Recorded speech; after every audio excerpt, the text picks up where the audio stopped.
To digest, what's top of your agenda? Just how monumental this week was, not just for the equity market, but for the Treasury market. I was very surprised when I woke up this morning to see that the S&P 500 had its worst session since March yesterday, Critty. It was down 1.6%.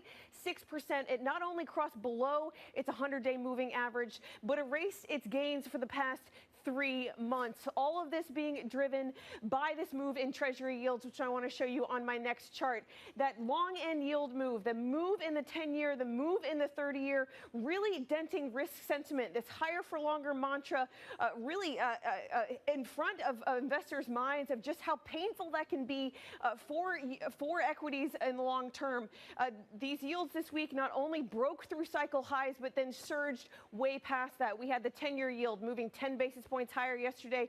The 30-year yield at one time the intraday session yesterday moving higher by nearly 15 basis points. That is a very painful move when it comes for the risk sentiment for equities. And then if we look at how this is all moved on a week basis in my next graphic, the equity market really being rattled by this move in treasuries. The move in the 30-year on a week basis is 15 basis points. The S&P futures have now fallen over 2.5 on the week, all due to that move higher in treasuries. The liquidity story becoming more and more relevant. Bloomberg's Valerie Titel walking us through those crucial market moves. We thank you, as always. Now, up next, an all-star team to walk you through not just the BOJ conference, but the European market open as well. Anna Edwards, Mark Cudmore, and Tom McKenzie take it from here. Up next, Markets Today. This is Bloomberg.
From the world of politics, we're not going to be relying upon countries whose values we don't share. To the world of business. It's all about corporate power at the end. Balance of Power, live from Bloomberg's Washington headquarters. We couldn't be more excited what's in store for you. How long will it take? How many years? Why don't we take this one day at a time? Good luck.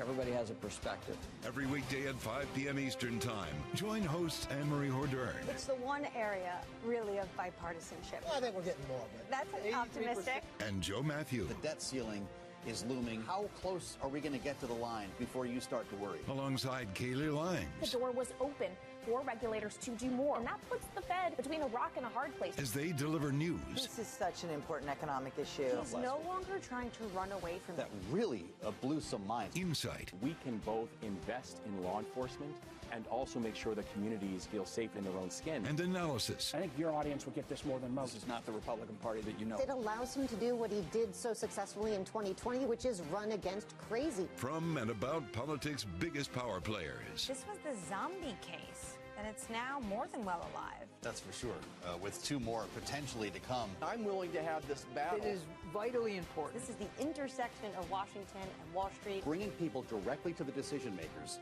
that impact your investments and your life. Balance of Power, every weekday at 5 p.m. Eastern, only on Bloomberg, your global business authority.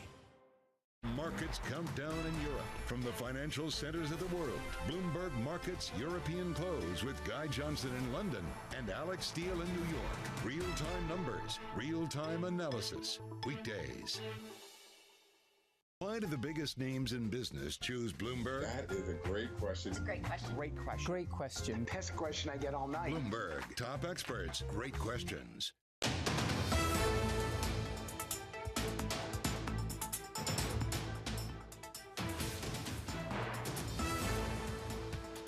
This is Bloomberg Markets Today. I'm Anna Edwards, live in London with Tom McKenzie. The cash trade just less than an hour away. Here are your top headlines. The yen weakens as the Bank of Japan keeps rates on hold and its yield curve control policy unchanged. We're going to hear from Governor Ueda in half an hour.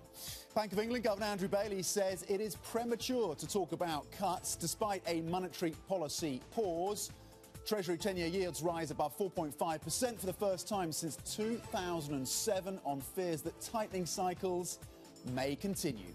Plus, relief in the LNG space as Chevron and its Australian labour leaders reach an agreement to end strikes, while Russia imposes a ban on diesel exports.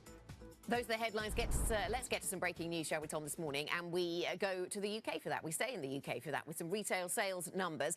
We've got retail sales numbers looking light across the board. Not extremely so, but looking a little lighter than was expected. So if we start with retail sales, including auto fuel month on month, you get a reading of 0.4%. The expectation had been 0.5%. Year on year is an interesting story because this is where we've struggled to get into and stay in positive territory because, of course, this is a volume measure. And so inflation weighs down on this retail sales picture. So we've got minus 1.4% is the actual drop in retail sales, and the expectation was just a drop of 1.2%. So it does look as if the numbers are a little bit lighter than have been anticipated. As I say, it's a volume measure, so inflation has taken a chunk out of what we've got here. Perhaps this plays to the story that we were hearing from the Bank of England yesterday about the published and to be published data coming through on the UK economy looking a little weaker. Certainly it is adding to those expectations that perhaps yesterday was the peak, the pause we got from the BOE. We did, though, having said that, we did get consumer confidence data just out overnight, and that came in better than expected. So there are a few things in the mix here. We'll wait for the PMI data later on today, Tom, because the Bank of England even referenced the weakness of that unpublished data. Yeah, mixed picture then when it comes to the health of the UK consumer. And you're absolutely right, of course. It seems like front and centre for the Bank of England, at least for now, are those growth concerns. We do get the PMI data out later. We're also, of course, getting the data out of Germany and France, which we will break live for you across the shows. Let's check in then on these futures, of course, after a very tough day for equity markets yesterday in Europe, but of course in the US as well. All three major indices in the US falling below their 100-day moving averages. The European futures now set up for drops of about 0.3%. We've been hearing from the chief economist of the ECB saying that rates will remain in restrictive territory for as long as is necessary to get back down to that inflation target. FTSE 100 futures then taking into account, of course, that surprise pause from the BOE, but also the data coming through on the retail front and that consumer confidence survey pointing low at 0.2%. The DAX futures currently off by about 0.4%. You saw big losses in terms of basic resources and energy yesterday across sectors. We'll see if that changes at all. LNG is going to be interesting as well, given the resolution, it seems, of that strike over in Australia. Let's flip the boards and see how things are looking as we touch on the futures stateside then after the heavy losses that came through yesterday. Futures pointing to some modest gains of about 0.2% for the S&P futures, 4,380. Of course, the drop of a little over 1.5% yesterday. NASDAQ futures pointed to gains of 36 points, and the pain was really felt across the tech sector yesterday as investors started to reassess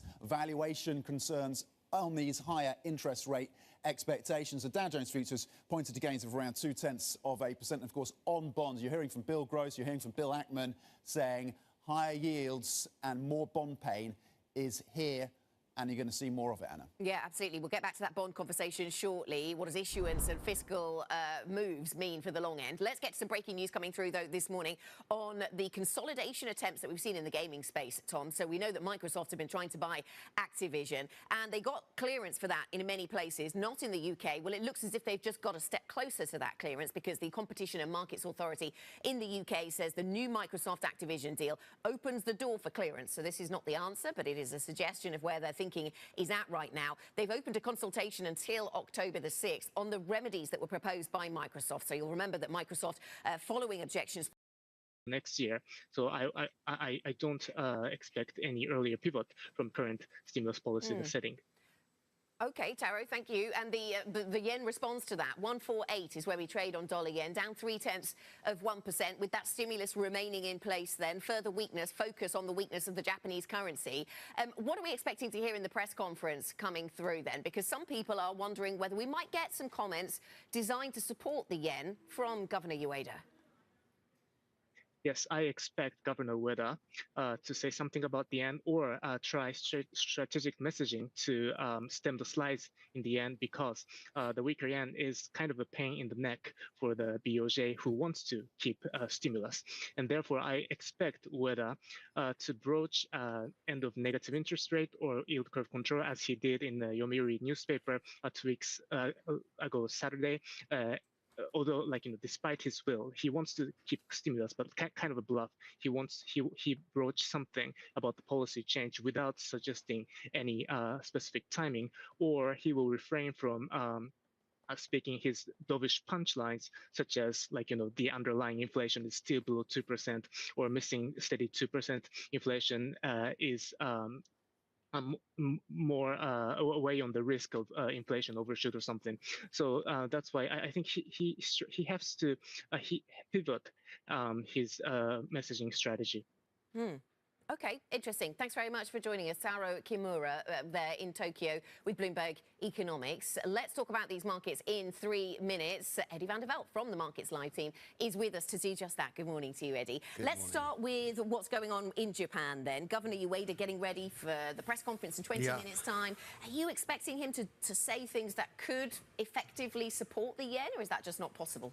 Yeah, look, I think a lot of people were expecting, the yen to do fairly well today. They were hoping for some sort of shift in policy. Ueda had made some, fairly hawkish comments of late, and I think it will have caught a lot of people off guard. I've heard of people targeting the Swiss franc versus the yen as a means of expressing that view. Now, the Bank of Japan's obviously been very focused on the yen, and they have delivered, intervention in the past to support the yen. And as long as their monetary policy, though, remains at odds with the rest of the world, which it still very much is, with negative interest rates and yield curve control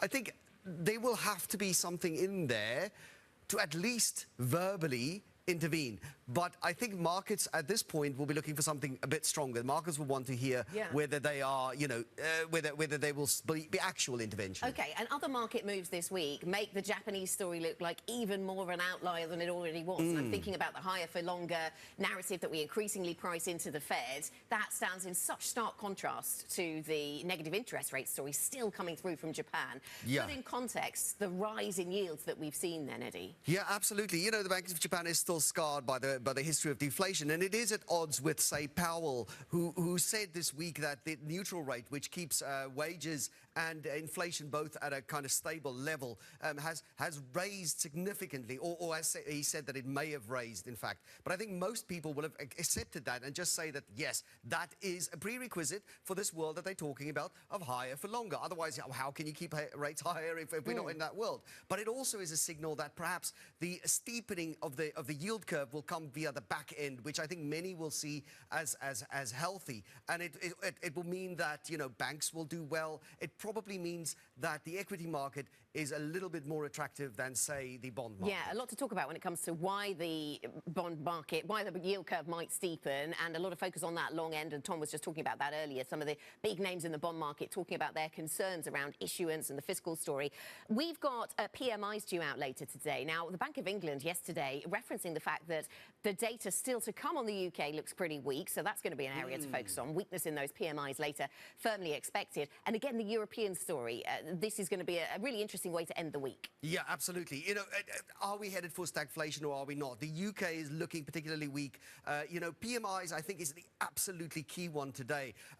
We want to see some of that manufacturing strength coming through on the back of stimulus from China. Whether we get that, we will have to wait and see. I think the services sector probably still looking strong in the UK, but, it remains to be seen whether that can continue. Okay, Eddie, thank you very much. Eddie van der Velde from the Markets Live team. Remember, you can get up-to-date analysis and insight from Eddie and the rest of the Markets Live team. MLIV Go is the function to use on the Bloomberg terminal. Tom. Okay, here's what else we are watching for today. We're going to get a barrage of PMI data as we flag, starting with Germany. That's at 8:30 a.m. UK time. Half an hour later, Euro area PMI is released. Then at 9:30 a.m. London time, we're going to be watching then for those UK PMIs for September for an early indication of how the economy is faring, given the angst that's clearly being felt now by the BOE on the back of that surprise pause yesterday.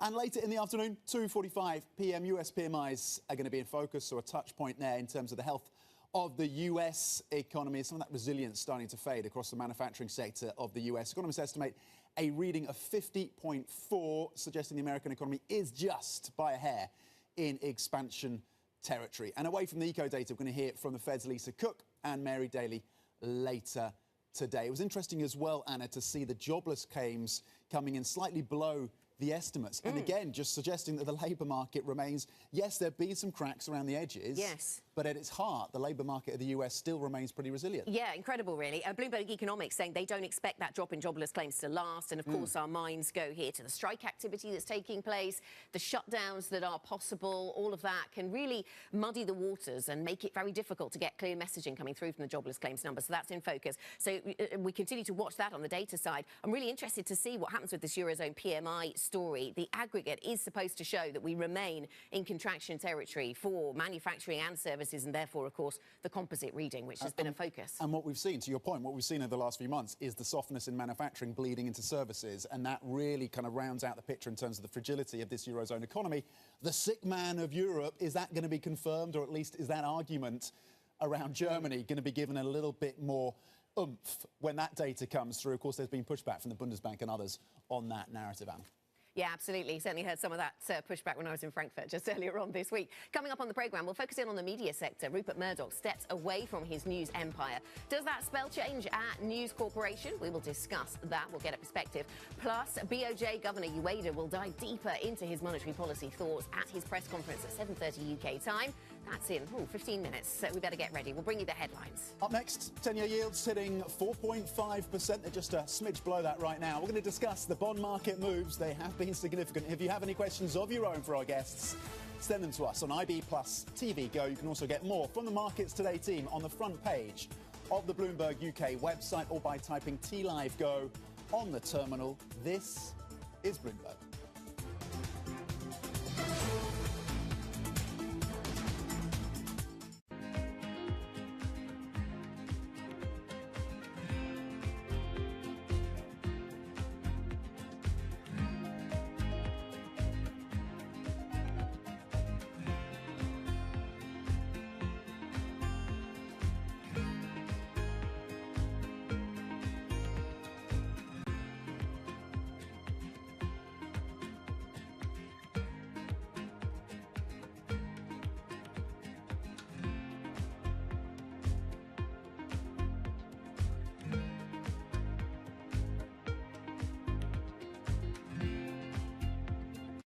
People ask me all the time, what is the key to being a really good investor? And I tell them it's to surround yourself with and work with the best investors you can find. On Bloomberg Wealth, I'm going to take you to meet the greatest investors in the world, the people that I would like to have managing my money. I found myself in a spot where I was constantly getting new challenges. A lot of, I think, the best mentorship I had at Bridgewater is because people often saw in me the potential to do things I didn't even see in myself yet. The deal was the brainchild of Apollo CEO Mark Rowan. In January, Apollo closed its $11 billion all-stock merger with Athene Holding. It had already owned 35% of the insurer. Here's what Apollo gets out of the deal. Assets under management. Apollo expects them to double to about $1 trillion by 2026. Much of that projected growth will come from the merger, and those assets are especially attractive to Apollo. Insurance companies typically go after much more modest returns than buyout investors. That will give Apollo more options for investing the cash. Athene is a steady provider of fee income. It has grown into one of the nation's biggest holders of fixed annuities, those retirement savings products favored by risk-averse customers. The merger will also allow Apollo to simplify its governance. It gave up its dual-class share structure and adopted a one-share, one-vote plan. The hope is that will eventually lead to Apollo's inclusion in the S&P 500. Good morning. This is Bloomberg Surveillance on TV and radio. Welcome to Bloomberg Markets China Open. Good morning, everyone, and welcome to the Pulse.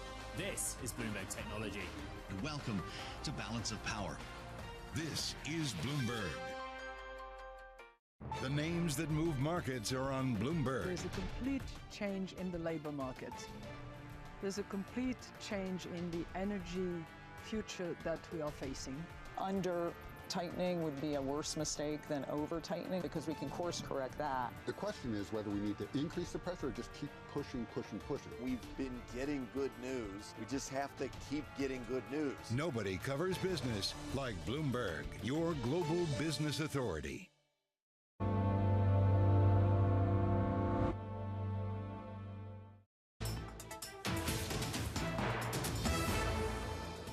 I hope it is, but obviously you have to leave it to the experts in the Bank of England to make the final decision.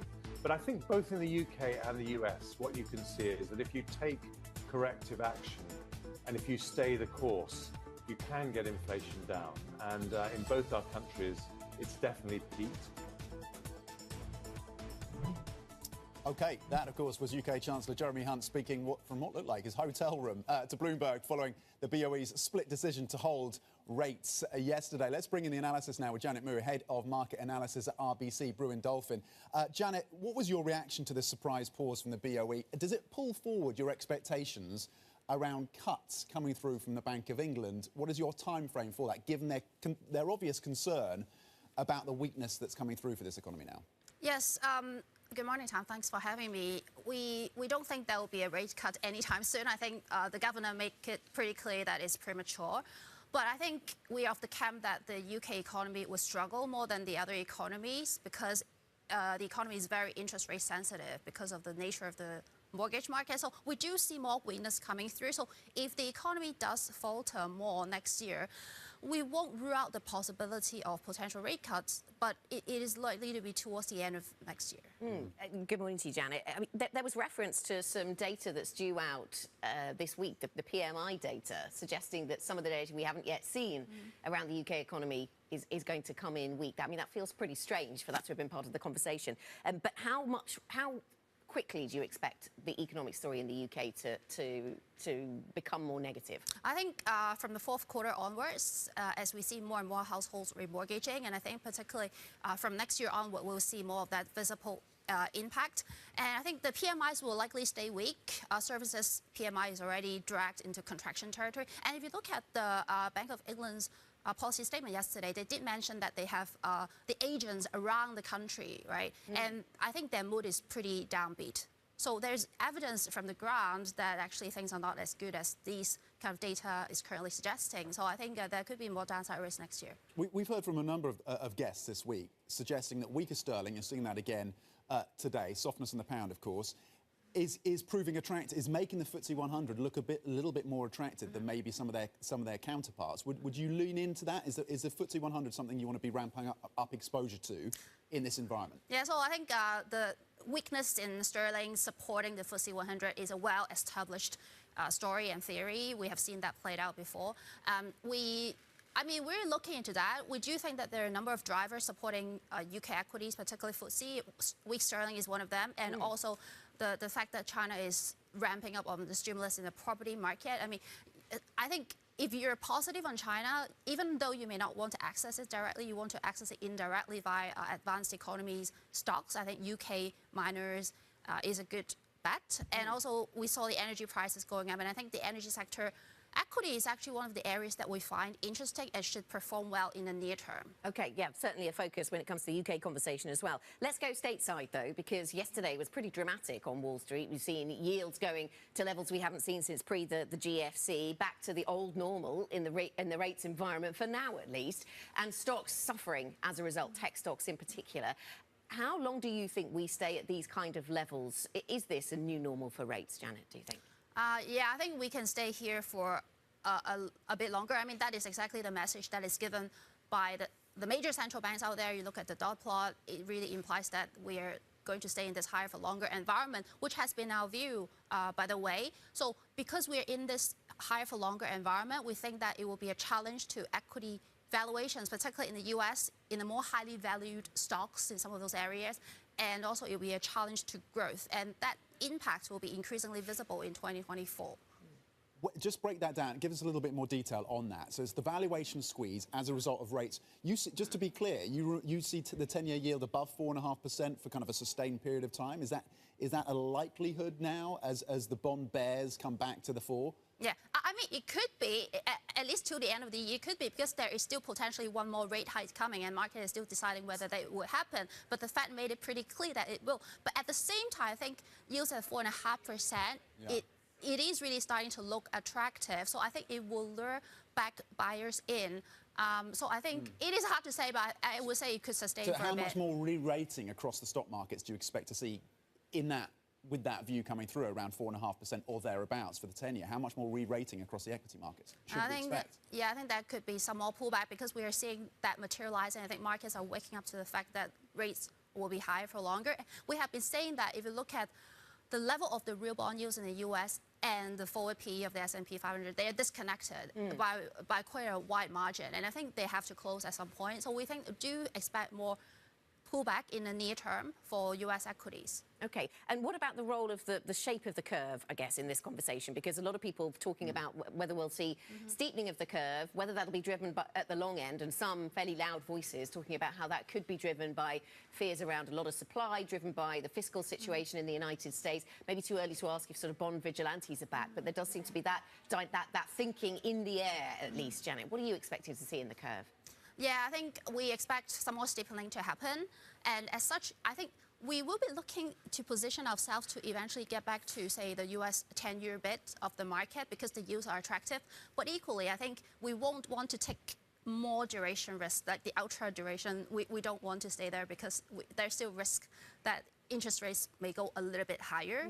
It's very hard to call the top. But I think these yields are getting, a couple of weeks ago, it's really getting attractive for us. We're looking into that, because currently we favor the short end, but we now think that 10-year part of the US Treasury curve is attractive. And I think for the longer term, supply constraint is going to be there, energy price volatility is going to be there, and there could be progression in AI that we cannot fathom. So I think there are reasons to expect that this neutral rate could go a bit higher, and the longer term interest rate, it could stay in an elevated environment. It's a shame, isn't it? There's a correlation between Mark not being here today and his call that 2-year yields are topped out, and he made that call, I think, over a week ago. Janet, when it comes to China, and you touched on this, and how you may want to get exposure, if you're thinking a little bit more constructively about China, maybe the UK is the way to play that. We're seeing, actually, Chinese equities performing pretty well in the session today, a bit of an outlier in this current setup. How much conviction do you have that maybe the tide has turned, given how much and how profound the sell-off has been? Just the valuation is screaming out to some and saying this has got to be something you've got to add into your portfolio now at these levels. I'm not convinced of that. I think a one-day rally is not sustainable. I don't think international investors will be confident enough to pile back into China because of the geopolitics. Is that the catalyst? You need to see international investors back in, not domestic investors? I think domestic market is really volatile. I think they're like day stock traders. I mean, there could be some support from the institutions because they are audited by the Chinese government to do so, but I don't see a sustainable inflow. And I think another key reason, aside from the geopolitics, is that China enjoys such a strong run in GDP growth in the past decades, but it has not translated into actually corporate earnings and the equity market returns. So what if China growth is actually slower and the stimulus is not coming through as much? So I think that is really the key problem. Certainly something to watch. Janet, thanks very much for your thoughts this morning. Janet Murray, Head of Market Analysis at RBC Brewin Dolphin. Coming up, we'll be back to the Japan conversation. The yen weakens as the Bank of Japan keeps rates and its yield curve control policy unchanged. Plenty ahead then as we get to the press conference for the BOJ. This is Bloomberg.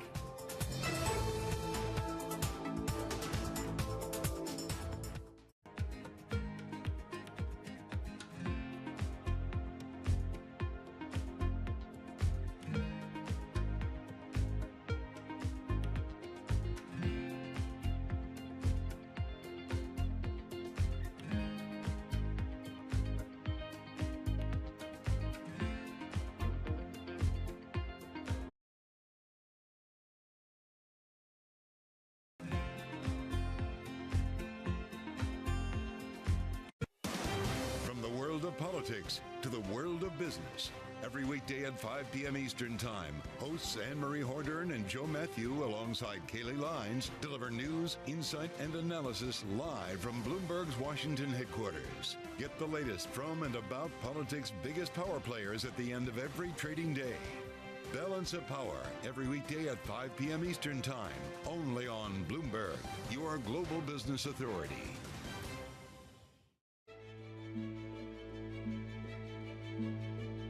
What do you like most about your job? I think the people. I mean, ultimately, we're a people business. A lot of what my job is as CEO of the company is to give those people sort of motivation, to tell them where we're going, to encourage them to come up and do their best work, to encourage them to collaborate. Sometimes you sort of think you're almost a psychologist, as you are a business leader, I think, sometimes.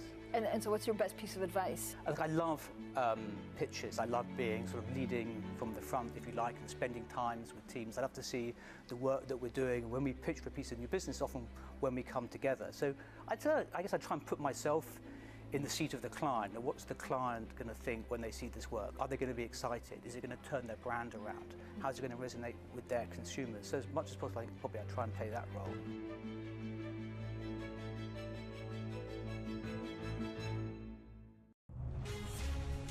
From the beating heart of global finance, economics and politics, and wherever newsmakers are moving markets, Bloomberg brings you conversations that allow for deep discussions and important insights.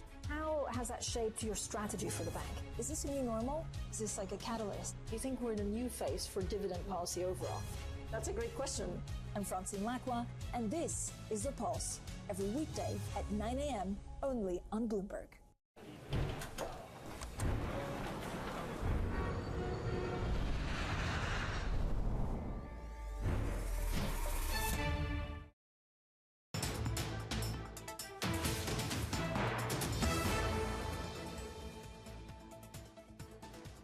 Welcome back to Markets Today. Happy Friday. A little under 30 minutes from your cash equities open. Here are your top stories. The yen weakens as the Bank of Japan keeps rates and its yield curve control policy unchanged. Governor Ueda is getting ready to speak.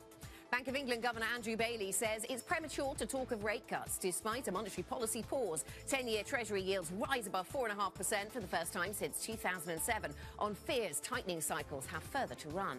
Plus, European natural gas futures drop after Chevron and Australian Labour leaders reach an agreement to end strikes, while Russia imposes a ban on diesel exports. So the commodity space keeping us a little busier over recent weeks. Monetary policy, though, front and centre this week. We've heard from the Bank of England, heard from the Fed, and we heard overnight from the Bank of Japan. Here's Governor Ueda just beginning to give his comments at that press conference taking place over in Tokyo. We will monitor the press conference, of course, and bring you any news lines from it. Tom.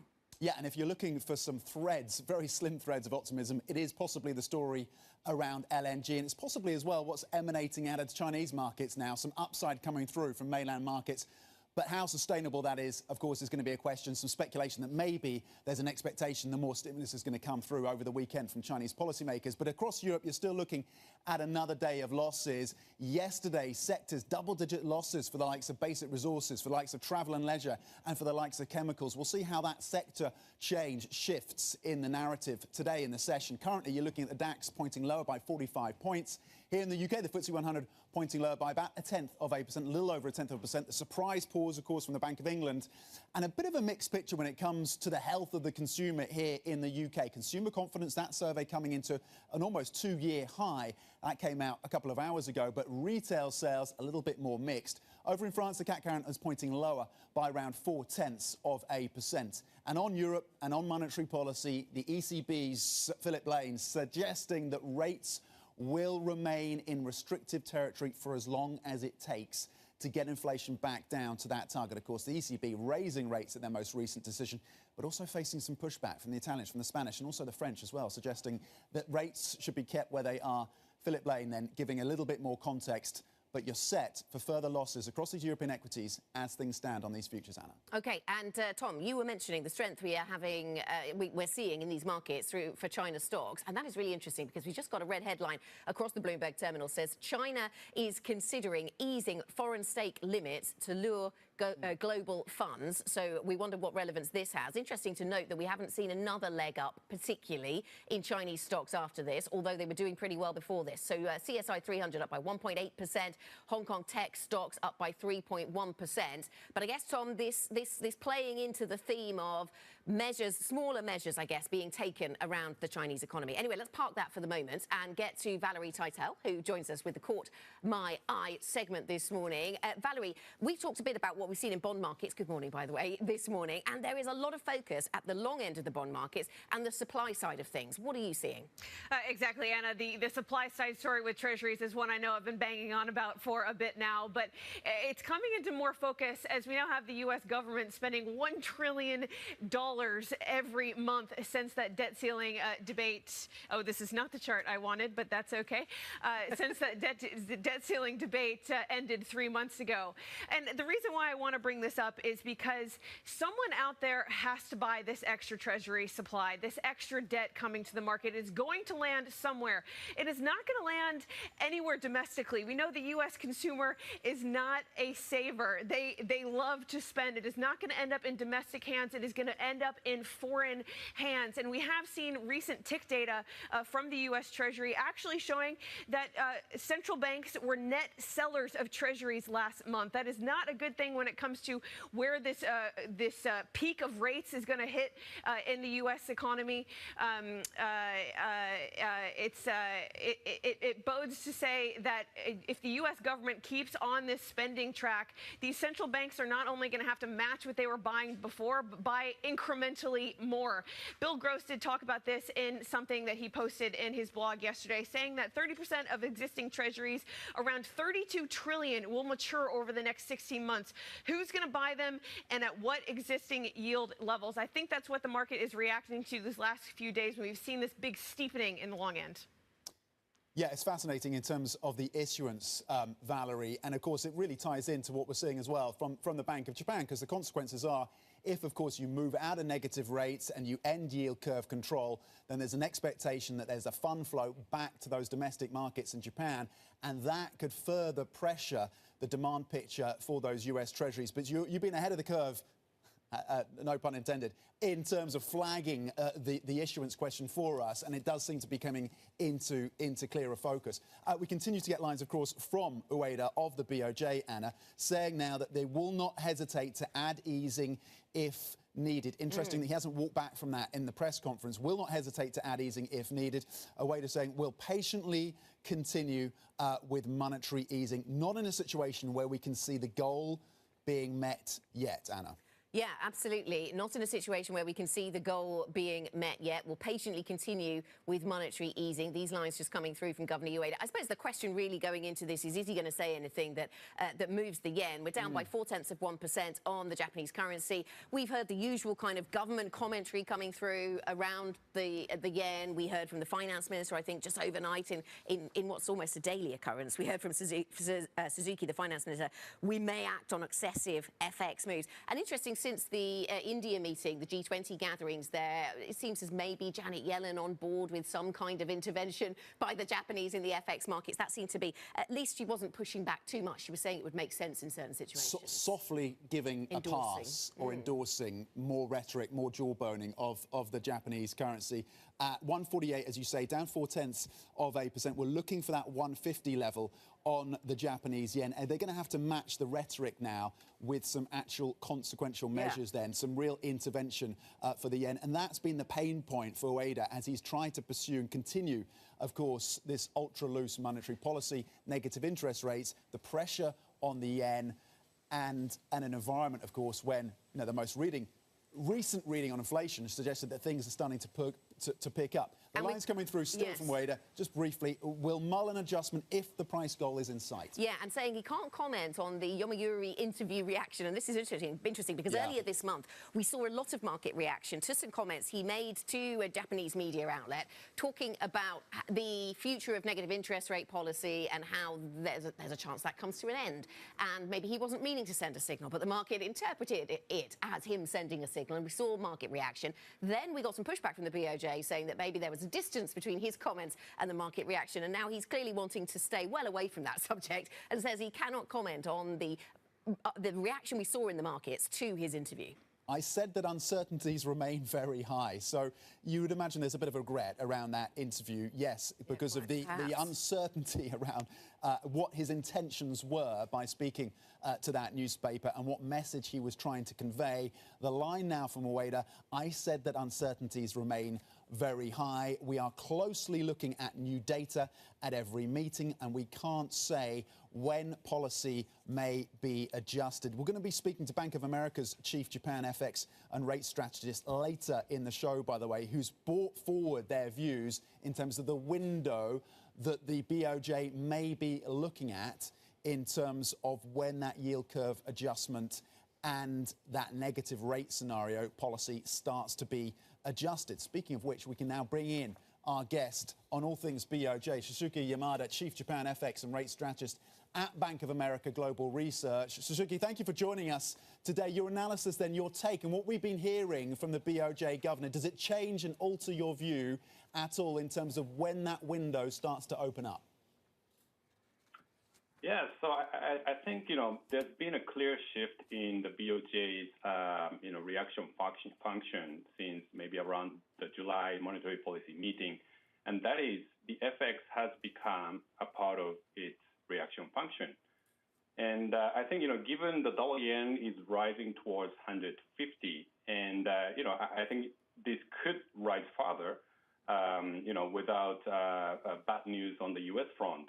Then I think, the timing of the BOJ's negative interest rate removal could be brought forward. Our base case for now is January.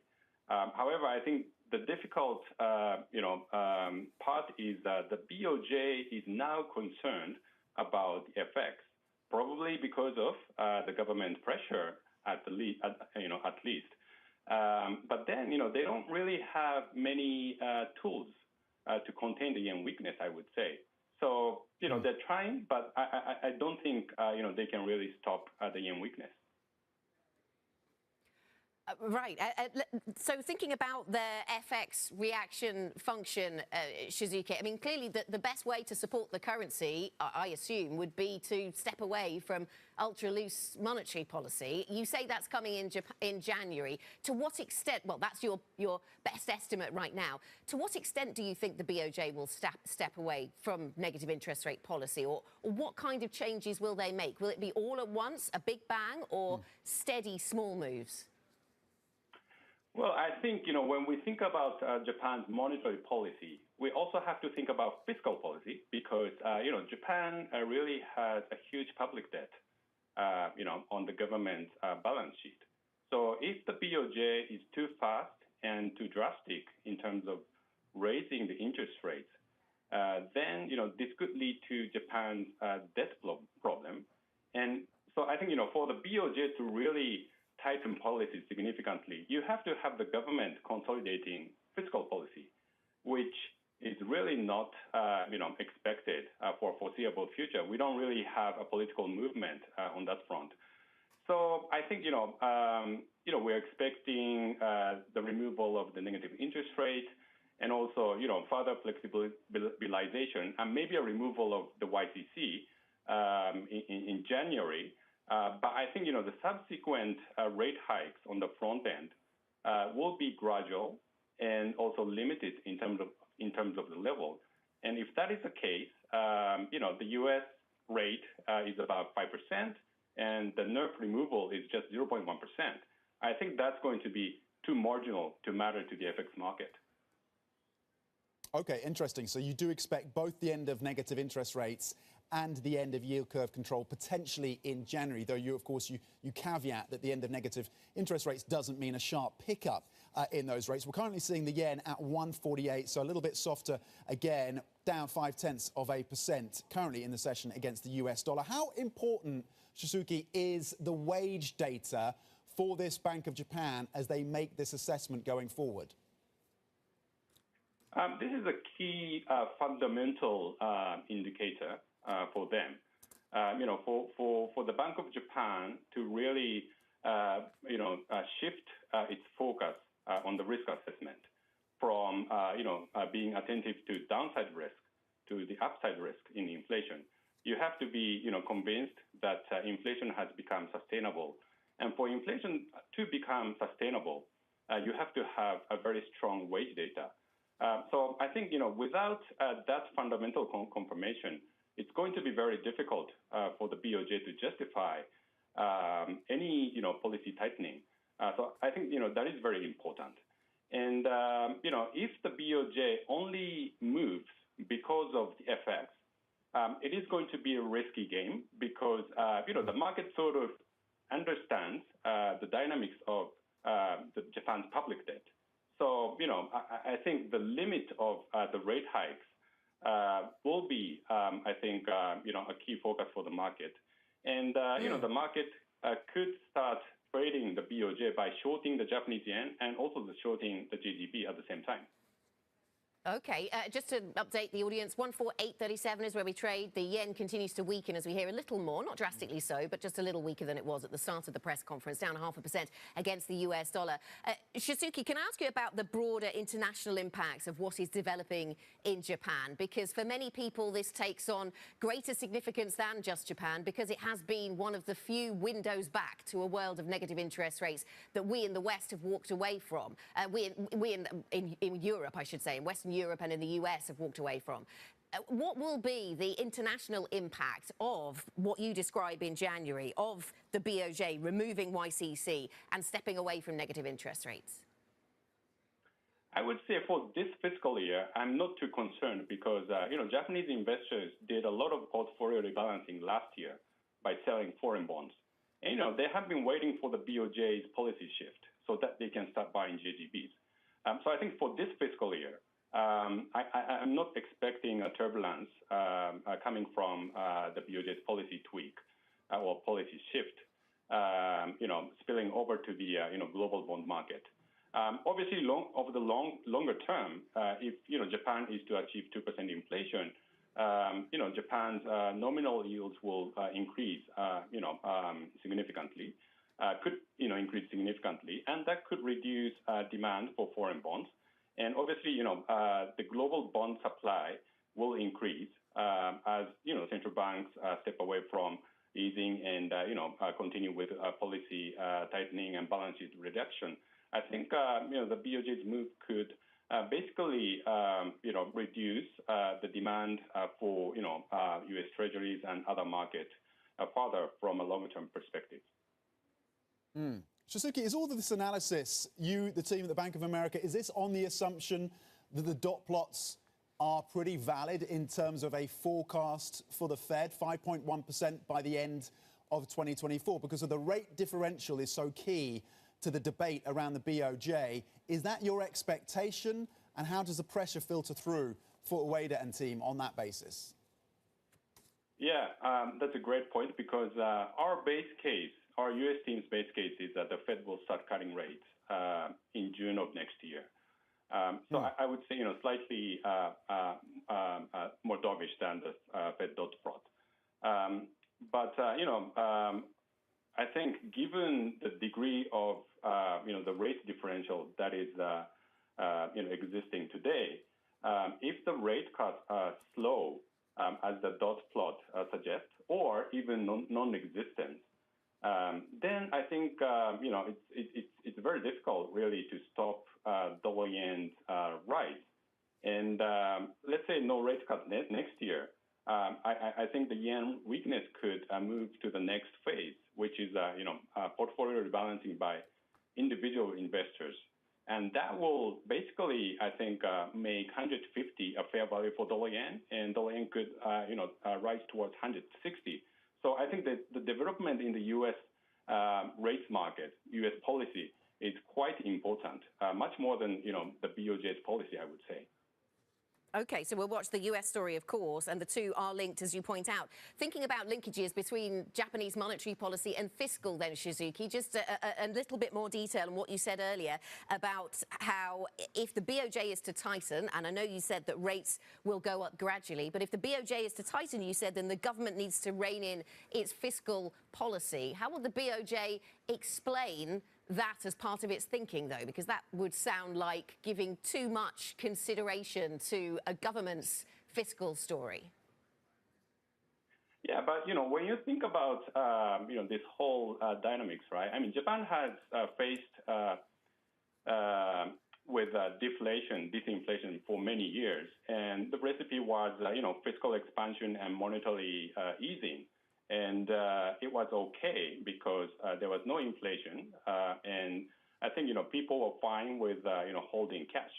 But what if you have inflation, right? I mean, people start to be worried about the yen's fundamental value, and obviously we're seeing the yen weakening. And when you have the Bank of Japan raising rates, then you would face the public debt issue, the problem. So I think when you have high inflation, I think you have to, basically change the thinking in monetary policy and fiscal policy. So I think the right mix when we think about just yen's value is fiscal consolidation to support the JGB market, and that will allow the BOJ to tighten policy. That will support the Japanese yen instead. But you also have to have sort of a structural reform to support the equity market, because if you only have contraction in monetary and fiscal policy, that will be negative for the risk assets and the economy. So you have to have this I think policy mix, but obviously fiscal consolidation and structural reform difficult to implement politically. So I think as a result, I think the yen weakening pressure will continue for some time. Okay, and in the session today, currently down 0.5% at 148.40. Really smart insights from Shusuke Yamada. We really appreciate it. Chief Japan FX and Rate Strategist at Bank of America Global Research. Thank you. Coming up, we're going to look at your stocks to watch at the open, including Ocado. The UK online grocer fell the most in 11 years yesterday after a top-ranked analyst and former long-term bear resumed his negative view of the company. Stay with us. This is Bloomberg.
The thing that strikes me about these technologies in particular is that the brain is that last fortress, and our inner self is the thing that defines us.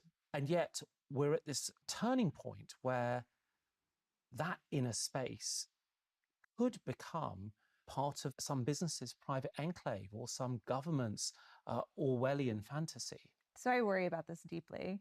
And I worry that that final private space, the space that I think is so critical both for self-awareness and for resilience, for the ability to know truth from fiction, the emotional self-reflection and cultivation, is at risk of brain transparency. You mean the idea that we can just be seen through entirely? Essentially, right? I think the way we define intimacy in a lot of relationships is by choosing what emotions, what thoughts, what secrets we want to share with another person.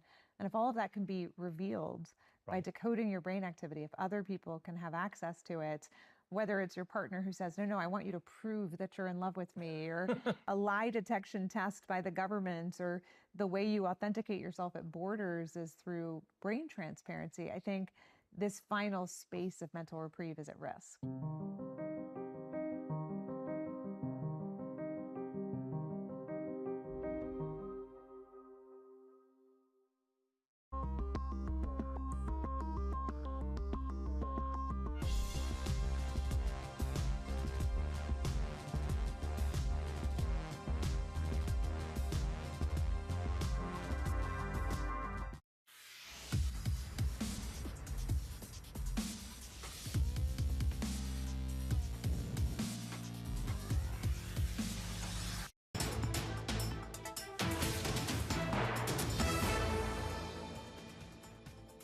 Welcome back to Markets Today. At 7 minutes until the start of cash equities trading, the futures picture looks a little weaker here in Europe. Kind of yesterday's story, perhaps, factoring in to the start of European trade as US futures point a little bit higher. Let us think about some of the news flow we're following here at Bloomberg this morning. Sophia Horta-Acosta joins us from our Markets Today blog to take us through the latest UK data. Sophia, when I looked at the retail sales numbers earlier on, there seemed to be reasons to be gloomy, but actually there is a brighter take out there.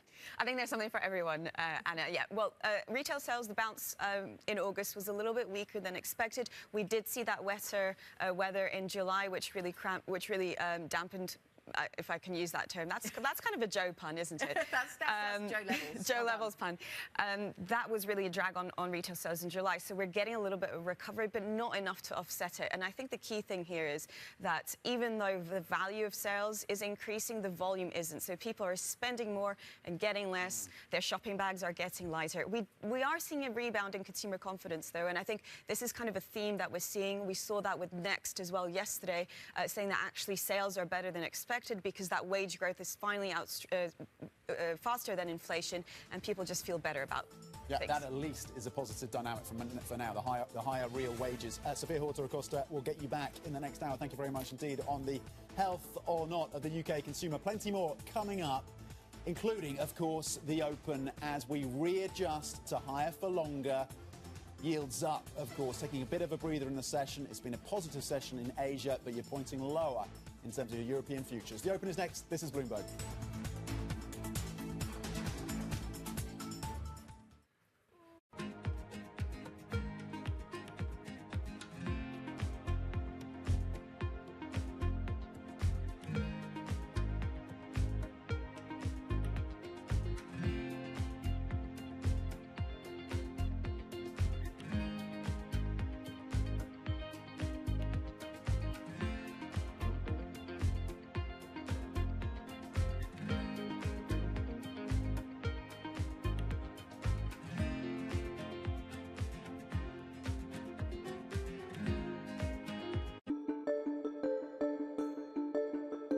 Would you say race relations in the United States are much better than when you were growing up in Mississippi, or do you think we've made less progress than you think we should have made? Both. I think that much better than when I was growing up. There's so many people who occupy areas and I never thought I would see them in. But I would have hoped it would be better. It's been a lot of progress. And somehow we're in an era now where, in spite of the progress, race relations in certain areas has become very scary. You know, some of the things that one reads about now remind me of growing up in Mississippi.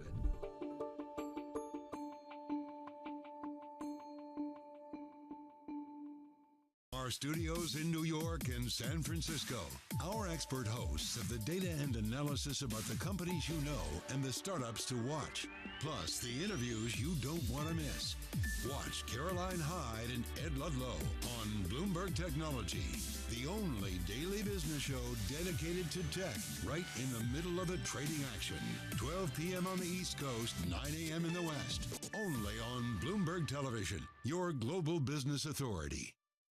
This month, Bloomberg brings you the latest from China's 14th Annual National People's Congress, including China's COVID recovery, economic outlook, and geopolitical tensions. Continuing coverage this week on Bloomberg. Wall Street is waking up. Europe is already trading. And Manus Cranny and Danny Berger are making sure you have the news, data, and analysis you need to set your agenda. Micro, macro, and everything in between. Manus in New York and Danny in London follow the money around the globe. Take a daily deep dive into risk and help you make informed decisions for your trading day. Watch Bloomberg Brief, weekdays at 5 a.m. Eastern, only on Bloomberg. Context changes everything. Get your fixed income fix. Watch Bloomberg Real Yield every Friday at 1 p.m. Eastern, right here on Bloomberg, your global business authority.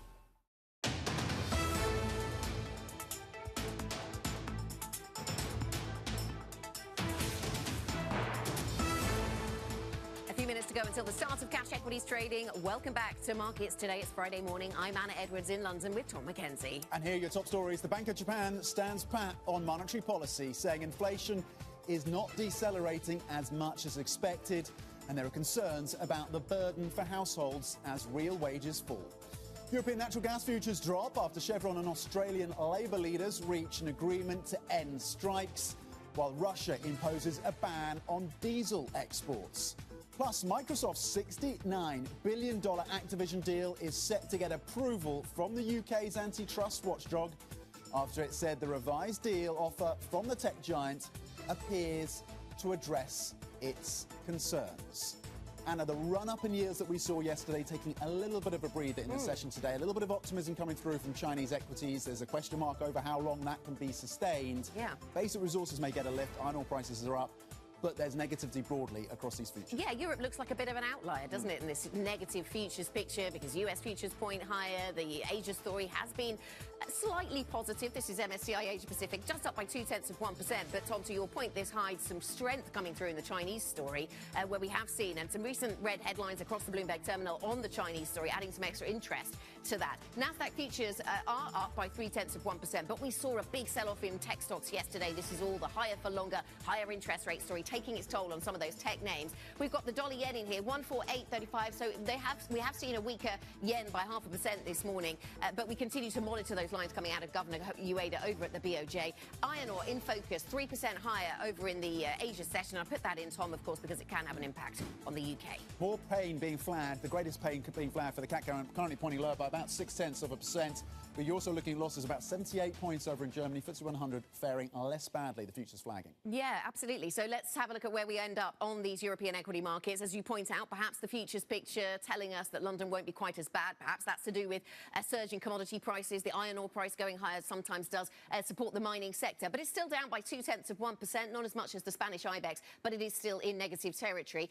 So we've got just a couple of markets open for now. We'll continue to monitor. In terms of FX markets, obviously a lot of attention through the Asia session has been on the yen and a bit of weakening of the yen. The euro, with that in mind, is pretty stable. The dollar actually overall pretty stable. We're seeing some weakness in the pound coming through as well. And we talked to Sophia Horta-Acosta about the data that we've had out overnight, and there really did seem to be something for everybody, from the retail sales to the consumer sentiment story, all looking pretty mixed. We wait for PMI data out of Europe later on today. That's going to be really interesting on the UK, as flagged by the Bank of England yesterday, but also for the rest of Europe as well. Will that confirm? Looks as if it will confirm, still in contraction territory as far as the PMIs are concerned. Now, really interesting, over the last day or so, we've seen that higher yield story. We've seen selling of bonds and yields going higher, the sell everything, weaker across all major asset classes over the past week, and that has applied to sovereign bonds just as much as everything else. But today we see a bit of a turn, actually, in the story into the European session. So the Spanish, the UK 5-year and the 2-year. We see some bond markets just with yields dropping a little bit. We keep an eye on that. We also keep an eye on commodities because of the higher iron ore price we mentioned. Oil creeping a little bit higher. Also diesel very much in focus. And Tom will get an update on the commodity space a little bit later on this hour. Across these major sectors then, the pressure being felt downside across all of these major sectors. And the focus really in terms of the selling pressure coming through for technology. Anna flagged this. The high yield environment, of course, challenging for the tech sector. And here in Europe, we're seeing losses of 0.6% there. We've been digging into the iron ore price and the bets that maybe more stimulus is going to come through from China. Basic resources, though, as a sector, despite the upside you're seeing in iron ore prices, as a sector, currently down 0.2%. Yesterday, you saw almost 3% declines, thereabouts, for travel and leisure. It was the worst performing stock. Today, there's further pressure in that part of the market as well, down 0.9%. Autos off by 0.8%. And utilities, normally, of course, a bit of a safe haven play, one of the biggest losers across the session so far in your sectors, currently down a little over 1%. That's the breakout across these sectors. Broadly, of course, across the benchmark, losses here in Europe of 0.6%. OK, so, yeah, the European stock market session looking pretty weak. Let's just get to some lines coming through from Governor Ueda over at the BOJ. A red headline coming through, interesting one, says if the BOJ goal is in sight, then we'll consider yield curve control end, comma, rate shift. And this is interesting because it would seem surprising, I think, that the governor would intend to give a signal this late into the conversation today around where things are heading. So is this just more a statement of the obvious around what the BOJ is attempting to do here? If the BOJ goal is in sight, will mull, YCC end and rate shift? It does tie in, though, with the conversation we were having with our guest in the last part of the programme, who was suggesting that January is his date for the removal of YCC and for the removal of negative interest rates, but then rates start to go up very gradually. Anyway, that is the latest line coming through from Governor Ueda this morning. OK, let's bring in Sophia Acosta as we reflect on the fact that the Japanese yen is currently at 148.38. Not a huge move on the back of that redhead, down 0.5%. Was it just a reiteration of the comments that came through in his conversations with that Japanese newspaper, or does it suggest that it's bringing forward the expectation that maybe some of these policy mixes are going to change? Sophia Acosta, on what's been happening here in the UK, though, and a little bit of a muddy picture when it comes to the UK consumer, but you were suggesting that maybe there's a little bit of resilience there, maybe there's a little bit of optimism, maybe the UK consumer is holding up a little bit better than has been suggested from some of the other data. That's some of the read that we're getting, not just from the macro data, but also from what companies are saying. Next, yesterday, revising their estimates or forecasts again because of that resilience in the consumer, because wage growth is finally outpacing inflation. And even though this might not translate, this is just a catch-up, you know, because it has been really a laggard for so long, because inflation, we had that double-digit run of inflation for months last year. But really, it makes people feel better. We're seeing that in the consumer confidence data, which I must say is still negative. So this is why we use the word resilience. It's not kind of a buoyant, happy consumer. It's a resilient consumer because of all this higher interest rate pressure that's coming for the market. We do have a warning, though, and that's why the BOE paused yesterday, because this kind of pace of interest rate increases hasn't really been fully translated into the real economy, so we're not seeing the full effect of monetary tightening in the UK. Yeah, and where they're certainly not seeing any effect of monetary tightening, because they're not doing any, is around the BOJ. Just getting another line coming through, another red headline, Sophia. The BOJ's Ueda saying distance to ending negative rates has not changed much. I should say both of those red headlines not impacting the yen very much at all. The yen down 0.5%. It was down 0.5% before those lines came through.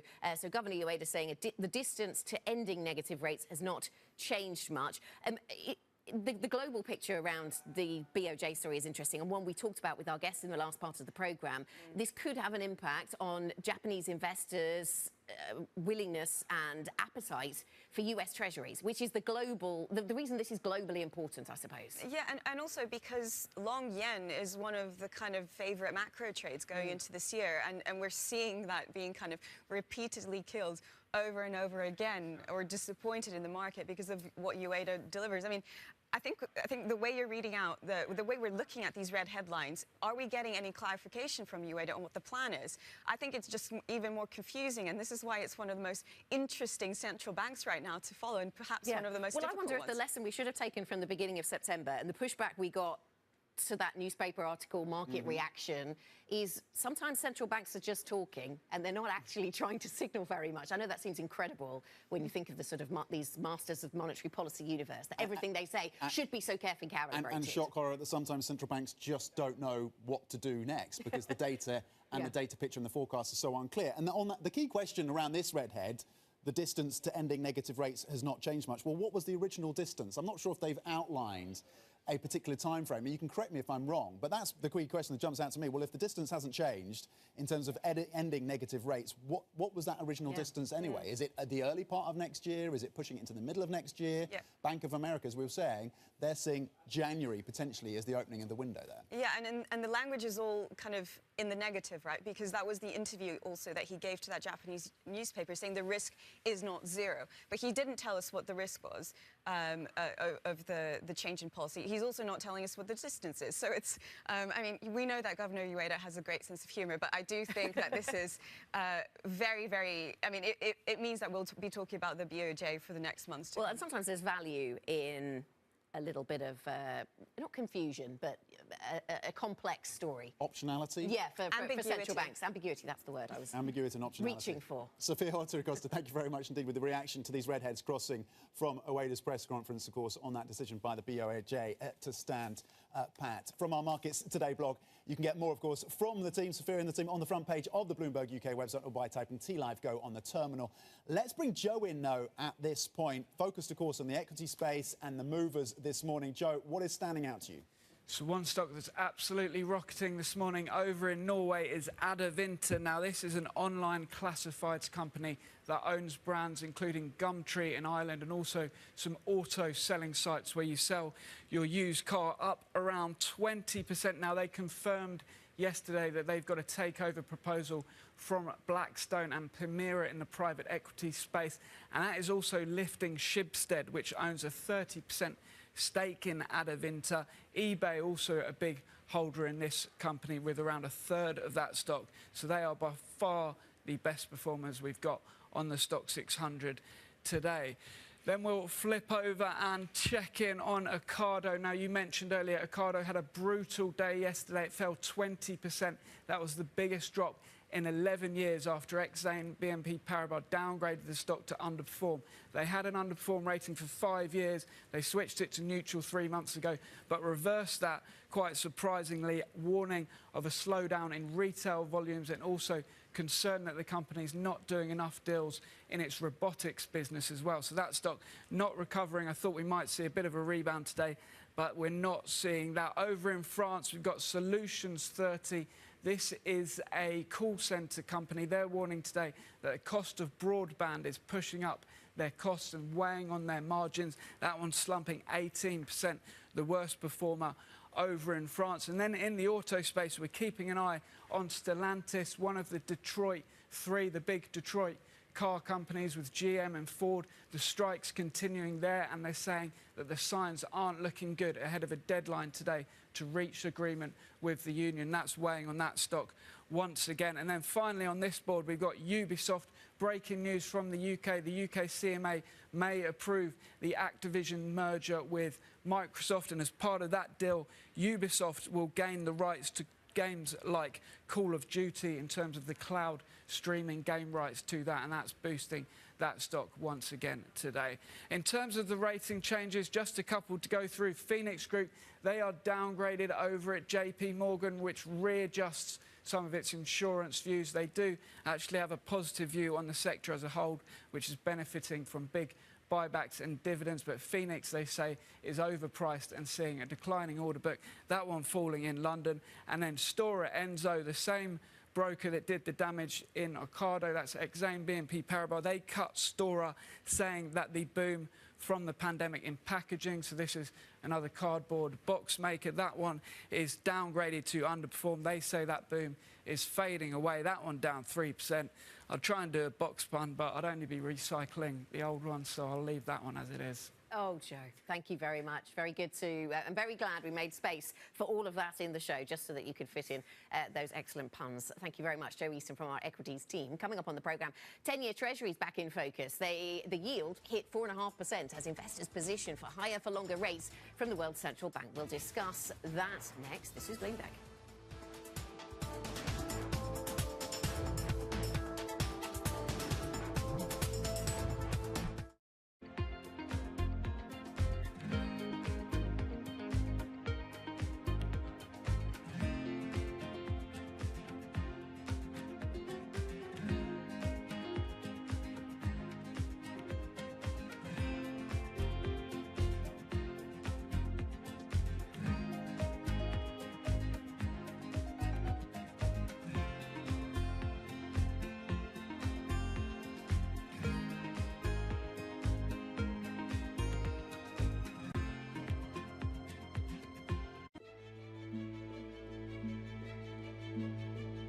I don't think we can replicate Tesla. Tesla is a unique because when they founded and then the personality behind it, the product is beautiful, technologically very, very strong.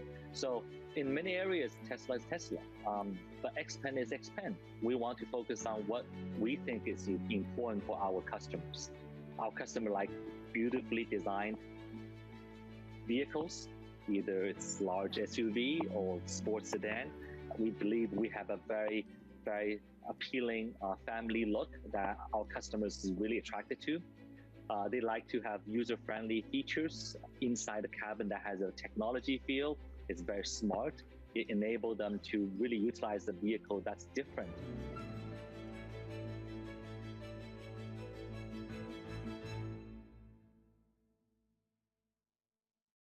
People ask me all the time, what is the key to being a really good investor? And I tell them it's to surround yourself with and work with the best investors you can find. On Bloomberg Wealth, I'm going to take you to meet the greatest investors in the world, the people that I would like to have managing my money. I found myself in a spot where I was constantly getting new challenges. A lot of, I think, the best mentorship I had at Bridgewater is because people often saw in me the potential to do things I didn't even see in myself yet. Bloomberg covers the world with unmatched reach and resources.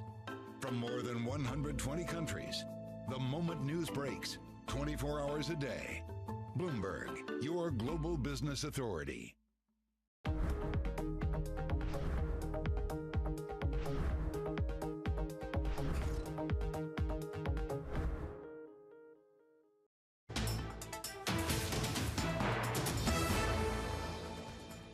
Welcome back to Bloomberg Markets today. Still monitoring the press conference taking place at the Bank of Japan over in Tokyo. Governor Ueda talking to markets about what the decision was, and obviously that was for no change in yield curve control or negative interest rates.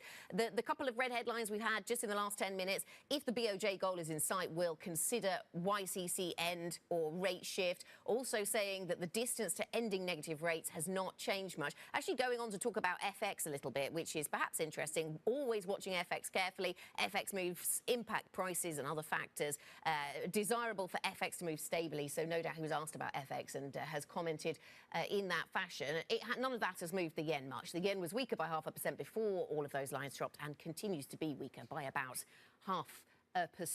We're waiting for some data to come out of France, aren't we, Tom? And the expectation is that it confirms we're still in contraction. Yeah, so the survey from the manufacturing PMI for the month of September is pointing to 46.1, of course, still firmly in contraction below that 50 line. Here's the number then. Oh, and it is weak. 43.6. 43.6. Wow. For French manufacturing PMI for the month of September, well below the previous print at 46 and well below the survey. And the pain coming through, of course, the services sector of France as well. 43.9. And the survey had been for 46 for services. So services shrinking on this PMI print out of France. Manufacturing shrinking as well, 43.6. The composite number is 43.5. Checking in on euro-dollar, and there's been a big move lower for euro-dollar. Single currency currently down 0.3% at 106, Anna. Yeah, absolutely. So the euro weakening on the back of that. And, I mean, it's interesting that the services picture is so weak because, as you pointed out, Tom, it was services catching down to manufacturing was the story around the summer, and now we firmly see that in place. Let's get the perspective of Vivek Paul, Head of Portfolio Research at BlackRock Investment Institute. A negative data picture. Good morning, Vivek. Negative data picture coming through for Europe then. As far as the French data is concerned, we'll get further data points as we go through the morning on this. And the euro on the back foot as a result. Your instant reaction, I suppose, to this weak picture for Europe? The idea that growth's weak in Europe is not a surprise, right? I mean, the expectations were for a pretty, constructive figure, and we've seen it come even below that. I think this points to a broader picture of why in Europe overall, this is a challenging environment. This isn't an environment where macro is your friend in general. And so when you're thinking about making investment decisions, portfolio construction, I don't think we can rely on any sort of like broad-based positive macro story to make those decisions. This is all about finding opportunities, being selective. And we heard from the ECB's chief economist, Philip Lane, earlier saying that rates will remain in restrictive territory for as long as needed. You're looking now at the print. It's the lowest print of the year, certainly, 43 or thereabouts. The previous low was 45.1 that came through in the month of July for France. There would a risk, surely, of a policy misstep now from this European Central Bank. Does this not give further armour to the Spanish, to the French, arguably as well, in pushing not just for a pause, but maybe for a consideration of easing up on some of this tightness coming from the ECB? Surely we're on the ring or the rim of a policy mistake from the ECB. And if we were 10 years ago, right, what we would have thought immediately was we see weak data like this, and then immediately the focus is on when are the rate cuts coming. But this is a different environment. This is a different regime. This is a regime where inflationary pressures are greater just in the background, and the focus of the central bank is to get that under control. And that's why this is such a challenging environment. You're not going to see central banks riding to the rescue in the way that we've been used to. OK, so we don't wait for the cavalry. We know that. Maybe neutral rates are higher than they were, and so we don't get that cutting. And that takes us to the Treasury conversation, doesn't it? 4.5% on 10-year yields. Does that make sense that we go back to yields that are the highest since 2000? 2007. Join some of the dots for us, Vivek. Yeah, so I think in this environment, we should expect yields to continue to have upward pressure, right? So we've been saying for a couple of years now that we thought long-dated yields were too low and they needed to go higher. Bunch of structural factors behind that, right? The level of inflation, of course, we know about that, but we think that term premium is entirely compensating for those risks that are out there. And I think there's room to go up from here. So there's more selling pressure across the US Treasury curve, and you have to give credit to BlackRock and the team for being out front in calling for a stickier and more resilient inflation picture and the need to go higher for longer on rates. So hat tip on that one. But how much more pain is going to come through for the equity markets in an environment where you have 4.5% plus on the US 10-year yield? Yeah, and you started to see that in terms of the overnight moves, and I think probably since the end of the summer, right? This has been a year of competing narratives in markets. And first start of the year, it was kind of all about, is this a soft landing or not, etc. I think the focus now is on this idea of, holding policy tight for longer. I think the markets are waking up to that. It's the reason why, on a broad market level, we have been a bit bearish in terms of, we're at one modest underweight in terms of developed market equities. And to my point I made earlier, that doesn't mean there's no opportunities, but it means you need to be a bit more selective. And that's why certain sectors, certain themes within the equity market are the things you'd call out, but the broad market is challenged. Can I ask you, as we bring the conversation to a close then, Vivek, can I ask you about how much how much, well, I'm thinking of bond markets, gilts, JGBs, all kinds of different geographies. How much are they masters of their own destiny, and how much are they just on the coattails of the Treasury story right now? So I think a lot of what we're talking about here is a global story. I think that the structural dynamics, the fact that we have policy tighter, that is a global story. I think there are idiosyncratic elements to that as well, right? The UK, we know what happened around about this time last year in terms of specific concerns around the UK. But I think the main thing that's driving markets now is that global picture, new environment, inflationary pressures are sticky, and that means there's upward pressure. What's the updated BlackRock call on Bank of England now? So I think for us, if we're not at the peak, we're there or thereabouts, so we're not far off. But I think the important thing for a while is not where that peak is, it's how long we are around that level for. So the view continues to be that we think the Bank of England is going to be holding policy comparatively tight, and I think that is the key thing to watch out for. So in that sense, no view change. Vivek, thanks so much for joining us this morning. Vivek Paul, Head of Portfolio Research at BlackRock Investment Institute. Coming up on the programme, Microsoft gets a huge boost in its attempt to clear the final regulatory hurdle for its $69 billion Activision Blizzard deal. More on that story next. This is Bloomberg.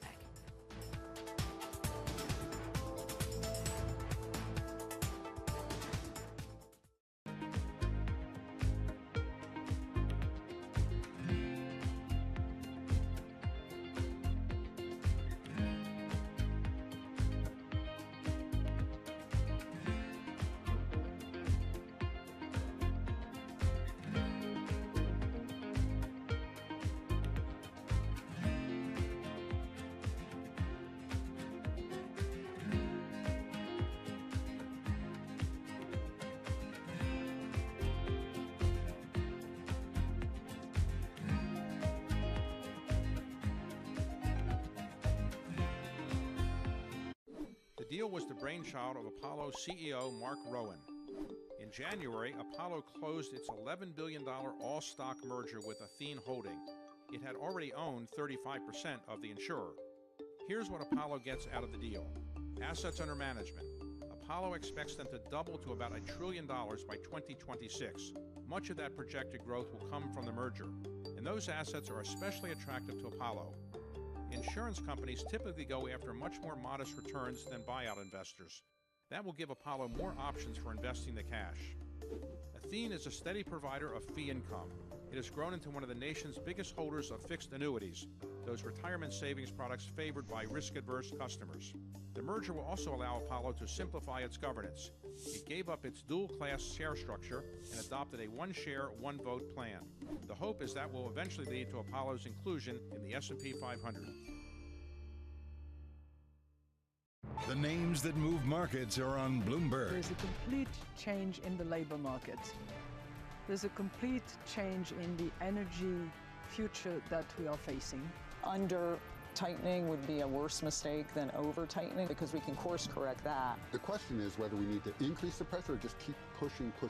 We've been getting good news. We just have to keep getting good news. Nobody covers business like Bloomberg, your global business authority. Slice through the noise. Forget the noise. Ignore the noise. Is this just going to be noise? Just noise. It's noise versus signal. Now, more to the point. What is the lesson or the observation?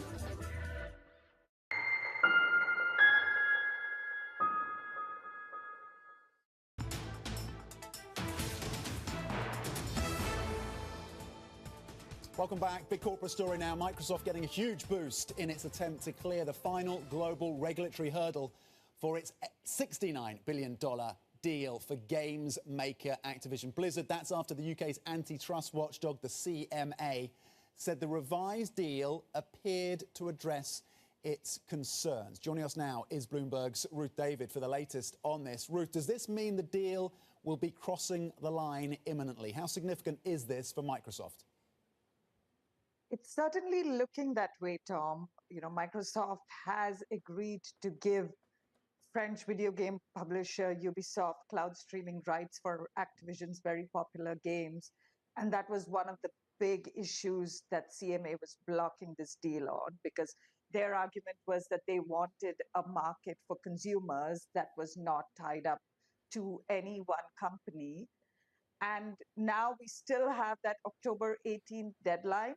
But it's looking a lot better for Microsoft, especially if you look at the fact that the FTC's court challenge over the deal was rejected. The European Union has cleared it. Though I do wonder what this means for European Union clearance, given that it has somewhat changed the outlines of the deal. But from the CMA's front, it's looking pretty good. Okay, so it looks better in terms of the CMA approving this then, Ruth. What are the takeaways for consumers? Because as you point out, the CMA's objections were all around providing more options for consumers. So to what extent does the renewed offer from Microsoft do that? It definitely makes it a much better market for consumers, even though this market, you know, one of the things that the CMA has taken flack for is opposing a takeover based on concerns around a market which is still pretty immature. But if they manage to get this going ahead, you know, the CMA could argue that actually, even in a nascent market, we put consumers first, and we took a stance that was different from the other big regulators. And look, we actually managed to get some changes and to get a deal that is better for consumers. Ruth, just briefly, does it accelerate? Do you expect to pick up an M&A here in the UK on the back of this? You know, we've been asking advisors that we speak to about this a lot. And I think the thing to keep in mind is Microsoft has the resources and an army of the most excellent lawyers that other companies looking at deals might not have. And the overarching sentiment that we are hearing from company advisors, you know, from lawyers that are looking at these transactions is there seems to be more uncertainty around CMA approvals now, especially post-Brexit. We'll keep that in mind. Thanks so much to Bloomberg's London Bureau Chief Ruth David. Thanks for bringing us the update. We'll talk commodities next. This is Bloomberg.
So many people say the only way to really deal with climate change is kind of eliminate oil and gas and then have more clean energy. Is it realistic to eliminate oil and gas in the foreseeable future? You actually have to at least mitigate it.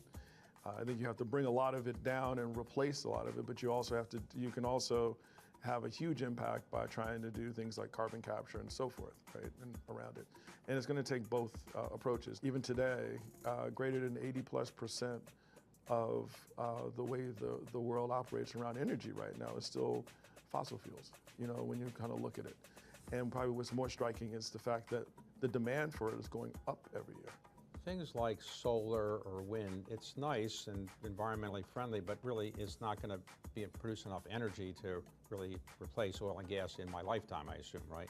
Well, not by itself. So let me just say, solar and wind are critical components. You need, this is going to be sort of a collective effort with a lot of different technologies that are each going to come in and take their piece. What we do at Breakthrough, we look at technologies that could produce half a gigaton, remove half a gigaton of carbon a year.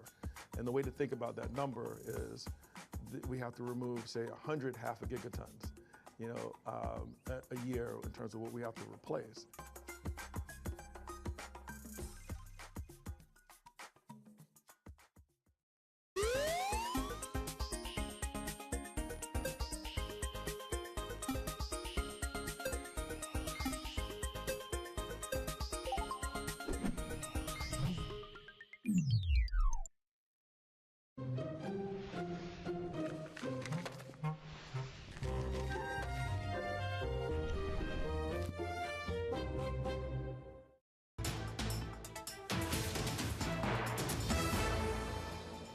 This is Markets Today. We're 30 minutes away from, well, 30 minutes into, sorry, a European trading day. Here are your top stories. The Bank of Japan stands pat on monetary policy, saying inflation is not decelerating as much as expected, and there are concerns about the burden for households as real wages fall. European natural gas futures drop after Chevron and Australian Labour leaders reach an agreement to end strikes, while Russia imposes a ban on diesel exports. Plus, Microsoft's $69 billion Activision deal is set to get approval from the UK's antitrust watchdog after it said the revised deal offer from the tech giant appears to address its concerns. OK, we have breaking data right now. European, with the focus on Germany, the manufacturing PMI and services PMI. This mixes the picture a little bit because services PMI coming in stronger for Germany. Manufacturing PMI coming stronger than expected and higher than the previous print. Let's start with manufacturing then. For the month of September, 39.8. So still, of course, firmly in contraction, firmly below that 50 line, but better than previous month of 39.1 and better than the survey. Services also coming in stronger and quite significantly stronger than the previous month at 49.8, sniffing at the heels of 50 when it comes to German services PMI for the month of September. In terms of the composite number, 46.2, again, higher, of course, when you put the two together than the surveys. The standout for me is what's happening in services. Maybe a bit of a turnaround for Germany. We've been hearing from the Bundesbank and others saying Germany's not the sick man of Europe. Both still in contractionary territory, but better than expected data, Anna. Yeah, actually, this is the first time we've seen services move in that direction, getting better on a PMI reading since the month of May. So perhaps the German story turning around a little bit, certainly the euro turning around a little bit. You'll see the drop on your screen, that drop driven by the French miss on PMIs, and the gain we're seeing in the euro then driven by the German beat. I mean, difficult to call it a beat. It is, it's better than anticipated, but it's hard to sort of say that in all seriousness when the numbers are telling you a story of an economy in contraction territory. Anyway, that is what we're seeing, and it's certainly moving FX markets this morning. Tom, what else do you see? Yeah, it certainly gives a bit more ammunition for those who say you've got to look at the Eurozone with a bit more diversity in terms of focusing in on some of the individual economies and how they're faring compared to others. France, of course, has actually been doing better than Germany in terms of its economic data. That maybe is starting to turn a little bit. Again, you give the context of the fact that both of those German prints remain in contractionary territory, but better than expected. The European Stoxx 600 then, the benchmark, currently down 0.2% after the heavy selling of yesterday. The DAX is off by 36 points at 15,535, and the FTSE 100 has turned positive, trading at 7,684, a tick up of just 5 points, gaining 0.1%. And we have to see whether basic resources are a key factor there, the banking sector as well. Let's break down the sectors then, sector by sector, because you have seen iron ore prices picking up quite strongly. The other positive, if you're looking for slim positives across these markets, is what's happened in the Asian session today, particularly over in China. Tech stocks rallying, and the CSI 300, the benchmark on mainland China, had performed well in the session as well. You also have the energy complex and a little bit of relief coming through from the fact that the strikes over in Australia around LNG have come to an end. Technology is up as a sector, 0.1%. You've seen money moving in to European debt and to European gilts. Gilts are rallying, yields are coming in, so that's going to be proving supportive, at least for now. The pressure easing a little bit on tech as a result of yields coming in the session today. Basic resources, there's the upside then, and a bit of the lift for the FTSE 100, gaining about 0.1%. Iron ore and prices there rallying on expectations that China will come through with more stimulus this weekend. Energy is down 0.2%. Food is also off by about 0.5. Industrials taking a bit of a hit, down 0.5% as well. So broadly, you're negative, of course, across the benchmark, 0.3%, but the FTSE 100 for the moment is standing out. Basic resources paying a play there, Anna. Yeah, absolutely. The iron ore price then lifting sentiment around basic resource stocks, eyes on China's stimulus, eyes on restocking at steel mills. But let's get back to the story around European growth, because we've had these PMI numbers coming through then, Tom, and let's get some perspective on them. I just want to recap what we've got. Manufacturing PMI 39.8, that is higher than was expected, slightly higher than was expected, but still firmly in contraction. Also in contraction, but only just, the services PMI number out of Germany at 49.8, but that is quite a bit better than the 47.1 and marks a bit of a turn in the services story in Germany. Let's bring in our Bloomberg senior economy reporter Jana Randau, who can bring us some analysis. Jana, give us your thoughts then after you look at this data set, which clearly still shows an economy in contraction territory, but maybe shows us a slightly better picture around services. Your takeaways? I applaud the optimism. I'm afraid I can't quite join in. I mean, the economy, the German economy in particular, is just extremely weak. It has problems. It has had problems for a very long time, of course, because of its focus on manufacturing. Now services are taking a hit as well. And yes, maybe the number is slightly better than expected. It is firmly in contractionary territory. And going forward, I don't quite see that services are going to bounce back very quickly. The Bundesbank has warned that the third quarter will probably be a contraction, and is especially concerned about private consumption. And that's because the labor market is starting to show some cracks. I mean, don't get me wrong, employment is at a record high, unemployment at a record low or close to. But firms and the PMI reports have shown that they are starting to think about that. Orders are declining, backlogs are disappearing, demand is weak. So we're seeing, some signs of weakness starting to emerge in the labor market. And of course, if that hits consumers, then they will become even more hesitant. And we're already seeing private consumption pretty much very, very sluggish. And that's because financing conditions are very much tighter than a year ago, thanks to the ECB's tightening campaign. Inflation is high. People are just really uncertain about the future. You see that in the data. And yes, maybe the PMIs are better. At some point, though, things need to stop getting worse before they can get better. For this year, at least, I don't have much hope.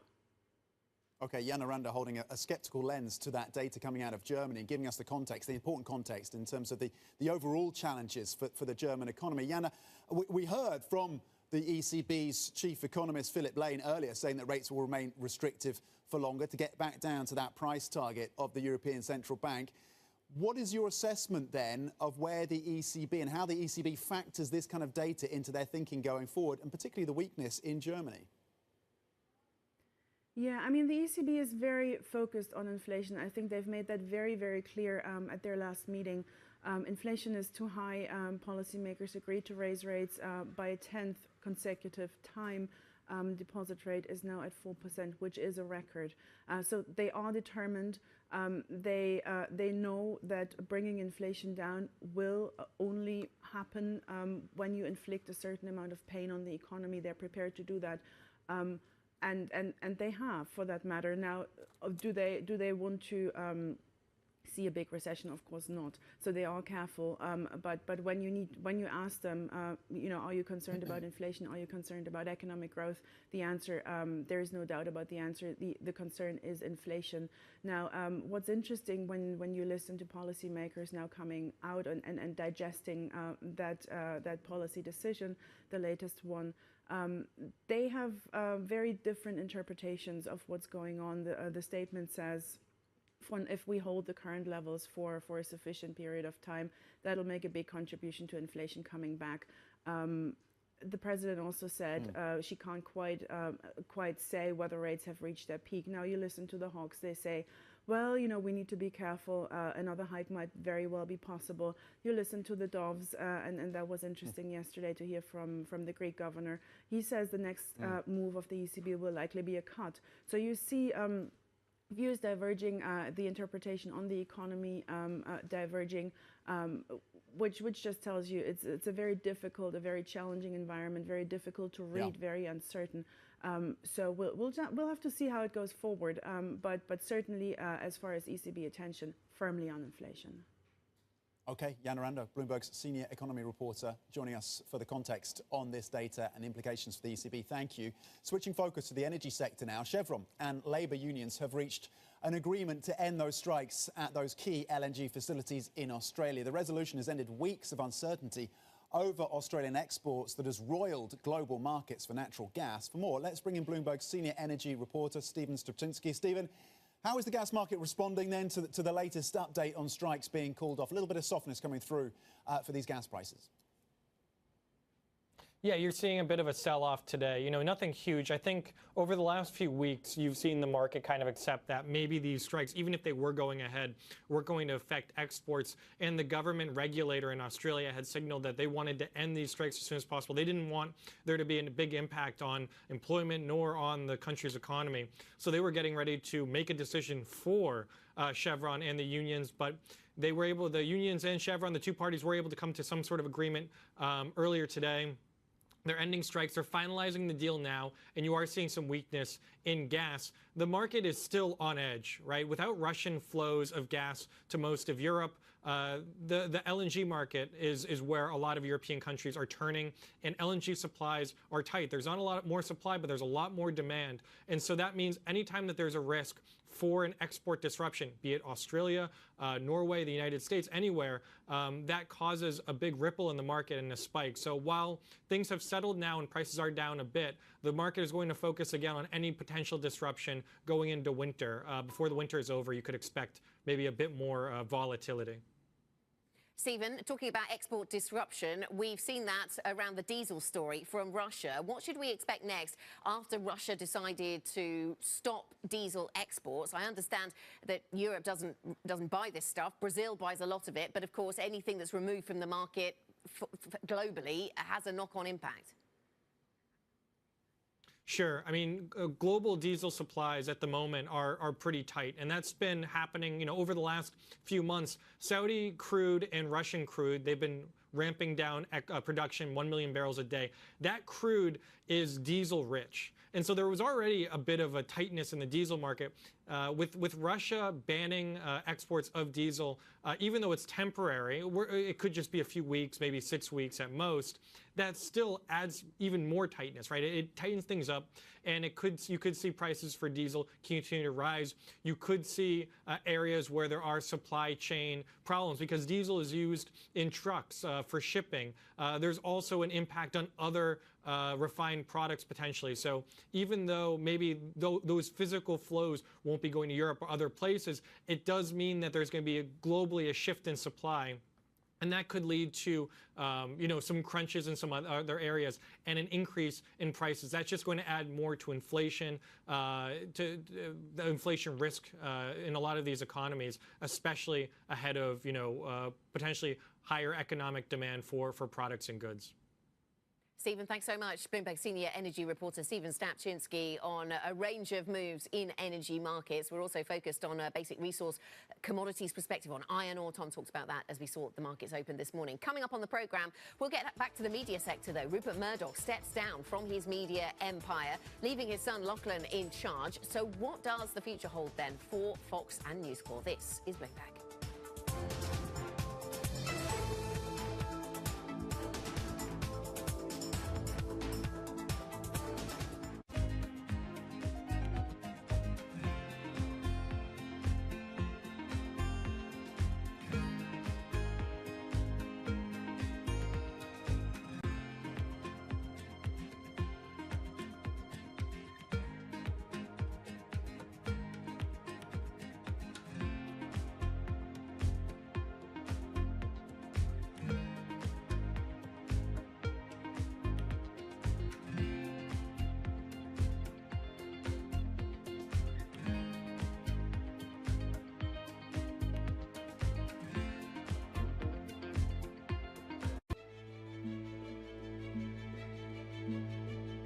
What do you like most about your job? I think the people. I mean, ultimately, we're a people business. A lot of what my job is as CEO of the company is to give those people sort of motivation, to tell them where we're going, to encourage them to come up and do their best work, to encourage them to collaborate. Sometimes you sort of think you're almost a psychologist, as you are a business leader, I think, sometimes. And so what's your best piece of advice? I love pitches. I love being sort of leading from the front, if you like, and spending times with teams. I love to see the work that we're doing. When we pitch for a piece of new business, often when we come together. So I guess I try and put myself in the seat of the client. What's the client going to think when they see this work? Are they going to be excited? Is it going to turn their brand around? How's it going to resonate with their consumers? So as much as possible, I think probably I try and play that role.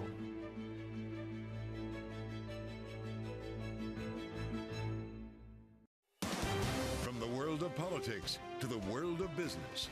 Every weekday at 5 p.m. Eastern Time, hosts Anne-Marie Hordern and Joe Matthew alongside Kaylee Lines deliver news, insight, and analysis live from Bloomberg's Washington headquarters. Get the latest from and about politics' biggest power players at the end of every trading day. Balance of Power, every weekday at 5 p.m. Eastern Time, only on Bloomberg, your global business authority. From New York City. From London, in Sydney. From Washington. In Tokyo. 9 a.m. in Beijing and Shanghai. Good morning, everyone. Have a great evening. Here's what I'm watching. You do not want to miss this story. Is there the kind of upside?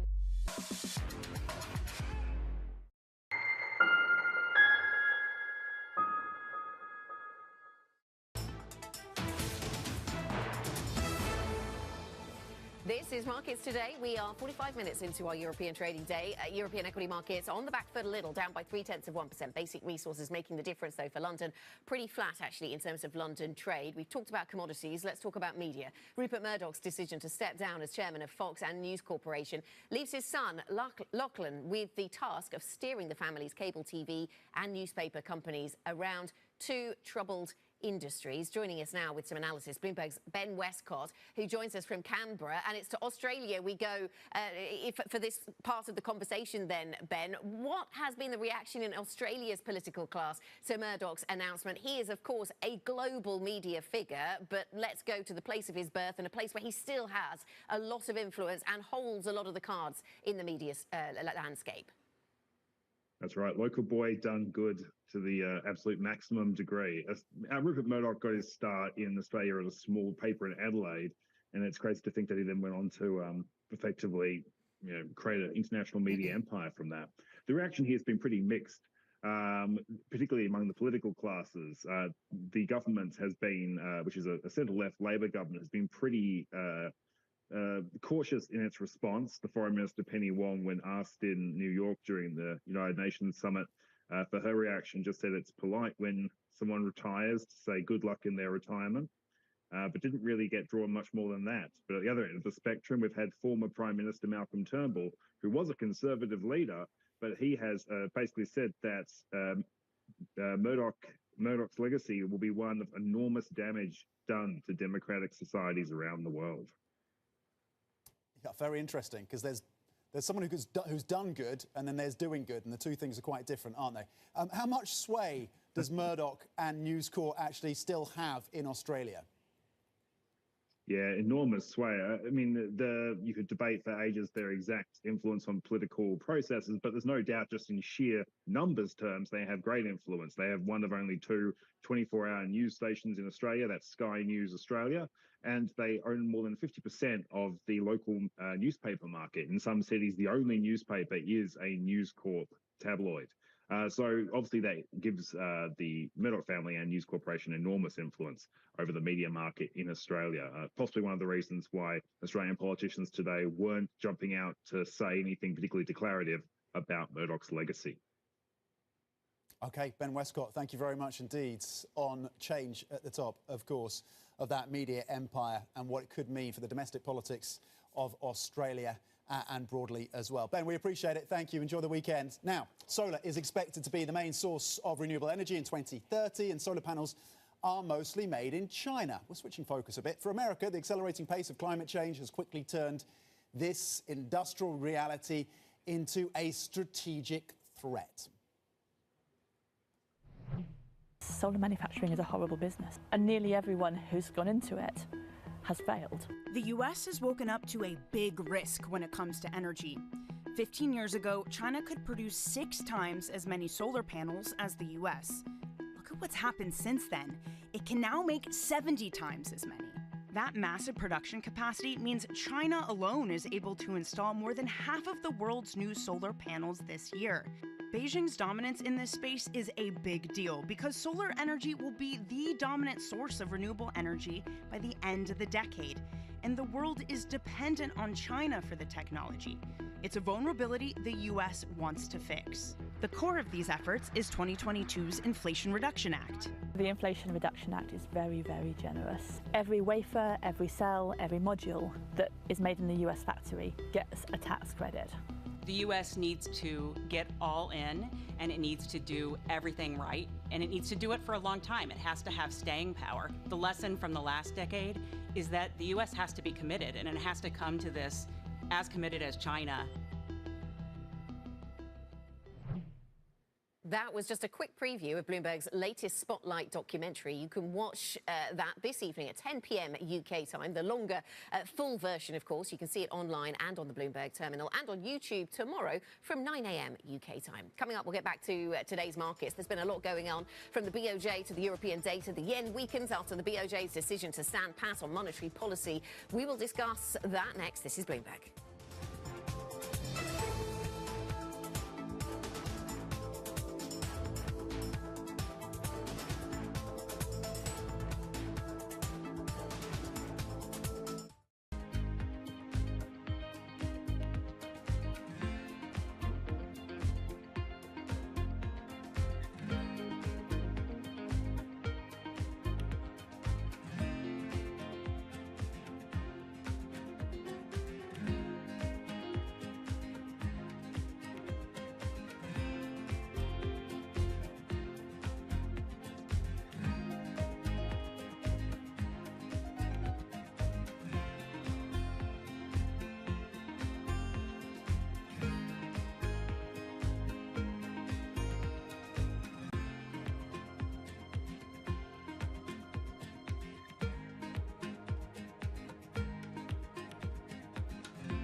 Sports and money. They've always gone together. But never before have sports been so massively influential and as lucrative as they are today. NFL, NBA, none of them were what they are today when they were born. There's leagues that are being thought of and built every day. New teams, new leagues, new business models, even entirely new sports. I never in a million years would have thought this is what my life would be like. We set out to find what's happening and what's about to happen at the nexus of business, sports, and culture.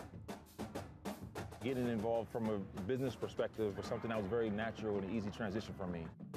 From the pickleball courts of Arizona to the kabaddi tournaments in India to the cornhole boards at your local tailgate. This is what's next in sports.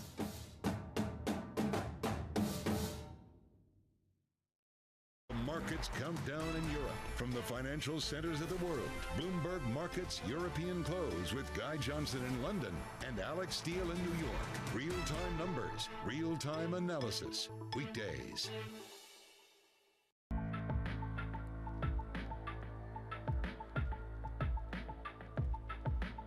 This is Bloomberg.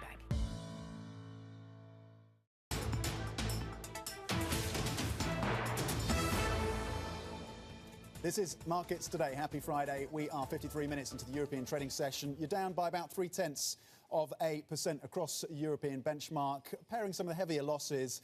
More of the action, arguably, in the bond markets. Gilts are bid, as is Italian and German debt as well. Yields coming in by 4 basis points at the front end on UK debt, 2-year at 4.82.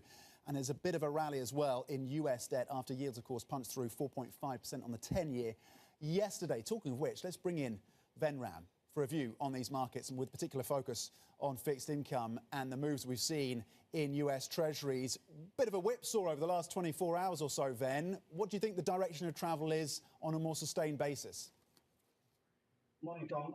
I think yes, a whipsaw in the past 24 hours, but that's not surprising considering how much we've run up in yields in the past 1 week, particularly in the US.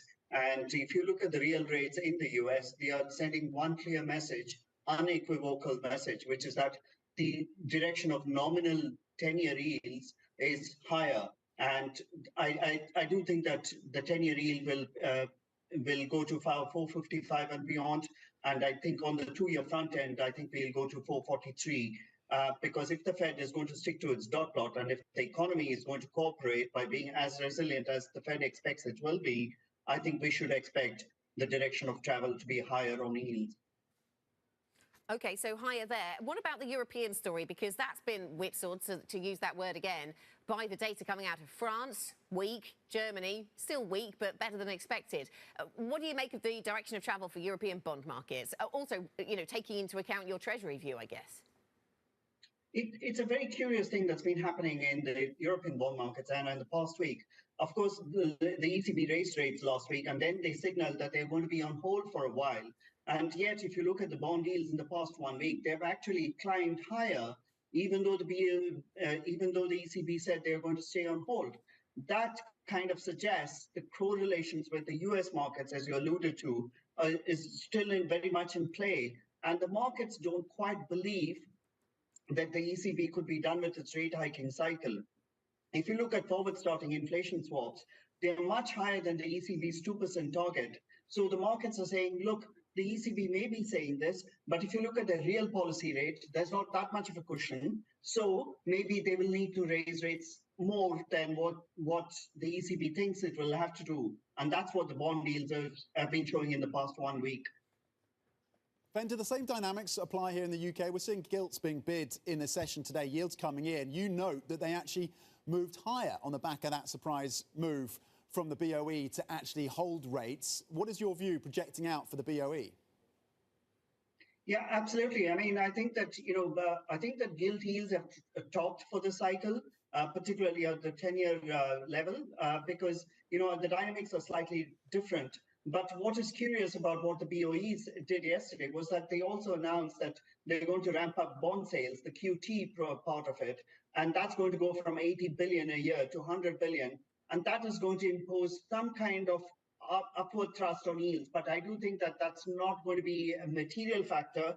It's going to be a factor, but not a material factor. So I do think that the 10-year yields on gilts have peaked here. Okay, Ben, thanks so much. Thanks for taking us through the global story from Treasuries to European bond markets to gilts. Thanks to Venram from our Markets Live team. Remember, you can get up-to-date analysis, MLIV Go, the function to use if you want to stay across the thinking of the Markets Live team. You can find the Markets Today blog on the Bloomberg website. You can also find it on the T-Live function, TLIV Go, on the Bloomberg terminal. European equity markets mostly in the red. This is Bloomberg.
Would you say race relations in the United States are much better than when you were growing up in Mississippi, or do you think we've made less progress than you think we should have made?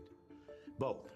I think that much better than when I was growing up. There's so many people who've occupied areas I never thought I would see them in.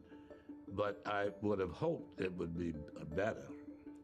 It's been a lot of progress, and somehow we're in an era now where, in spite of the progress, race relations in certain areas has become very scary. You know, some of the things that one reads about now remind me of growing up in Mississippi.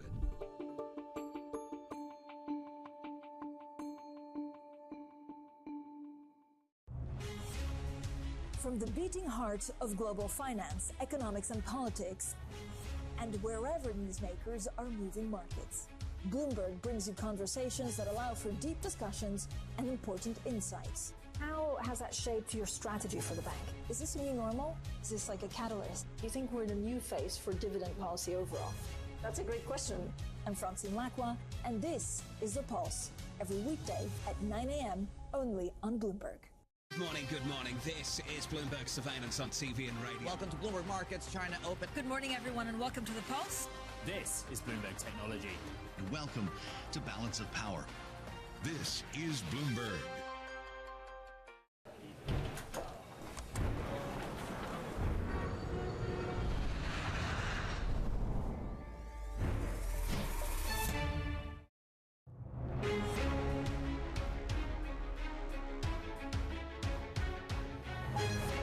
Newsmakers and market movers. This is The Pulse with Francine Lacqua. Good morning and welcome to The Pulse. I'm Kriti Gupta in London in for Francine Lacqua. Here's what's coming up on today's program. Now, the euro falling as Germany and France end the third quarter in contraction, all thanks to weak demand. Euro area's numbers breaking. In just a moment, we'll bring that to you live. Over in Japan, the BOJ keeping policy unchanged. No clear signs of a shift just yet, weakening the yen. Plus, over in the corporate space, Microsoft's Activision deal set to clear its final hurdle in the UK after Britain's antitrust watchdog says a revised offer appears to address its concerns. Let's get a quick check at European markets at the moment, because, again, you are seeing a lot of digestion. Not a ton of real market reaction, though, but, I mean, this is crucial. This is pretty normal. We are expecting what we were seeing in the U.S. to be a Fed hangover. Now, right now, you're seeing the Euro Stoxx 50 down about 0.5%. The FTSE 100, actually the outperformer. Again, a turnaround of this dynamic you've seen between the UK and the continent in the last couple of days, which brings me to the economic data that we are seeing cross the wire already. Euro area September services PMI rising to 48.4. The forecast was 47.6%. So again, 47.6, excuse me. The manufacturing PMI is 43.4. The forecast there at 44. So services PMI coming in a little bit stronger. The manufacturing side, not so much. Joining us now for a little bit more insight on what that means is Bloomberg's Jana Randau. She joins us from Zurich. Jana, your original take on these numbers? Yes, good morning. Well, a mixed bag, I would say, but overall, probably on the very negative side. We saw Germany and France leading the downturn. The rest of the region pretty much stable, but pretty much stable is really not good news. And especially Germany and France doing quite poorly there. Overall, the data suggests that the entire Eurozone shrank by 0.4% in the third quarter, and now that is obviously a very big number. And what that tells us is that manufacturing, which has struggled for a while already, continues to do so. Orders are shrinking or declining amid weakness, not just in the region but also on global markets. The stock or the backlog of orders is shrinking. Delivery times are speeding up, and that just tells you, a little bit about the desperate state of things in manufacturing. One other thing in services that I thought was really, really interesting, that input inflation actually picked up again, and that is important for the European Central Bank, of course, because they are concerned about inflation, about wages in particular, and services. The wages play a much bigger role than in manufacturing, and if you see input prices going up, that tells you wages are going up. That tells you that the risk of a wage price spiral is there. It needs to be monitored, and that tells you also a little something about what policymakers have the challenges they face as they go ahead.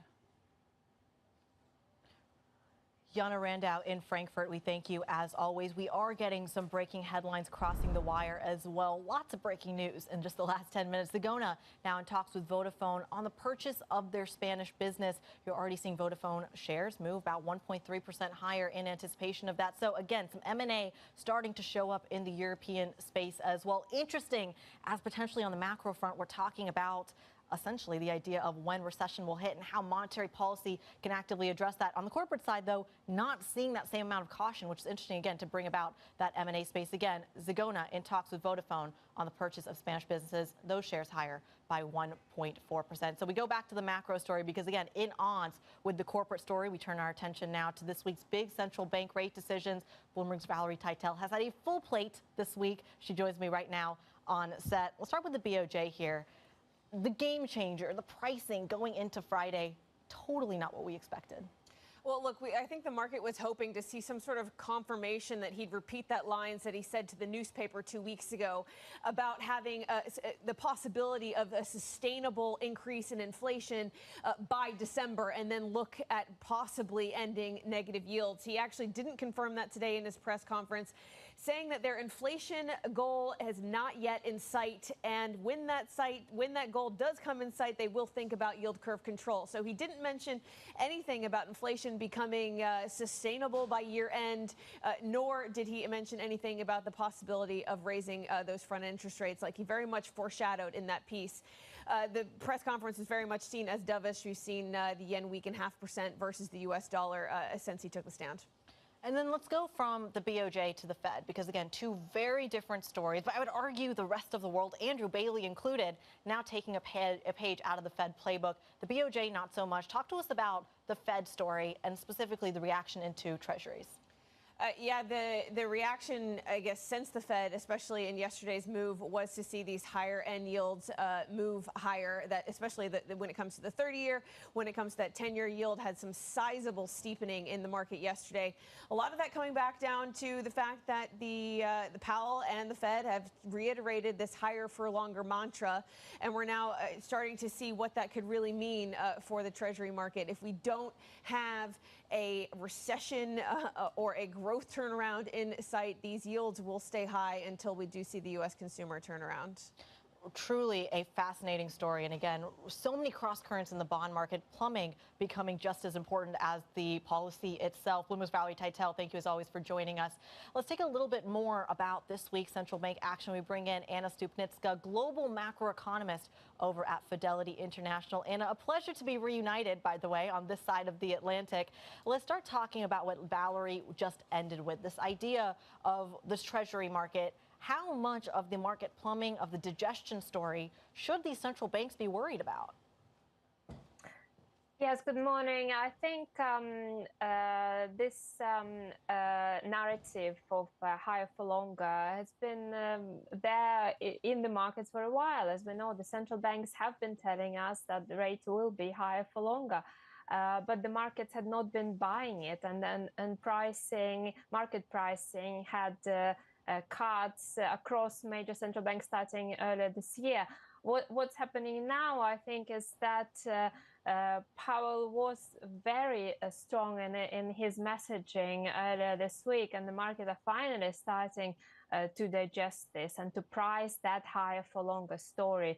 And at the same time, if we look across risk assets, they had been pricing a soft landing, but now the mix of higher for longer and soft landing is harder to reconcile, and that's why we think we are seeing that risk off in the markets since the FOMC meeting. What is for you the game changer here in monetary policy this week? Was it the BOE for you? I mean, I feel like that's been everyone's answer, or was it the BOJ that perhaps UATA guiding the markets a little bit differently to the way they were positioned going into the back half of this week? Well, I think that the game changer in terms of the message and the impact of the market, I think was the Fed and the strength of the message, but also altogether, if we think about the ECB last week, the Fed, the BOE, they are all trying to send in their own way. They're all trying to send that message that rates are going to be higher for longer. And again, that's something that markets still have to digest and price in. I think the BOJ was relatively uneventful, and yes, it was a bit of a surprise in a way. If we think about the comments that Wade made previously, but it wasn't a surprise for us overall, because we think it will take much longer for the BOJ to be comfortable with that underlying inflation to actually make a change to policy. We think that's probably the 2024 story. It's kind of interesting, again, when we talk about this idea of what the game changer actually is, because Anna, I love to say that Chairman Powell was really considered central banker to the rest of the world. To what extent is Andrew Bailey now setting the global agenda, setting a lot of that policy for the rest of the world in terms of experimenting how to deal with this issues you've seen from the demand side and the supply side? Talk to us a little bit about England being the case study for economists to study for decades to come.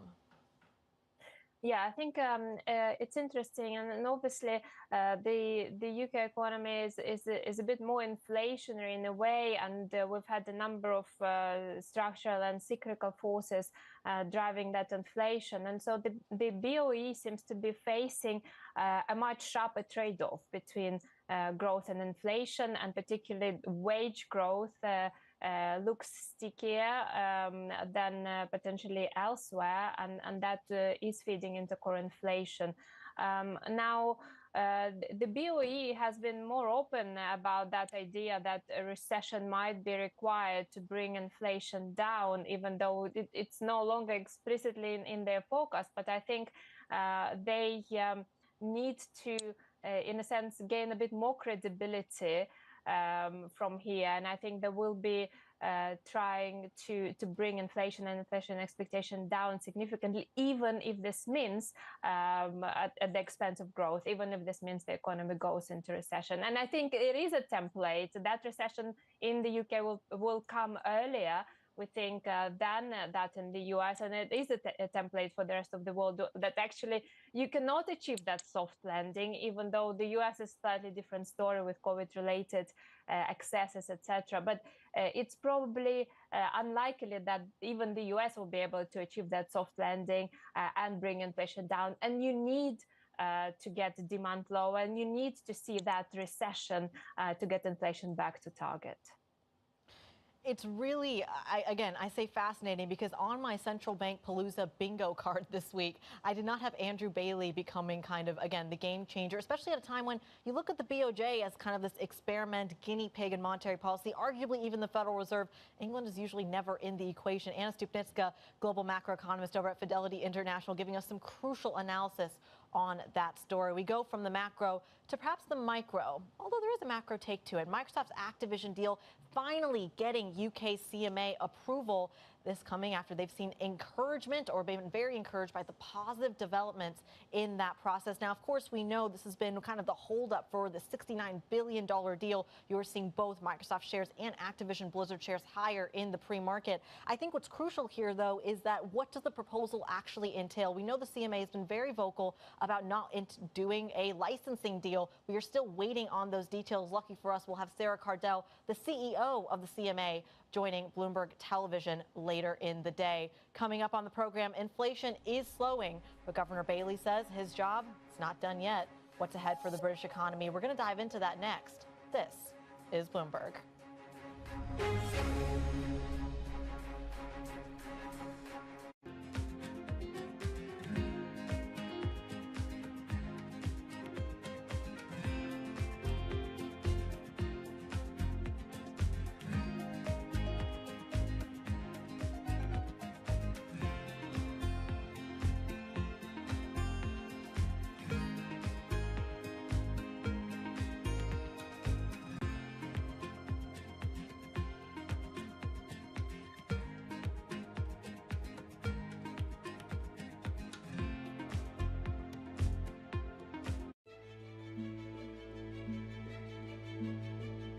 don't think we can replicate Tesla. Tesla is a unique because when they founded, and then the personality behind it, the product is beautiful, technologically very, very strong.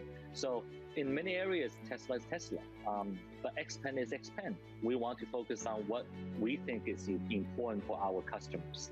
Our customer like beautifully designed vehicles, either it's large SUV or sports sedan. We believe we have a very, very appealing family look that our customers is really attracted to. They like to have user-friendly features inside the cabin that has a technology feel. It's very smart. It enables them to really utilize the vehicle that's different.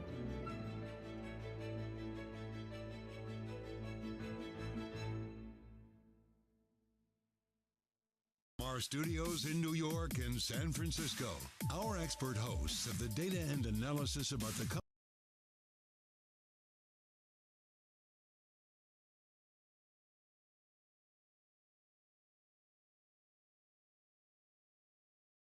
you know and the startups to watch, plus the interviews you don't want to miss. Watch Caroline Hyde and Ed Ludlow on Bloomberg Technology, the only daily business show dedicated to tech, right in the middle of the trading action. 12 p.m. on the East Coast, 9 a.m. in the West. Only on Bloomberg Television, your global business authority.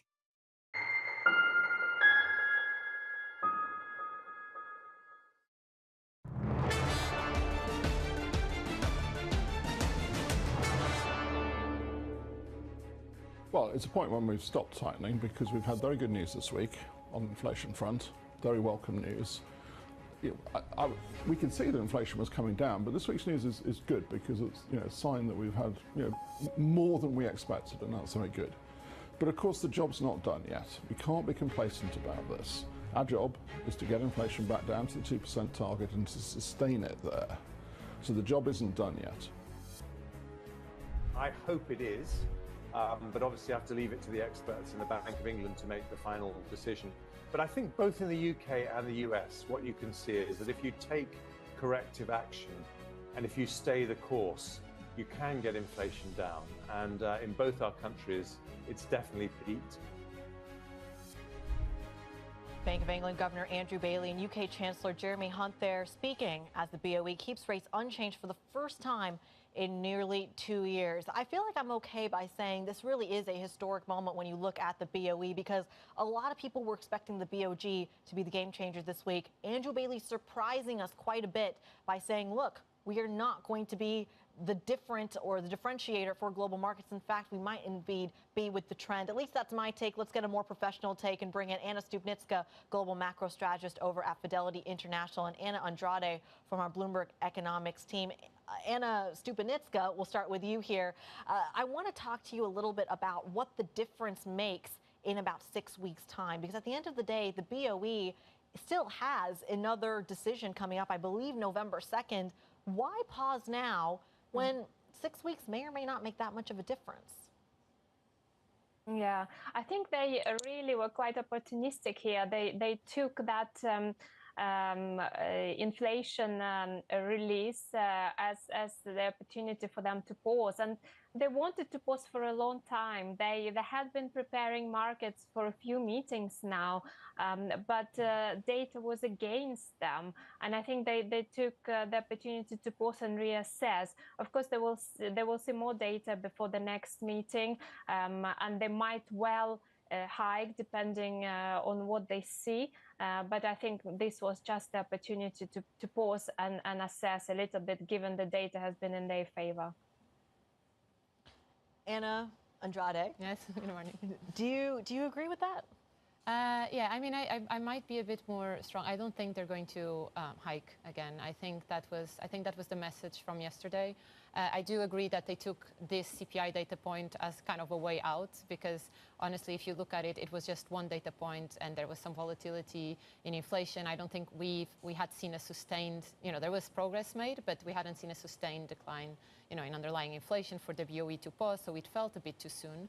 They took the way out now, but I also think that with yesterday's meeting, they kind of signaled that they're done. Their concerns have now flipped and completely shifted from, risks of inflation persistence to growth concerns. And I think if you look at the minutes, they also kind of suggest that they will be more tolerant a bit to, probably upside surprises in the data, because they say that it will be volatile, and they say that services and wage might not be, the best indicators to be looking at right now. So I think they're done. When you take a look, I'm going to kind of macro it out a little bit here. When you take a look at, even the PMI data that we just got 18 minutes ago, you're seeing this divergence between services and manufacturing, and that's very normal. We've seen that in the U.S. as well. To what extent does the BOE have a problem of this kind of diversified approach, where perhaps their monetary policy, given that it is such a blunt tool, tackles one part of the economy but not the other? What part is it not tackling? Well, I think so far, what we've seen in the data is that residential investment is down, so that's kind of reacting maybe to the fall in house prices, and that's all been driven by higher interest rates. I think there's also a point to be made that consumption might be a bit weaker, but it's true that there we kind of seen a bit more mixed signals. The latest July print was a bad one, but it was led a lot by strikes, and when you look at consumer-facing activities, they actually did pretty well given the decline. So I think we have a bit more of a mixed indicators on the consumption front, and I think we'll need to wait to see more data to see how that really looks. Anna Stupanitska, talk to us a little bit about what she just talked about. This idea that, and I mean we're showing it more so beautifully on the terminal chart here, that this sticky inflation may not be so sticky. And I think, Anna, I'll come back. Andrade, I'll come back to you. So many Annas, so much analysis, so many Annas, easy to get confused. Anna Stupanitska, let's talk about that stickiness here, because again, I'm putting my American hat on. How can Andrew Bailey hit wages harder? Yeah, I think it's interesting. Central bankers have claimed now that they are doing their job, and the monetary policy is transmitting to the economy, and that's why inflation has been declining. I mean, it's been declining on the headline because of food and commodity prices, and because the base effects have been more favorable. Yes, we have seen some progress in good inflation, and again, this has been driven partly by base effects related to COVID.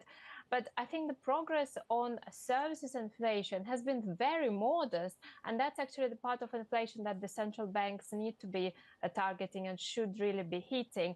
And I don't think that they have been very effective yet. So they claim that they have achieved disinflation, is going in the right direction, but I don't think it's been mostly due to monetary policy just yet. That's why they will have to keep rates higher for longer. And this goes to the whole idea of the transmission mechanism and long and variable lags and how long lags are. And we actually think that that transmission mechanism is delayed. It's not broken. It is delayed. Partly has to do with the debt structure, the structure of the debt markets, whether it's mortgages or corporate debt in the US and the UK. It's just delayed. So it will come later, but the central banks will still have to wait for those higher rates to really hit the economy and have an effect on inflation. We didn't even get a chance to talk about this quantitative tightening story as well. Plenty more fodder. I could really, I think, spend all day talking about the BOE. For now, Anna Stupanitska, global macro strategist at Fidelity International. We will leave it there. And Anna Andrade as well from our Bloomberg Economics team. Thank you both very much for joining the program. Plenty more to come. You don't want to miss it. It's all about the analysis. Stick with us. This is Bloomberg.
deal was the brainchild of Apollo CEO Mark Rowan.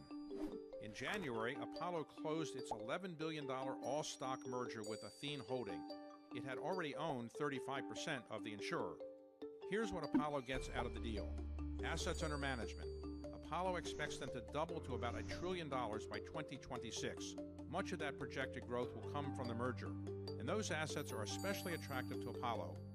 Insurance companies typically go after much more modest returns than buyout investors. That will give Apollo more options for investing the cash. Athene is a steady provider of fee income. It has grown into one of the nation's biggest holders of fixed annuities, those retirement savings products favored by risk-averse customers. The merger will also allow Apollo to simplify its governance. It gave up its dual-class share structure and adopted a one-share, one-vote plan. The hope is that will eventually lead to Apollo's inclusion in the S&P 500. Wall Street is waking up. Europe is already trading. And Manus Granny and Danny Berger are making sure you have the news, data, and analysis you need to set your agenda. Micro, macro, and everything in between. Manus in New York and Danny in London follow the money around the globe. Take a daily deep dive into risk and help you make informed decisions for your trading day. Watch Bloomberg Brief, weekdays at 5 a.m. Eastern, only on Bloomberg. Context changes everything.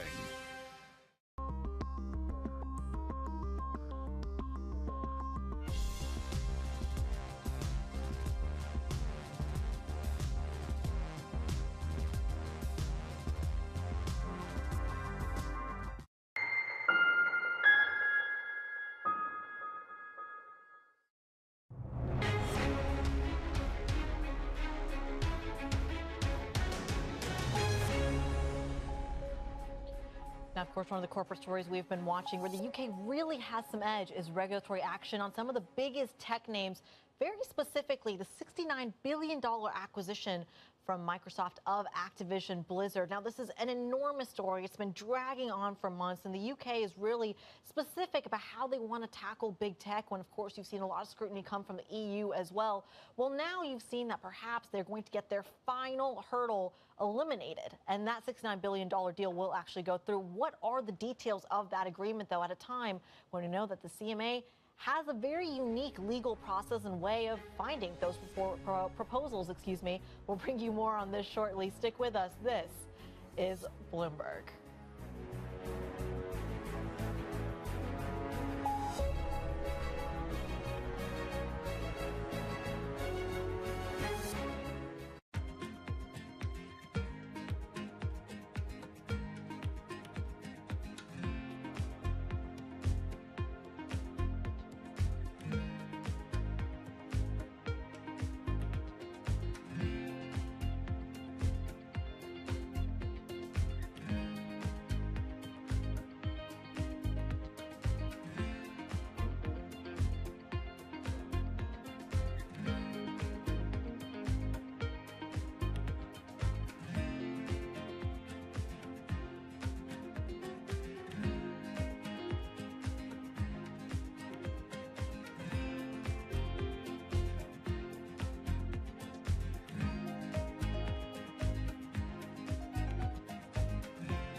What do you like most about your job?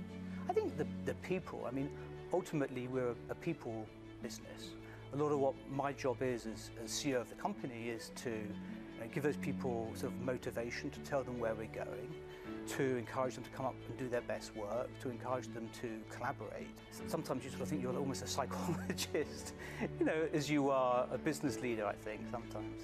And so what's your best piece of advice? I love pitches. I love being sort of leading from the front, if you like, and spending times with teams. I love to see the work that we're doing. When we pitch for a piece of new business, often when we come together. So I guess I try and put myself in the seat of the client. And what's the client going to think when they see this work? Are they going to be excited? Is it going to turn their brand around? How's it going to resonate with their consumers? So as much as possible, I try and play that role.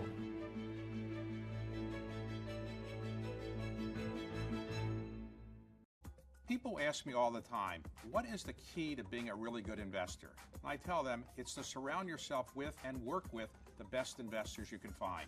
On Bloomberg Wealth, I'm going to take you to meet the greatest investors in the world, the people that I would like to have managing my money. I found myself in a spot where I was constantly getting new challenges. A lot of, I think, the best mentorship I had at Bridgewater is because people often saw in me the potential to do things I didn't even see in myself yet. This month, Bloomberg brings you the latest from China's 14th Annual National People's Congress, including China's COVID recovery, economic outlook, and geopolitical tensions. Continuing coverage this week on Bloomberg. Why do the biggest names in business choose Bloomberg? That is a great question. It's a great question. Great question. Great question. That's a question I get all night. Bloomberg, top experts, great questions.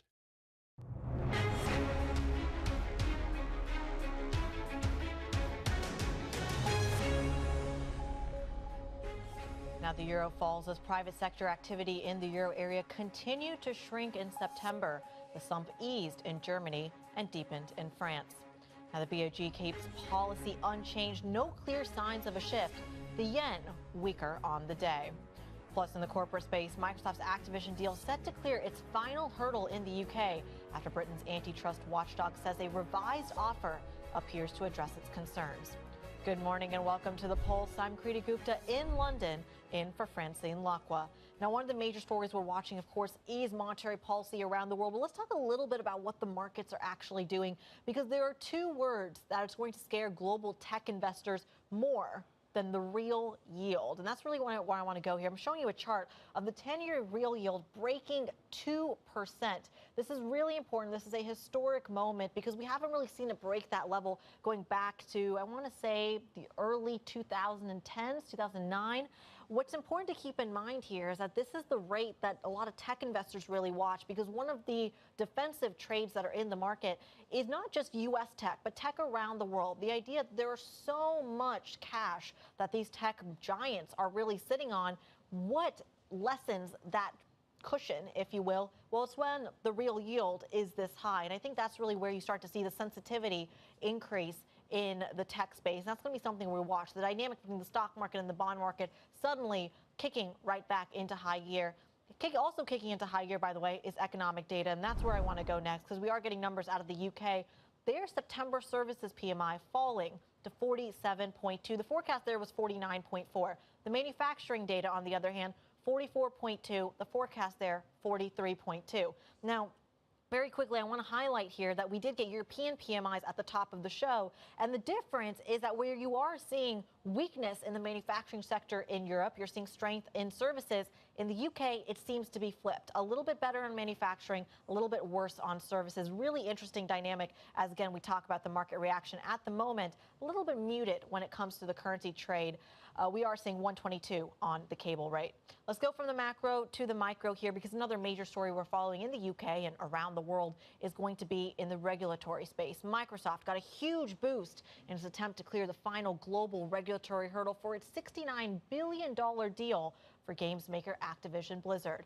That comes after the UK's antitrust watchdog, the CMA, said that the revised deal appeared to address its concerns. Now, this is so important because, of course, this has been kind of the last hurdle for this massive tech deal, which, by the way, when it was first announced, really moved the markets, but has been this drawn-out saga going into the rest of the world, specifically when it comes to the UK, which it feels like has been trying to make its mark on tech broadly. So Microsoft shares at the moment, with that final clearance, higher on the day, as is Activision Blizzard, 1.7%. The trading at about $93.92, very, very close to the $95 a share offer price from Microsoft. Let's get a little bit more perspective. Bloomberg's Ruth David joins me now on the program. Ruth, I have been fascinated by this story because who thought, again, on my bingo card, I did not have UK CMA holds up one of the largest tech deals in history. That I didn't see it coming, I'll admit. Ruth, talk to me a little bit about what the perhaps parts of the deal the CMA might have finally agreed to. What did the smooth talking in this proposal?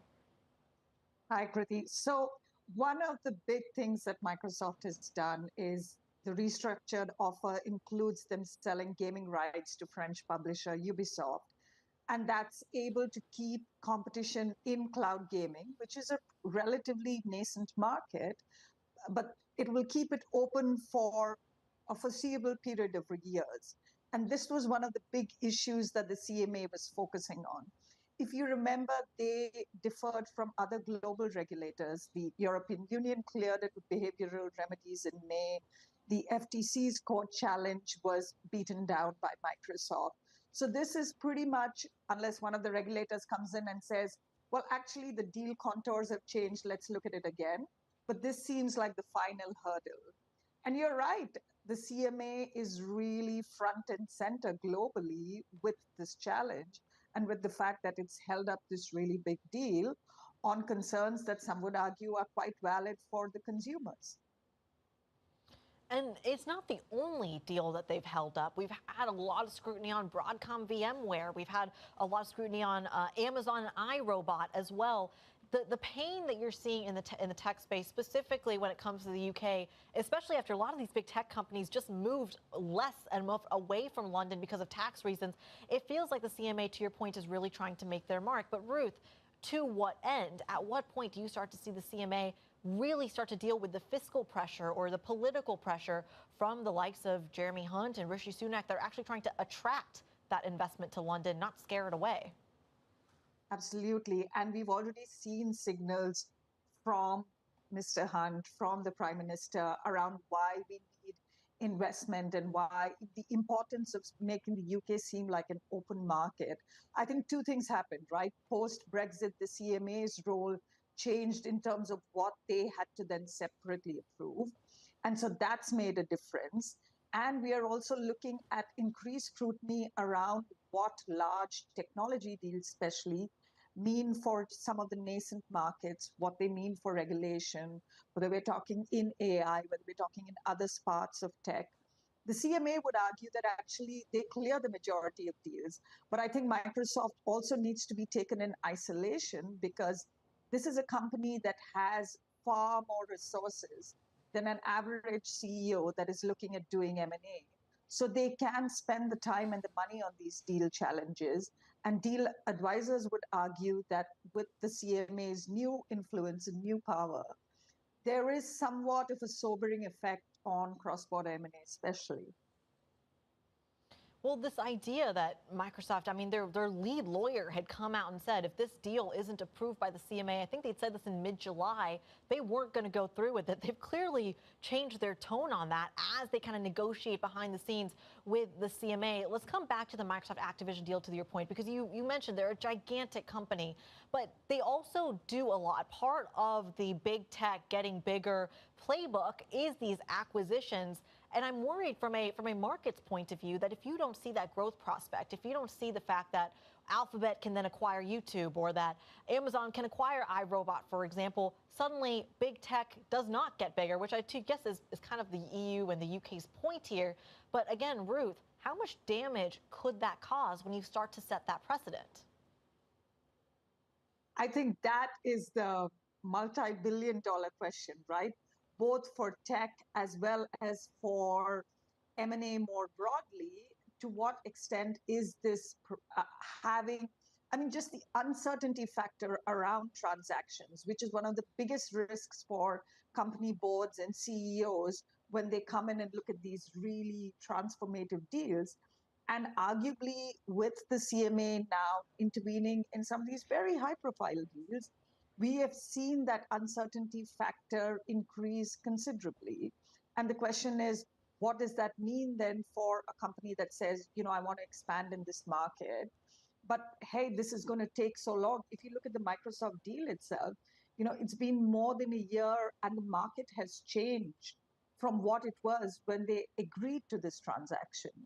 So you can ask the question, is it still as attractive for them as it was when they said they wanted to do it? Again, a fascinating conversation, because now I'm just curious about whether, to your point, some of these other big tech companies come out and they say, well, look at the hassle, look at the legal costs that Microsoft has had to deal with. maybe we just don't do this. Maybe it's easier to grow in-house, which again takes a lot of time. Bloomberg's Ruth David all over that story. We thank you as always. Later today, we're going to get the perspective straight from the source. The CEO of the UK's Competition and Markets Authority, Sarah Cardell, will join Bloomberg TV. We will have her. We're going to talk about what the details of this deal actually look like. Very excited for that interview. It's one that you're not going to want to miss. Now, UK Chancellor Jeremy Hunt, in the meantime, says that the West needs to have dialogue with China when it comes to AI. Speaking on Bloomberg's Balance of Power, he defended the UK's decision to invite China to its AI summit in November. We'll invite them. They won't come to all the discussions, but you need to have a dialogue with countries like China. They're not going to go away. And there may be things that we can work together with China on. But, you know, we have to be very realistic and we have to have those discussions with our eyes open. What we're trying to see is if we can get a global consensus on how to make sure that artificial intelligence remains a massive force for good in the world, which I truly believe it can be. But then if you're going to do that, where you put the guardrails in to stop it going wrong. And the UK has just become the third trillion-dollar tech economy globally. We have more unicorns, you know, these billion-dollar companies than anywhere else in Europe. So we are very keen to bring together all our friends and indeed people whose values we don't share to try and manage this next huge development in humanity's tech journey. I used to walk by the Silicon Roundabout a lot, but right now you're actually dealing with the titans of Silicon Valley in California. Have you convinced any of them to come to this summit in the United Kingdom? I think we're going to get most of them coming. Like I mean, Elon you're Musk? absolutely right. Well, actually, he's someone I haven't spoken to, but he'd be very, very welcome. But I just say this, you know, you know, we are Europe's Silicon Valley now. Since you lived in London, Anne-Marie, there's been a huge tech explosion. And, you know, we are really proud to be able to make a good contribution to this debate. It's much better that we try and grip this right from the outset. And I think, you know, from the point of view of investment going forward, investors want to see that governments have figured all this stuff out. And then when they do, they're going to start to put in really huge sums of the money. At the moment, we're getting a lot of money being spent by the really big players. And we've got quite a few startups. But if we're really going to make this the huge opportunity it can be, then we need to get some kind of consensus about how to keep it safe. UK Chancellor Jeremy Hunt there speaking to Bloomberg's Anne-Marie Hordern and Joe Matthew. Actually says London's getting more tech investment. We're worried about it getting less, something we'll be diving into the later hours of Bloomberg TV, I'm sure. Coming up on the program, Chevron has reached an agreement to end strikes at a key LNG facility in Australia. We're going to discuss that next. This is Bloomberg.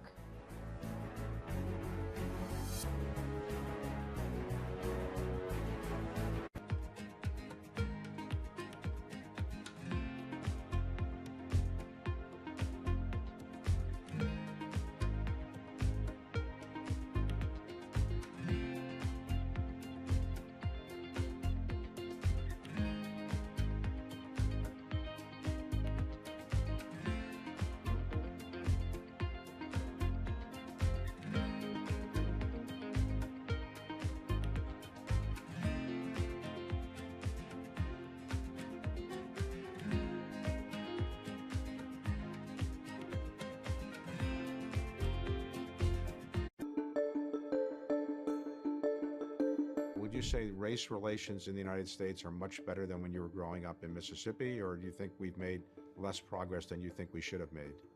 Both. I think that much better than when I was growing up.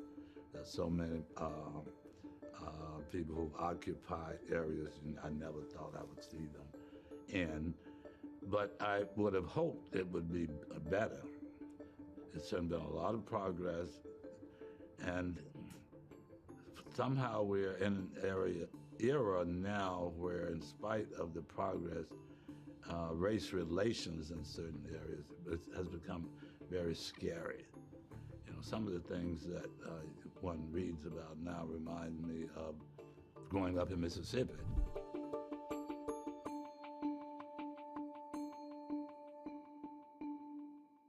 The names that move markets are on Bloomberg. There's a complete change in the labor market. there's a complete change in the energy future that we are facing. Under tightening would be a worse mistake than over tightening because we can course correct that. The question is whether we need to increase the pressure or just keep pushing.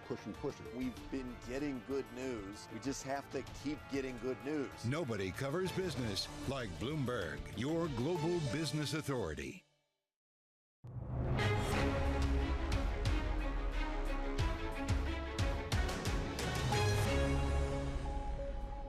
Russia's decision to ban diesel and gasoline exports is adding to the risks of disrupted fuel supplies ahead of winter. Let's bring in Bloomberg Senior Executive Editor for Energy and Commodities, Will Kennedy, a favorite of the show. Let's talk about Russia's strategy here. I mean, we already know that things are really, really tight in the diesel market and the refined products market. Is that why they're doing this now?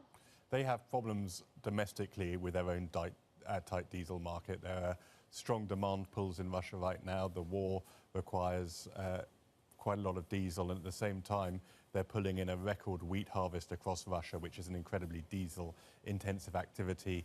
On the supply side, they have some big refinery maintenance going on. So you put that together, and Russia, which typically exports a lot of diesel, is actually quite short, and prices domestically are relatively high. So they do have a domestic problem to solve. That said, if this lasts for any length of time, it does impact an already tight global diesel market. Diesel is absolutely vital for the function of the global economy. As you know, trucks especially all require, the delivery of goods around the world requires huge amounts of diesel. So it will have an impact. The question that a lot of people are asking is how long this can last, because once Russia has solved its domestic shortages, it will rack up big diesel stockpiles very quickly, because structurally it has a big long in diesel and needs to export. So it is a big event. The question a lot of analysts are asking is how long can it really last? When I think shortage, I'm old enough to think LNG. Yeah. And that's how I'm going to get to my next topic, because I have no real transition between diesel and LNG. Members of your team, your BN reporting team, told me 2 years ago when the war in Ukraine first began that LNG comes from Norway, from Qatar, from the United States to some extent. So when you have all three of those major hubs basically say, we don't have that much to offer the rest of the world, there really is no time or place for disruption. It feels like we can breathe a sigh of relief on that front. It does. So the threat of a big strike in Australia, which is another key exporter, has receded. Chevron, which had a long-running dispute with its workers at 2 LNG export projects, reached a deal overnight. They accepted the recommendation of the Australian regulator. It means some very generous allowances for a group of workers who are working on those remote LNG facilities. So it probably more money than Chevron wanted to spend, but at a time when the LNG market remains very tight ahead of the winter in the Northern Hemisphere, this will be a relief for many gas traders. You know, Guy Johnson, I think, had Mike Wirth on his show, and he said, if I work for you, do I get a raise? Because you have these record profits, and he kind of evaded the question. It's interesting that I imagine a lot of folks in Australia are saying the exact same thing. Will Kennedy, Bloomberg Senior Executive Editor for Energy and Commodities, we thank you as always for your insight. Let's stick with that theme, though, because Will was just talking about strikes over in Australia. Well, strikes are truly a global theme. Specifically, it's a story we've been following in Detroit, Michigan, the United States. The big three automakers could potentially expand later today unless substantial headway is made towards new labor contracts. What's interesting is that ahead of that, pre-market, you're seeing Ford actually higher by 0.3%. General Motors, not so much. But that's actually underperforming a market that's already seeing a little bit of green on the screen. But again, this is the kind of warning that the UAW union is giving at the moment. It's calling its first ever walkout across all three of the legacy car makers last Friday. Now they're saying they could expand it. Let's bring in Bloomberg's auto czar, Craig Trudell. Craig, how long is this going to go? So I think it's essentially a foregone conclusion that we're going to hear from the UAW today, sort of next steps in the strike. As you mentioned, it's across all three companies. As of last week, was just a handful of plants across those three companies. That's left the union with some options, whether it's sort of picking new plants to strike and giving these three that have been shut down a break. Or just adding to the pain. And so I think, the general expectation here, given the fact that the sort of bid ask between, what the union is asking for and what the companies are willing to accept, it's likely that we're in for weeks, potentially months of striking here. Well, it's fascinating to me because we all want pay raises, right? That feels normal, like a normal thing to ask. But it's almost tough because on the one hand, you're rooting for them, right? You're saying, look, I get it. I also want a raise. So yeah, you go get that raise. On the other hand, if you do that, the ripple effects could actually hurt people's pockets, like you, like me, like anyone in Detroit, because of those margins that end up being in those car prices. How quickly does that ripple effect actually take place? I think in terms of, if it's the case that the union wants to sort of, switch up, which strikes which plants it strikes at, and sort of gives workers a break, because remember, when these workers do go on strike, they have to go on $500 a week pay, so it's a pretty substantial hit to their income. Potentially they could sort of mix and match plants, and maybe that leads to sort of less disruption in terms of prolonged losses of production. And we are seeing, just in these 3 plants that have struck already, pretty big disparities in the amount of inventory that these companies have of these cars.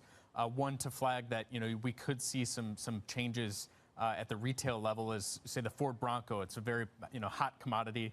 The fact that was already in short supply and now is going down at least a week could mean that, you already weren't getting a great deal on that. You're potentially going to have to pay even more. And that's just the U.S. automaker space. And here, I keep saying stateside. We're not stateside. Whatever the U.K. equivalent of that is. Here in the U.K., then you have the petrol and diesel part and part of Rishi's Expand. A topic for another time. Bloomberg Auto czar Craig Trudell walking us through the car story around the world. Now coming up on the program, it's a trio of recent IPOs.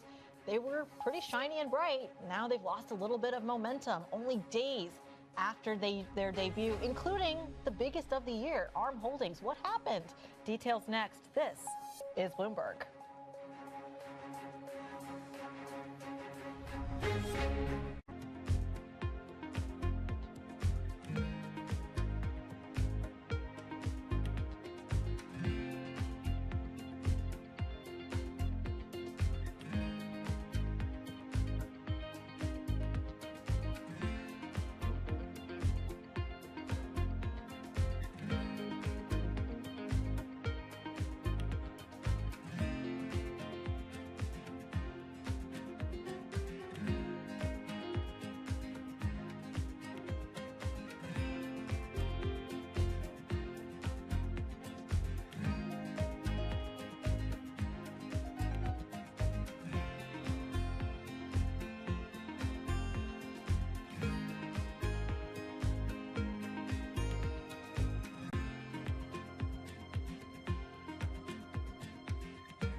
I don't think we can replicate Tesla. Tesla is a unique because when they founded, and then the personality behind it, the product is beautiful, technologically very, very strong.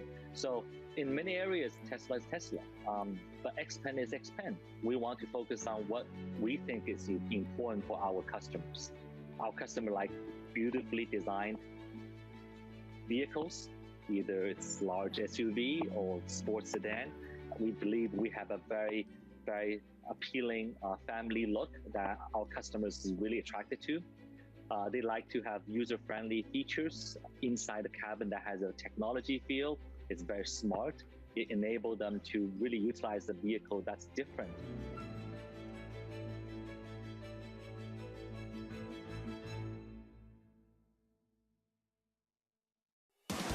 From the world of politics to the world of business.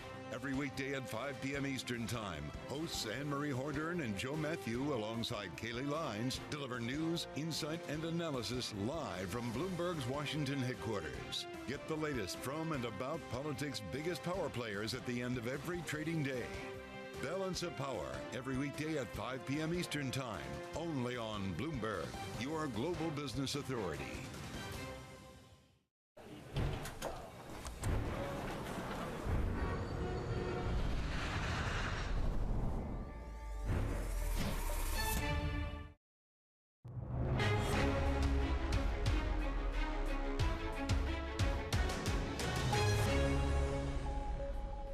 Welcome back to The Pulse. A trio of recent IPOs have lost momentum only days after their debut. Shares in ARM have fallen for 5 straight sessions.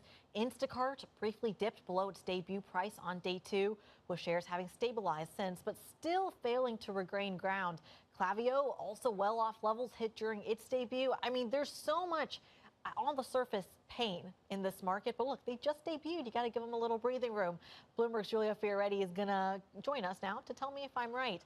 Is that fair to say? I mean, IPOs are always so propped up. There's always so much excitement, especially when it comes to tech IPOs. Is it really all that surprising that they've dropped back down? It might not be entirely surprising, actually, although it's certainly disappointing for many watchers who were hoping this would be the big reopening moment for the IPO market. And so it's a bit of a coming back down to earth. 25% day pop, first day pop is very nice, but obviously that share price gain needs to be maintained over the long run. I think now we're seeing a little bit more sort of the exuberance come out of the market. Obviously, we're only still in the first few days. There were the comments from the Federal Reserve on Wednesday, which obviously saying that interest rates might be raised again one more time this year and would stay higher for longer. That obviously was a drag on the broader market and on these 3 names in particular. So with this more grim backdrop, obviously, it shows that valuations are still an issue for tech companies. The need to generate cash is still key. And obviously, a lot of these valuations were predicated on their ability to grow profits and to grow revenues by a high percentage, and obviously that has now been called into question. All right, Julia, I'm going to put you on the spot here. 30 seconds. Do we have a read-through between these IPOs and the others that are waiting? Well, we've already seen actually some of the ripple effects. The Vietnam-based internet startup VNG has decided to put its IPO on hold as it waits for better market conditions, we've reported. And so that obviously shows that there is now some caution. So we're not going to see, perhaps it was premature to expect that there would be a huge market reopening just on the back of these 3 IPOs. But certainly now the market environment out there remains tricky. It remains quite volatile, and there's still a lot of macro uncertainty. And so we're not going to be seeing the floodgates open completely. And basically, people, I think, will be sort of more cautious going forward.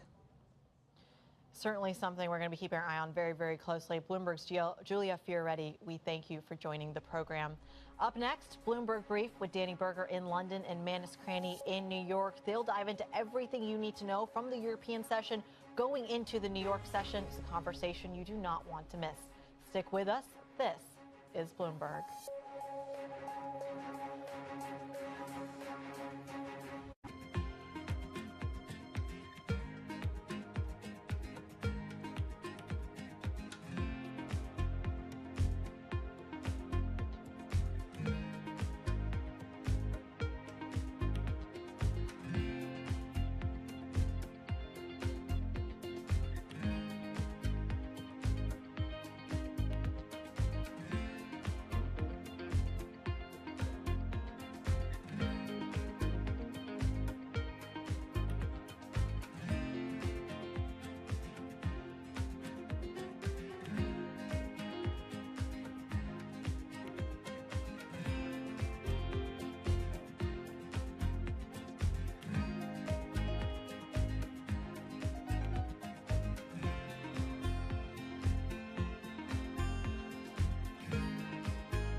Fixing things that go wrong and smoothing out bumps in the road is what customers expect from energy providers.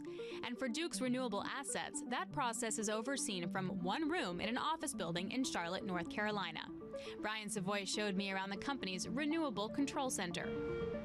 This is where our operators are monitoring and managing over 5,000 megawatts of renewables across the United States. How would this differ from like a conventional asset monitoring center? Yeah, so assets, historically, they would have the monitoring center on site. So you might have an operator with screens, but at the site, whereas this we can do 90 sites. There's offshore wind, onshore wind, solar, and they're looking for the smallest change in output because every megawatt hour is money. When one of these assets isn't producing full capacity, we're putting another resource on, and we're having to toggle this on a consistent basis. And this, as clouds come, this is by the minute. This is not, or the hour it's off. No, it's by the minute, and then it'll fall, come back, and we have assets that follow this digitally as well, so that we can keep a consistent flow of electrons on the grid.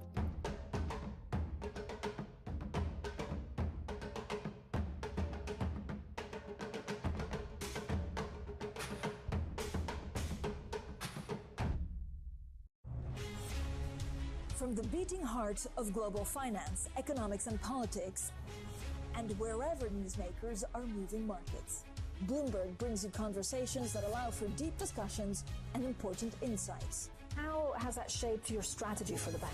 Is this a new normal? Is this like a catalyst? Do you think we're in a new phase for dividend policy overall? That's a great question. I'm Francine Lacqua, and this is The Pulse, every weekday at 9 a.m. only on Bloomberg. Bloomberg covers the world with unmatched reach and resources. From more than 120 countries, the moment news breaks, 24 hours a day. Bloomberg, your global business authority.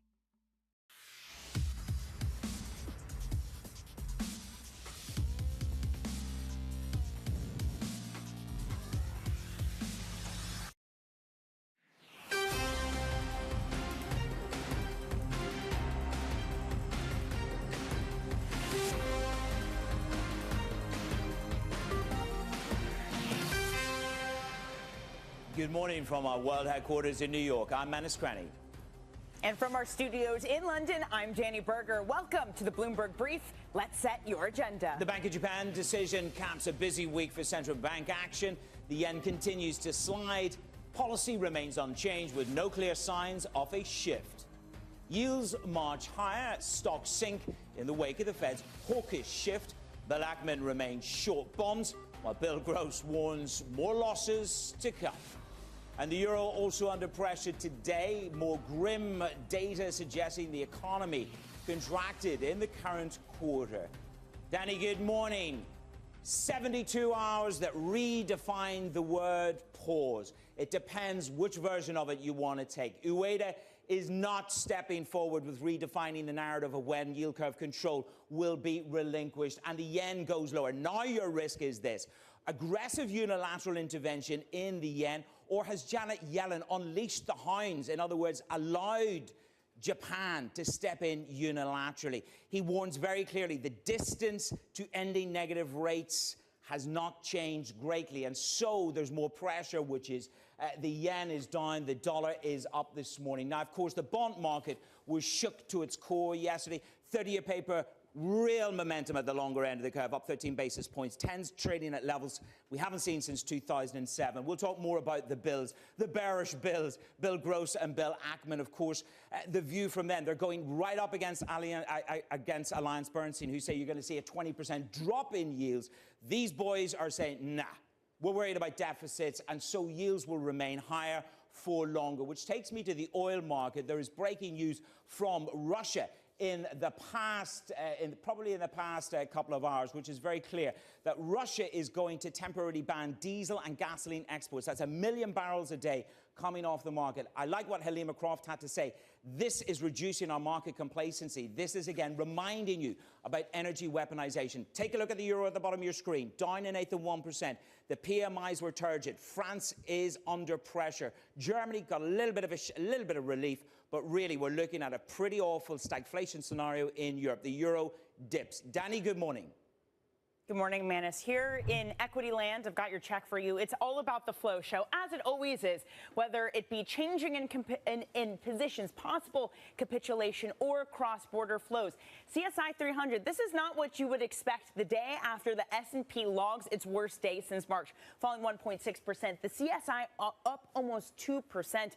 This is off the back of a story. Reportedly, China is maybe looking at changing some of the bans to foreigners for buying domestic stocks. The rally is off the back of that. Europe, though, Manus, picks up the mantle of that very poor flow. Bank of America out with a note saying that we have seen the biggest outflow from equity funds since December of 2022. We are not buying in this scenario, but maybe Just a little bit this morning, Manus. S&P 500 futures rebound, but Morgan Stanley, their trading desk, warning of fragility in this equity market, be it because of the trend following quants, be it because of option dealers. Now, Manus, speaking of fragility, you mentioned the bills, the bond bear bills, both of them coming out and saying that they would not be buyers, that they would be selling at this moment.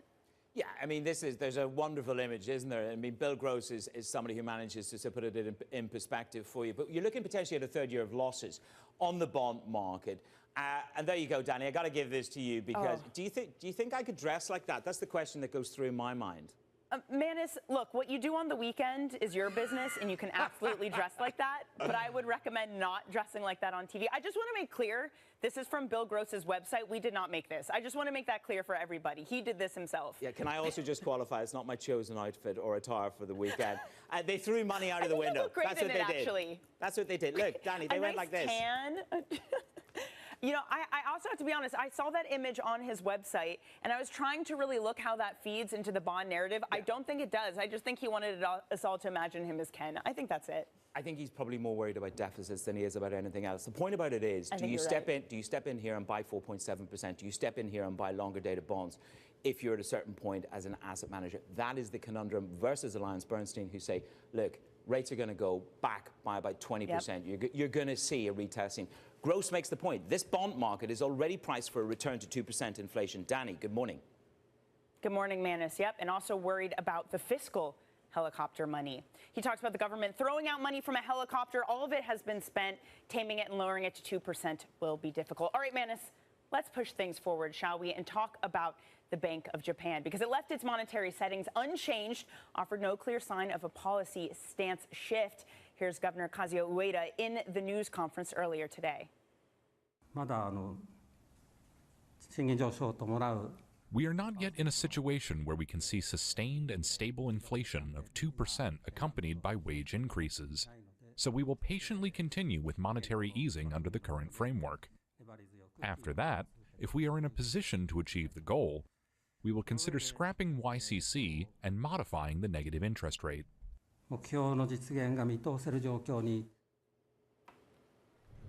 Let's bring in Martin Malone, chief economist at Oral, on this. Martin, so we were awaiting for the virtuous inflation cycle. It has yet to really come. Ueda saying that we're still a distance to ending negative rates. How far away do you think we are? We're probably around 3 months. I expect actually in July they changed significantly the band to allow 10-year yields to track up towards 1%. We've moved 50 basis points in 3 or 4 months now on 10-year yields. So the markets are tightening. And the reason why that took place and why BOJ moved in July was they've been wrong on inflation this year. Inflation has risen 100 basis points this year. In America, it's actually dropped 100 basis points. So there's dramatic divergences going on between US and Japan at the moment. Martin, good to see you this morning. I mean, you talk about where the forwards markets are at the moment. You say the one year has moved, 10-year JGBs have moved. But you would say perhaps that we need to be more aggressive in pricing, a more aggressive Bank of Japan. How do they move and they don't deliver a Bernanke-style taper tantrum? How much more positioning do we need to put into our forward positions? Yeah, it's very good you brought up Bernanke because Ueda is the Bernanke of Japan. They're actually trained in exactly the same place, MIT. And Ueda knows very, very well about the Bernanke taper caper in May 2013, which actually led to a collapse of 20% in the Nikkei at the time. That was when 10-year yields doubled in a very short period of time from 1.5% to 3%.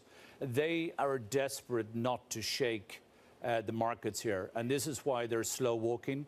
Ueda is not going to preempt what's going on. Unfortunately, when we trade markets, we must preempt with our positions. But if they make some sort of change in 3 months, if it's 3 months away, is that not shaking markets? Because the message has been very clear. We are not there yet. The message is very, very clear, but actually it's very nuanced. And that is he can get away with saying some of the stuff that he's saying, but we have surging inflation. Like hotel prices are up 40% in the last 12 months because of the surge in tourism. And tourism surge is actually very closely correlated to core inflation measures. So he said very, very clearly the output gap is still negative, but actually the government last month said the output gap has actually surged around 150 basis points in the last 3 months. So it's very nuanced, and it's nuanced because he doesn't want to shake the markets. Well, he just doesn't want another Bernanke moment. I have it on good authority. The trade is sell your house in Chamonix and buy yourself a snow lodge in Japan. But I'm not in those lofty echelons like you are, Mr. Malone. Right, you're a max bull. I mean, you're pumping bull on Japan. All I've got to say to you is 1989. But I want you to disqualify my bubble mania from 1989. We've chosen some of your points. Why are you still max bull?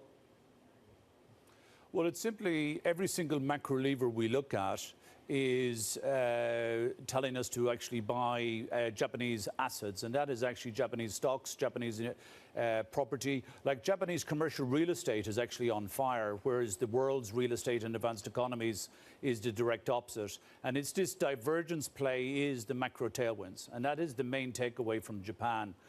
We've seen some foreign investors actually liquidate Japanese stocks last week by around $10 billion. This is a minuscule amount compared to their 1/3 ownership of stocks. And when we have a central banker that does not want to preempt tightening, this is music to the ears to asset prices in Japan. And I would expect very, very significant double-digit gains to be a multi-year process in Japan. Martin, we're 148 on dollar yen. We had Matsuno, the chief cabinet secretary, saying we're watching FX movement trends with a high sense of urgency. We've had Janet Yellen give them the green light for unilateral currency intervention. Is that coming soon, and is it enough?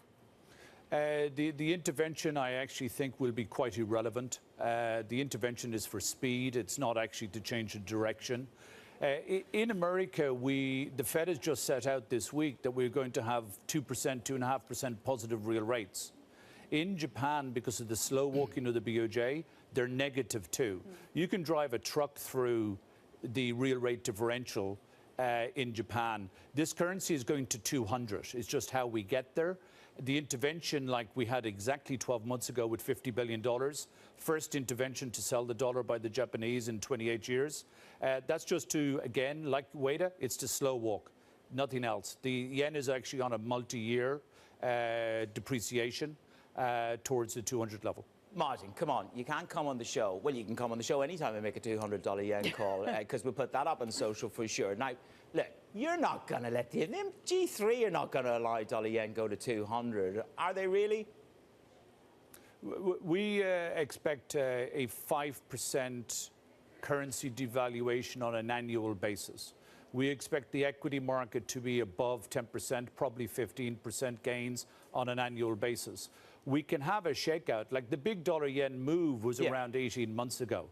The dollar yen move, because of the intervention, the aggressive intervention that we've seen, and because of the interest rate increase of the market rates, that has slowed down to around 4% in the last 12 months, 142 to 148. But it's a slow walking issue versus speed. Clearly, nobody wants speed.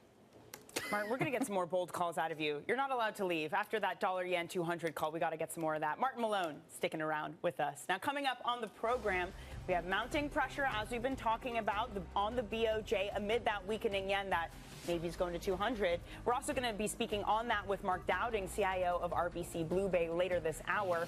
And the CEO of Ares expects private credit markets to double to $3 trillion within 5 years. More from my conversation with Mike Arangetti next. This is Bloomberg.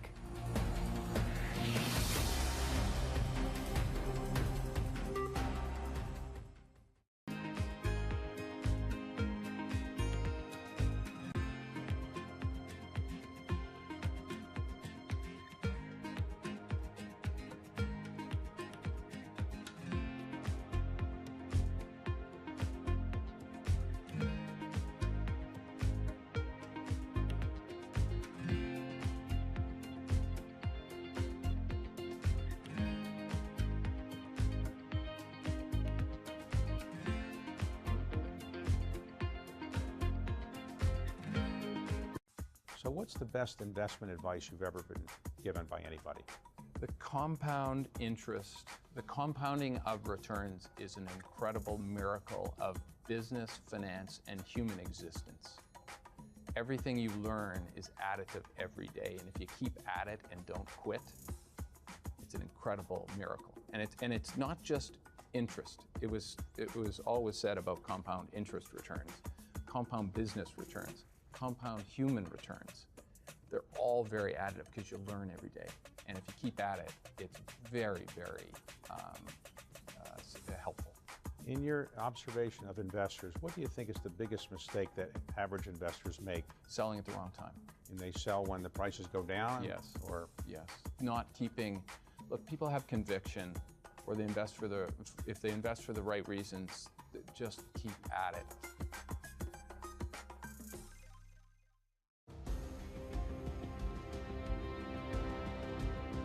We have an aberration in our country right now, but nonetheless, we still have to strive for unity. Sometimes you achieve it, sometimes you don't, but we have a responsibility to act in a bipartisan, unifying, transparent, accountable way.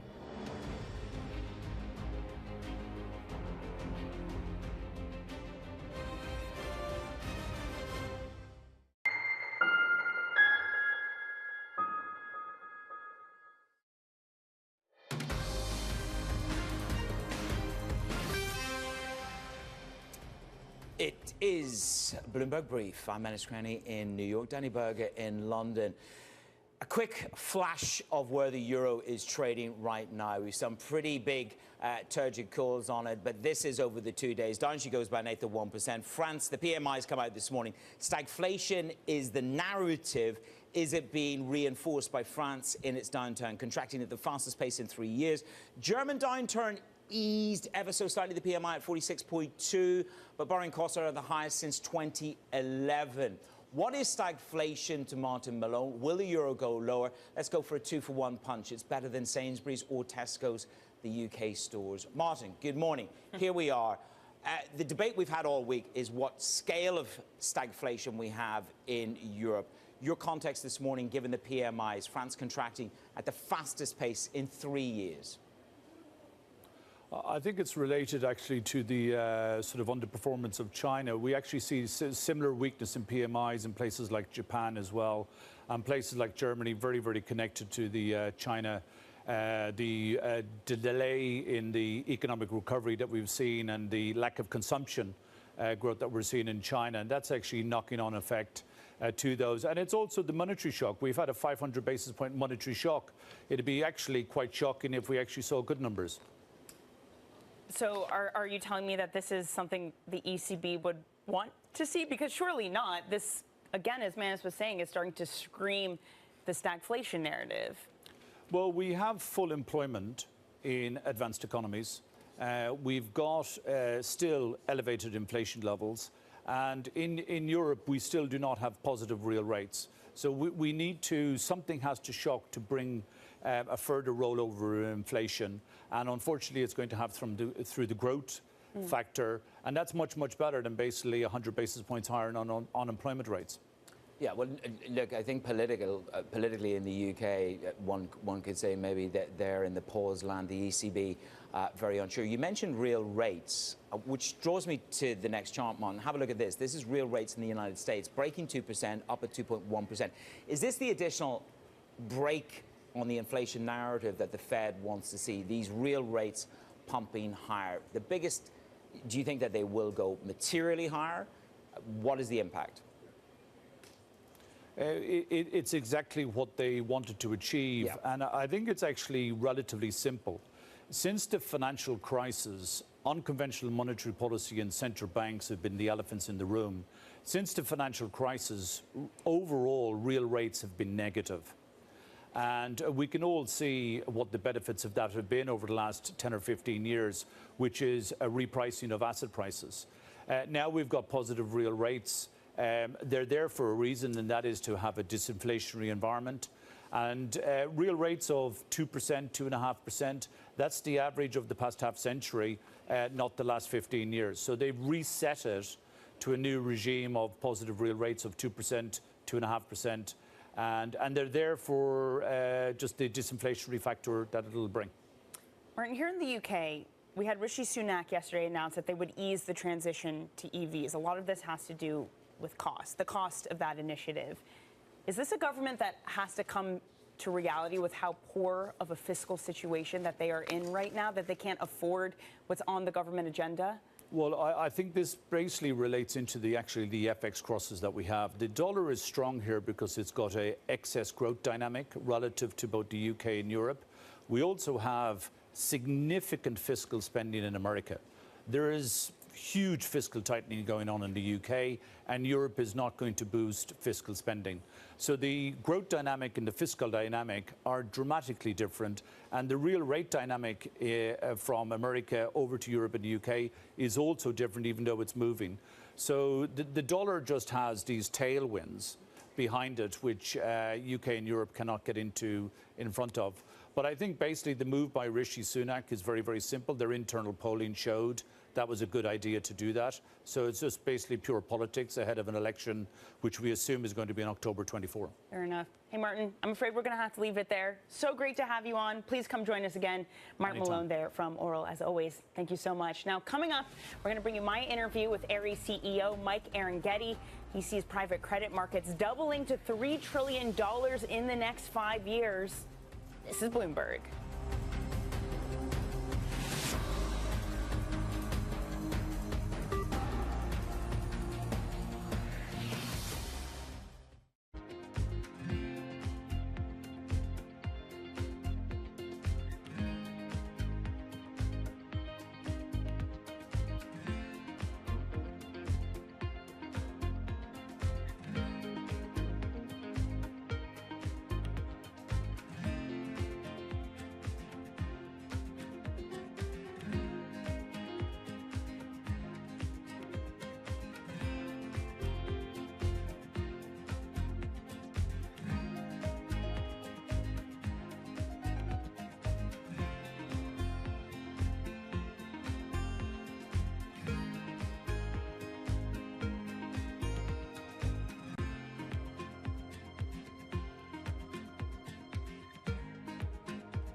For the first, call it 18 years at Chipotle, this was you come into Chipotle along the line, you interact with the crew, and you customize your meal.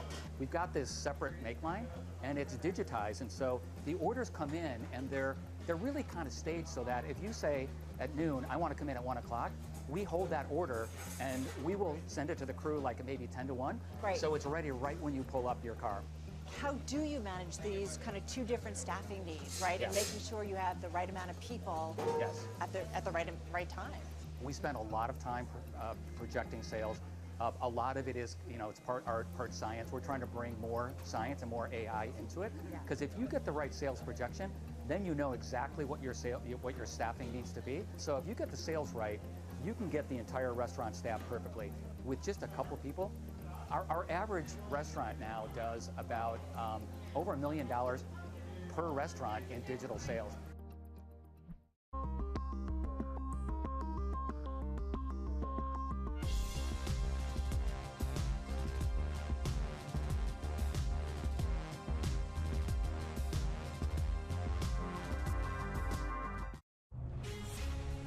From the beating heart of global finance, economics and politics, and wherever newsmakers are moving markets, Bloomberg brings you conversations that allow for deep discussions and important insights. How has that shaped your strategy for the bank?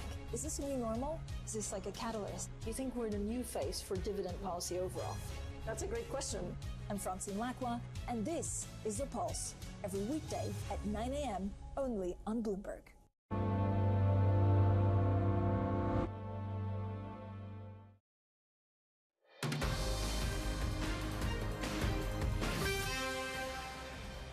I've been in this business now 25, 30 years.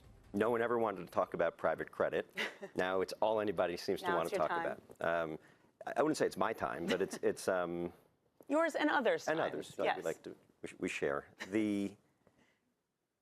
It's not like this happened overnight. So there is this overarching narrative, I think, that's prevailing in the media and the investment world that there's this whole new asset class that has just emerged, out of nowhere to take the world by storm. And I think it's important to understand how this has happened, and then if you really go back and look at the development of the market, it's been keeping pace with a lot of structural changes that are happening in other markets.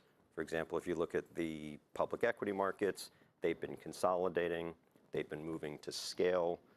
The average market cap of a public company today versus 20 years ago is 500% of what it was. Banks have consolidated in a significant way in the US.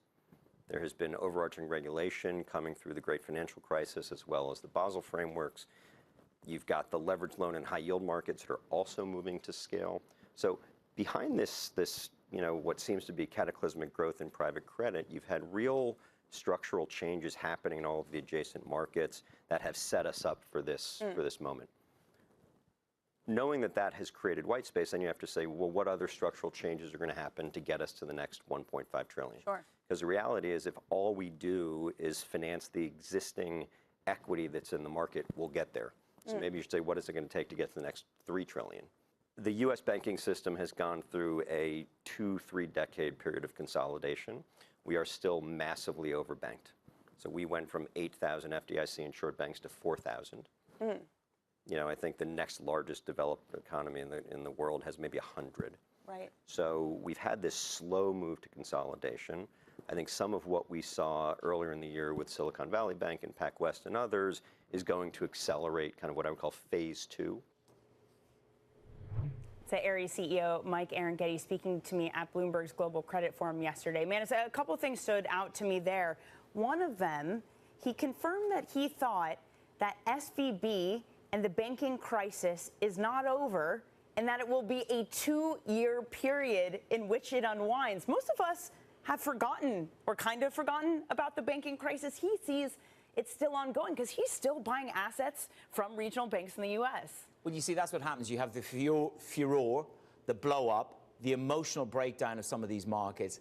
And then, as he says, we evolve into this phase 2, which is quiet deal making, where these assets are being taken off the books of various banks. You look at all the banks that are going through various restructurings that we've covered, Santander, UBS, Credit Suisse, along with a number of others. But I mean, it was a great conversation. Do you know what I do in the afternoons? Actually listening to what you were doing. It's not a zero-sum game. We win, banks lose. When banks are in transition, it's a good time for private credit. But of course, you made the point, it didn't just come from anywhere, did it? No, I am also so flattered, Manus. You're okay, I also Danny. feel like you probably have better things to do in your life than watch more of me. But right now, I'm just giving all my life, my emotion, my money, every piece of me to the brokers of New York. Good morning from London and New York. And next up, we'll have Mark Dowdy, the CIO at RBC, Blue Bay Asset Management. He joins Danny and I for a conversation on Bloomberg.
What do you consider to be the biggest challenge? Infrastructure that supports trade is the biggest challenge.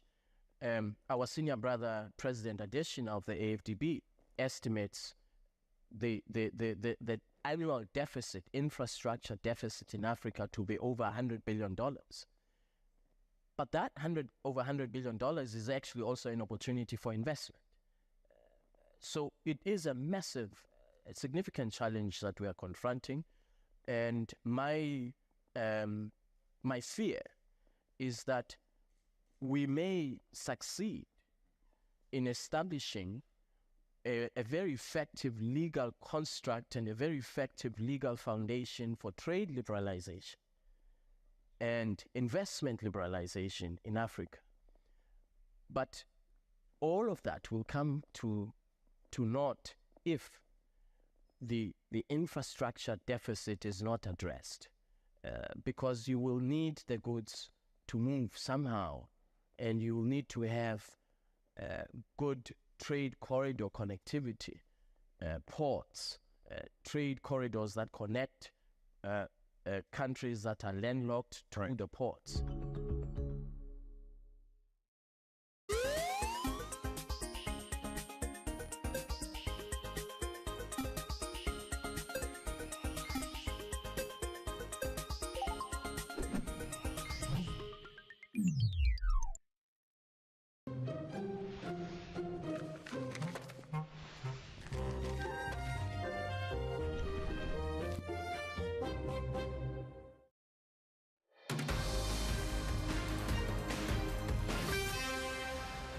Welcome back to Bloomberg Brief. I'm Anna Scrani in New York. And I'm Danny Berger in London. Here's what you need to know. The Bank of Japan decision caps a busy week for central bank action. The yen continues to slide as policy remains unchanged with no clear signs of a shift. Yields march higher and stocks sink in the wake of a hawkish Fed shift. Bill Ackman remains short bonds while Bill Gross warns of more losses to come. And the euro also under pressure with more grim data suggesting the economy contracted in the current quarter. Still, though, good news when it comes to China equities, which you maybe wouldn't expect after such a down day in American stocks yesterday. But yet we had the CSI 300 Manus finish up 2%, a report that China is maybe considering changing some of the ban of foreigners to buy domestic equities. That's not supporting Europe, of course. Why would it at all? Catching on from what the U.S. had yesterday, down about 1/3 S&P 500 futures, though, coming back, but just ever so slightly, Manus. The S&P fell 1.6% yesterday, the worst day since March. Outflows this week, according to Bank of America, have been the worst since December 2022. And Morgan Stanley says, beware of the fragility of this equity market. It is not a good picture for risk right now. No, well, of course, it depends whether you think there's one more jolt to come in the rates market. It's almost like a Bible, isn't it? That Bank of America, the flow show, in terms of what Hartnett actually says. For me, it's all about dollar yen, and we'll push this conversation forward with Mark Dowding in just a moment. But what you have is, of course, and miles to go before I sleep. Not that I'm poetic, but it is about dollar yen. This is about not putting any blockage in the road from Ueda this morning. He says the distance to ending negative rates is not changed greatly. And so the real effective exchange rate trashed, hit the lowest level in 70 years yesterday, and still we wait to see whether the yen burst can be blocked. Ueda says price slowdown is not quite as much. So you have at 148.18 on the board at the moment. What is the next moment for intervention? We'll come to that maybe with Dowding. 200 against the yen. Dollar yen is Martin Malone's call. That is a pretty stupendous call. Yields are just coming back ever so slightly. Don't forget, yesterday was a monster day. 30-year paper up 13 basis points. 10s up 9 basis points. And real rates are now firmly above 2%. The debate is from the bond bearer bills. In other words, Bill Ackman and Bill Gross saying, nah, you know, these rates are not going to come that much lower. This price already is pricing 2% inflation for Bill Gross. More on the bills in just a moment. Crude pops a little bit higher. There is a little bit of a firming in this market. Why? Because Russia has announced a temporary ban on diesel and gasoline exports. Why does that matter? It's to remind you. It's to remind you who's in charge of the flow show in this narrative. And Russia pulling back on supply is to reduce our complacency, according to Halima Croft over at RBC. It's to remind you there is a weaponization of energy, and it's live and it's real as we go into winter. That's what the Russians have done. They've just gone, bosh. Remember us? We're here. We're in control of the flow. Danny. Can we get back to the bills? I really want to get back to the bills, only for the sake of alliteration, right? Bill Gross, Bill Ackman, both of them are bearish bonds, bearish on the long end. One of the things both of them mentioned, Manus, and we just had Martin Malone mention too, is the spending coming out of the U.S. government. Bill Gross called it the government throwing money out of a helicopter. Yeah, and he talks, I mean, it's just like whoosh, whoosh, whoosh, whoosh, whoosh, whoosh. I'd love somebody to come and go whoosh, whoosh, whoosh, whoosh, whoosh, whoosh with money to me at the moment. Deficits, 1.5 trillion for the first 11 months. And quite literally, it's that. It's whether you believe the fiscal narrative, again, Martin Malone pointed out the fiscal largesse of the US relative to the UK, relative to Europe. And that is in many ways driving the US economy. So it is about fiscal concerns, which are the dominant forces for the double Bs, Danny. But let's move the conversation along. Let's reflect back onto the dollar-yen call from Martin Malone. 200 against the dollar. That's where we're going. And UEDA does not want a Bernanke-style shock. Mark Dowding is the CIO from RBC Blue Bay Asset Management. Join the fray, Mark Dowding. Good morning. Do you see any possibility dollar-yen trading at 200? Is that going to be permissible? And if so, in what time frame? Good morning. Good morning. Well, I think a call of 200 is frankly very far-fetched. Martin's a good old friend of mine, but on this one, I think that's a bit of an attention-seeking headline. I think the thing that I would really say, if you think about the fundamentals just for a moment, the honest truth is that actually the yen is a very undervalued currency. You go to Tokyo right now, and frankly, prices are incredibly cheap. By contrast, traveling to the States, prices are super expensive. I would have my own beer index. Having a beer in Tokyo costs the same number of yen as it did 30 years ago, whereas in the US, it feels like a fortune to buy a pint these days. So the yen, you have to remember, is a very cheap currency. I think, frankly, it's just being undermined because of the policy dynamic of ultra dovish monetary policy coming out of the Bank of Japan. But we're confident that is going to change. The other thing that's been overlooked today is actually we've had an inflation print, a CPI print, which is above expectations again in Japan today. We're looking at core inflation at 4.3%. And the thing that I'd be very confident about is that policy change in Japan is coming. They'll make these policy changes at the quarterly meetings, not the interim meetings. So it's really going to be next month's BOJ meeting, the October meeting, where they look at their inflation forecasts, which is the one where you could actually see a change occur. And actually, we do hope that at some point, UEDA wakes up, smells the coffee and says, actually, we have hit our 2% inflation target. Mark, I got to stop you there because something weird is happening. And I got to ask this to Manus. Manus, is this a new economic indicator that I just totally missed out on, is judging inflation by beers? Mark, you're the second person to do this. Manus, was it Paul Donovan earlier this week who was judging inflation based on beers? Yeah, I wonder, was Dowding going to judge my ability to find an apartment? I'm not in the townhouse market. I'm not in the Danny Burger sector. And I'm not a beer. I'm more a martini. I'm more sort of a frisky martini at around 9 a.m. when we finish the show. I love that. I love that, I'm not sure I can afford martinis. It's 10:30. It's 5:30 in New York. No martinis yet, everyone. Okay, wait, Mark. So you think next meeting is where we get something? I know last time we talked, you said, look, the carry, it's going to eat into it too much. You can't play this through the dollar yen. JGBs is where you want to be. But I look at UEDA, who says that we are still a distance to ending negative rates. So what will change next month if it's not negative rates? That's going to make you comfortable continuing that JGB short. Yeah, so I think the change comes when you change the inflation forecast. When you change the inflation forecast, that's a pretext to make another material adjustment in terms of yield curve control. I can see that 10-year yields drift up towards 1% in the wake of that meeting. And I think that then also becomes a precursor for a move on interest rate policy, potentially at the December meeting. At the December meeting, we'd see rates currently between -0.1 and 0, going between 0 and 0.1%. And although these seem like small changes in the scheme of things, the reality is that there is importance in terms of the signaling here. Once it looks like Japanese policy is starting to turn, this will take away some of the pressure that's currently on the yen, forcing the yen to continue weakening. What we could also see is the Ministry of Finance in Japan, they're mighty upset at yen weakness. They'd like the yen to be 130, 135. And so it was interesting earlier this week, we had the Ministry of Finance reaching out to Janet Yellen Well, here's the question then, Mark, very briefly. You're right. I mean, Yellen, any intervention by Japan to prop up the yen would be understandable if it were aimed at smoothing out volatility. So my question to you, in short, do you expect substantial intervention to quash the yen? I know you poo-pooed the 200 yen to the dollar. Briefly, do you see constructive, consistent intervention? Is that road now open, and unilateral intervention, will it work?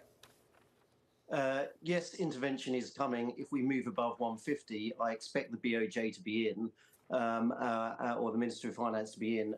That will push the yen stronger, but it only will hold the yen temporarily stronger. What you really need, intervention's a short-term fix. What you really need is a change in policy here. A change in policy is what's going to change the trend. Hey, Mark. Stick around with us. Much more to discuss. Mark Dowding there of RBC Blue Bay. This is Bloomberg.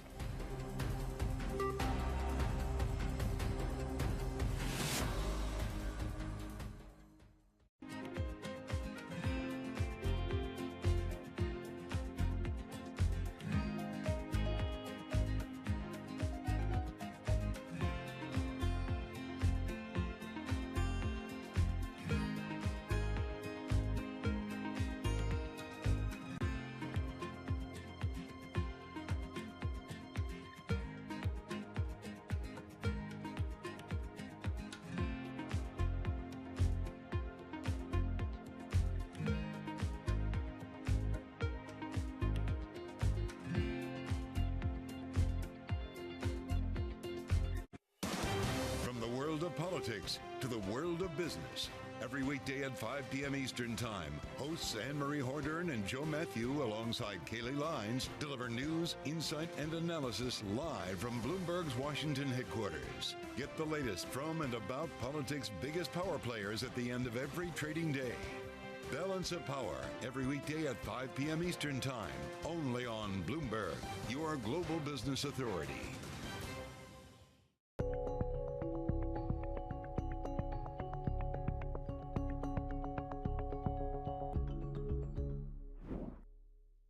London will stay a financial center. It will stay our EMEA hub.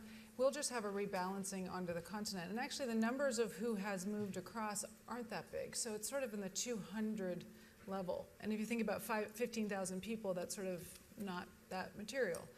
And so I do think both will basically continue to grow and continue to be very relevant. What will change, though, and the big thing that's changing, is actually the risk-taking is what's going to move. And so we've historically had risk-taking in the UK. That risk-taking and the assets that go with it, not the people alone, but the assets that go with it, that's the next phase of what we're now moving into. And that will be a material change.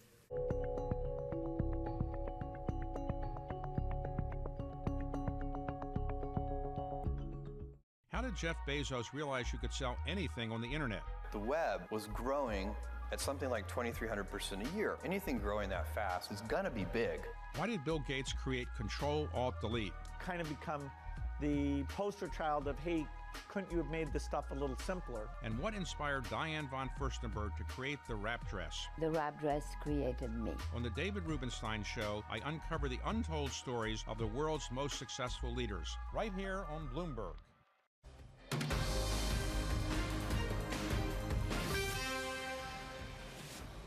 This is Bloomberg Brief. I'm Danny Berger in London. Manus Cranny is in New York. Manus, it was a tough week for virtually everything. Maybe save the dollar. Let me take you into the charts for a radio listening audience.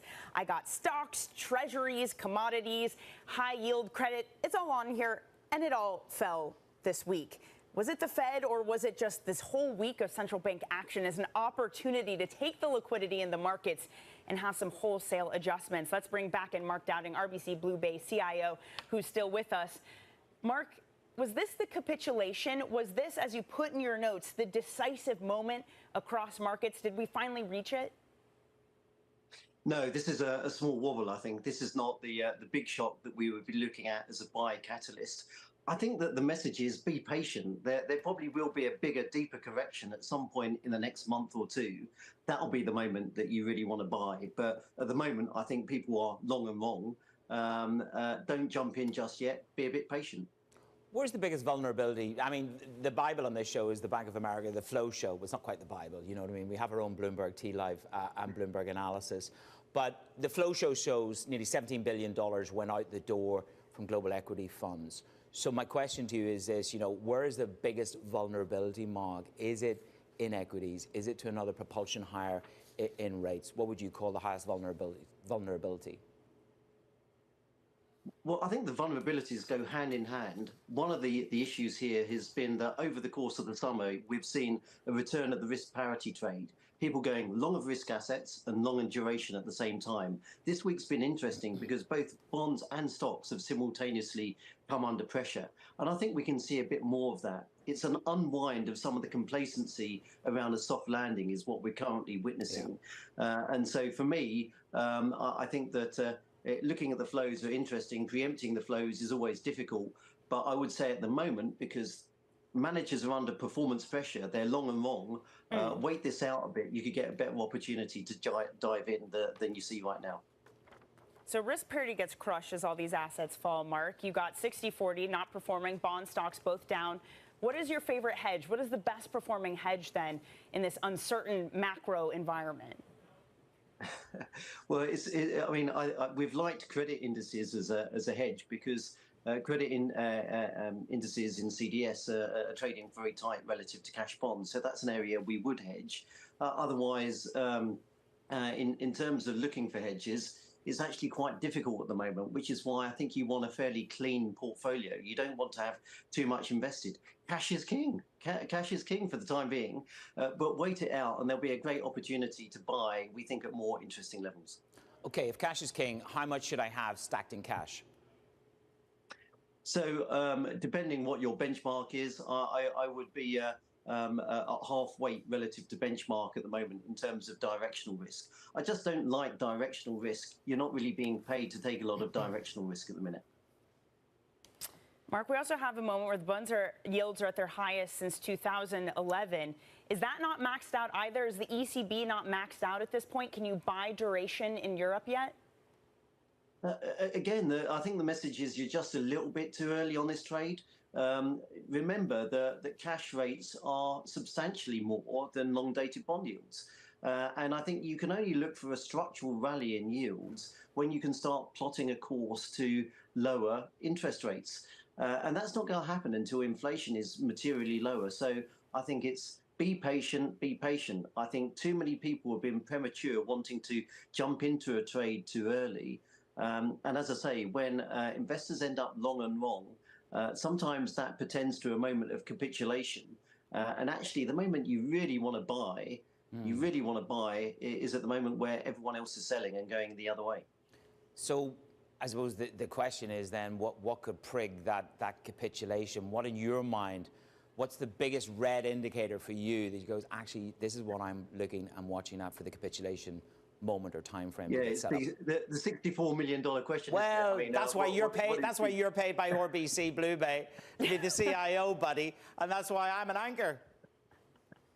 Yeah, well, for sure. But I think that in terms of picking the moment here, look, I'd be looking at sort of certain technical levels on charts where I feel the CTA funds, for example, at the moment, they're going through some interesting triggers and they may be needing to sell more stocks. But in terms of looking for a catalyst here, what I really want to see to get much more bullish is more clear evidence that actually inflation is coming down.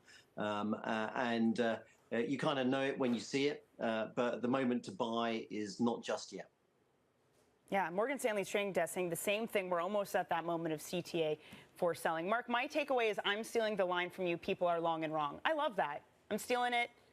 Don't worry, I'll give you credit for it. Mark, I'm owning it, and which makes it okay. Mark, hopefully I didn't scare you away. Thank you so much for joining us. Really appreciate your time. RBC Blue Bay's Mark Dowding. Enjoy your weekend.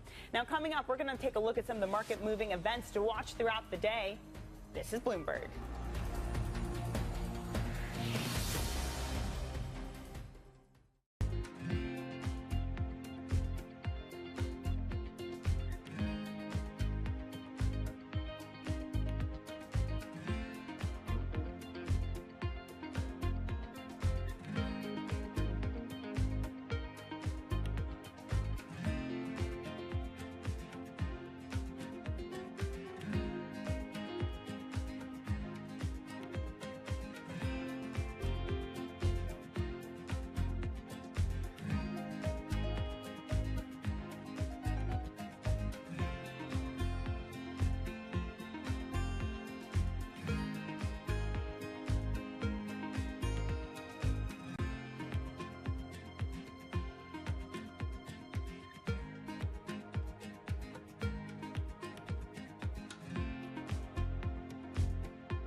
Steve's ability on the course may not be etched into any record books, but following him around, it's clear that it's not for lack of trying.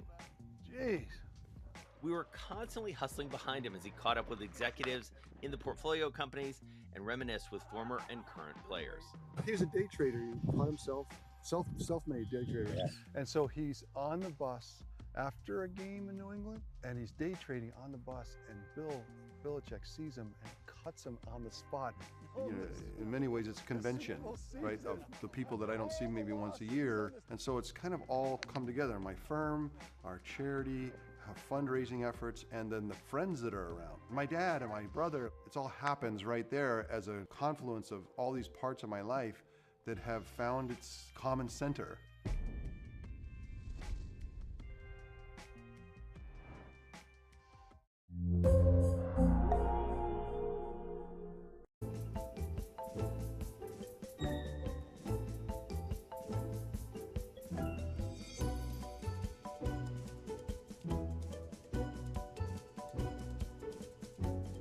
How do you compare the pleasure of being Secretary of State, Senator, First Lady, with being a grandmother? Well, actually, there are similarities. Negotiating with 3-year-olds is about as hard as anything I did as Secretary of State.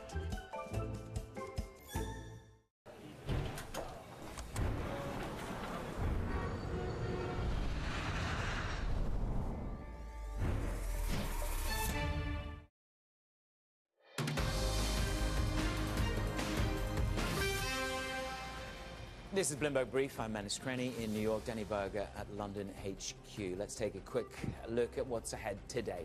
Host of Fed Speak is on the deck. The Governor, Lisa Cook, hits the tape at 8:50 a.m. Eastern. The Presidents Mary Daly and Neil Kashkari both chime in at 1 p.m.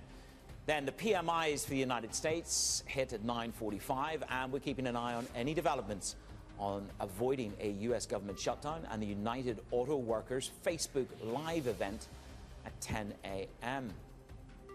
I mean, we're also watching shares of Microsoft and Activision in the pre-market. And that's because Microsoft's, they're both up, $69 billion takeover of Activision is set to clear its final regulatory hurdle in the UK. Let's bring in Bloomberg's Alex Webb for more on this. So what's changed at this point, Alex? It's been a long-running thing. What's finally made UK regulators potentially comfortable with this deal? It's a big concession from Microsoft. Essentially, they've agreed to license some of their gaming rights to Ubisoft, which is a significant but smaller competitor to Activision. The concern in the UK had been different from the one in the US. It very much focused on cloud gaming, which many have predicted will be the next sort of frontier in gaming. It was in the US, they were really just focused on whether Microsoft controlled too much of the overall market. This will force them to essentially to license some of those online gaming rights to Ubisoft.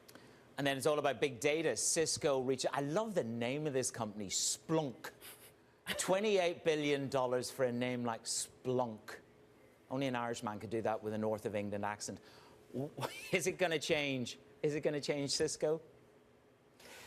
Yeah, look, I mean, Cisco's clearly trying to lean more into the sort of value-added software space. You know, historically, they were, it's kind of a network hardware company. They more software dependent than some of the other established players.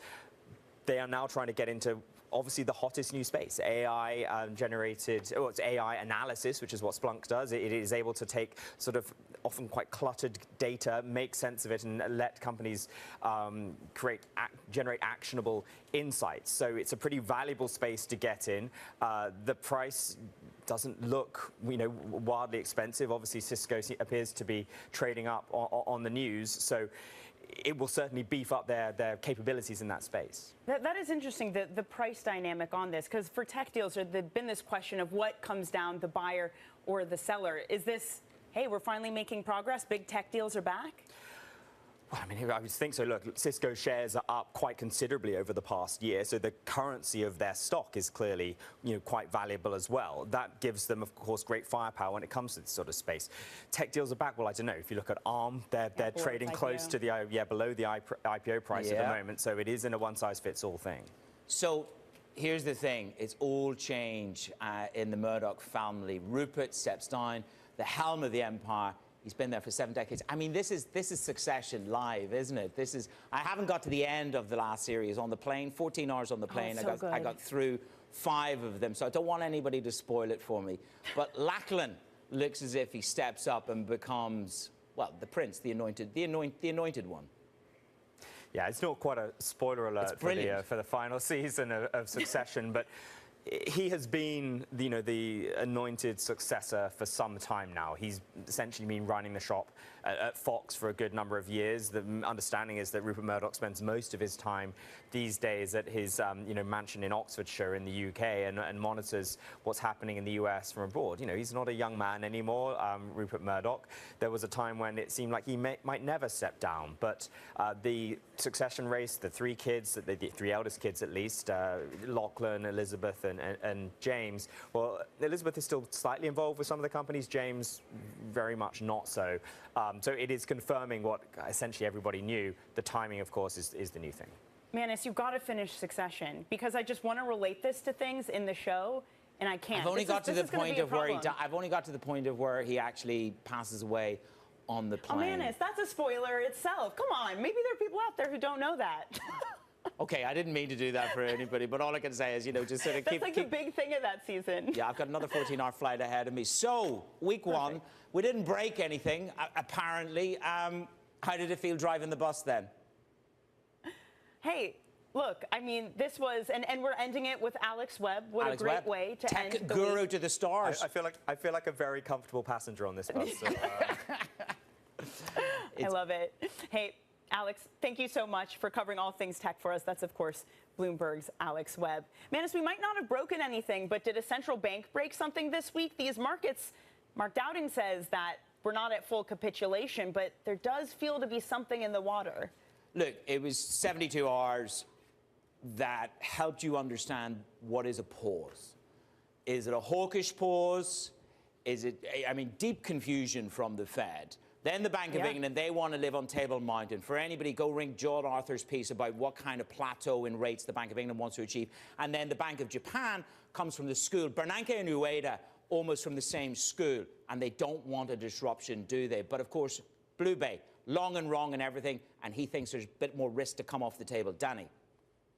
Of course, the friendship between Mark Dowding and Martin Malone being tested, with Martin Malone saying dollar-yen, it's going to 200, but Mark Dowding says that that's too far of a call. It just doesn't make sense to him. And we had a frenzy, of course, of private credit, Schwartzman, Oak Hill Advisors, all calling, not necessarily the peak, but a growth to come. Okay, you drove it, I changed the gears. Let's see if we can do it next week and keep all the radials in one place.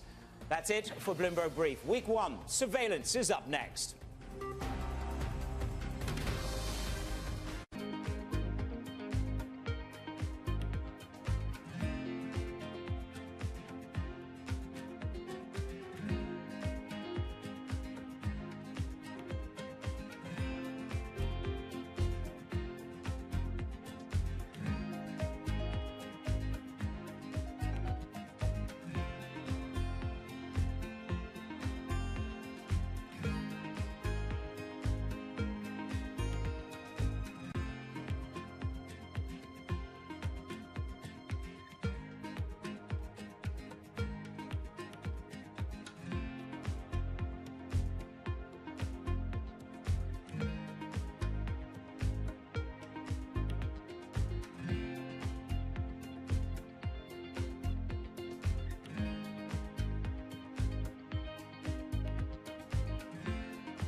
Middle of a massive exhibition center located on the western suburbs of Shanghai, where the annual car show is taking place. This is the first exhibition after the end of the COVID lockdown. We can feel a lot of excitement on the ground. Electric vehicle is going to be the new theme of the industry. Most of the European companies and Japanese car makers who are considered latecomers to the China EV party are launching their EV products. They are making their foray, intensifying competition in the market. For example, Volkswagen yesterday debuting their ID.7, which is electric vehicle rivaling the likes of Model 3, which is one of the best-selling products in China. And Mercedes-Benz, they are announcing the launch of their new super luxury model of Maybach, which is going to be a fully fledged electric vehicle priced at $200,000 each. Domestic players are also trying to maintain their lead in the market. BYD, for instance, unveiled its first luxury model called Yang1 yesterday. It's priced at about 1 million yuan. At the same time, it's seeking to gain market share in the mass market as well. Needless to say, attracting all the car makers to the Chinese market is the rosy growth prospect. Demand is surging. By some estimates, EV sales in China are on track to exceed 8 million units this year from more than 5 million last year. The future of the car industry is EV. For sure, no question about it. This is Charlie Zhu, Bloomberg News, reporting from Shanghai Auto Show. From New York City, From London, in Sydney, from Washington, in Tokyo, 9 a.m. in Beijing and Shanghai. Good morning, everyone. Have a great evening. Here's what I'm watching. You do not want to miss this story. Is there the kind of upside?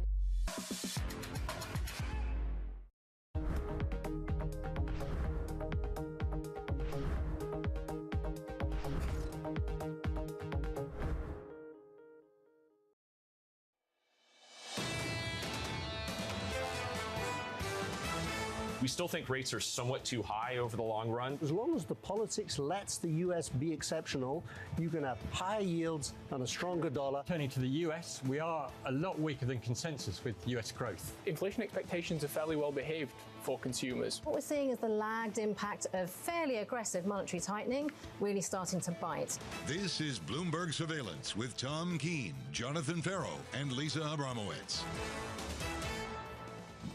Live from the City of London for our audience worldwide. Good morning, good morning. This is Bloomberg Surveillance on TV and radio alongside Tom Keene and Lisa Abramowitz. I'm Jonathan Farrow. Your equity market bouncing back from the biggest one-day loss since March. Equities this morning positive by 0.26%.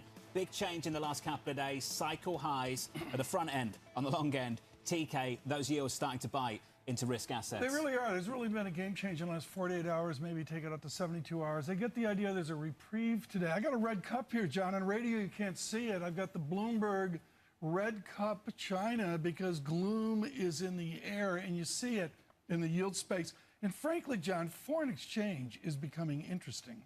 Treasuries down, yields higher, equities punished in yesterday's session. Bramo finally starting to respond to what we've been seeing developing in the bond market for the last couple of months. Suddenly there's this idea that maybe higher borrowing costs are going to be problematic for corporations and for individuals. And it's raising a question, are we truly reaching a breaking point, or is this just a digestional pause that typically happens around this time of year? It is unclear. At this point, though, it seems like there has been a game changer, a sea change in the past week, where people are looking at higher for longer. And the implications of that are less benign. Different implications in different places. In America, jobless claims yesterday, 201,000. The data this morning in Europe, absolutely terrible. Steve Englander of Standard Chartered saying this about the Fed.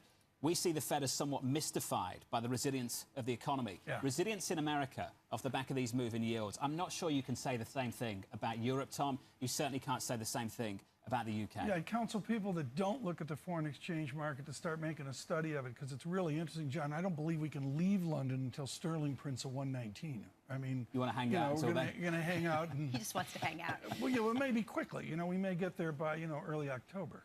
122.42. 106.39 on the euro. We close here 10 consecutive weeks of euro weakness against the dollar. Bramo, that is a record streak of dollar strength, euro weakness. So this is the question, and you really laid it out well, which is that the strength that we're seeing in the U.S. is exemplified by jobless claims was anything but what we saw in the PMIs and some of the data that came out of Europe this morning. France saw its biggest decline in activity going back 3 years. You can see on the margins, Germany is doing marginally better than expected, but across the board, it looks like a recession. And in the U.S., the question is, why isn't it? Why is it not weaker? Why has something not broken with the fact that rates have gone up 5 percentage points in the past 18 months? First of all, half of America feels like they're in a recession. On a societal basis, there's a lot of people really struggling in America. But the answer is, as Ned Phelps, a lawyer at Columbia, would say, it is the unique dynamism and the ability on a Hayekian basis to clear the markets in America. That doesn't happen in Germany. Things did break. We just moved on pretty quickly. The banking system broke, didn't it? For a second. Some banks failed. I never thought in that moment that maybe cycle highs on yields would be in our future. But here we are 6 months later, looking at a 2-year, pushing 520 this week.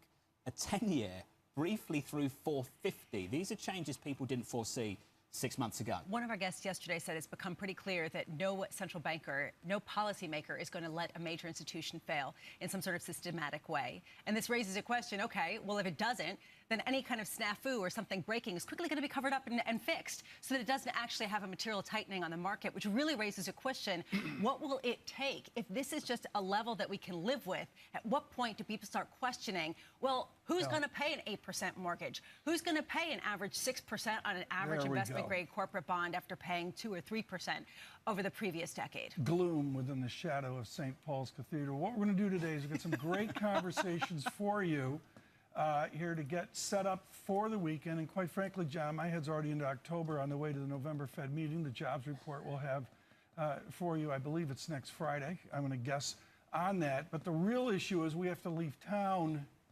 because of the Pharaoh Tot frenzy. We go to Tom Barkley in the Sun newspaper writing up the storm. We've got to talk about this, John, right now. We'll feature this through the show today.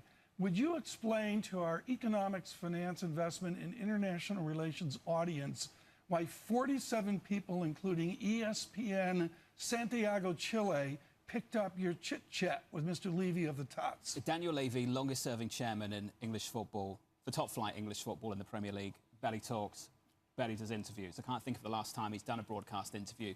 We did one earlier this week. He's open to a stake sale, Tom. Open in a way that I think a lot of people sensed he hasn't been for a long, long time. I'd encourage other people to go and listen to the conversation themselves to see what they take away from it. They lost one of their big strikers in the summer. They've done a lot to improve the sustainability of the club with the stadium. It's fun to watch. They're bringing in tons of money from that stadium. And maybe, Tom, we're looking at the prospect of new ownership. I'm not saying that's going to happen anytime soon, but that's where the conversation is. I know we got to get the show going, but I got an email from Luke Kawa over at UBS, and he said, wow, they sound like the Toronto Maple Leafs. They haven't won since time began.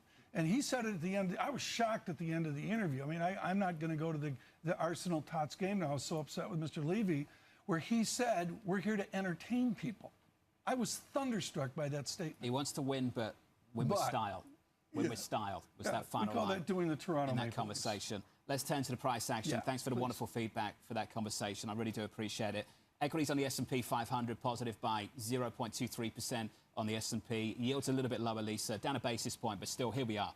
Through 450 briefly, 447.83. So if you wanted some insight on what's going on in the bond market, you're in luck. Fed speak returns. Today we get Fed Governor Lisa Cook speaking at 8:50 a.m. Eastern Time. San Francisco Fed President Mary Daly and Minneapolis Fed President Neil Kashkari both speaking at 1 p.m. So you can get all the insights and the translations that you want of how long this economy can last with rates where they are. 9:45 a.m. We've already gotten PMIs from Europe, from France, from Germany. We now get them from S&P Manufacturing Services and manufacturing for the United States. That comes at 9:45 a.m. And at 10 a.m., this is also going to be really important. How long are these strikes going to go on in Detroit? The United Auto Workers are having a Facebook Live event in Detroit. Maybe we'll find out if they're going to expand some of their actions at specific plants. They'll talk, maybe give a little more insight about what's been offered and what the request is, the ask, because it really is unclear, John. The deadline is midday today, but the Facebook Live event is 2 hours before. That seems to be kind a trend. Kind of what they did last time around, wasn't it? Signaling before the final. Okay. It's one to watch a little bit later this morning. Jonathan Stubbs with us around a table here in London, equity strategist over at Berenberg. Jonathan, welcome. Good morning to you. Morning. Higher for longer. Let's go one step further. Is this the new normal, or dare I say the old normal? Can we live with rates where they are at the moment for maybe a whole cycle?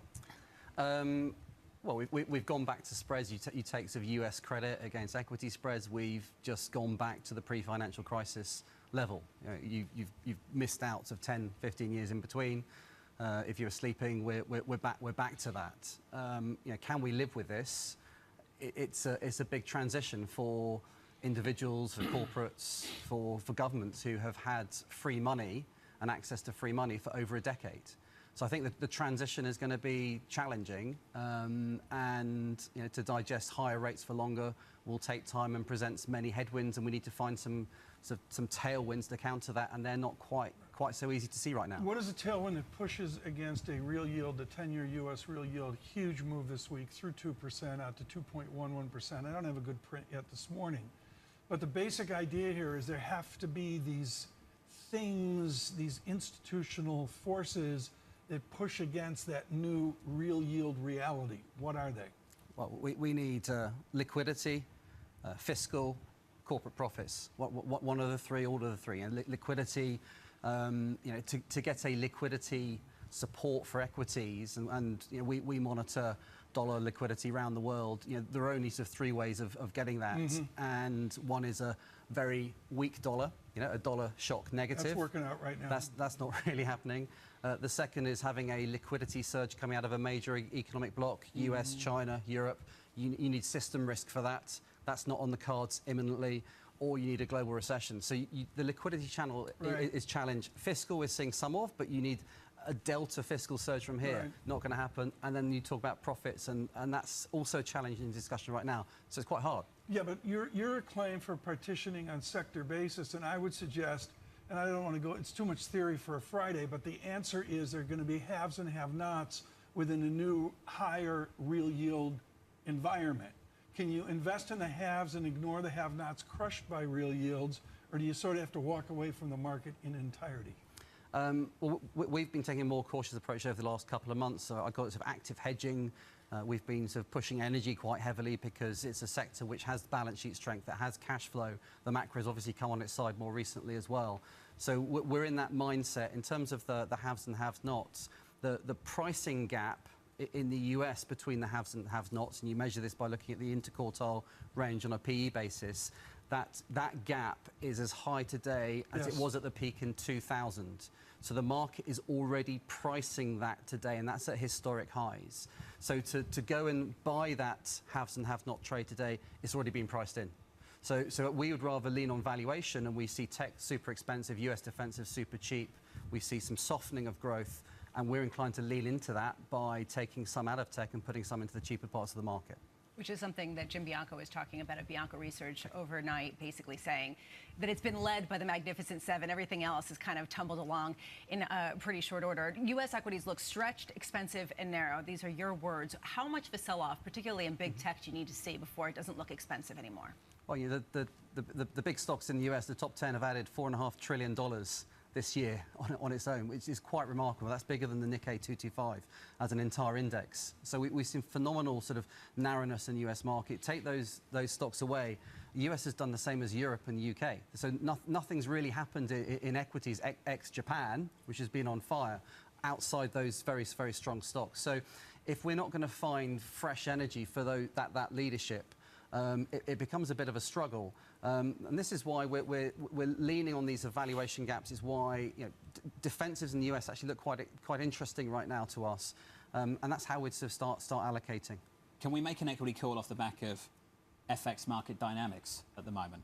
Can you make an equity call? 100%. I mean, the big dollar call post GFC was the dollar was strong. What that meant is it took away nominal growth from the rest of the world. So global growth had a sort of 10-year period where we had a growth deficit post GFC, partly because of the dollar. In that period, equity growth outperformed. So the dollar is critical here. The dollar has been strong over the last few months, but over the next 2-3 years, is it going to be a strong or weak currency? I think we're seeing a changing balance of risk in the US. Political risk is much higher than it was over the last 15 years.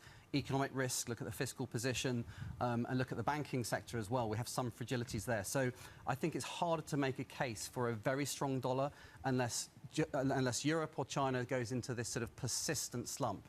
Also quite a hard base case. So there's some medium-term support for rest of world, but near-term it's quite tricky. So for those getting excited about sterling weaker, go along the FTSE, what would you say back to them this morning? Fade that? Well, the UK's an interesting market because the macro is not great, but the market's trading on 10 times, right? So it's got some valuation protection. Balance sheets are strong.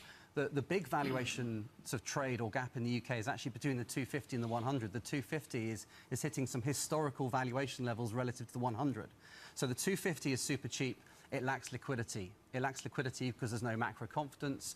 Into next year, as macro improves, liquidity comes back, UK mid-caps look very interesting at this point. Interesting. Jonathan, thank you. Jonathan Stubbs of Berenberg on the equity market, not just European equity market, but worldwide, the US as well. Equity futures this morning, if you are just tuning in, equities trying to bounce here by 0.2%. We are coming off the biggest day loss going all the way back to March. Remember the banking crisis? Didn't last too long, did it? Yes, 6 months ago. Yields are lower by about a basis point, backing away from those cycle highs, Tom, in the last 24 hours. 447.83. Just got a good print on the 10-year real yield. It rounded up to 2.10%. This is an 80 basis point moonshot.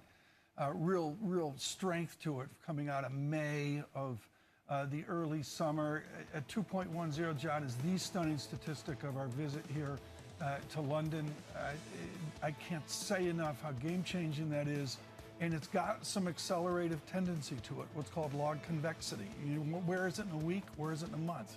The trend is higher. It's amazing to see. The conversation continues. Next hour, Dan Morris of BNP Paribas Asset Management. Live from London, equities trying to bounce. This is Bloomberg.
Bloomberg covers the world with unmatched reach and resources. From more than 120 countries, the moment news breaks, 24 hours a day. Bloomberg, your global business authority. People ask me all the time, what is the key to being a really good investor? And I tell them it's to surround yourself with and work with the best investors you can find. On Bloomberg Wealth, I'm going to take you to meet the greatest investors in the world, the people that I would like to have managing my money. I found myself in a spot where I was constantly getting new challenges. A lot of, I think, the best mentorship I had at Bridgewater is because people often saw in me the potential to do things I didn't even see in myself yet. In a multi-trillion-dollar industry, there's a lot of ground to cover. We indeed have a rally. We're talking a lot of dividends. We're talking income. We'll show you what's happening in ETFs like no one else. Bloomberg ETF IQ, Monday on Bloomberg.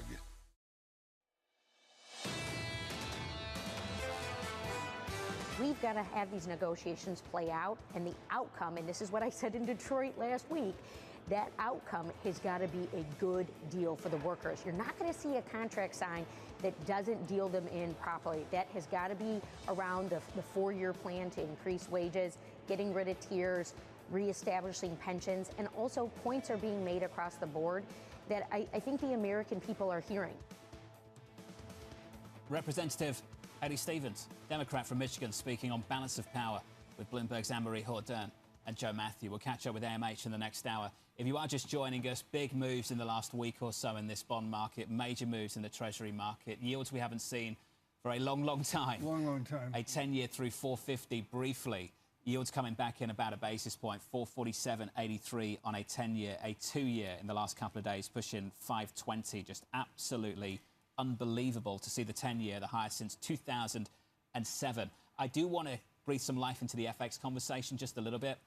The euro now is heading towards potentially a 10th consecutive week of weakness against the US dollar, which is phenomenal. On a weekly basis, that is a record-losing streak.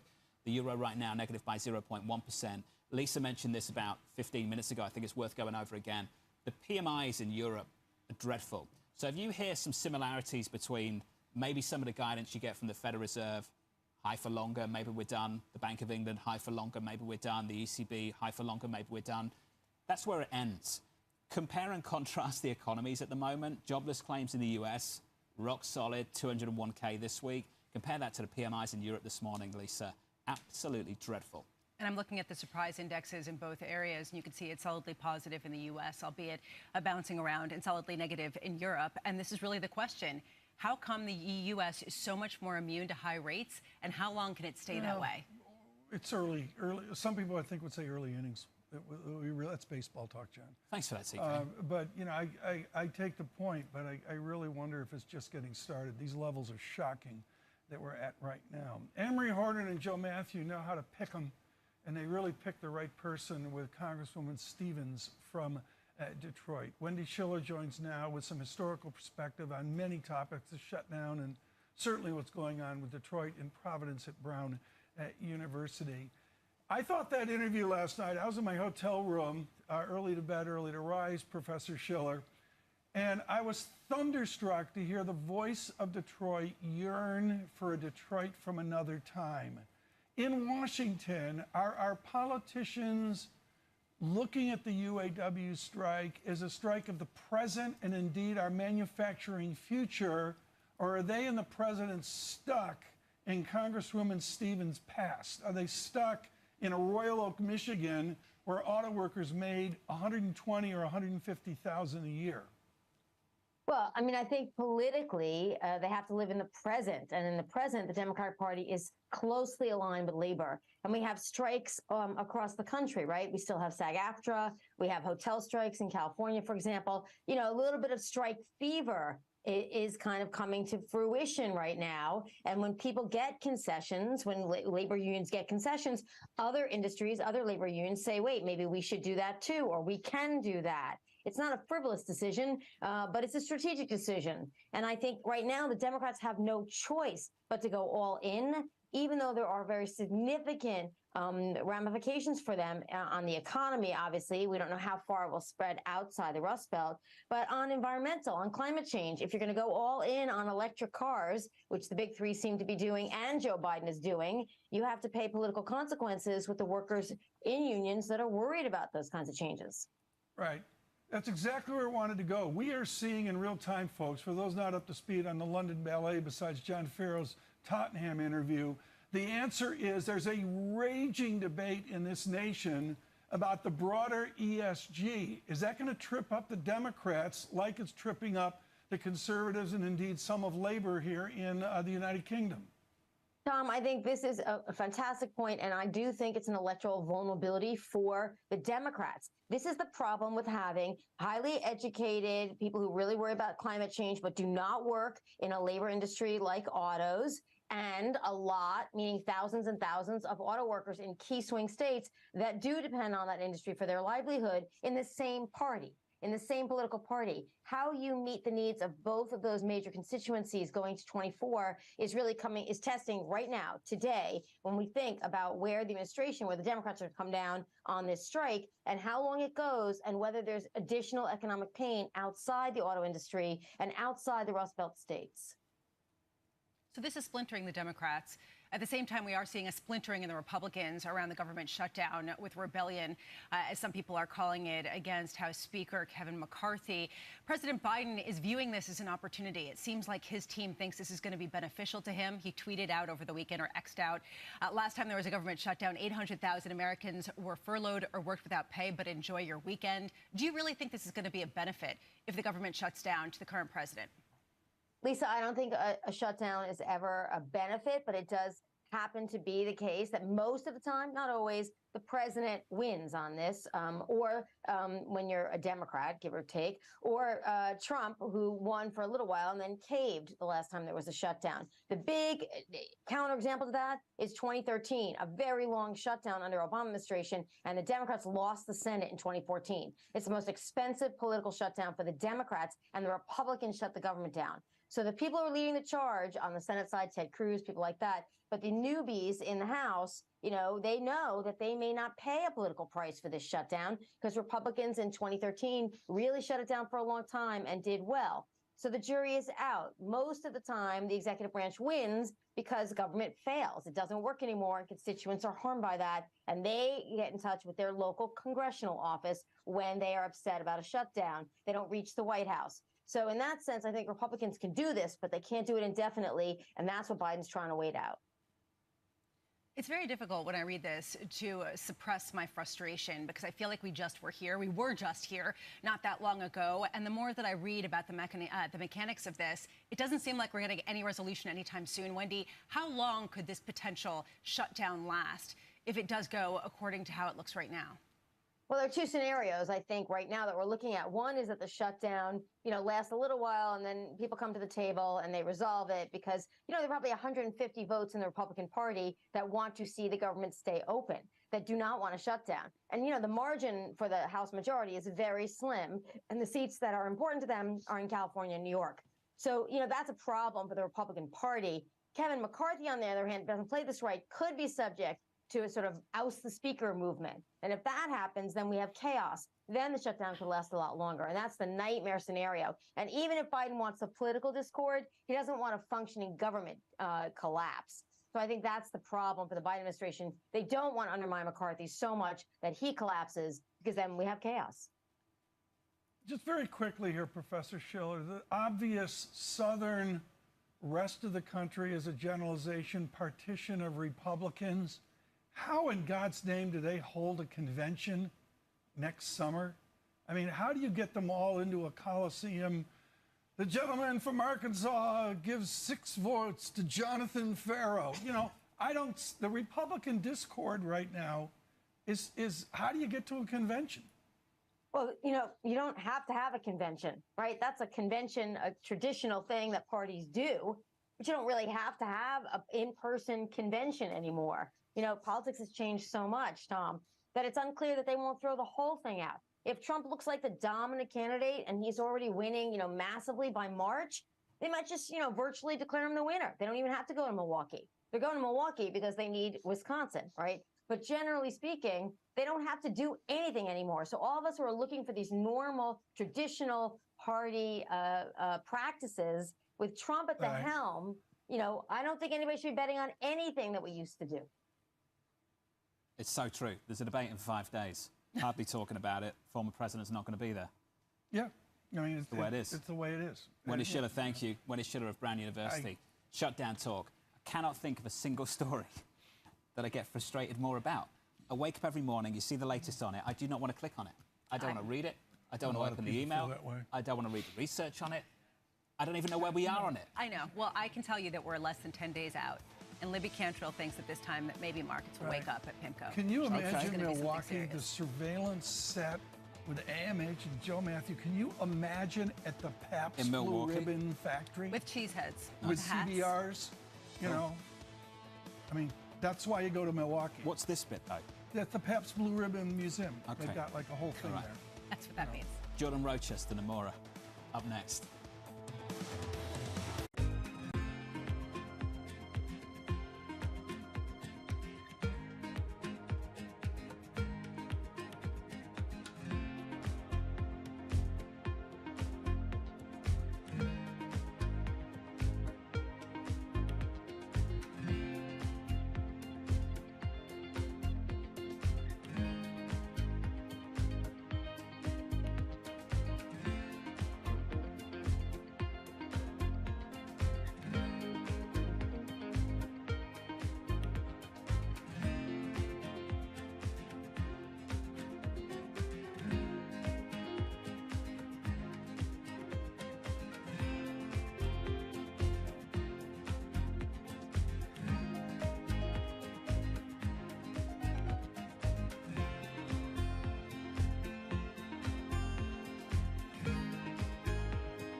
So what's the best investment advice you've ever been given by anybody?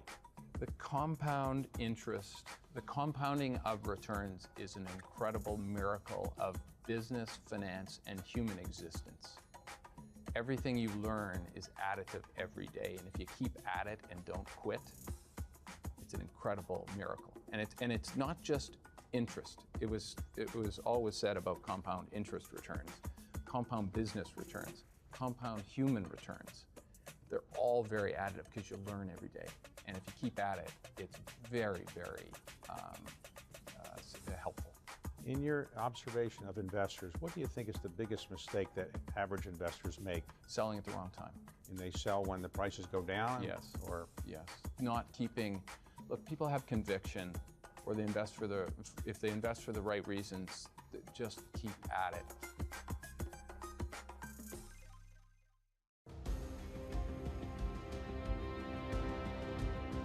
We have an aberration in our country right now, but nonetheless, we still have to strive for unity. Sometimes you achieve it, sometimes you don't, but we have a responsibility to act in a bipartisan, unifying, transparent, accountable way.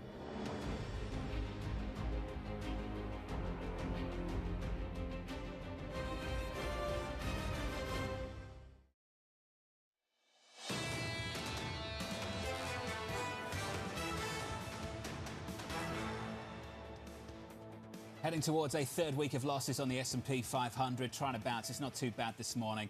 It's a little bit better compared to yesterday. Equity futures positive here by 0.2% on the S&P 500. On the Nasdaq, we're up by 0.4%. On the S&P, potentially the worst week since March, after the biggest one-day loss in 6 months on the S&P 500. And your Y is in the bond market, as it often is. 2-year, 10-year, 30-year, 2-year this week, pushing 520. 10-year briefly today, going through 450. Yields back in a couple of basis points, Tom. 447.63 on a 10-year. These are just when they correlate over to everything else, including the equity market, over into commodities. I mean, Brent's taking a breather here. I thought Ed Morris was just fascinating about how he reaffirmed a lower oil price with Lisa the other day. But, you know, I'm going to go when there's tension like this, whatever the tension is you have this weekend, whether you're a student or not, John, you got to look to the foreign exchange market. I mean, that's the deepest market. That's the litmus paper. So yields up, stocks down, dollar stronger. Here's a snapshot of foreign exchange at the moment. Let's just pick on the euro.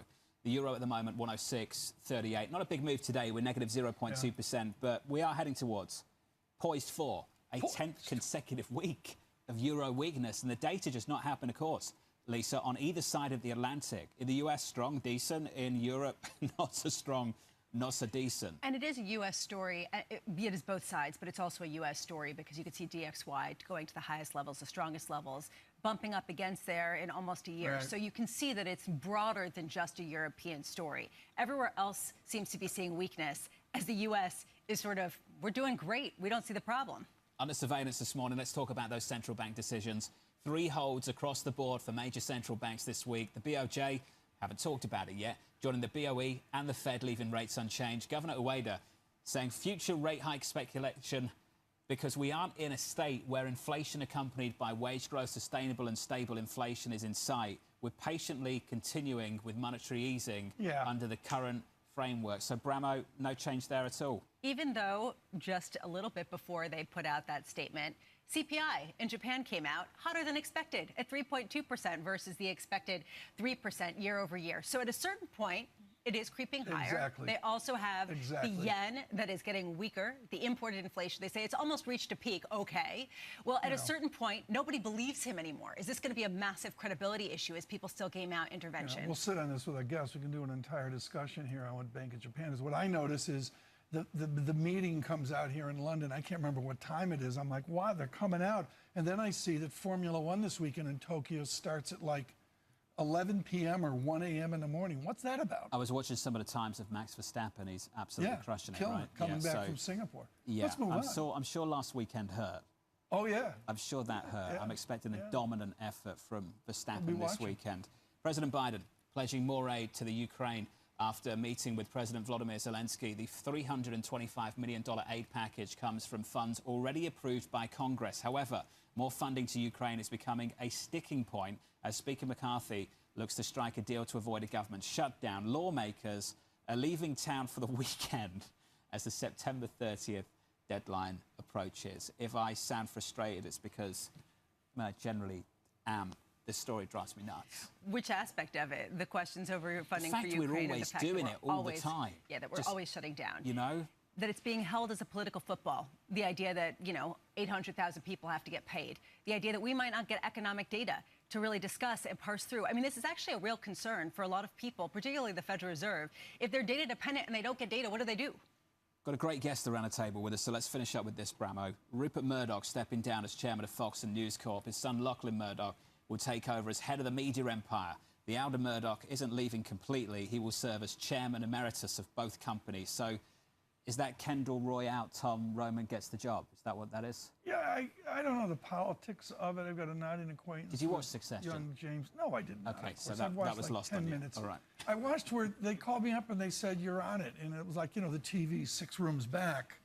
And, I had I think you did make an appearance, yeah. Yeah, I made billions too. It was just great. And, I'm sure all of surveillance did as well as we deserve to. Promos in billions. The answer is, okay, there it is. And can we just stop and say this is maybe the transaction of modern financial history? I'm Rupert Murdoch, and I want to jettison this dog to Disney for $70 billion plus. Transaction of our lifetime. I think it's also interesting because it is like Succession, and Lachlan is getting it for now. But when Rupert passes on, there's a real question about the rest of the family, especially because they disagree with the politics, right? James has actually come out and been really pretty adamant in his claims against it. So it raises a question at a time where it's been stripped back to just news and sports. And so the news part of it's going to be kind of interesting. Did you watch Succession? I did not. I'm so alone here. I can't believe... Okay. I would I don't like watch anything. Okay. They're your stories under surveillance. Thanks, guys. Joining us right now with the most important interview of the day, because when it's like this, you triangulate to foreign exchange. Jordan Rochester is G10FX strategist at Nomura. I got one basic question. I'm told I can't get back on the plane and go back to New York unless I get a 119 print on sterling. How quick is Prime Minister Sunak going to get me to a 119 sterling? That's something that could happen before year end. The moves aren't as rock and roll as last year, though. We haven't got a Liz Truss versus a lettuce moment right now to kind of get you that move lower. But we were at 118 in March earlier this year. So it's very possible that 119 we could be talking in the next 6 weeks. Euro parity call earlier this week on this programme. Jane Foley, Rabobank, she said maybe. Where are you on that now? I was going to say, is that the call? It's definitely a maybe, but that requires your next guest to tell us about oil, Christian. Alex. So if oil goes to 100, okay, we get to 105, maybe 104 in euro. But to get down to parity, we need that energy squeeze that will hit that trade balance. Because what's happened? The euro area's got a lovely current account surplus once again, thanks to lower natural gas. So we need a cold weather forecast for October. So things need to go wrong in Europe. We've done enough on the US side. That's not where the surprise comes from for you. I think so. The US, in the next 2 CPI prints, what's going to be interesting is oil's up 7% this month, but gasoline futures are down.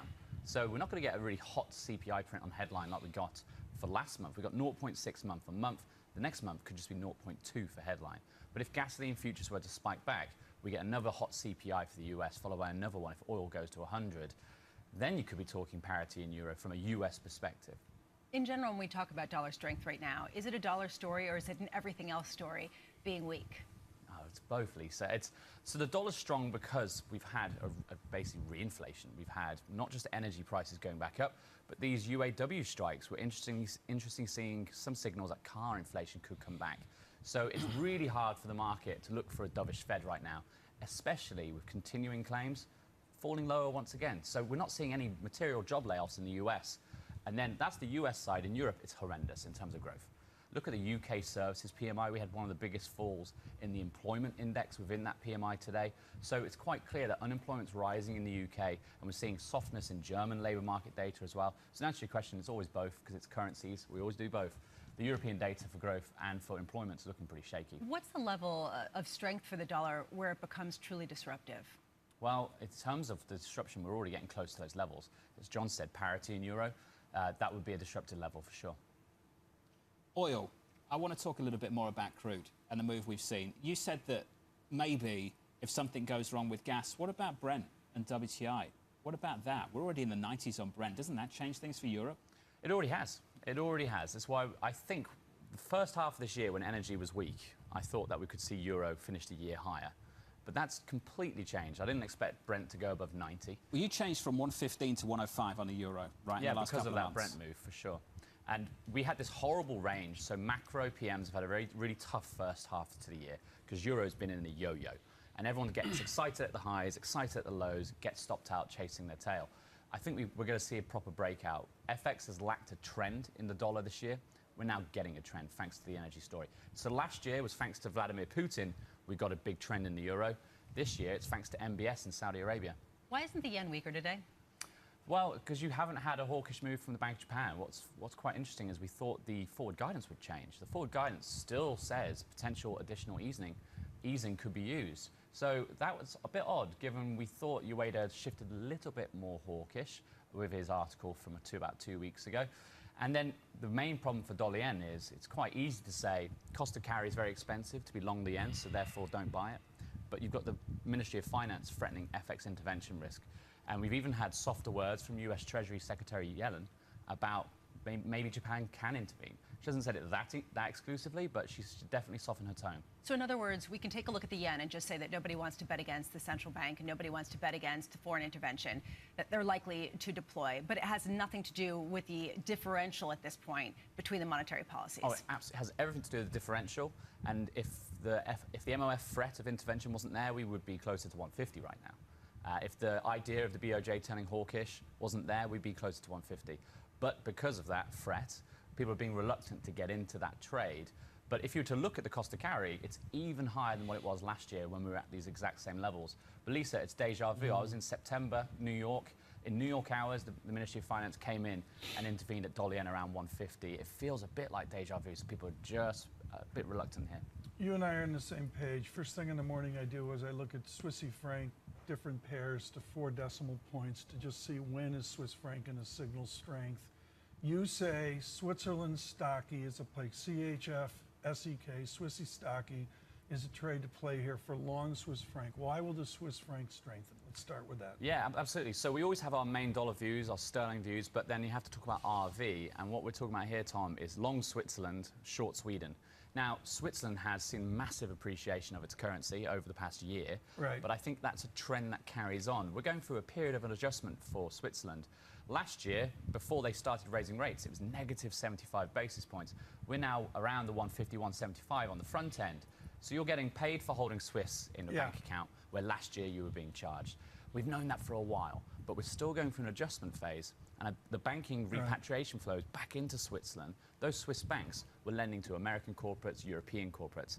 They're not going to do that next year because they've got nice yields at home. So we're seeing a lot of that money come back into Swiss, boosting the currency. And the second reason is when growth slows down, you go long the Swiss. Okay, I'll go with that, except the SMB to me is almost a sovereign wealth fund with the equity ownership they have, and particularly the low to boat position on Apple as well. Does their equity stub within the central bank, does that preclude usual strong Swiss dynamics?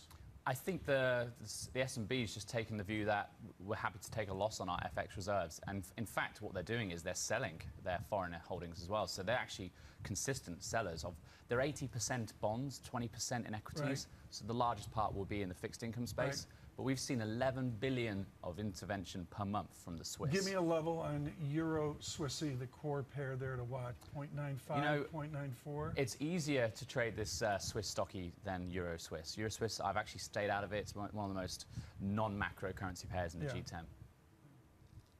Euro Swiss, Swissy stocky. It's the Swissy most London stocky. thing I've heard all week. Well, you know, I mean, it's romantic. We got to bring these people in. I mean, they're all dazzled by your foreign interview exchange. with Daniel Levy, and I got course. Jordan Rochester here, and you know, we got to bring our FX people in. They stopped me. You know, a guy stopped me today. They watch in Singapore every evening. That's very cool. And they watch me, and they're popping FX trades in Singapore off what we're blathering about. So I got to go to Rochester here to get some romance in it. Can we just finish on that I'm going trade? over to Mayfair and look at a Ferrari. So that's Sweden versus Switzerland. On the Swiss side, that haven currency on that growth slowdown, you think money's going to go back there. Who else is in that bucket? Because it used to be Japan. What else is there? Good question. Yeah, it is euro. That's kind of why the euro hasn't been rock and roll. So you're asking about the 105 down to parity view. We've got better trades to do. Short sterling versus the dollar is a better trade. The way we're playing euro is short euro versus CAD. But the reason I mention euro is because we are having banking repatriation. For a long time, German banks, French banks had negative interest rates. American corporates asking for money, let's go for it. Let's lend abroad. That's now reversing because they've got positive yields at home. Do you have a level on DXY where you go, OMG, you wake up in London and go, wow, DXY 107, 110? What's the prism you have of DXY where things change? Well, by what do you mean? So for the Fed, for it to have an impact on where... I mean, for us, for people trading the market... You've got 10 seconds to give us a number before we hit this break. 110. 110. There you go. That's what would scare him. 110. Jordan, thank you. Jordan Rochester of Nomura. I'm Swissy stocky. Coming up on the commodity market, Christian Malik, Global Head of Energy Strategy at JP Morgan, right here in London. That conversation up next.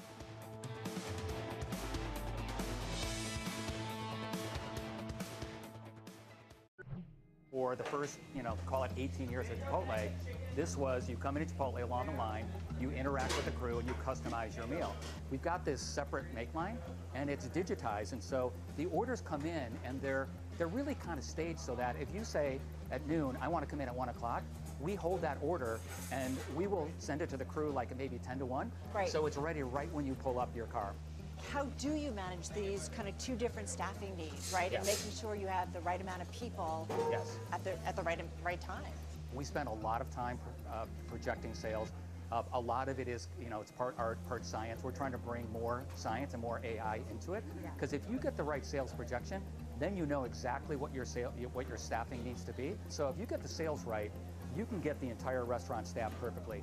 With just a couple people, our average restaurant now does about over $1 million per restaurant in digital sales. From the beating heart of global finance, economics and politics, and wherever newsmakers are moving markets, Bloomberg brings you conversations that allow for deep discussions and important insights. How has that shaped your strategy for the bank? Is this a new normal? Is this like a catalyst? Do you think we're in a new phase for dividend policy overall? That's a great question. I'm Francine Lacroix, and this is The Pulse, every weekday at 9 a.m. only on Bloomberg.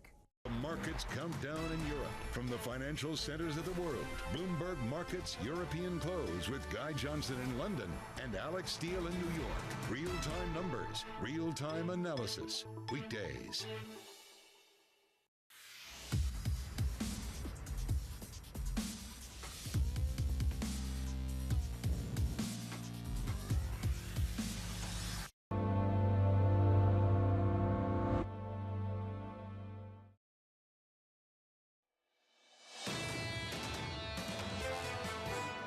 We don't think demand is going to be growing, more than 1.2 million maybe barrels a day next year. And non-OPEC alone can fill that without even thinking about the Fragile Five or what China is doing. So I think, the way we look at the trends, it's going to be a weaker market.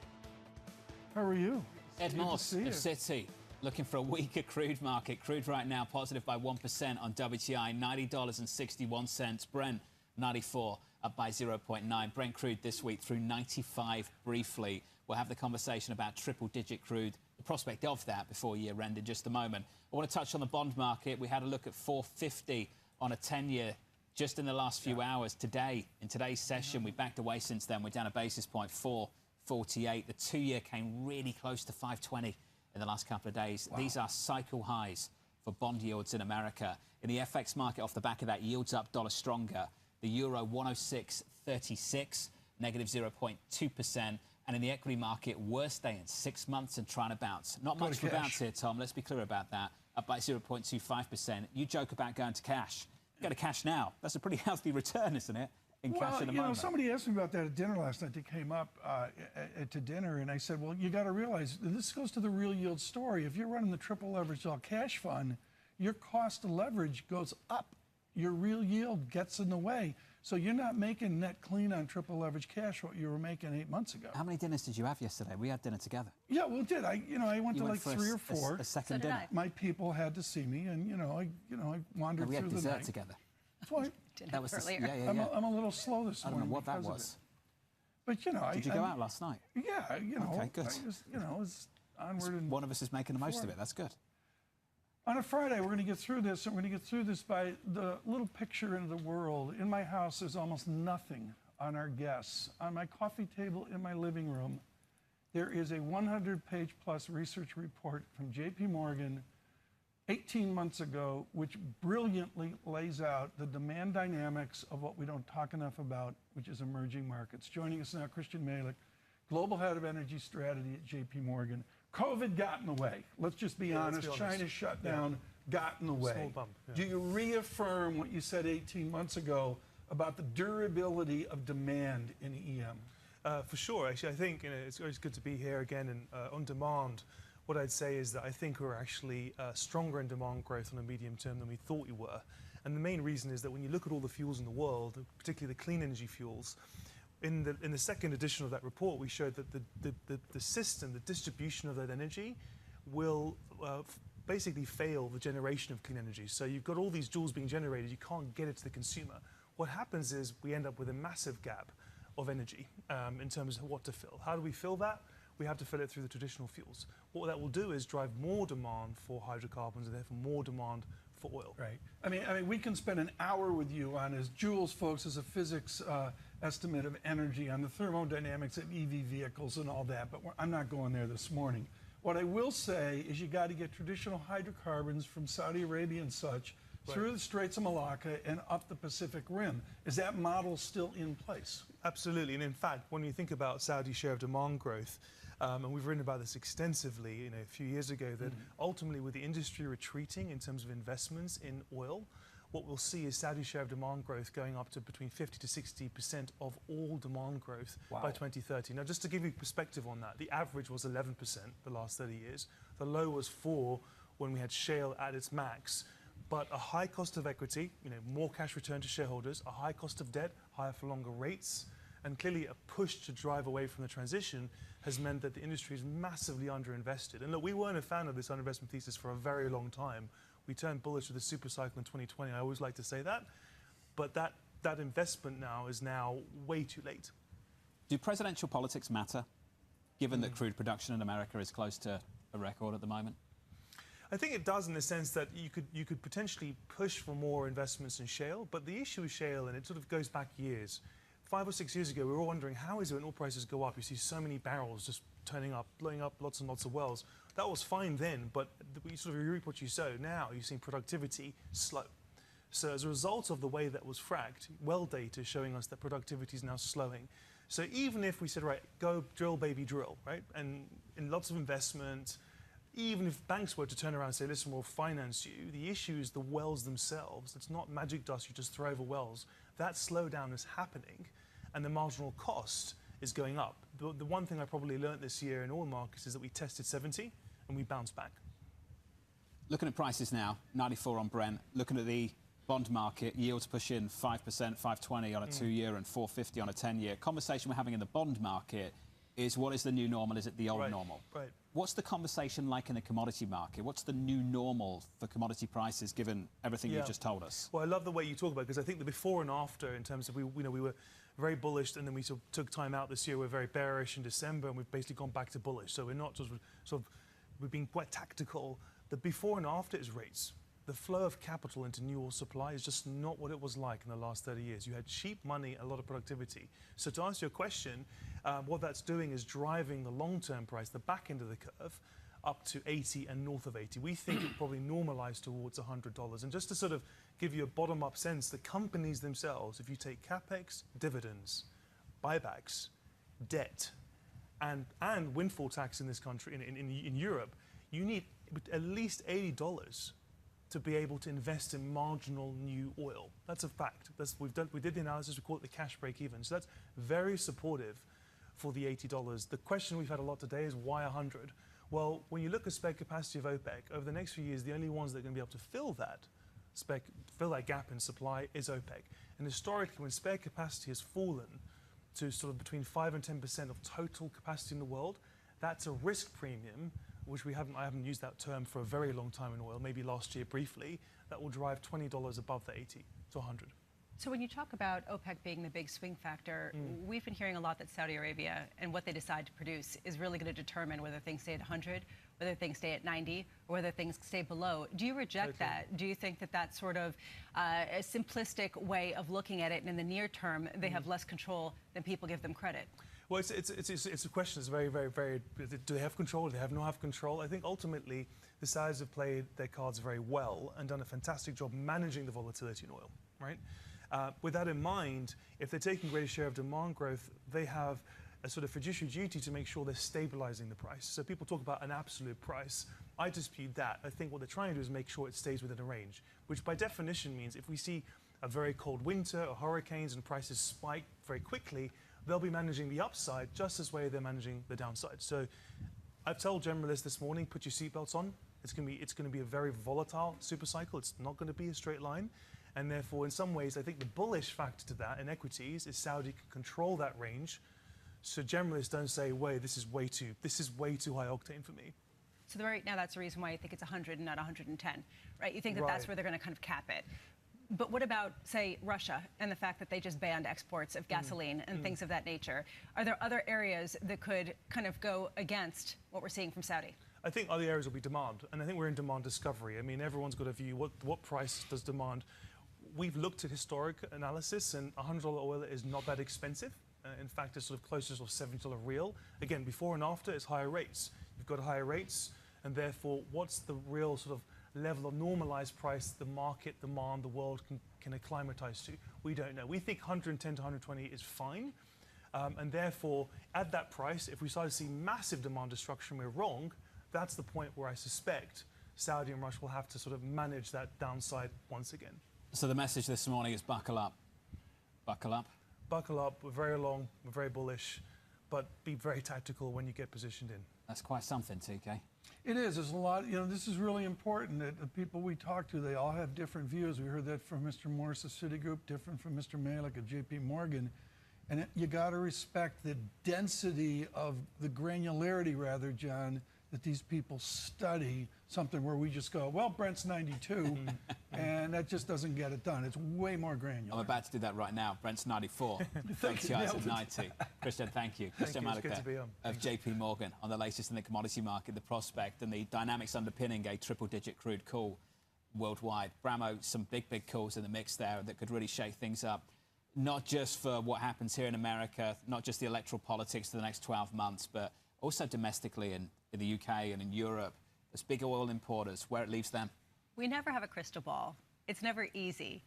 The number of different factors, though, is shocking. We have no idea even where demand destruction really kicks in. We don't. Everyone has a different place. We don't know how much Iraq and Iran can really produce. These are all sort of question marks hovering around a lot of different assumptions. Dan Morris is going to weigh in on some of this. He joins us from BNP Paribas Asset Management. Catching up with Dan in just a moment. Your equity market positive by 0.2% on the S&P. Yields a little bit lower, just by a single basis point, but we are about to end the week very close to 450 on a 10-year.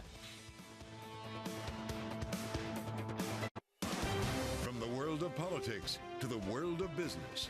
Every weekday at 5 p.m. Eastern Time, hosts Anne-Marie Hordern and Joe Matthew alongside Kaylee Lines deliver news, insight, and analysis live from Bloomberg's Washington headquarters. Get the latest from and about politics' biggest power players at the end of every trading day.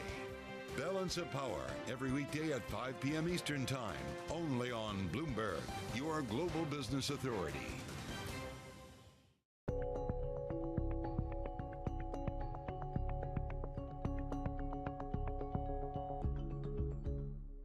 They're brimming with sensors. There's several cameras that look out at your world because we're mapping your physical world so we could put the content in there.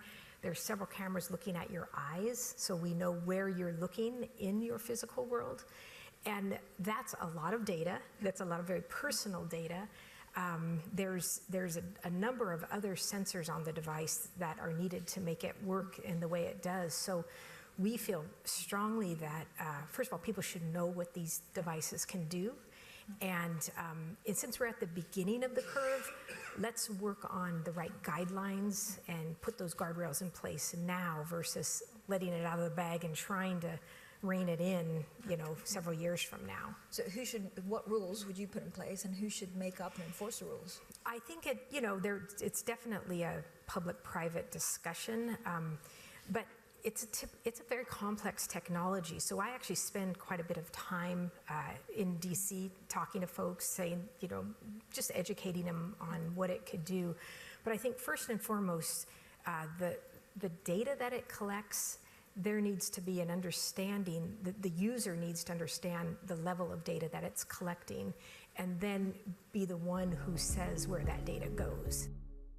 How did Jeff Bezos realize you could sell anything on the internet? The web was growing at something like 2,300% a year. Anything growing that fast is gonna be big.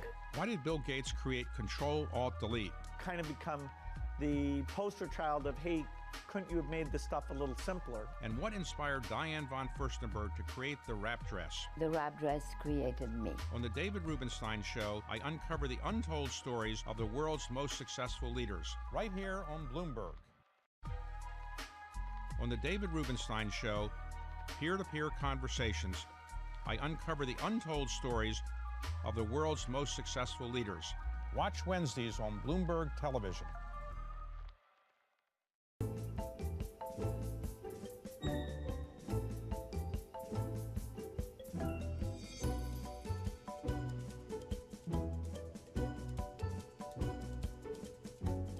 How do you compare the pleasure of being Secretary of State, Senator, First Lady with being a grandmother? Well, actually, there are similarities. Negotiating with 3-year-olds is about as hard as anything I did as Secretary of State.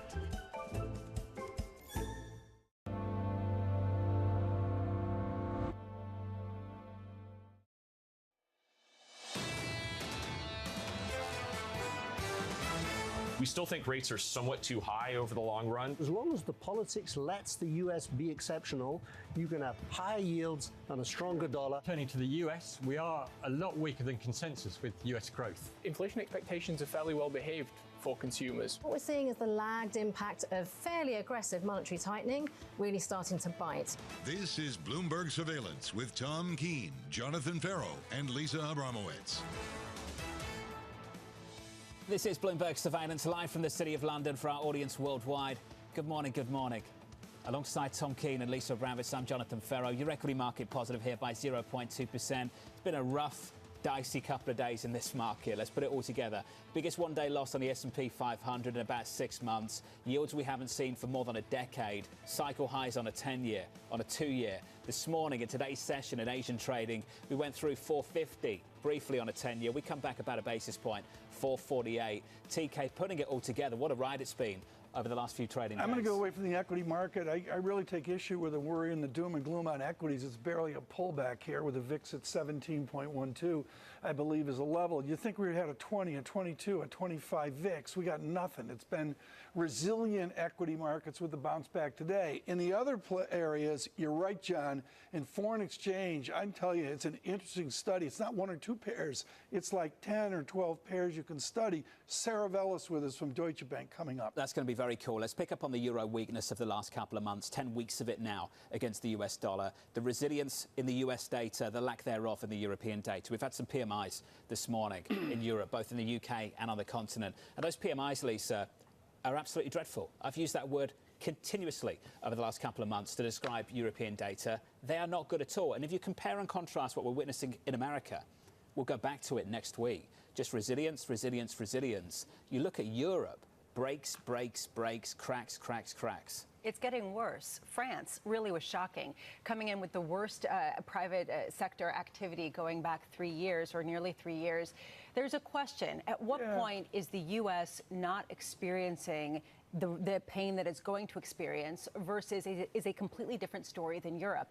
And really what has changed this week more than anything is which economy is most immune to higher for longer? Which economy is going to be weakest with higher for longer? The United States, it has to be that with a dynamic sense. I do want to note that there is a surveillance adjustment here to French GDP off the Macron-King Charles soiree that we've seen in the last 24. The pictures that have come from that. Yeah, I mean, folks, if you want to recapitulate a Spielberg movie at Versailles, they succeeded. Hugh Grant was there. Yeah. Arsene Wenger was there. Mick Jagger was there. I was not invited. Maybe the king didn't know I was in town.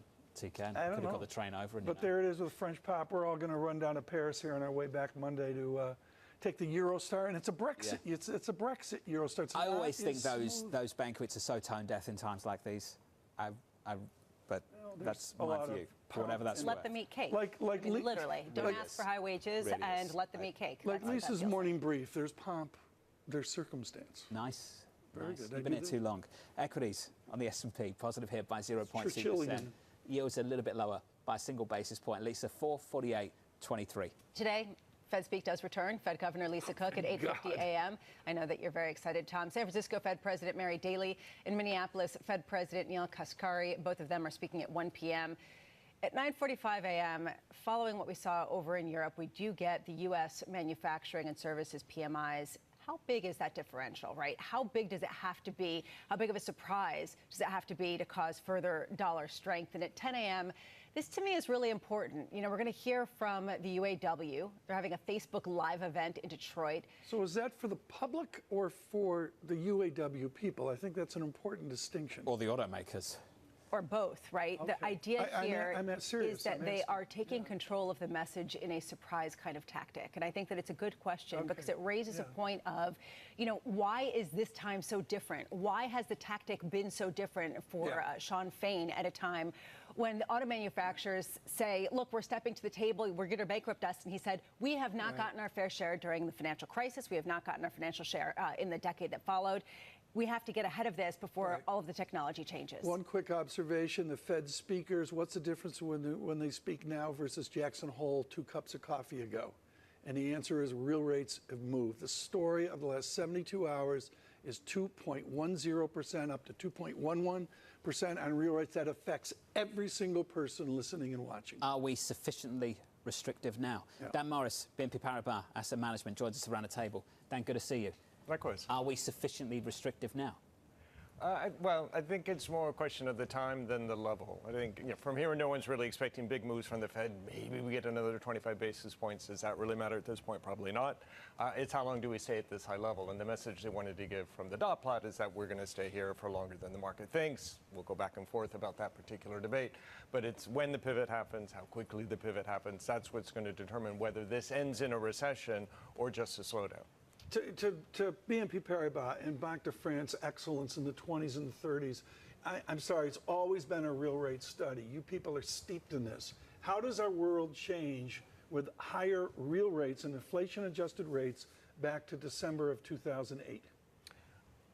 I think we look with a bit more history. We get, certainly surprised by these level rates because we haven't seen them for such a long time. But pre-global financial crisis, of course, this was quite normal. And I think the stock market did just fine and the U.S. economy did just fine with rates at this level. So it's not so much the level of the rates that's the problem. It's the adjustment. We thought we had gone through that adjustment last year, and that was rather painful. We're getting a mini replay of that now. But once we do get to what we hope to be relatively stable and a point for rates that they can start to move down, then I think the economy will be able to withstand it. When you point to that era where the economy did just fine, it was also at a time where this was actually the rate being borrowed at. Right now, it is not for the vast majority of consumers and for the vast majority of corporations. In the U.S., they are not paying those rates. So have we really felt the effects of the monetary policy tightening that everyone talks about with shock? Or is it a long way away? Well, I definitely have not felt the impact, and that's the whole, fundamentally the challenge for the Fed is to assess when is it going to come, how long is it going to take. But if you look at, I think, corporations by and large, they were smart enough to take advantage of rates when they were very low. They've, absolutely termed out a lot of their debt. You kind of consequently don't have the sensitivity to the moves in rates that maybe you had historically, which goes back to your point about resilience. So it'll happen, but I think it'll happen slowly enough that we don't see that in and of itself as a major risk. Do you think that the levels that we're seeing now, specifically in long-term yields, are the new levels that we're going to see for the foreseeable future? Well, probably not at quite this high, but something with a 4 handle I think makes complete sense. Just a rough rule of thumb, if U.S. trend GDP growth is 1.75 or so real and inflation's 2 or more, it's a 4%. And I think especially what happened post the Fitch downgrade, I think it's levels now that seem much more sensical, if you will, than necessarily what we had when we were sub 4. Do you sense this FOMC is confused? I don't know if I'd use the word confused. Why do you say that? Did you get a satisfactory explanation of what they're forecasting? Well, you know, if you always want to find a perfectly coherent and believable story between the dot plot and between what you get with the summary of economic projections, you could have a lot of fun. I don't know how successful they seem you would somewhat be. mystified by how resilient this economy has been. Steve Englander of Standard Chartered has written about that in the last couple of days. They seem somewhat mystified about it. I think if you'd asked any of us 12 months ago what 5% interest rates would do to the US economy, we wouldn't have unemployment with a 3-handle and jobless claims down at 201,000, would we?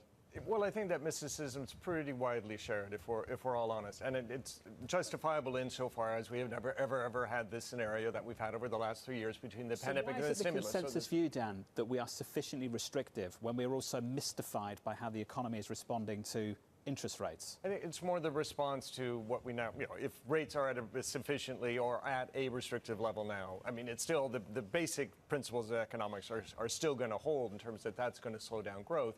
It's just how quickly, that's where I think we've been much more challenged in assessing, understandably. Right. I don't think it's a criticism of the Fed. So BNP Paribas has been so good about nominal GDP guesstimates, about taking a real GDP and overlaying some form of inflation number on it. Do you frame the United States as a sub 4% nominal GDP? Well, yeah, conceivably. I mean, we have to go back to, you know, has the long-run trend growth rate of the U.S. changed in some kind of fundamental way, you know, post-global financial crisis, post the pandemic? And, you know, we still go back to, and we don't want to forget the longer-term trend issues that the U.S. faces, you know, demographics and so on. But if there's an argument for that growth rate to be higher now, frankly, it does come back to AI. I mean, if the kind of fundamental key challenge that the U.S. faces, Europe faces, Japan faces, it's lack of labor, you know, and if this is a way to increase productivity and at least lessen that constraint, that actually is the one thing that maybe gets you above a 4% nominal. I look at this as just the arch issue. Greg Bowdle is more enthusiastic about equities, U.S. equities as well. Do you share his enthusiasm? We're more cautious, actually, and it's as much an assessment of, you know, how adept is the Fed going to be at knowing when to cut rates. I mean, if we go back to, you know, as we've discussed for 9 months now, about inverted yield curve saying a recession is going to come. Well, if that's, I think, fundamentally because the central banks in general have made a mistake and held rates too high for too long, that certainly can happen again. So I think our concern is that they are going to keep rates too high for too long. They're going to slow down growth too much. That's going to hit corporate profits, and the consensus estimates that we see for earnings estimates aren't going to materialize. So the median projection of the Federal Reserve, if we were to ascribe a narrative, forgive me because I'm going to, they're essentially telling us right now that we can get back to 2% and unemployment with goes no slowdown. No higher than a little above 4%. Yeah, we're not quite that You're optimistic, not there. no. Nice story. Of BNP Paribas. It is a nice story, isn't it? It's a story that they're not really telling, though, Lisa. They're just sort of projecting it without. It's not their baseline, but it is their baseline. Well, can you make sense of that? It's an objective, not the baseline. So our projections aren't forecasts, they're aspirations?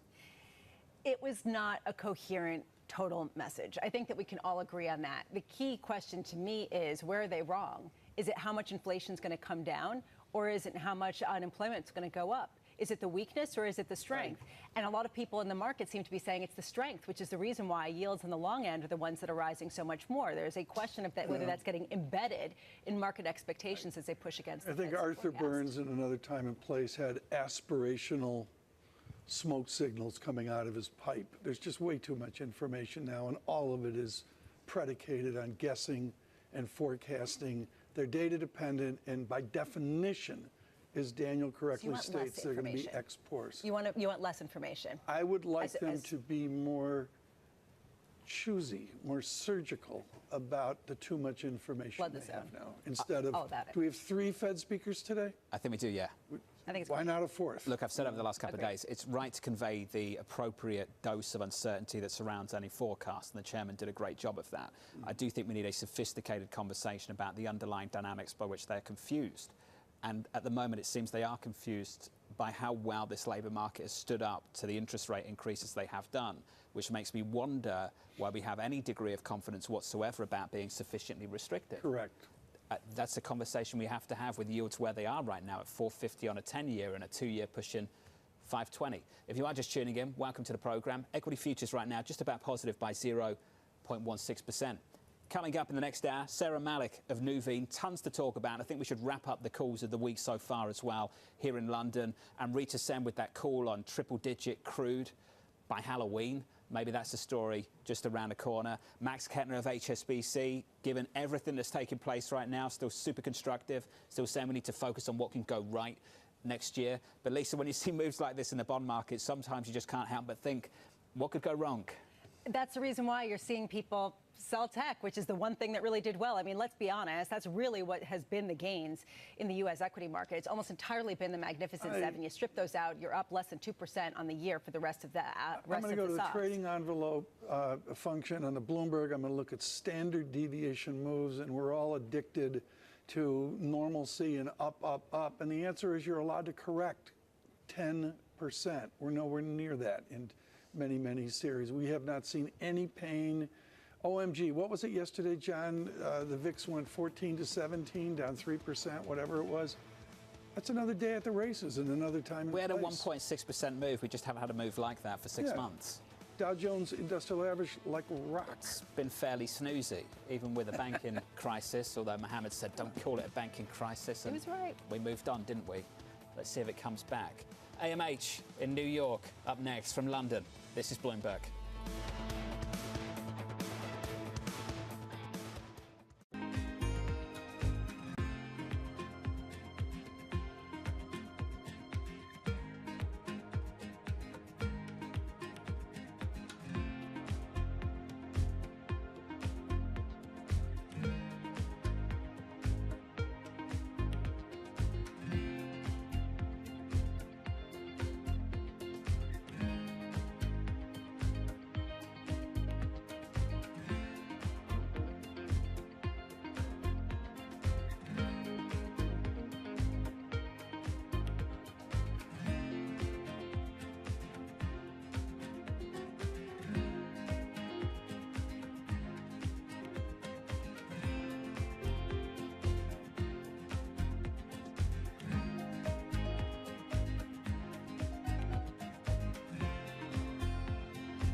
People ask me all the time, what is the key to being a really good investor? And I tell them it's to surround yourself with and work with the best investors you can find.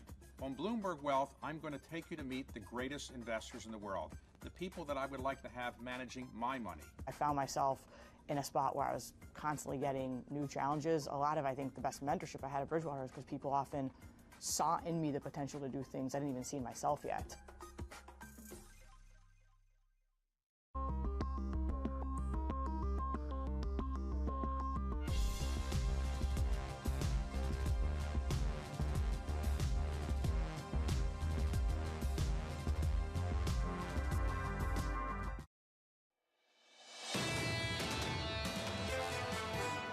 As I discussed with President Zelensky, the people of Ukraine are steeled for this struggle ahead, and the United States is going to continue to stand with you.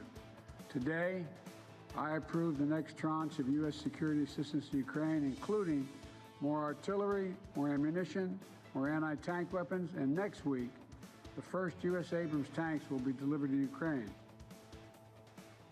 The President of the United States, Joe Biden, speaking in a meeting with Ukraine's Zelensky. Anne-Marie from New York on the UN General Assembly in just a couple of moments. Let's get you up to speed on the price action. Equities trying to bounce positive by 0.2% on the S&P yesterday. Biggest one-day loss going all the way back to March. Remember the banking issues? Moved on from that pretty quickly. If I told you back in early March, though, that cycle highs on bond yields were in our future, I'm not sure what you have said back to me. 520, got close to it in the last couple of days on a 2-year, 450. We had a little look at it in today's session on a 10-year, 448.64, Lisa. Yields almost unchanged on the day, but what a move it's been over the last couple of days. Ben Carlson, out on X, pointed out that the pandemic lows for treasuries, and I'll just give you two denominations, 2-year, 0.09%, 10-year, 0.5%, now 5.14%, 4.447. He says, it's kind of crazy nothing is broken yet.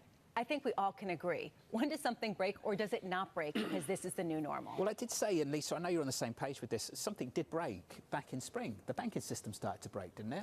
which then was quickly remedied. So this raises a question, would we have felt the effects if policymakers hadn't stepped in to ease the frictions, the fissures that happened during some of the banking crisis that wasn't? I always go back to that Torsten Slok deck over at Apollo, and he's got the delinquencies, he's got bank lending, all of that stuff in there. I was going to say all that good stuff in there, but it's bad stuff right now. So you are seeing that tightening start to come through. You're certainly not seeing it in a profound way in the mortgage market or housing in America, and we can talk more about that.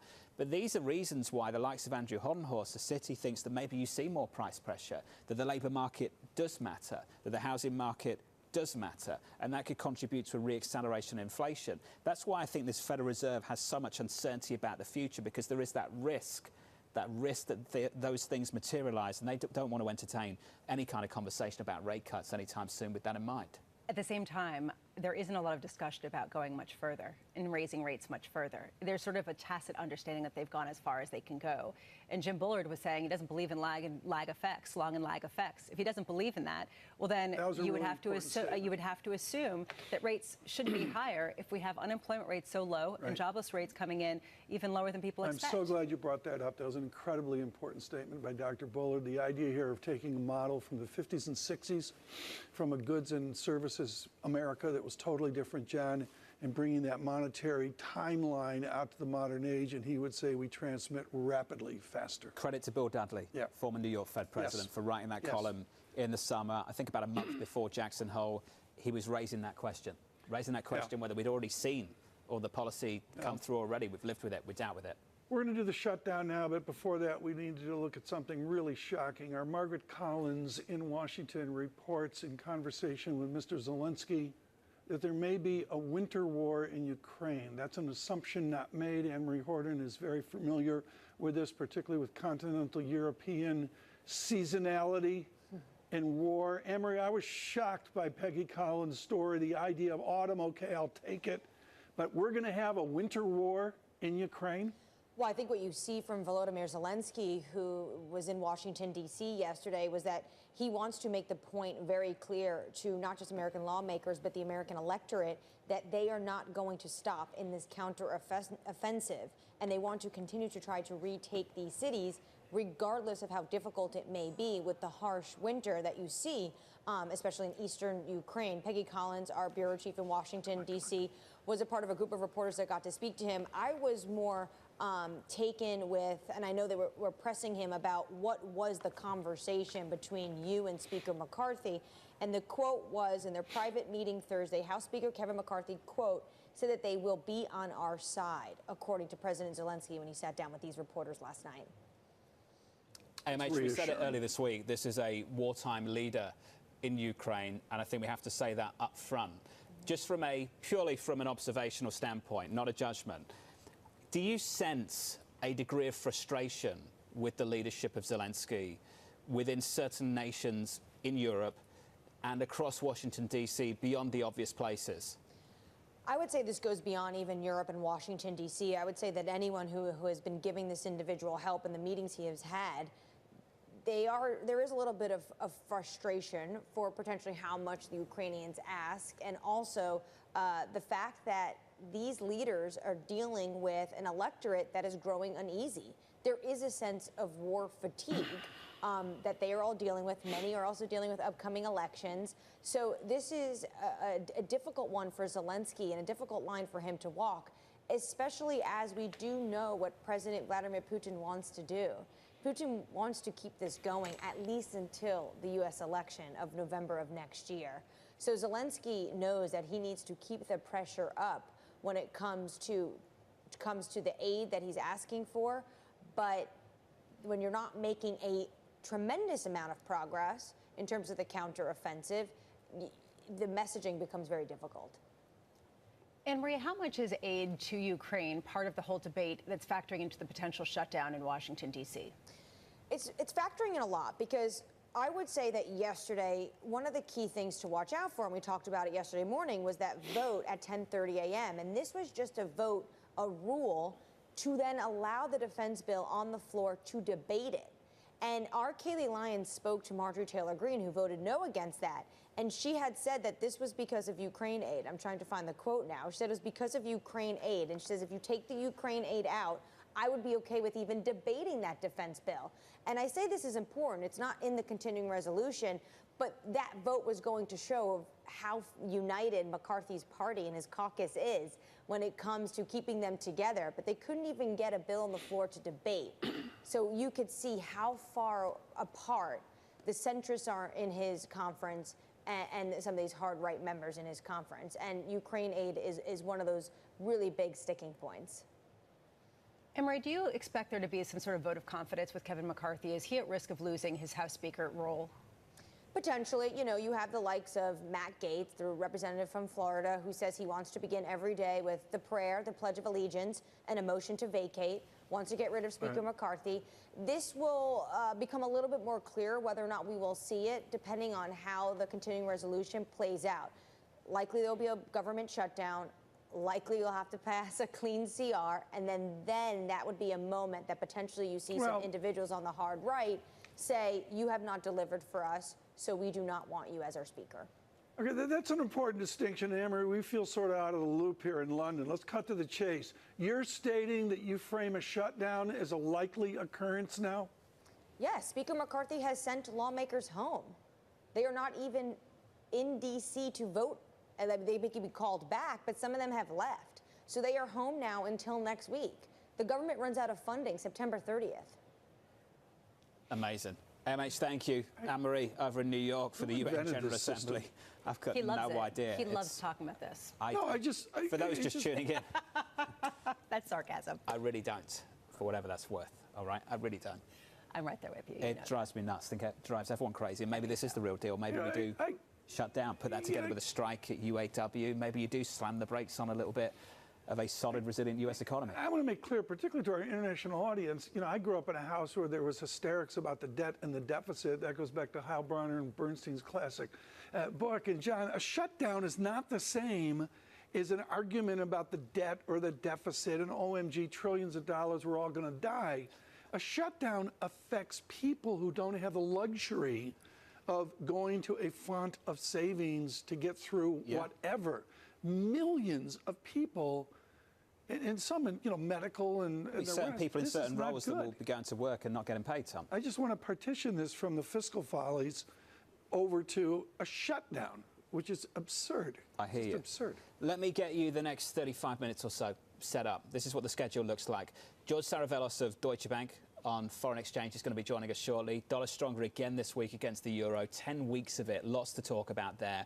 Interest rate policy, the difference between growth in Europe, not much of it, growth in America, pretty solid. And then we'll catch up with Roger Boodle, the Capital Economics founder, good friend of this program, Tom, over the years. I know you're looking forward to that one. That's in the back half of this hour. Boodle on the follies of London. There's a little bit going on. I think he drives an EV. There's a lot going on. We can talk about that with him, actually. Equities on the S&P 500 trying to bounce from London. This is Bloomberg.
London will stay a financial center. It will stay our EMEA hub. We'll just have a rebalancing onto the continent. And actually, the numbers of who has moved across aren't that big. So it's sort of in the 200 level. And if you think about 15,000 people, that's sort of not that material. And so I do think both will basically continue to grow and continue to be very relevant. What will change, though, and the big thing that's changing, is actually the risk-taking is what's going to move. And so we've historically had risk-taking in the UK. That risk-taking and the assets that go with it, not the people alone, but the assets that go with it, that's the next phase of what we're now moving into. And that will be a material change.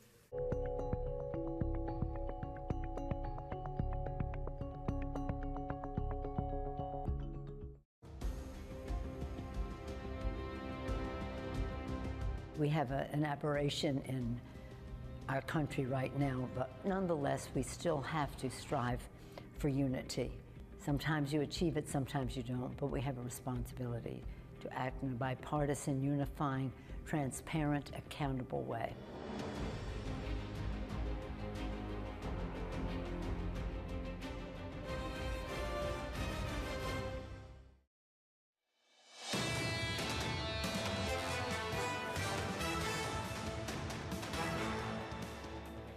Potentially the worst week since March, heading towards a third week of losses on the S&P 500. Closer to Bramall Equity than me. futures up, a lift here by 0.2% on the S&P. What are you two talking about? On the Nasdaq, up by 0.4% on the Nasdaq 100. Futures doing a little bit better. Do you want to settle the argument now or on the next board? No, it's good. Honestly, can I just say this? Sure. Just because the market is down doesn't mean that someone who's saying that it is down is gloomy. They're just reporting the facts. And so good job reporting the facts and putting it into perspective. Fortunately, we all fly on different airplanes. We're bouncing now. Okay, anyway, you two carry on argument. Let's turn to the bond market. 2-year, pushing 520 a little bit earlier this week. A 10-year in Asian trading, pushing 450, went through it briefly, coming back by a basis point. These are yields we haven't seen since 2007 on a 10-year. It's amazing to see a 30-year yield now looking at, what, 460 maybe? 456.39. Big moves this week. Cycle highs on bond yields. Resilience in the US economy. No resilience at all in Europe. Let's turn to the euro. The euro negative against the US dollar for 10 consecutive weeks. The euro right now 106.39, down by 0.2% on that currency pair. Tom, the data out of Europe, I've used that word dreadful too many times. Ugly, brutal, just not nice. Sub 50, contraction, France. Not much better. Different shades here, and maybe there's all different stories to it, but the answer is they don't have the dynamism of the United States. It's going to be, you know, where are they in November? Where are they as they drift into winter? And particularly if oil prices stay sustained. We haven't even touched on gas, natural gas. Well, this is what we were talking about with Jordan Rochester, right? Yeah. Nomura, you get the pickup in gas prices. That's the toxic brew, Bramo. Toxic. There are a couple of them. Under surveillance this morning. 3 holds across the board for major central banks this week. The BOJ joining the BOE and the Federal Reserve, leaving rates unchanged. Governor Ueda tamping down speculation of a future rate hike, saying this, because we aren't in a state where inflation accompanied by wage growth, sustainable and stable inflation, is in sight. We're patiently continuing with monetary easing under the current framework. The BOJ. I thought he made some comments recently that if wage growth remains buoyant into year end, they'll have a little look at moving away from negative rates. What happened to that? I don't know. JP Morgan thought that maybe by the end of the year they could abandon negative rates, and by next year they could abandon yield curve control. Pushes back against that even after getting a hotter than expected CPI print in Japan. North of 3. Yeah. How much are they getting cover from the fact that he doesn't have to say anything and people are just quavering under the fear of some sort of foreign exchange interventions? They're not going to even bother. Like us, they have different inflation metrics, including fresh fruit, and there's 40 other ways to slice it, including a Tokyo CPI as well. But the answer is, when we say 3 or 4% inflation there, it's not the same as 3 or 4% inflation in America or the continent of Europe. That is a whole new world, after all, for the people of Japan. That is high inflation. Yeah, when you've been living with 0, no inflation, you get 3. I think that's behaviorally and politically, that's the So we key. said that's like 6? I haven't done the work. I don't know, but yeah, you can make that study. You can do it on the Bloomberg if you do a double chart overlay with 2 y-axes. Nice. You should do that, TK. My free time. Let's get you your update on the big 3 automakers bracing for more walkouts potentially today as they remain far apart from the UAW on key issues, including job security and pay parity for temporary workers. Union President Sean Fain expected to make an announcement, as Tom just mentioned, through Facebook Live at 10 a.m. Eastern Time. We've got a deadline, Tom. It's midday. And ultimately, the deadline apparently with UAW is never midday. It's 2 hours before. Exactly. So there was a midnight deadline and there was a 10 p.m. news conference. So basically, if you don't have your stuff together, almost said something else then, by midday, he'll do a news conference at 10. Restraint. They'll do a news conference at 10. Keep it together, John. That's okay. Maybe make this strike a little bit deeper. Where are the automakers? Am I surprised that I haven't heard massaged statements from various automakers? Well, you have. They've talked about how it's unaffordable, and the 36% wage increase that you are asking for, that they're asking for, is not affordable. What I find interesting is it's not about the salary. It's not about the take-home money. And this, according to one union member, it's about job security and product. We need to keep jobs in this country. They're taking billions in tax incentives, EVs, but when it comes to keeping jobs here, they won't guarantee anything. And that is ultimately at the crux of the debate. Job guarantees, the stakes are higher, big EV transition, it's not going to be straightforward. We're learning that in the UK. It's going to be difficult in the United States as well. I want to finish on this story. Apple's newest iPhones and watches went on sale in about 40 countries today, including Australia, China, the US and the UK. Sold out pre-orders and long lines. Long lines, we're still doing long lines outside retail stores, indicate strong initial demand. Bramo is going to get a new iPhone 15. Only because I cracked my existing phone. That's the only reason why. Yeah, but I'm not going to be waiting in line. I don't understand lines. Why are they still doing that? Because it generates excitement, demand. You're going to be in on it. Apple, but like, why do you want to do it as a consumer? You can go and just, get it from. You go hang out. You're the first adopter. That's you still can a go thing. to your friends and you can be like, look at all these cool gadgets. Is that still cool? I don't know. Am I cool? I don't think so. Pretty sad, I don't think that I could do that. Line up when you don't need to. But except if you're with your friends and you're talking and there's the excitement around it and it gives you something to do. I don't know. I'm making a pitch. Do you want to go to Covent Garden today? Actually, I've been in that store now that you mentioned it, and the answer is no. I'm just taking it in because I think what Dan Ives would say is a bull on Apple is it's not an $1,100 or $1,300 or with 1 terabyte $1,600 transaction, because you're slipping into it for $46.32 a month off some stupid plan at a company. I really take issue with the snobism and bad research of a lump sum purchase. It ain't happening. I didn't do it either. I don't think you did either. You do the I'm not buying the new one. I still owe money on this one. I called him up and I said, I didn't even know where I bought it. I'd forgotten where I bought it. This is paid. We're done and dusted. Those monthly payments well, are then done, you can slip into it like Bramo. You can slip into a new one. Upgrading until they ruin it. George is about ready to walk out of the room. Should we get to our guest? I think you probably should, yeah. Let's get to our guest. Joining us, and this is really, really important, folks. This is what surveillance is about. Joining us is George Servolos, Global Head of Foreign Exchange Research. And as we had Jordan Rochester with us a bit back, you take a starkly different view. I want to set this up with selected firms saying Swiss franc dominant, lots of financial tension, Swiss franc will do better, others will do weaker. You go the other way. Why will Swiss franc weaken and other currencies will prosper in this time? So thank you for having me. We did just publish our outlook for the end of the year, and we've been very bullish on the Swiss franc for more than a year, actually, but this is the first time where we switched. And there's a couple of reasons. The first one is, and the most important, is the central bank. They came out yesterday and they've said inflation is now below target. They don't need to hike rates now, and they think they're done. And the fundamental reason behind why the Swiss franc has been so strong is because of the central bank that's been supporting it. So it's starting to look more attractive as a funder, it's looking expensive, and that's why we changed the view. In the last 72 hours, and go with the real yield in America, but many other indicators, John's been great about framing out what gilts have done, what Germany's done, Bunds, what we've seen in the United States of higher yields. Is that, as a general statement, the ultimate fake-out rally in yields setting us up for a general global disinflationary trend? Well, I think this has been the big question throughout the year. Are you going to get a hard landing? When especially does the US slow? Everyone's been focused on this US recession. So the key question we need to ask ourselves is, why isn't it happening? And there's theories around exceptionalism, AI, but if you look at the data, the simple reason is the Fed rate hikes are not being passed through. So for example, corporate interest payments are actually going down. And that's because everyone's on very fixed term borrowing. In the housing sector, you're in fixed mortgages. So the slowdown will eventually mathematically come, but it's just taking a very, very long time. Are you seeing a cleaner, quicker transmission of monetary policy in Europe? Absolutely, and I think that's the key difference if you look globally. So let me give you an example. If you look at average mortgage rates in the US, they're up by 20 basis points since the rate cycle started.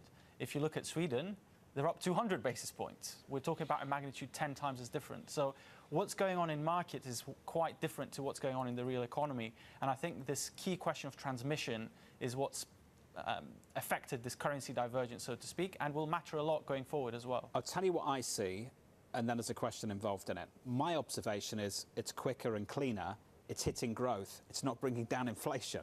So can you help me understand why it's not bringing down inflation? Because it's meant to go as follows.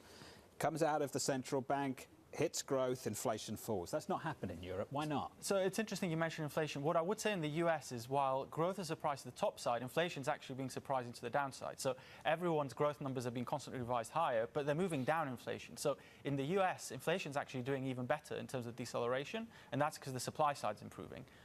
In Europe, there's a bit of a lag, but if you look at the month-on-month numbers, so in the US, everyone reports inflation numbers in month-on-month terms. Sure. In Europe, we never get to see that. Month-on-month inflation in Europe's also slowed down. It's 0.2, 0.3 the last few months, if you adjust for all the distortion. So it is coming down. I'd say that's one reason why we've got the ECB topping out, and the ECB sees that as well, and that's why they're topping out at 4%. So why are you bullish on the euro? Well, in the piece we just published, we're neutral, and I think the reason is this US exceptional story because of delayed pass-through. And if you look at Europe, rate increases are being passed through very quickly because it's a bank-based system. So most corporates have their loans against banks, so immediately cost of borrowing is going up. That's what's impacting growth. And I think the key question is, when does that catch up with the US? We don't have high confidence. You're about immediately to go into a very soft landing into the US, or a hard landing, so to speak, and therefore we're pretty neutral euro. Why wouldn't you be negative on euro? Why wouldn't you see more dollar strength ahead? Point number one, if you look at relative data surprises, they're quite extreme. So the market's really pricing this US exceptionalism versus Europe. If you look at the PMI numbers today, they actually surprise to the top side, excluding France, where there seems to be a bit of a statistical issue. But potentially the market's getting a bit too pessimistic on Europe. And number two, if you look at rate pricing, again, it looks pretty extreme in terms of that Fed ECB divergence. Speaking to that sentiment issue, being neutral sounds bullish, to be honest with you. Exactly, that's exactly what it is. So far this week, George. I would give you one example. People talk about car exports and how China's taking market share. And everyone has this chart of Chinese car exports going through the roof. Yeah. But no one shows European car exports. They're up 20% since COVID. If you look at the Euro trade-weighted index, it's actually at record highs. So the point here is it's not the euro that's weak, it's just the dollar that's very strong.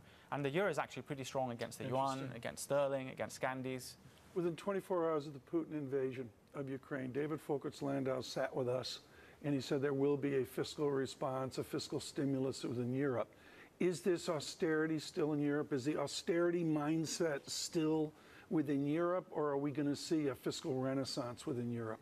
Well, it's definitely changing, and if you look at this year, you're actually seeing the peripheral economies, so to speak, Italy, Spain, they're doing better precisely because of the fiscal stimulus that's flowing through the NGEU. But fiscal is definitely one story that's supporting growth everywhere. So to answer the point on inflation, inflation's coming down because of the supply side, but growth's holding in even in the US because you're still seeing delayed fiscal. So we've got the fiscal rules up for debate, but given the growth slowdown, I doubt we're going into austerity anytime soon. George, this was awesome. It's always a clinic. Should we move back to London? Should we make that happen? Absolutely. You know? We. We. Is this the royal we? We. Yeah, all of us? Yeah, of course. Yeah, we're all going to go to London. No, I think that the timing works a lot better. Doesn't it? Don't you feel rested? Like, so much more relaxed. You know, wake up, have breakfast, go to the gym, tea cake. It's shocking for those of you in America that have not been over here. The polarity between New York and London is never, to me, has never been greater. Yeah. Never been greater. We'll talk more about that, Tom. If you are just tuning in, welcome to the programme. Your equity market positive here by 0.2%. In the bond market, yields just about unchanged, but some major moves this week. Through 450 briefly earlier on this morning, 448.44 on a US 10-year. Love our audience writing in. People stand in Apple lines to make money in the resale market, taking them back, selling them into other countries where it's hard to get. Chris Hutchinson, thanks for writing in this morning. A lot of people writing in on your interview with Daniel Levy. I think we're going to play a little bit of this here in the 8 o'clock hour. Why did that make global headlines in 60+ entities. Because he barely talks is the short answer. He rarely. How did you get him to do that then? We were working Did you on get this tickets for Arsenal We worked Tots? on this for a long, long time, and we finally made Did it he give you? Did he give you seats? I've got no seats. I don't get anything in return. You think I get seats for Sunday? I thought you only did it to get into the derby here this weekend. No, the interview was the gift. The fact he never talks and never talks to us. I didn't know what to expect. I've never even seen the guy, frankly, but it was fascinating. I think he was pretty open about what the club's gone through. I was thunderstruck. He's clearly in a much more comfortable, happy place to talk about the football club because they're doing so well so far, and they've spent a lot of time, Ian Wright went mental. He went absolutely nuts. He saw former Arsenal striker. Yeah, he saw what you did, and he's like, "Who is this guy? Let's get Farrell. What is it? Match of the day? John Farrell, match of the day." I got some feedback. They wanted the Glazers next. Yeah. They wanted that as the next interview. Todd Bowley as well. We're trying to figure that out. Steve's ability on the course may not be etched into any record books, but following him around, it's clear that it's not for lack of trying. Jeez.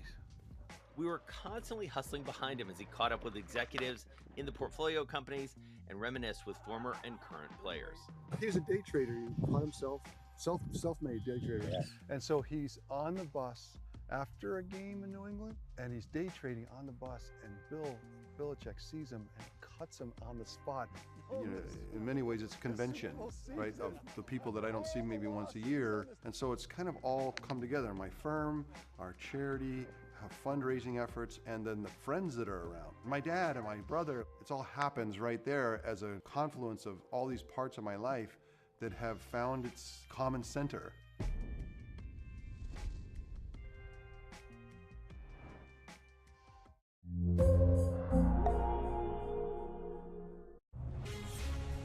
From the beating heart of global finance, economics and politics, and wherever newsmakers are moving markets, Bloomberg brings you conversations that allow for deep discussions and important insights. How has that shaped your strategy for the bank?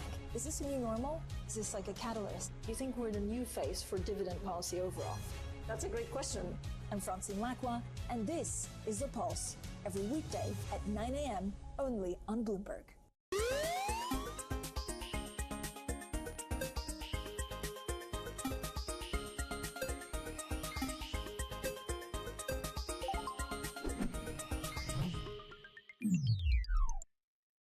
Why do the biggest names in business choose Bloomberg? That is a great question. It's a great question. Great question. Great question. That's a question I get all night. Bloomberg, top experts, great questions.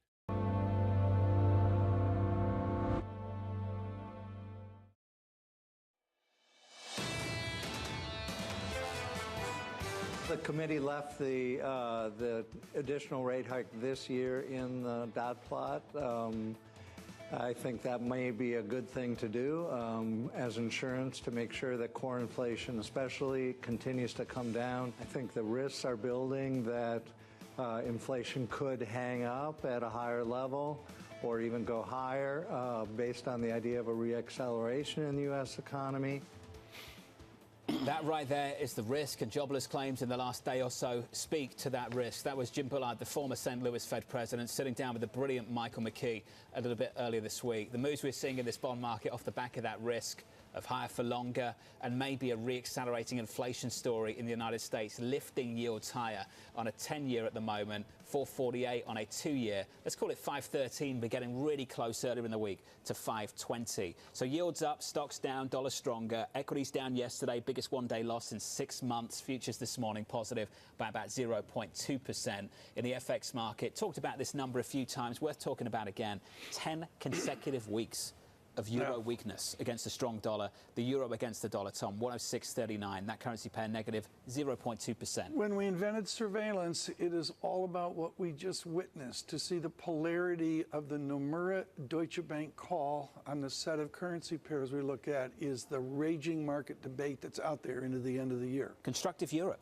Yeah. He used the word neutral, but neutral, let's be clear, the word neutral is constructive relative to the bearishness we have heard all week about the continent, particularly off the back of the data we saw earlier today. This is an important conversation, whatever your politics. Roger Bootle joins us now, founder of Capital Economics, and what's important about that is the day they published, they were authoritative. He is a conservative voice in the United Kingdom with a shingle out at the Telegraph often, And we talked to him now, literally big time, going to rip up the script of what we have observed in the London battle of the Conservative Party, maybe an ascendant Labour Party. Tony Blair out, talking up Labour to a great extent.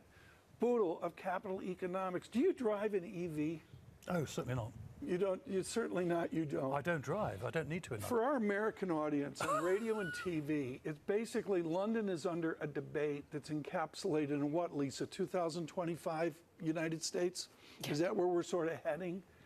Explain to our global audience how ESG and the timeline of the distribution of electric vehicles has been crushed by the Prime Minister, the Conservative Prime Minister. Yeah, this is really interesting because a succession of Conservative governments following on an initiative begun by Labour laid down a pretty tight schedule for a whole series of green anti-climate change measures, including electric vehicles, heat pumps in houses. Right. This has been it's been an extraordinary episode because we all know that the ambition is fine. We want to get to net zero, that's fine. But getting from here to there has always been extremely difficult.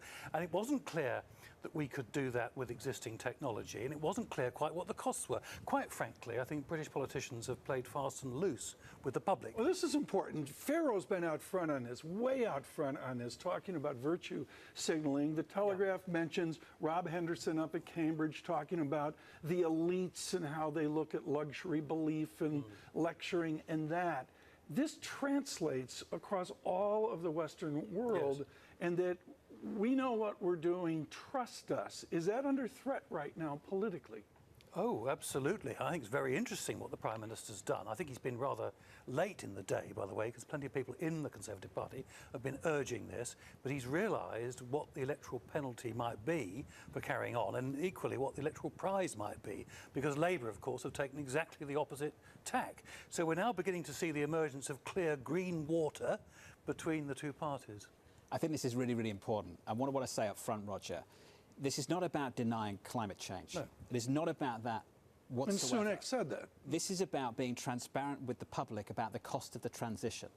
And Roger, I think the point that you're making is that we're not being transparent enough about how costly this might be. Can you help us put some numbers on it? Help us understand how hard this is going to be? I can't put the numbers on it, but let me tell you, and Sunak quoted these figures the other day, what ordinary people are being asked to pay is an extra £5,000, £10,000, £15,000. And the dollar amount's not much larger than that, obviously a bit larger. Now, for well-off people and for the elites, this is chicken feed. But for plenty of people, this makes all the difference between a livable life and, frankly, penury. So it's been, I think, not, frankly, a very edifying episode of the last few years. Politicians living off hope and promise and aspiration rather than getting to grips with the nitty-gritty. And as you say, this is not denying the climate change point. There's another aspect I think is very important here. A lot of people don't realise that Britain has been in the forefront of cutting emissions. We've cut them very, very substantially. And of course, the big emitters are elsewhere in the world who, should we say, are not doing that much. Maybe there's uproar right now because of the financial situation that the United Kingdom has found itself in. And a lot of people in the sort of back rooms are saying it's because of Brexit and it's because of the importation of a lot of the inflation and of some of the lack of trade deals. You scoff. Why? Well, I have to mark your card if you didn't know. I was a Brexiteer. But even if I were not a Brexiteer, I would find it really rather tiresome, the number of times that people just trot out Brexit as the explanation for everything that's gone wrong in this country. There's plenty wrong in this country, and there's been plenty wrong for a very long time. Nothing whatever to do with Brexit. I think it's quite clear, really, although Brexit has probably had a disadvantageous effect on the British economy, which I don't find entirely surprising. I thought that would happen. The scale is minimal, frankly. Look at the trade figures. Look at how we stack up against other countries. Germany has done far worse than the UK. And as far as I know, Germany hasn't left the EU. Well, but some people argue that the lack of labor is directly tied to some of the immigration barriers that have sprung up from that whole affair. You're shaking your head again, but there is this question of, well, what are some of those effects? How much does that factor into the uniqueness of the inflation and slow growth that the UK's in? Well, I don't think very much so, because the fact is that last year we had record levels of immigration into the UK, absolutely massive. Now, the difference is now these people are, of course, coming from outside the EU. Now, there could be something to the idea that EU workers were particularly prominent, as indeed they were, in the hospitality sector. And there's not a direct substitution between the workers coming in from the rest of the world and the workers that used to come in from the EU. That's possible. But there's something else here, you know. During this period where some sectors, including hospitality, have been suffering from a shortage of workers, public sector employment has gone through the roof. You might just as well say that the problems have been created not by Brexit, but by the overexpansion of the public sector. 75 years, I'm looking in the right column of a given paper, and the doctors are on strike at the hospitals. The NHS, by every estimation, including our NHS expert, John Farrow, is completely broken, busted. What can Americans learn from the failure of British medicine? Right, well, first of all, the NHS is by no means the only, as it were, non-American alternative available for the health service. I mean, I'm not a great admirer of the NHS, nor am I a great admirer of the American system, by the way. And I think one's got to think clearly and with imagination about what's on offer. Australia has a good system, Singapore has a good system.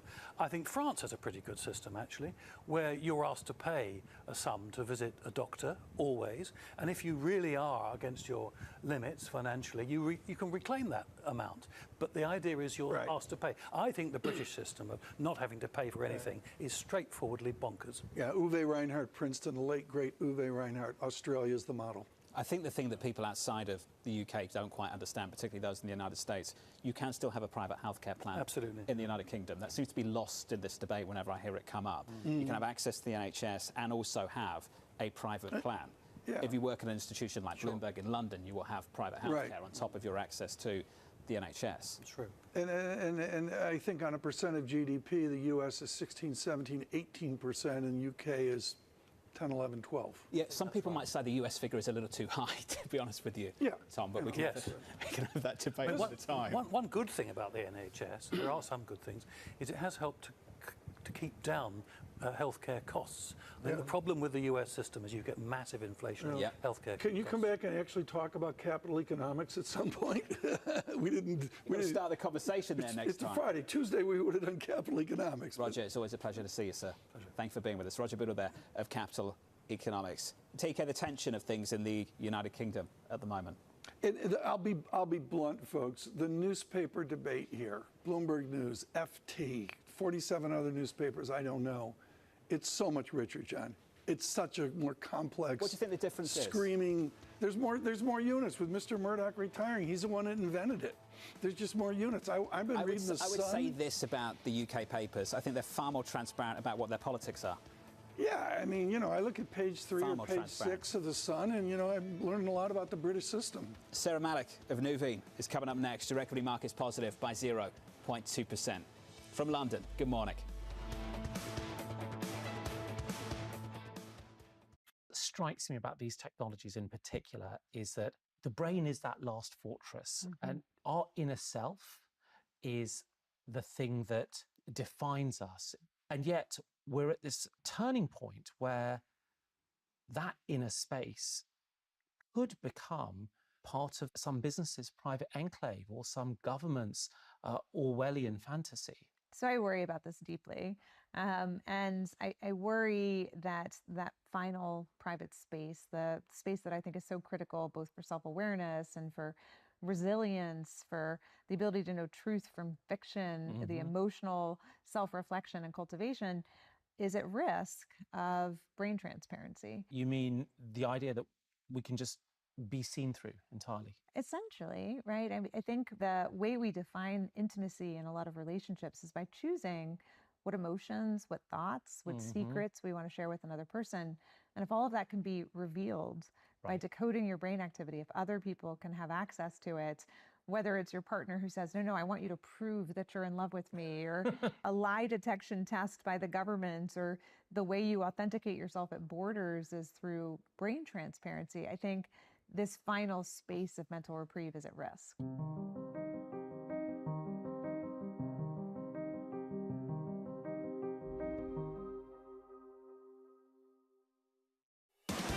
From the world of politics to the world of business, Every weekday at 5 p.m. Eastern Time, hosts Anne-Marie Hordern and Joe Matthew alongside Kaylee Lines deliver news, insight, and analysis live from Bloomberg's Washington headquarters. Get the latest from and about politics' biggest power players at the end of every trading day. Balance of Power, every weekday at 5 p.m. Eastern Time, only on Bloomberg, your global business authority. So what's the best investment advice you've ever been given by anybody? The compound interest, the compounding of returns is an incredible miracle of business, finance, and human existence. Everything you learn is additive every day, and if you keep at it and don't quit, it's an incredible miracle. And it's not just interest. It was always said about compound interest returns, compound business returns, compound human returns. They're all very additive because you learn every day. And if you keep at it, it's very, very helpful. In your observation of investors, what do you think is the biggest mistake that average investors make? Selling at the wrong time. And they sell when the prices go down? Yes. Or yes. Not keeping. Look, people have conviction, or they invest for if they invest for the right reasons, just keep at it. How did Jeff Bezos realize you could sell anything on the internet? The web was growing at something like 2,300% a year. Anything growing that fast is gonna be big. Why did Bill Gates create Control-Alt-Delete? Kind of become the poster child of, hey, couldn't you have made this stuff a little simpler? And what inspired Diane von Furstenberg to create the wrap dress? The wrap dress created me. On the David Rubenstein Show, I uncover the untold stories of the world's most successful leaders, right here on Bloomberg.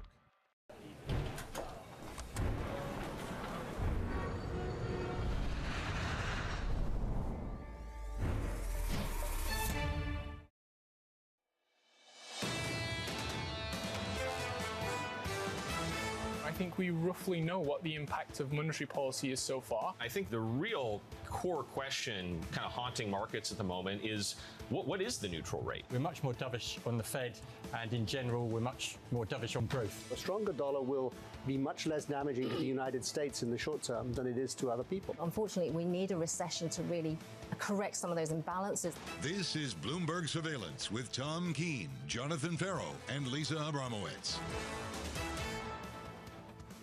Good morning, everyone. Jonathan Ferro, Lisa Abramowitz, and Tom Keene in London, on radio, on television, on a Friday. And all we know is things have changed. After 3 central bank meetings, I've got to harken back to November 2008, John, because you're hot, then you're cold. You're yes, then you're no. You're in, then you're out. You're up, then you're down. The 10-year real yield is up. We are back to yields back when Katy Perry was telling us you're hot and you're cold. Did you just want to sing that song? I just did. I just honor Katy. I think you've got to go back to 07 for where the yields are currently.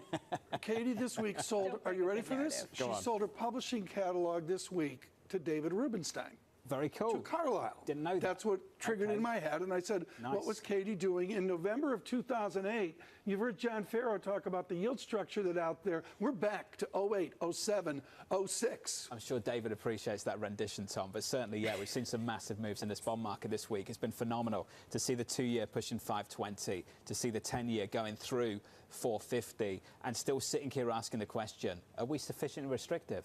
Are we? The Federal Reserve thinks perhaps we are, based on the economic data we've had so far. There are others out there, Tom. I like to pick on Neil Dutta of Renmac often. Neil Dutta thinks maybe we're not. Maybe this economy could re-accelerate. And it pushed against a shock of the yields. Let's go to Krugman talking about plain vanilla and disinflation coming in. George Saravelis making the idea of the granularity of month-over-month or 3-month annualized statistics, as Furman of Harvard talks about. The answer is there are disinflationary trends in place. Lisa, it's not only the U.S., Saravelis suggests disinflationary trends in Europe. How big are those disinflationary trends? Are they enough to really keep the ECB from hiking further, and whether they're going to drop rates lower? I think the big sea change this week is just the longer-term yields going higher. This is not being driven entirely by the front end. And yes, I am going to have Katy Perry in my head for the rest of the day, and we can't really move past that time. You're not allowed to start such a distracting You've got to see how he plans this show. I mean, we're both sitting there with the Bloomberg terminal sitting in front of us, and Tom's scrolling through the lyrics when Jordan Rochester was on. What are you looking at? Trying to work out what song and which verse he's going to use. And that was Have you got any more? Faith.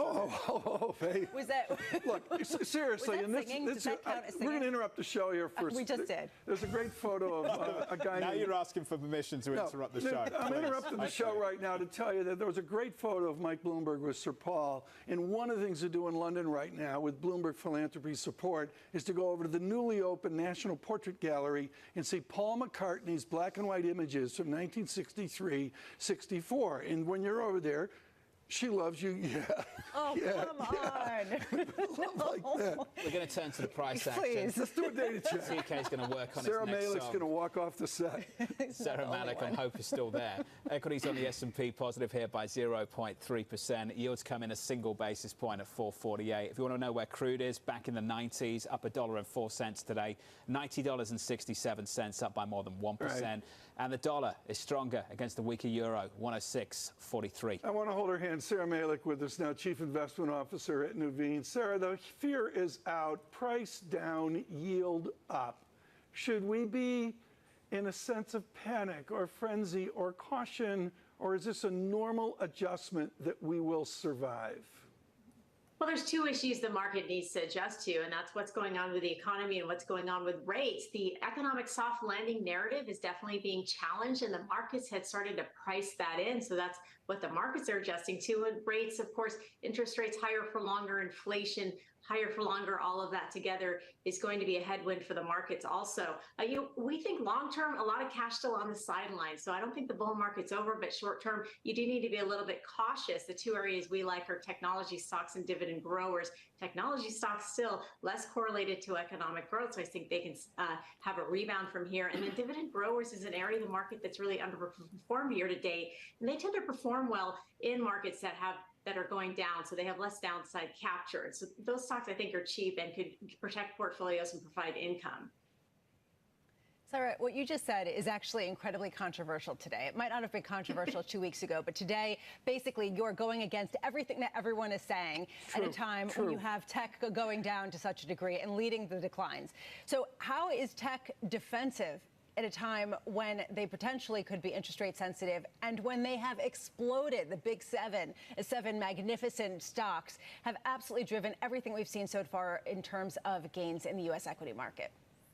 Well, let's start with semiconductors, which is an area that we like. September tends to be their seasonally worst month in terms of performance, so not surprised to see that. They peaked out in about July, but if you look at the tailwinds for semis and software, which is our two favorite areas of technology, first of all, artificial intelligence. We don't think that it's hype. It's a real trend. It did get a little bit crowded, but I think it'll last for many years. Second, inflation has been increasing because of energy prices, which we think will moderate after the huge upswing that we've seen. And then continued services spending, which has been around for a while. That continues to moderate, another tailwind for technology stocks. And interest rates, we see the Fed basically one and done from here. One more rate hike. What got priced out of the market next year was 2 rate cuts. We didn't expect rate cuts for 2024, but as the Fed pauses again, I think these are all positives for tech stocks. So a few of these headwinds that have come in the last 2 months, as the sector did get crowded, will move out of the way. Also, looking at portfolio managers, they generally were underweight some of these mega cap tech stocks coming into this year. So you could see a lot of people stepping in for catching up to get their weighting in their portfolios to the right level. And then clients are holding still about 25% of their portfolios in cash. That at some point needs to come back into the markets.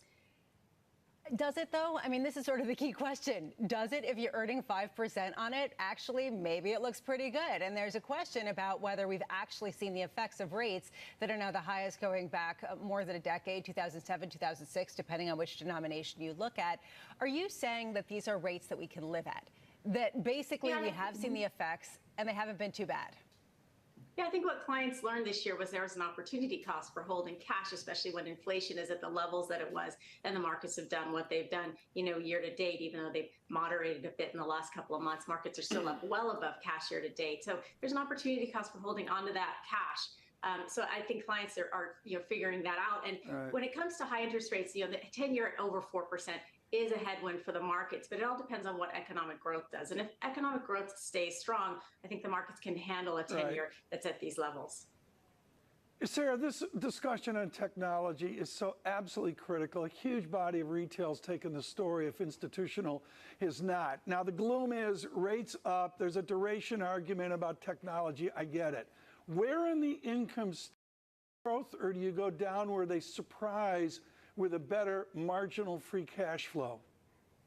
The answer is all of the above, in the sense that the good news for software companies is they don't need to rely on pricing power. And as inflation does continue to moderate, which we think that it will, software companies are less affected by having to lower their prices and hold on to pricing power. Margins are important for tech stocks. We saw that with Meta this year, where they were ahead of the curve in terms of cutting costs and preserving their margins, and other companies have followed, which is important too. And then strong free cash flow growers. You look at Broadcom right now is a company that we like. Strong free cash flow, ability to buy it back up to like 9 billion in shares.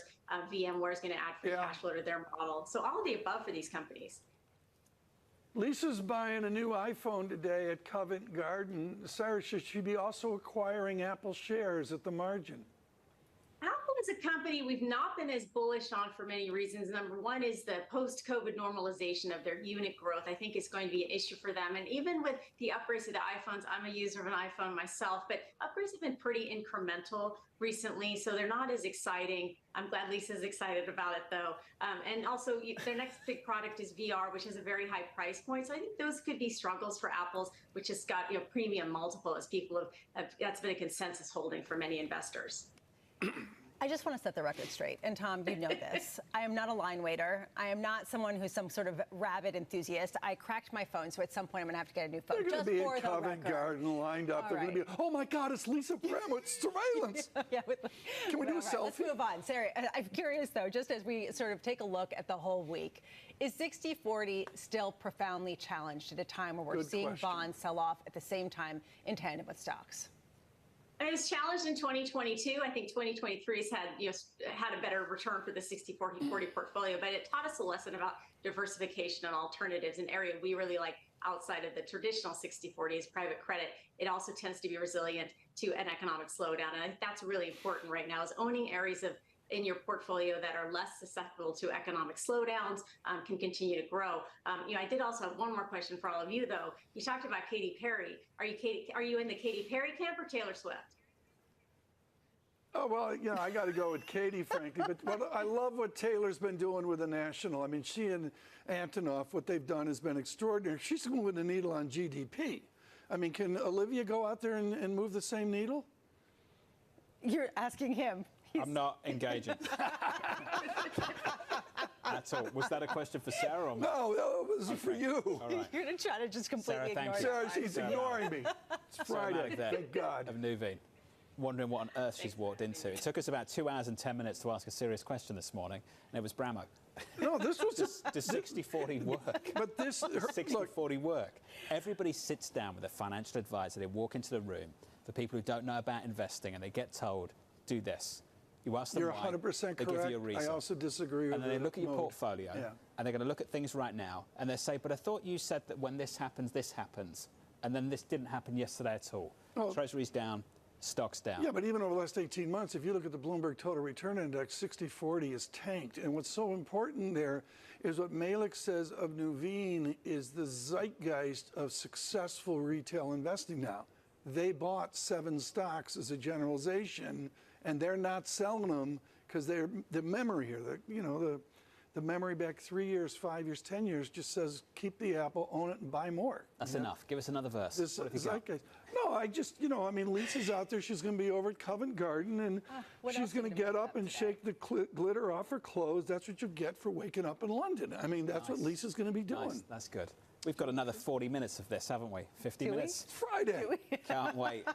We did the thing. What we do, we have a huge tradition, folks, where we pull the strip, and Lisa won it. Lisa's going back in the Gulfstream. Very cool. Yeah. She gets the plane. Yeah. Nice. If you're just tuning in, welcome to the program. The S&P 500 positive here by 0.3%. Coming up shortly, in about 15 minutes from now, we'll catch up with Janet Henry of HSBC on the global growth backdrop. 3 big central bank decisions, no change at all 3, but there's one we've hardly talked about, and it's the BOJ. The BOJ just not really part of the conversation because they're looking at inflation in a completely different way, Lisa, compared to everybody else. Because they're not saying anything. They're not saying what they want people to tell, like what they want people, what people want to hear, which is when are you guys going to actually move? When are you going to recognize that data that you're actually looking at? And UAIDA saying, we're not going to give that to you, so sorry, go home. And so we all are. For them, it's not a problem, Tom. It is a solution to the issues they've had there for the last several decades. I was honored, you know, I kid you about tea. I was honored to take tea at the Bank of Japan a number of years ago, and it's from another time and place. This has nothing to do with modern monetary theory. The institutions are in place. They make the rules. These are the rules until. Can I just say one thing in terms of clarifying all of the misspeaks that we've been having this morning? You say that I'm going to be on the Gulf Stream or whatever. Well, it's a chief, you know, and I just want to let you know something, that when we were coming home from Jackson Hole, the guy at the security counter said to me, why aren't you on the jet stream? Why aren't you on the Gulf Stream? Yeah. And I was like, we don't have Did you tell him that I had the G6? Did you explain?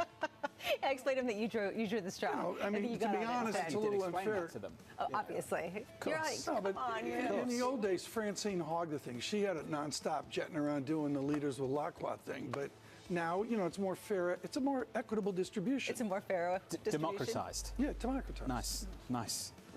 Communist, even, almost. Oh, Don't talk to me.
From New York City. From London, in Sydney. From Washington. In Tokyo. 9 a.m. in Beijing and Shanghai. Good morning, everyone. Have a great evening. Here's what I'm watching. You do not want to miss this story. Is there the kind of upside?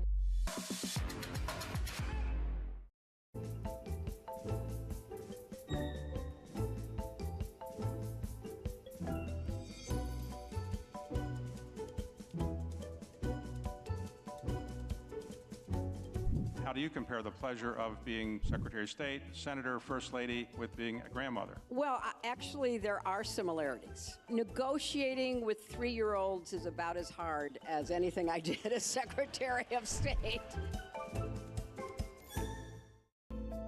Bloomberg covers the world with unmatched reach and resources.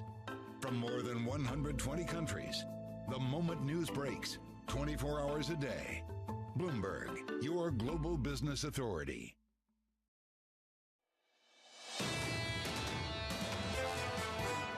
A little bit of strike fever is kind of coming to fruition right now. And when people get concessions, when labor unions get concessions, other industries, other labor unions say, wait, maybe we should do that too, or we can do that. It's not a frivolous decision, but it's a strategic decision. Wendy Schiller of Brown University on the UAW strikes, the conflict, the tension between that union and Detroit's big three, Ford, GM, Stellantis. There is a new deadline for further progress, midday today, Eastern time. And if we don't see a sign of that further progress in the next couple of hours or so, we've got a Facebook Live. We calling this a press conference, Bramo? What are we calling this, an address? What is it? Yeah. Facebook Live address, yes, taking place at 10 a.m. Eastern time with the UAW president. Going into all of that, this is how your day is set up going into the weekend. Let's get you to that weekend as quick as we possibly can. Your equity market on the S&P 500 positive here by 0.3%. That's a bounce from the biggest one-day loss going all the way back to March and all the banking difficulties that we had in the first couple of weeks of that month. In the bond market, I don't think the call was ever to see cycle highs after that tension, that those issues in the banking system in America back in spring, but to see cycle highs off the back of it 6 months later is phenomenal. We are pulling back a little bit. We're down 2 basis points on a 2-year to about 512, down 2 basis points also on a 10-year to 447. But to give you an idea, I don't know if you've been on vacation, hiding under a rock, in the last 24 hours, 2-year getting close to 520. 10-year in the Asian session going through 450. Just stunning to see. We do this every day where we're completely jaded by it. You know, it's been sudden in the last 48 hours with the 10-year real yield out to 2.11%, I believe now 2.09. But John, you know, you get off the plane in New York, and what's the first thing you think about? What's a 30-year mortgage rate going to be? I mean, Pushing does it 8%. go back out to new highs? Pushing 8%. You know, do you nudge up? I think number one question we've asked is the right one. Okay, that's the mortgage rate if you wanted to go and get a mortgage right now. Right. How many people are going to get a mortgage right now?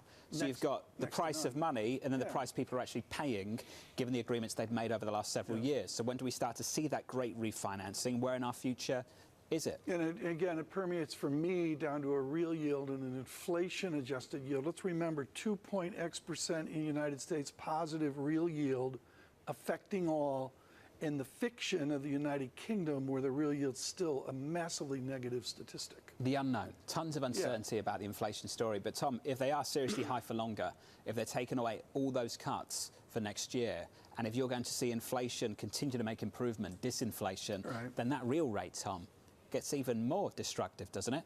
Absolutely. There's no question about it. And you know, we go to the residual math here, but that's going to be a huge theme into October. One of the themes we know is Keith Naughton and our team in Detroit will be glued on Facebook at 10 a.m., maybe to find out what modern UAW strategy is. If you're weaned on Walter Reuther, if you're weaned on George Meany of the AFL-CIO, it's a whole new world to provide wisdom with huge depth and perspective. Naughton of Detroit. Keith Naughton, I'm just going to cut to the chase. It's a whole new world after all. What have you learned about this new negotiation of 2023? Well, it's really guerrilla tactics, Tom. You know, they are taking out different plants at different times. They're trying to keep the companies off guard, keep the companies guessing. So yeah, what we will get today is UAW President Shawn Fain will announce the next round of strikes. They've already struck 3 plants, one at each company, as you know, and they're going to probably strike 3 more. The question is which plants they'll be. Will they take down the big pickup truck plants that provide most of the profits for the big 3? Each of these companies has a different character. I think that's underplayed. We sort of amalgamate everybody into Detroit and their immense support of the Detroit Lions. Forget about it. Which company are you watching? Which culture in Detroit will give you signals about a successful outcome? Yeah, I think the company that's in the lead is Ford. Ford has traditionally had the best relationship with the United Auto Workers. They've actually made 4 offers to the United Auto Workers so far. They were the first to give an offer. As you know, Bill Ford, the executive chairman, great-grandson of the founder, he showed up to make a proposal in person, their most recent proposal. Shawn Fain stood him up. Keith, what's the big holdup? Do we have a sense now? Is it really the salary? Is it the mix of products being manufactured? Is it the sense of guaranteed workers at a certain level, at a certain number of plants? Well, it's really all of those things. They are very far apart on wages. The union has come down from a 40% request to a 36%. And the best the companies have offered so far is a 20% from GM and Ford, 19.5% from Stellantis. So there's a very wide gulf on the wage demand.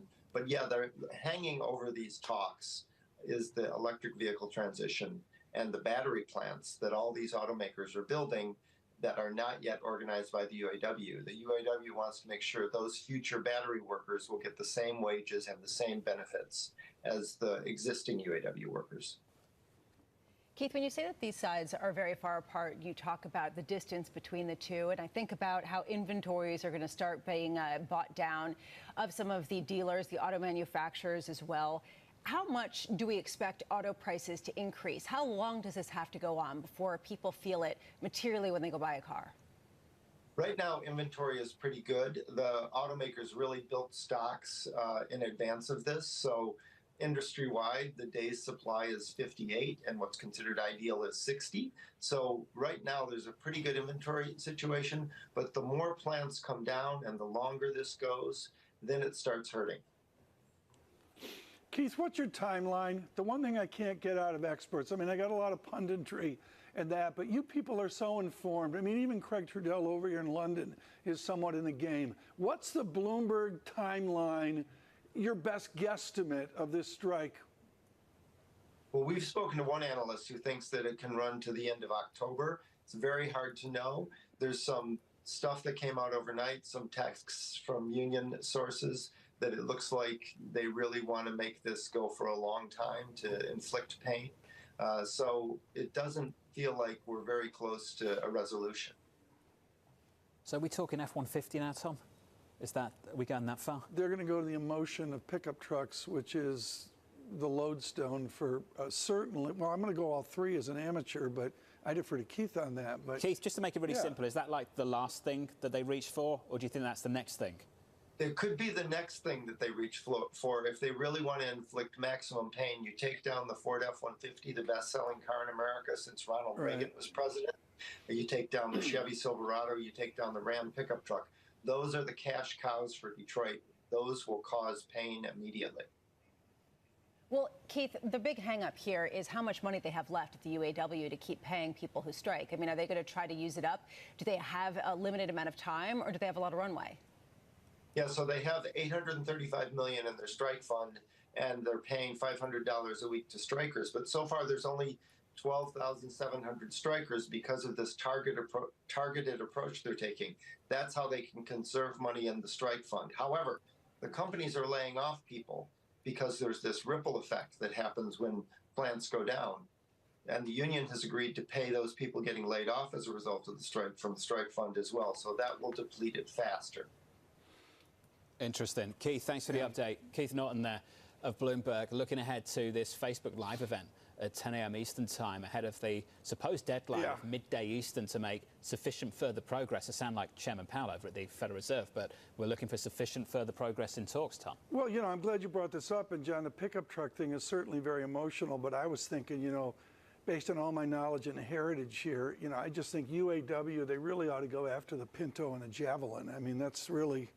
You know, do you want to explain what the Pinto and the Javelin is? The Pinto and the Javelin to foreigners like you is when we started buying foreign automobiles. They were so bad. They were so poorly designed. There was also something called a Suzanne Vega. A Vega. There was a Pinto. You can't say he's a foreigner in the UK when we're in London. You can't say that. No, do that when I'm in America. I know, exactly. No, but I mean, it's like you the can't bottom do it line. either. No, but seriously, when did we start buying foreign automobiles and why? It was because Detroit invented and engineered these monstrosities. They were all glass. They weighed a ton. They couldn't go around the corner. The thirst for bigger cars. And we said we want to buy a Renault. We called it a Renault, I think then, and a Puget, and the rest of them. Say that again. Say that again. The last one. The French brand. Puget. It was a Renault. You wrote a Renault Dauphine. The rich kids' fathers had a Renault Dauphine. Did they? And the rich art students, the art chicks, they had a BMW 2002. How much of this have I got to get through? Another 30 minutes, something like that. You're going to stick with us at home? I hope so. Janet Henry of HSBC is going to join us shortly. Sima Shah a little bit after that. All of that in the final 30 minutes of whatever this is. Live from London. This is Bloomberg.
For the first, call it 18 years at Chipotle, this was you come into Chipotle along the line, you interact with the crew, and you customize your meal. We've got this separate make line, and it's digitized, and so the orders come in, and they're really kind of staged so that if you say at noon, I want to come in at 1 o'clock, we hold that order, and we will send it to the crew like maybe 10 to 1, Right. so it's ready right when you pull up your car. How do you manage these kind of two different staffing needs, right? And Yes. making sure you have the right amount of people Yes. at the right time. We spend a lot of time projecting sales. A lot of it is, it's part art, part science. We're trying to bring more science and more AI into it. Because if you get the right sales projection, then you know exactly what your staffing needs to be. So if you get the sales right, you can get the entire restaurant staffed perfectly. With just a couple people, our average restaurant now does about over $1 million per restaurant in digital sales. People ask me all the time, what is the key to being a really good investor? And I tell them it's to surround yourself with and work with the best investors you can find. On Bloomberg Wealth, I'm going to take you to meet the greatest investors in the world, the people that I would like to have managing my money. I found myself in a spot where I was constantly getting new challenges. A lot of, I think, the best mentorship I had at Bridgewater is because people often saw in me the potential to do things I didn't even see in myself yet.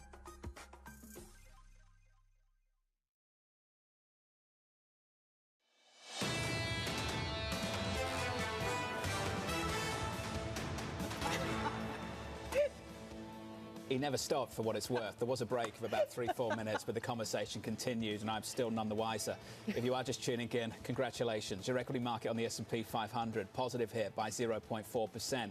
Session highs on the Nasdaq as well, up by 0.7, a lift off the back of the biggest one-day drop going back 6 months to the month of March. In the bond market, cycle highs, a 2-year, a 10-year, a 2-year earlier this week pushing 520, backing away this morning, down about 3 basis points. But to see a 30-year in the 450s, a 10-year in the 440s, and briefly overnight in the Asian session, a 10-year at 450 is just absolutely phenomenal. The Fed might be signaling maybe they're done hiking, but it's going to be at this level for perhaps a whole lot longer based on the way we've internalized that message in this bond market, Tom, this week. George Saravelis gave us a window. He published literally in the last 30 minutes their outlook into the end of the year, and every shop has to do that. How do you publish an outlook with yields moving like this? You got to go, what if higher? What if lower? What if disinflationary trends click in? Well, you had a dummy run from the Federal Reserve. How did that go on Wednesday? They published an I'm in outlook. your camp. Then got a bucket of freezing cold water and just did that all over it and said, yeah, about that, no. To me, I just think that there is one logical conclusion that we can have, and I feel like people are kind of dancing around this, which is that no one in the U.S. is paying the rates that are exactly being quoted, the transmission's except different. for Yeah. the U.S. government. That is it, right? Basically, the new bonds that are being issued, and even then, only on the margins. So how can we really say that we've seen the effects of this, right? But then how do we say that we are ever going to see the effects until 10 years later when all of these bonds mature, et cetera? So at a certain point, isn't this an economy that's just completely immune to rates and are going to have to go a lot higher than people previously thought? I mean, why is that not We'll work through it. part So of the discussion? for corporations in the next year, high yield, we know there's a maturity wall out there. Right. They'll have to pay it. If you wanted to buy a new car right now and you weren't paying cash, you'll have to pay it. It's just taking longer than I think we thought it was going to take, particularly when it comes to the mortgage market. Housing, I think housing's just its own beast. 30-year fixed, you're holding on to that 2% mortgage, you're not letting go, are you? So that's its own beast right there. But other parts of the economy, they'll feel it over time. Whether you need to wait or go further is part of the conversation. I think we're going into this quarter where we're hearing the same old story. That's the problem I've got with this fourth quarter. The fourth quarter, it's the economists that cried recession, and no one believes them anymore. Right. So now we're stacking up a whole new load of issues. Student loan repayments, headwinds coming from energy, et cetera, et cetera. No one's buying it anymore. No one's buying it anymore at all. People believe in the strength, and that's why we're seeing yields get to such highs, even though everyone was saying, buy the long end, it's going to definitely go lower and go back to something more normal. 5 days into this sojourn in London, and after our great credit conference, we haven't even talked about Jim Zeltner on fire He's a yesterday. beast. Yeah. He's at fantastic. the credit conference. I was like, you guys were going with him as bond people, and I was like actually listening to the state of the industry, which I never think about, but very, very cool. Thanks for the comments on that. The Julianic Memorial Credit Conference that we did there, I thought that was very good yesterday. We needed a voice near the end of our sojourn to provide balance and a view forward. There's no one in London that can do that like Janet Henry, global chief economist for the Hong Kong and Shanghai Banking Corporation, wired into Asia, literally like no one we talk to. You've got a lovely view, and then there's China. What does HSBC, with all of your contacts, say about the stability and the economic recovery of China? HSBC has a perhaps more balanced view of China than some of the hysteria that hit the markets not so long ago. I think we're not going to get any quick answers one way or the other on China, and we need to learn to live with that. You know, financial markets always want to know with certainty where things are going to be in 2 years' time, and they want to price it today. The fact is, in China, what we have seen recently is some signs of stabilization in the economy. Industrial production showed some improvement, retail sales showed some improvement, credit data is showing some improvement. Are there still major challenges in the property sector? Yes, and we are seeing a gradual rollout of policy stimulus that is now being reflected in monetary data. Are there major issues in local government debt stocks? Yes, there are, but are they providing liquidity? Yes. This is a multi-year story of ongoing stabilisation, and the next round will be structural reforms to deliver the long-promised higher quality of growth. On monthly and 3-month annualized, and within your research note, we see a disinflationary tinge. That dovetails with Steve Major's long-term conviction of price up, yield down. That's been tested the last 72 hours. Do you guys stand with a disinflationary tendency which filters in to lower yield? Well, from a macroeconomic perspective, for the last 2 years, Tom, as you know, I've been talking about a deterioration in the growth-inflation trade-off, a different mix of lower growth, higher inflation, and that probably requires a different policy rate level than we were used to in a pre-pandemic era. Yes, we have some disinflation, but there are plenty of risks out there. Even the Fed's Goldilocks view that they set out at the FOMC, the level of uncertainty around that they are admitting is quite high. But by the same token, it's not so long, as you've already highlighted, that everyone was forecasting a recession. First half of last year, this year, second half of this year, now a soft landing. The fact is, this is an unusual cycle. The last 3 years were unusual. Why does the market keep fitting with the idea that this is going to be a very ordinary downturn with a very ordinary Fed response? Has something changed, Janet, from your perspective, the relationship between the labour market and price pressure, just based on those forecasts? And Chairman Powell himself hesitant to ascribe a narrative to a median projection, but let's have that conversation anyway. We have done over the last couple of days. They're essentially saying we can get inflation down to 2 with unemployment not climbing much above 4%. What do we learn from that? We've learned that they are extrapolating what's happened so far. Right now? Yes. So you're right. I mean, it's remarkable. We've never been in the recession camp. We've been in the more protracted slowdown, the rolling recession camp, a couple of years of sub-trend kind of growth. But now the Fed has overtaken us on the unemployment rate. You know, we only had unemployment at 4% by the end of the year, but we've got it at 4.5% by the end of next year. The Fed hasn't even got that, having previously said that it was going to rise by more. It has been extraordinary that wage growth has gone from nearly 6 to just over 4, but the recent progress has actually been a bit slower. And everyone's talking about the strike. We don't know. It could be that actually there are other areas of the economy where, because of collectivised wage bargaining in Europe, because of public sector pay in the UK, because of strikes in the US, that it's not a linear story. Actually, it's a bit rocky on the way down, and the disinflationary process, as we've discussed before, is not continuous. We've got other areas of inflation volatility, and the markets are going to have to accept that they really are willing to keep interest rates higher for longer. For people who go on the Federal Reserve website and they open up the summary of economic projections, should they view them as forecasts or aspirations? What are they?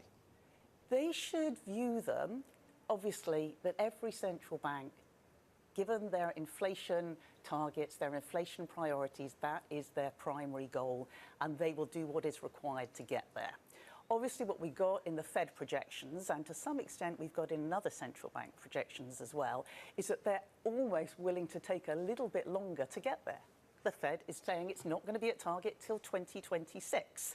And they have said that their central scenario is now that they can get there by being a bit slower, a bit more patient about getting there. They can get there without a traditional recession when the economy has some kind of deep contraction.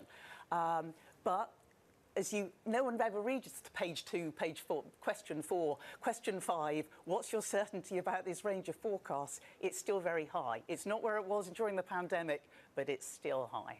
Are you basically saying that what we're seeing this week in markets is a sea change about our understanding of central banks' patience with such high inflation, that they will tolerate it for quite a bit longer, and that means it will become more entrenched in a way that people previously had not expected? I'm not saying they will tolerate it staying at these levels, and they certainly will not tolerate any signs that it's reigniting, whether that's from wage pressures or elsewhere. They need to see further progress. They need to be confident that that progress is going to continue. And obviously financial markets, at the first sign that maybe a central bank is done, is celebrating the fact that the next move is going to be downwards. And actually, the more that financial markets do that, the more likely it is that a central bank that's trying to tighten financial conditions actually stops raising rates. So I think that what they're telling us is that they are determined to drive it lower. They might be patient about the timeline with which they get there, but they're not going to take any risk that it becomes entrenched. You had that from the Bundesbank again overnight. The game theory that you just laid out, does that mean that the yields that we're seeing now are finally self-fulfilling and will actually create or foster the tight credit conditions that are necessary to get to the Fed's and the other central bank's goals? I mean, in other words, do you think that these are sustainable, or do you think that this is what we need to get lower? I think how financial markets react, obviously I'm just a macroeconomist, will be a function of what central banks obviously do. But the central bank is trying to tighten financial conditions. It's trying to slow demand. They still think by slowing demand, they can impact on inflation and ensure that the inflation continues to slow. But we keep talking about all of the uncertainties that are still out there. We've got a renewed inflation volatility, not least from oil and from food. We've still got uncertainties regarding labour markets. The truth is they don't know what they're going to have to do, which is why, as well as saying we're ready to raise rates higher, we're ready to keep them on hold for a very, very long time, it's actually all still about the data dependency. So, yes, they're still watching all of these factors as long as they can see progress, whether it's a consequence of higher yields, whether it's a consequence of what's happening in equity markets, whether it's a consequence of what's happening in spending behaviour. As long as they see the inflation data coming down, that will be enough to become more confident about the medium term. I have to ask this question. It's with immense respect for what HSBC and like Bloomberg went through with COVID. I mean, we've heard from the quarantines of HSBC and the travels during COVID in China. You walk out of the Bloomberg building in Hong Kong, you go across that historic tramway, and there's one Queen's Center, your building, your place. It's the foundation of Hong Kong finance. What's the stereotype right now we most get wrong about the new Hong Kong? That is a very broad question. Well, it's a Friday, so we go with broad questions. It is a Friday. Yeah. But actually, you know, as an economist, I always think that sometimes we think about countries. You know, obviously as an economist, I love it that people want to talk about countries. They want to talk about central banks. But a lot of the things that happen, whether it is in Hong Kong, whether it's in Dubai, whether it's in London, whether it's in New York, is actually more about sectors and it's more about companies. So whatever view you have regarding the macro story, when we're thinking about where the true transformational shifts lie in the coming years, and a lot of it is in technology, there is still a lot of dynamism and there's still money being provided to companies. I'm going to make that some can news here. generate that. 10 seconds. Are you a Hong Kong Trying to cause some optimist? trouble. That's what you're trying to do. Am I a Hong Kong? Are you a Hong Kong Absolutely. optimist, As given someone all that's that occurred? lived in Hong Kong for 5 years, I'm still a Hong Kong optimist. Are you done on that subject? I think it's important. I think is, yeah. HSBC, Steve Major, agreed. Janet Henry, these people have a prism in there. You know, all the stereotype blather we deal with. Our Steve Engel. Since we're causing trouble, I Yvonne miss Mann. David Bloom. I miss David Bloom. Yeah, so much. well, he's trouble. He was great. You know, he was trouble too. he's trouble. Janet Henry, thank you. Of HSBC. Appreciate it. It's good to Fabulous. see you. If you are just tuning in, welcome to the programme. Equities right now positive by 0.4%. Yields a little bit lower by 3 basis points to 446.81 on a 10-year. Seema Shah of Principal Asset Management is coming up very shortly, Bramo, to round out our week. in London before you head off to New York? It's been quite a week, I have to say. What's your big takeaway? My big takeaway is that people are pricing in higher for longer, and people are pricing in this idea that it's going to take a lot longer to get inflation under control, and that suddenly there's a question about what that does to the fundamentals underpinning the market. If rates really are higher, suddenly you get those tighter financial conditions that weren't there earlier when people were just expecting the Fed and all the others to cut. Which I'm listening to people pushing away from that, like Janet Henry and Ms. Malik over at Nuveen. She was starkly opposed to that cautious outcome, starkly opposed. It was the first time, I think, in the last couple of days where we've started to see those high yields hit risk. I checked high yield spreads this morning. At least they're a little bit wider. Exactly, that's given what's exactly. happened in the bond market, because they haven't been at all. They're still sub 400 for what it's worth, still pretty tight on a historical basis. Equities right now positive by 0.4% on the S&P 500. To wrap up our week in London next with Seema Shah of Principal Asset Management. Live from the city, this is Bloomberg.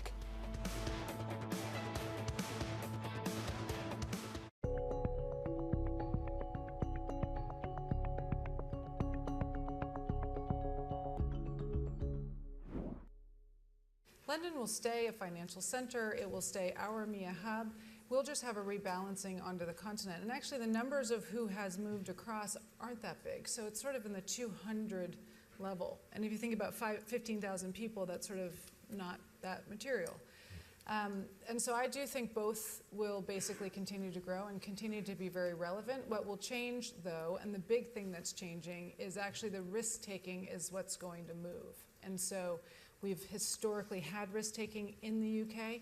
That risk-taking and the assets that go with it, not the people alone, but the assets that go with it, that's the next phase of what we're now moving into. And that will be a material change.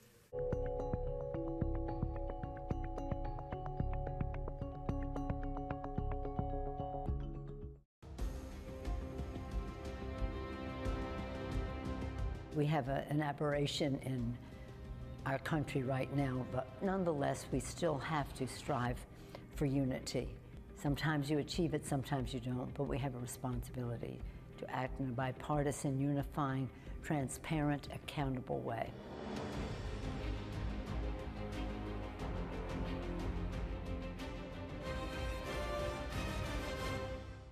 In a multi-trillion-dollar industry, there's a lot of ground to cover. We indeed have a rally. We're talking a lot of dividends. We're talking income. We'll show you what's happening in ETFs like no one else. Bloomberg ETF IQ, Monday on Bloomberg. Get your fixed income fix. Watch Bloomberg Real Yield every Friday at 1 p.m. Eastern, right here on Bloomberg, your global business authority.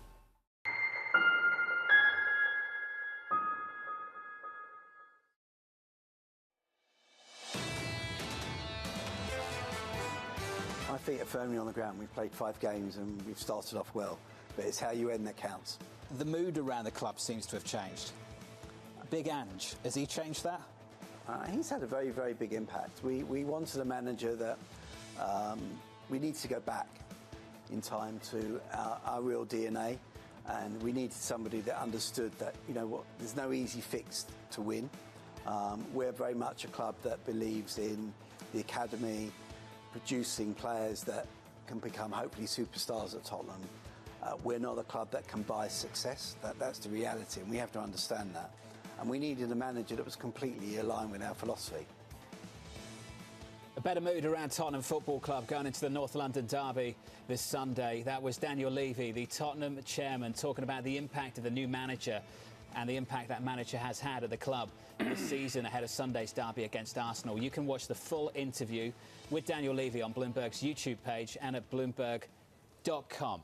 TK, that's out play there it down. right now. Come on, this thing went worldwide, folks. For those of you that don't follow this foolishness, this is the most substantive interview in English football in ages and ages. I looked at one German website which tore about, John, your work, and also 2 other outside sources on the future of Mr. Kane and when he comes back to the United Kingdom. What I don't get is Daniel Levy, with no government funding, with a lot of bank loans, built a palace. He described to you the free cash flow, and he's sitting there crying poor that he needs an academy to build the team. I don't buy it for a minute. Is he one of the rich guys like the Saudis and the rest of them, the Qataris, or is he is poor is he led up? I wouldn't use the word poor, that's for sure, but I wouldn't use the word rich or as rich as the likes of Saudi Arabia. And competing with sovereign nations is really difficult.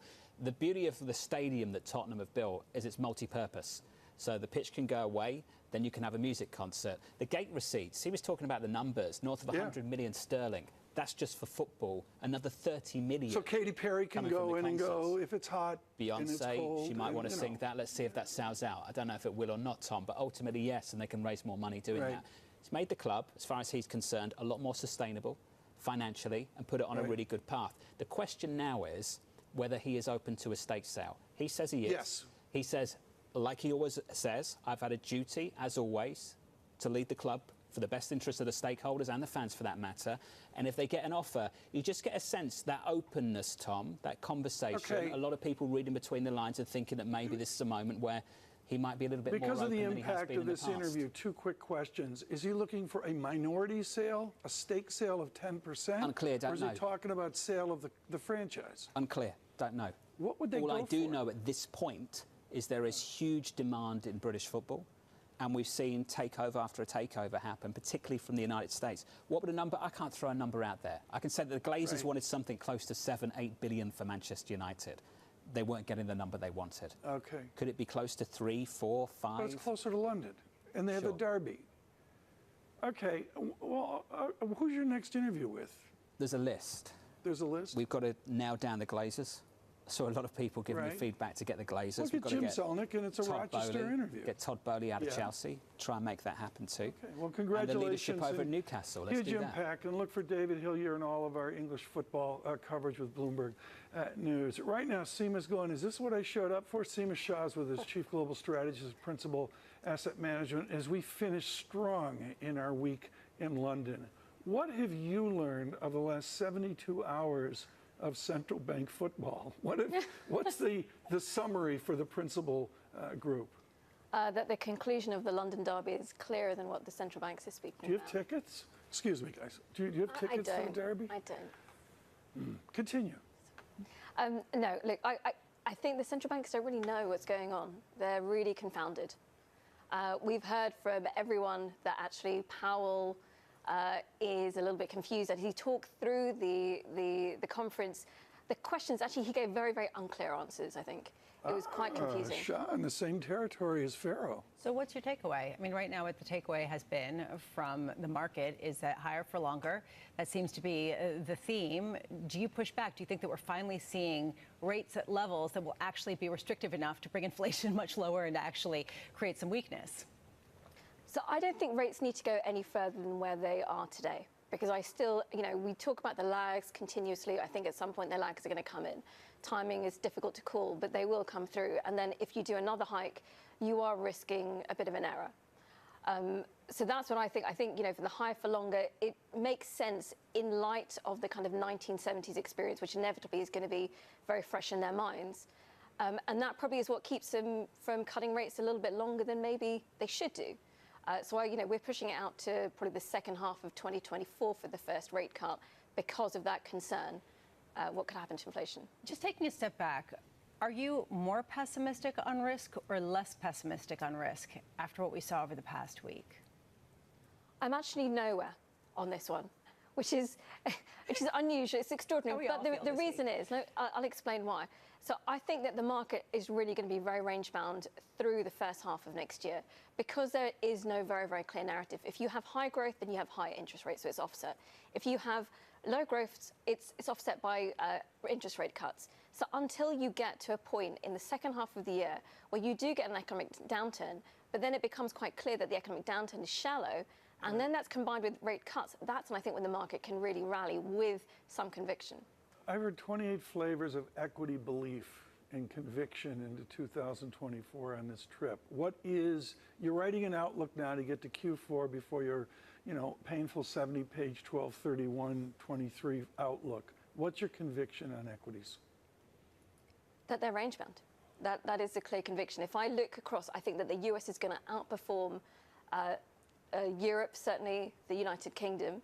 So there is still an element of US exceptionalism. I think that the large cap space is going to be challenged, but I want to be a long-term investor in that So you want to large cap capture space. dividend growth. I mean, just as simple as that. Yeah, I think that is what it is. You know, we're thinking about income at the moment. That, I think, is the one thing that we can have a little bit of conviction on. Preferred shares? How's 60s of me? We're talking Pinto and Javelin. Preferred shares? Well, the interesting thing about preferreds is that, you know, they were beaten up earlier this year.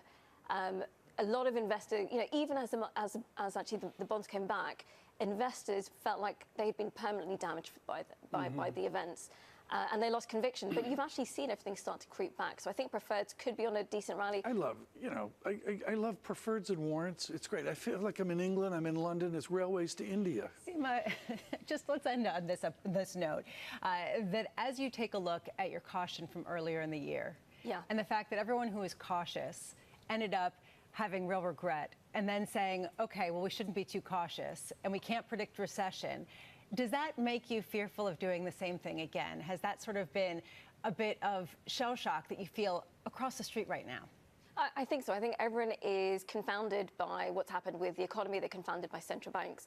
And inevitably, as you try and switch your calls, you're worried that, oh gosh, you know, everything that I thought is going to start coming through. So you have to have a view on the fundamentals. And for us, the fundamentals I still believe in the lags of monetary policy. I think it will come through, but I think it's going to take a little bit longer. Seema, this was great. It's good to see you in London. Thanks for being here. Seema Shah of Principal Asset Management. Tom, we got 2 more minutes left. You found more songs? I teared up. Henry emailed Okay, in. great. Thank you, Henry, for watching. The surveillance team's interviews this morning from London with Stubbs, Rochester, Malik, and Shaw have been worth more than the cost of a month's cable TV subscription. Very cool. The benefits of your London week-long relocation have been invigorating. See ya in late November. Is so that, I just is that think, your you know, ghost account, or is that real? No, that's real. That's real. I mean, Okay, it's. that's good I to just know. think. Believe that? You know, I've got no idea. after Thanksgiving, in time for holiday shopping, you can do another interview with Come back Daniel in Levy. November. Okay. Let's watch this interview. Daniel Levy, catch the full interview if you can over the weekend on YouTube, on our YouTube page or on Bloomberg.com. Look out for that. On Monday, very cool Derby. conversation coming up on Monday. Permacrisis, the latest book with Mohammed Al-Arian, Gordon Brown and Michael Spence, all three together, Tom, a conversation about their latest publication. Fascinating, and particularly with the former Prime Minister, to see what Gordon Brown says about New Labour, about their dynamic, how they respond to what the Conservatives are doing. There's so much to talk about. Also, that title, in and of itself, Permacrisis. Bramo. Doesn't sound like Michael Bramo, I'm looking your way, Bramo. This is your kind of book. I mean, this is the whole thing, is that we've been going from crisis to crisis, people planning for crisis, and now we didn't get a crisis, and now people don't know what to do with themselves. If we're not getting a crisis, what are we having right now? The laureate, I'm so confused. The laureate Spence is going to push against permacrisis. He is, you know, optimist. It's going to be very cool. This was great, guys. This is Appreciate great. it. Thanks to our team. Thanks for coming back to home turf for a little bit. Back to New York. Hot brown water was great. Okay, I'm pleased you didn't insult too many people, Tom. Thank you. Just a few. We'll leave it there. Let's try and get TK on a plane and out of London unscathed. From the City of London, thank you for being with us all week. Thanks for the hard work of the team, the producers, for everyone who's put this week together for us. We appreciate it. Live from the city. Good morning.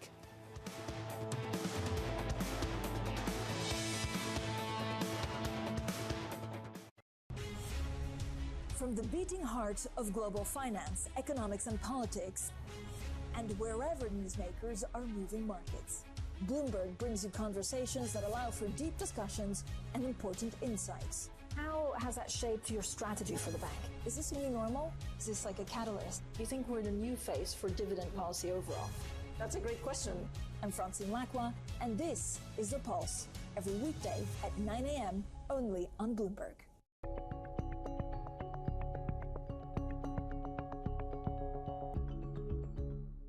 What do you consider to be the biggest challenge? Infrastructure that supports trade is the biggest challenge. Our senior brother, President Adesina of the AFDB, estimates the annual deficit, infrastructure deficit in Africa to be over $100 billion. But that over $100 billion is actually also an opportunity for investment. So it is a massive, significant challenge that we are confronting. And my fear is that we may succeed in establishing a very effective legal construct and a very effective legal foundation for trade liberalization and investment liberalization in Africa. But all of that will come to naught if the infrastructure deficit is not addressed, because you will need the goods to move somehow, and you will need to have good trade corridor connectivity, ports, trade corridors that connect countries that are landlocked to the ports. Steve's ability on the course may not be etched into any record books, but following him around, it's clear that it's not for lack of trying. Jeez. We were constantly hustling behind him as he caught up with executives in the portfolio companies and reminisced with former and current players. He's a day trader. He taught himself, self-made day trader. Yeah. And so he's on the bus after a game in New England, and he's day trading on the bus, and Bill Belichick sees him and cuts him on the spot. You know, in many ways, it's a convention, right, of the people that I don't see maybe once a year. And so it's kind of all come together. My firm, our charity, fundraising efforts, and then the friends that are around. My dad and my brother, it all happens right there as a confluence of all these parts of my life that have found its common center.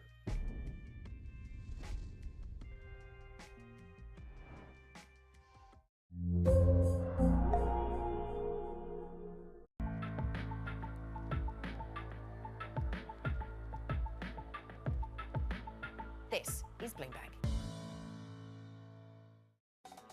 Good morning from New York City. For our viewers worldwide, I'm Matt Miller, in for my good buddy Jonathan Farrow. We're looking at equity indexes, futures that are rising. The countdown to the open starts right now.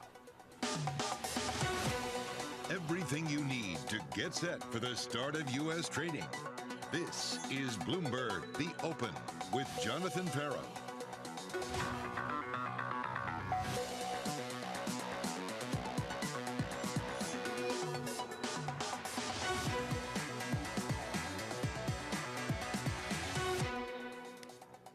Coming up, futures edging higher at the end of a bruising week for investors. The bond rout taking a breather after yields touch multi-decade highs, and the clock is ticking with a shutdown and more strikes on the horizon. We begin with the big issue countdown to 12 p.m. Eastern.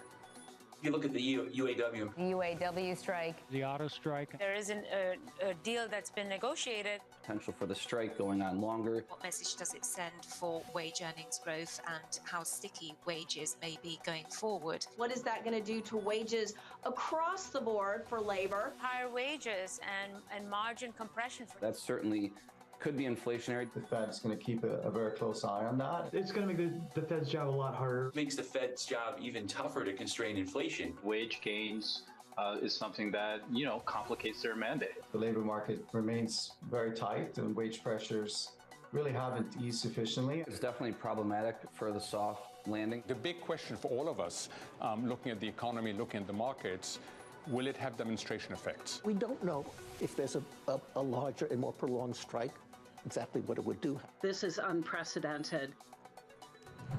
Joining us now to discuss is TPW's Jay Pulaski, as well as Academy's Peter Cheer. Let's start with what to expect from rates going forward. I mean, I would have thought a couple days ago it's a perfect time to buy because they couldn't go any higher, and yet they continued to march higher. Jay, what do you think about rates? Is it a screaming buy? Well, Matt, great to see you. I think the rate back up here really demonstrates the depth of belief in recession within the bond market. I mean, the way I'm viewing the last couple of days is that the good news is that the Fed is more in line with reality than at any point since COVID struck us back in March of 2020. I was on the program several weeks ago and suggested that the Fed was going to double its 2023 GDP forecast and raise 2024, and that's exactly what they've done. They took down unemployment, and basically they took recession off the table.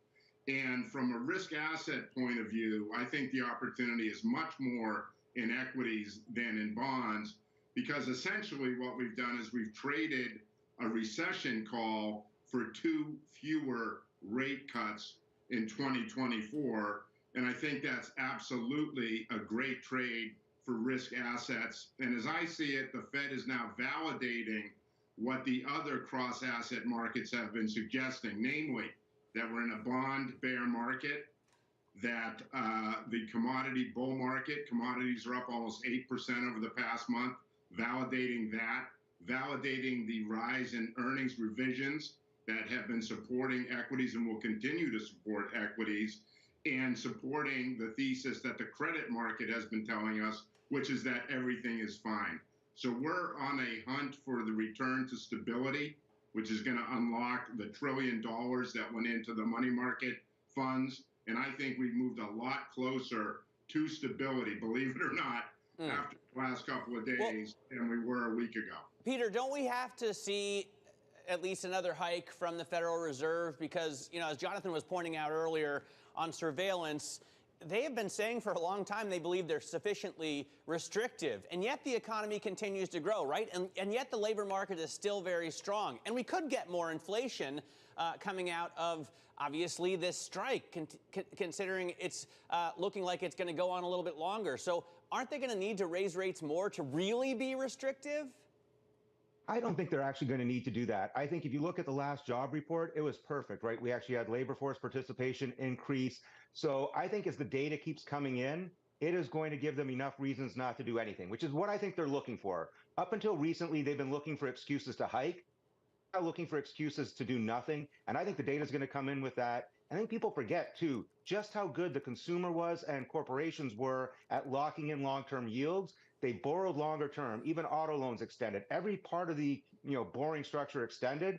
So all these rate hikes, it's going to take a year, 2 years, 3 years for it really to start impacting most people. So they are better off leaving this on hold, letting real yields be high. And I think they're starting to get a message, too, a very strong message from small and mid-sized businesses. Enough is enough. Borrowing costs are getting hard for us. It is difficult for us to invest.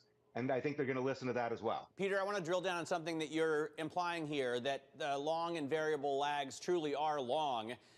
A lot of people have made the argument, including Jan Hatzius from Goldman Sachs, that they aren't really, considering the incredible transparency, the fire hose of information flow that we get, and the fact that nobody has floating rate mortgages anymore. We're all fixed post-financial crisis. Do you really think these lags are still taking 6, 12, 18 months to come through? Yeah, if anything, I think it takes longer, right? If you had a 3-year on average, you'd already be getting impacted. But people extended to 5 years. Corporations extended out to 8 to 10 years. So it's taking a lot of time for these higher costs to impact stuff. It's affecting some decisions, but it's not affecting current, capital bases. So I do think it's going to take much longer than people realize for this to happen. And the people who do have leverage loans, short-term debt that's rolling over, they are starting to feel the pain, and that's where the noise is going to come from. And they're going to say, enough is enough. Let's just hold off and see where this plays out. Jay, what do you think about the extra dot in the plot? I mean, it was 12 Federal Reserve members who said we're going to need another hike. Are we going to need another hike? And also, does it matter? I've heard so many people say 25 basis points doesn't matter. Does it matter? Because we'll freak out on the day that they do it. Well, that's natural, right, Matt? But yeah, to me, dot plots mean squat. In other words, the Fed's history of being right on the future is very poor. Guys like us that make a living getting the markets right would be out of business if we had the track record that the Fed has in predicting what the economy is going to do going forward. So I pay virtually no attention to the dot plot, never really have. And my focus, again, we're focused on the return to stability.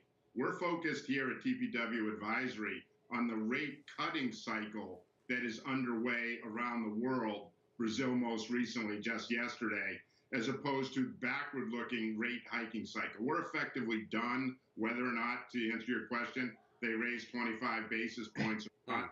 The point is that the Fed has validated the higher growth for longer. We're not going back to 2010, 2019, low growth, low inflation, et cetera. We're in a new environment with new industrial policy. Global growth is accelerating and inflecting upward, and that is what we need to see for equities.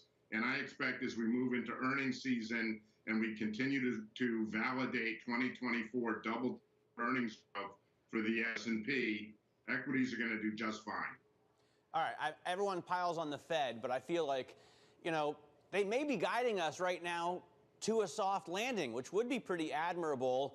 Of course, there's still a massive threat. A few threats, but one I think that towers over the others, and that is the strike. Detroit's Big Three bracing for even more walkouts as a deal with the UAW remains elusive. A week into it, the union's president, Shawn Fain, set to announce the next steps at 10 a.m. Eastern. Bloomberg's Kayleigh Lyons joining us for more. So, Kayleigh, we'll hear the Facebook Live announcement in just about an hour, and then I guess in a couple of hours, that's the deadline that he's set.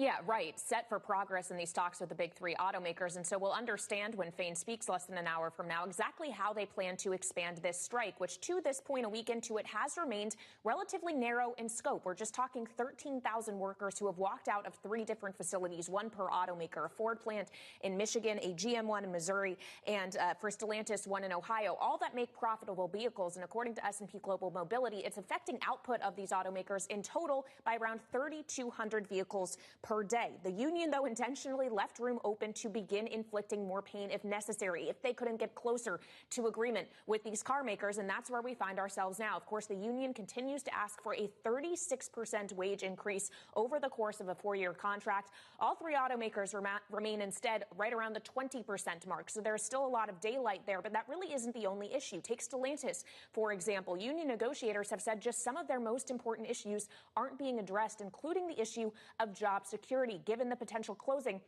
of a number of Stellantis facilities. There's also the wider question of the role of workers in the EV transition. That's one of the complicating factors here in Washington for President Biden, who has pushed that EV agenda, but also is trying to be the most pro-union president, he says, in history. He has still been on the side of the UAW. He says record contracts for automakers should mean record contracts for record profits, rather, for automakers should mean record contracts for auto workers. And yet we're still trying to figure out the contract details. And the longer this goes on, Matt, the more pain theoretically it could inflict on the economy. If we see this strike expand to all 150,000 UAW workers, for example, that could affect about 1/3 of the auto production here in the U.S. And remember, the auto sector is about 3% of GDP.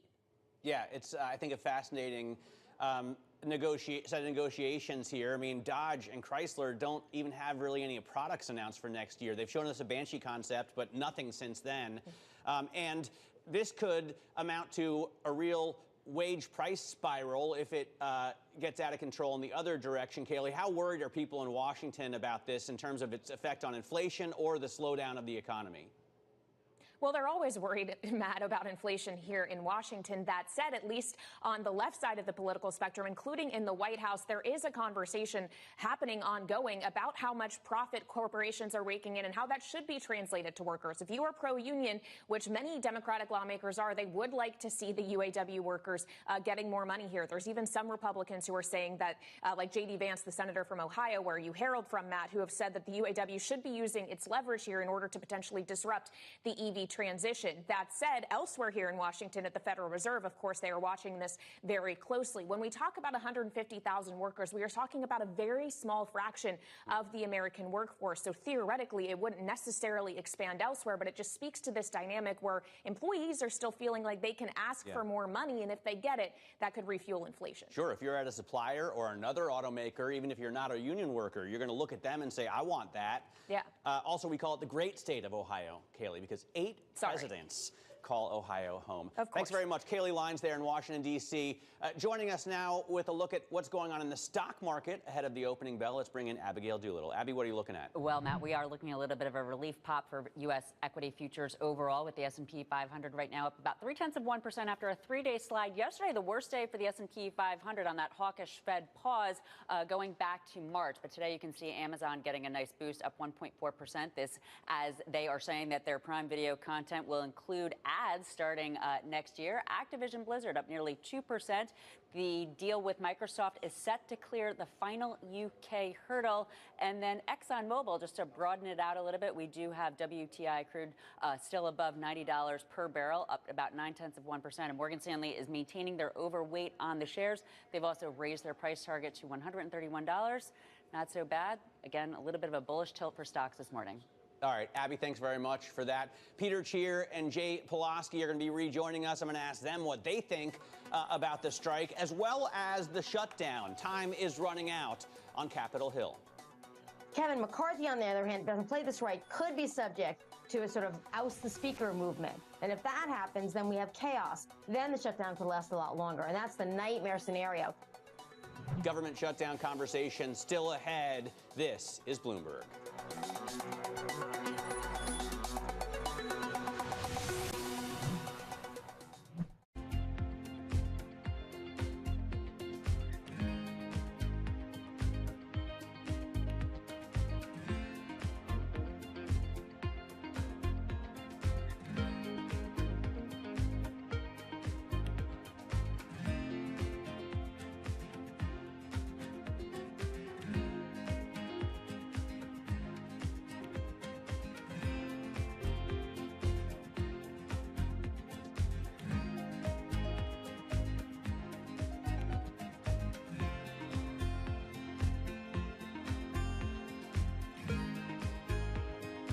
Is crucially important, and I think we've moved from this attitude from it's an indulgence, a waste of time, almost an illness that needs a cure.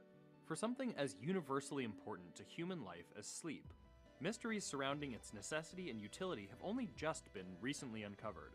Some of our biggest discoveries were in the 1970s or 1980s, and so it makes it a really exciting field because it seems as though we're uncovering new insights each and every day. Some scientists are going further to find out how sleep and what happens there can be harnessed to further expand our understanding. It's easy to memorize things. That makes you smart if you can spit back a lot of facts. But if you want to be wise, if you really want wisdom, you got to know when and how and why to use that information. And that's what your brain figures out while you're sleeping.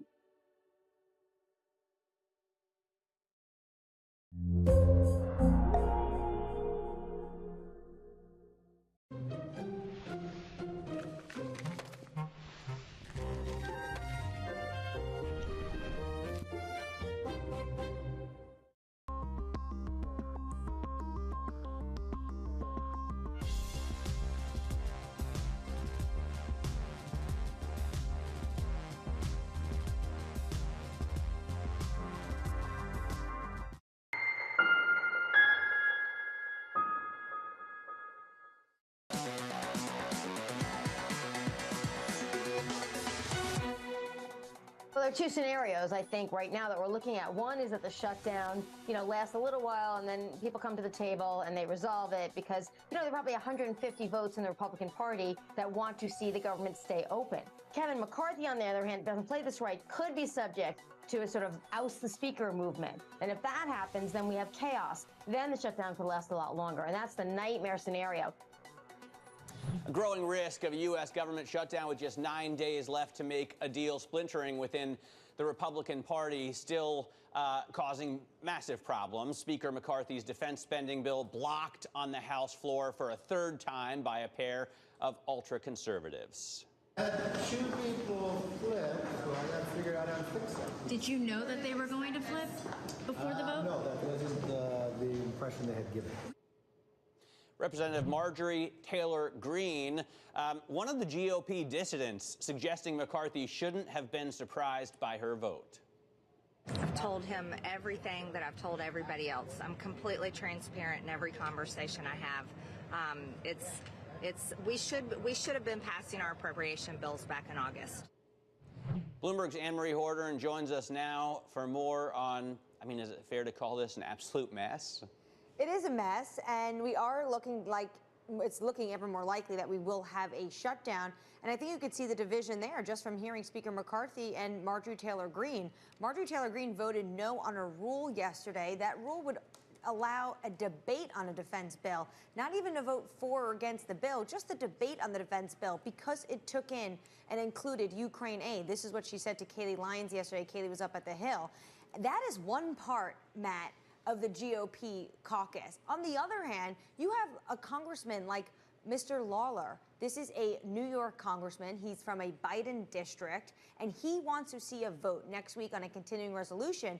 And if he doesn't see one, he says he may have a discharge position, which means he can work with Democrats, put one on the floor that would go over Speaker Kevin McCarthy's head. So this is what Kevin McCarthy is dealing with in terms of some of the individuals in his party and how far apart they are. And that gap just at this moment does not seem to be narrowing. Does at some point McCarthy himself have to choose between being the speaker and getting absolutely nothing done, or governing and getting the boot? Well, the thing is, if he governs and gets the boot, this will be even more chaos. Then who comes next in this position? What you're seeing is because he is dealing with very, very slim majority. And actually, that majority actually got even slimmer because there is a congressman who retired recently. You have some individuals who are out because of medical reasons as well. So this is going very difficult for Kevin McCarthy. And what you see him try to do is what we saw during the debt ceiling debacle, which is try to get some leverage from the hard right, put that on the floor, and see if that works when he's dealing with Schumer or the White House. But at this moment, he's not even able to get the hard right bill of a continuing resolution on the floor. If he does work with the Democrats, that means he's likely going to face a motion to vacate. All right, Anne-Marie, thanks very much. Anne-Marie Hordern here in New York for UNGA, talking to us about the government shutdown as well, which I think it's safe to say is almost inevitable. Jay Pulaski and Peter Cheer are back with us. Peter, what's your take on the shutdown and how much it matters maybe relative to the UAW strike? You know, for me, both are fairly back order type effects. If the shutdown lasts months or something, maybe it's a problem. If we get it in a week, I don't see a big deal. I think the auto worker strike is potentially a risk. Again, that will take time to see how it plays out. When I'm sitting here trying to look at the world, and what I want to figure out over the weekend and the coming weeks is, we're going to see some AI success stories. I really want to figure out, are companies going to be able to start demonstrating, hey, we've used AI and we've seen these great efficiencies? Because I think that would be much more important to the market than anything that's going on with either the government or right now even the auto strike. And I'm looking at the IPO market, right? We've started to see some enthusiasm for IPOs. It's been mixed results. Do we get one of those pops where all of a sudden you start seeing companies, you start seeing acquisitions, maybe like Cisco did yesterday, and really that drive the market? So in my scheme of things, that's what I'm looking for, and those other issues right now are kind of taking the back seat. Jay, what do you think? I mean, a lot of economists have been telling me the UAW strike could be a real problem going forward, because if it goes on for a long time, that's going to mean big inflation for cars and a slowdown in GDP. If they get a serious wage hike, then everybody else is going to want that too, and that drives up the pay. Well, I think, first of all, Matt, D.C. is a clown show, right? And it has been for a long time, and I think markets are not going to be surprised by that. As far as the UAW, I expect it to be resolved reasonably quickly. There's plenty of money to go around. Profits in car makers have been significant over the last couple of years and likely to continue to be so. Here at TPW Advisory, we're focused on 4 signposts to the road to stability. And the first is continued disinflation in the U.S. and Europe. The second is a incipient global manufacturing recovery as we shift from inventory destocking to restocking. The third is continued upward revisions of earnings. And the fourth is policy traction in China. We're very focused on the opportunity set there. As long as China starts to gain traction, which we expect to be the case over the next quarter or two, we think the global economy is going to be fine. And look, we continue to be focused on opportunities outside the U.S., particularly in emerging markets and in commodities. And I think the U.S. is going to be fine, risk assets, because earnings are going to be fine. And that's all that really matters at the end of the day. Peter, we just got 30 seconds here, but there's a list of headwinds I don't even have to go through anymore because we all know them so well. Are you as bullish the global economy? No, definitely not. I think China, to the extent they are going to see growth, it's going to be by them selling their products into emerging markets countries. So I think that's a risk for US companies that sell into emerging markets. I do think India is really interesting. I think India, I'm trying to figure out the right way to play it. I expect really good growth out of there. And the one thing I'm worried about in terms of a commodity super cycle is India getting its story correct between space, between AI, between infrastructure, between onshoring or reshoring that's going on in India. If they take off, I think we could see a 2006 to 2008 type commodity super cycle. And it seems to me that sort of inflation is the US Achilles heel. So that's something in my background as a real potential headwind, not today's problem, but maybe next year's. All right, Peter, great to get some time with you. Peter Cheer there from Academy. Jay Pulaski, always good talking to you from TPW Advisors. Coming up, the morning calls, and then later, big tech falling victim to surging bond yields. Mona Mahajan of Edward Jones joins us at the opening bell, revealing her higher for longer playbook. That conversation still ahead. This is Bloomberg.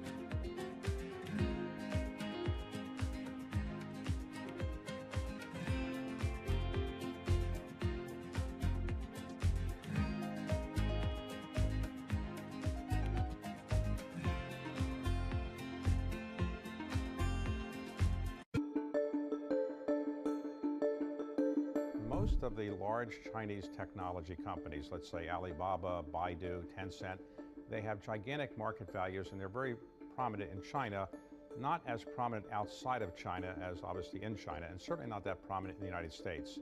TikTok, by contrast, is not in China, but it's gigantic outside of China, of the United States and everywhere. What did TikTok do that enabled a Chinese-based company, parent company at least, to do so well outside of China? We think it's challenging to build a global company in general, but the best ones we have seen so far are ones that take very consistent global learnings and adapt them to the local countries that they are operating in. So you need to be global and local at the same time.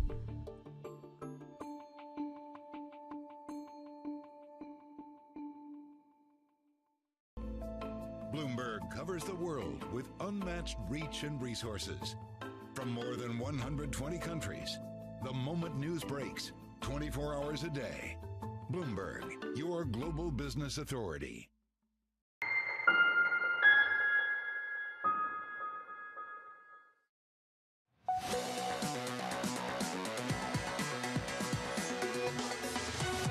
This is the countdown to the open. I'm Matt Miller in for Jonathan Farrow. After the big drop that we saw yesterday, off 1.6% on the S&P, the first time we dropped below 1.5% for over 101 days, we're looking at futures that are bouncing ahead of the open. Let's get to the morning calls right now. First up, Wells Fargo upgrading Charter to an overweight, expecting growth to reaccelerate due to new mobile and video initiatives. Next up, Canaccord downgrading Deere to a hold, citing slowing growth for large agricultural equipment and normalizing dealer inventories. And finally, Bernstein upgrading Wayfair to a market perform, pointing to improving revenue growth and management's positive messaging on margins. Coming up, big tech set to rebound as Treasury yields fall from multi-year highs. That conversation up next, as well as the open.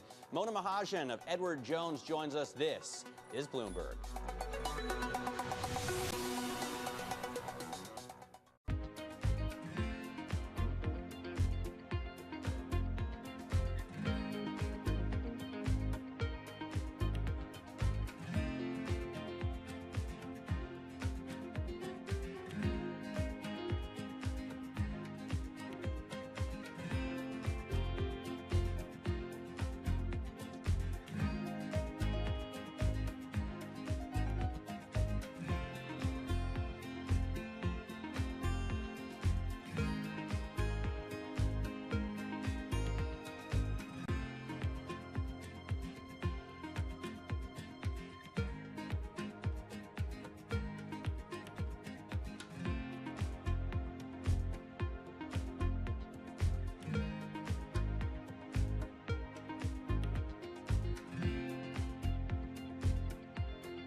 I don't think we can replicate Tesla. Tesla is a unique because when they found it, and then the personality behind it, the product is beautiful, technologically very, very strong. So in many areas, Tesla is Tesla, but Xpeng is Xpeng. We want to focus on what we think is important for our customers. Our customer like beautifully designed vehicles, either it's large SUV or sports sedan. We believe we have a very, very appealing family look that our customers is really attracted to. They like to have user-friendly features inside the cabin that has a technology feel. It's very smart. It enables them to really utilize the vehicle that's different.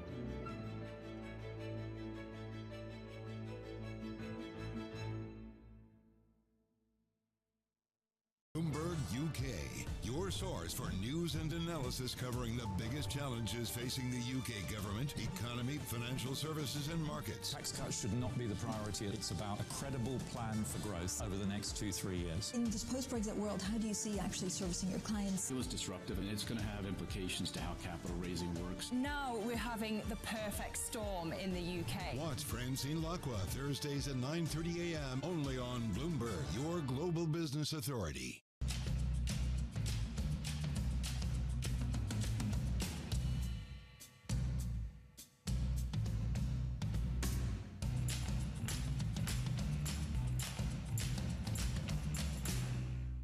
I think that it's hard to put your head around any narrative. Let's just be honest. We've had sort of a shift in, are we in some sort of stagflation fears moment? People were talking about that all day yesterday.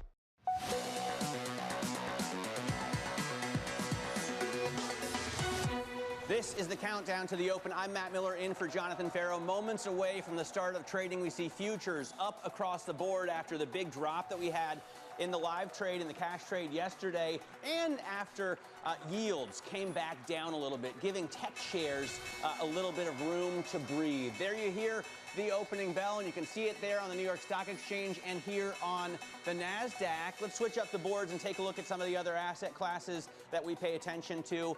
The euro dollar, 106.48 right now. Not a lot of change there. The 10-year yield also a little changed, but still at a relatively high level, 447.63.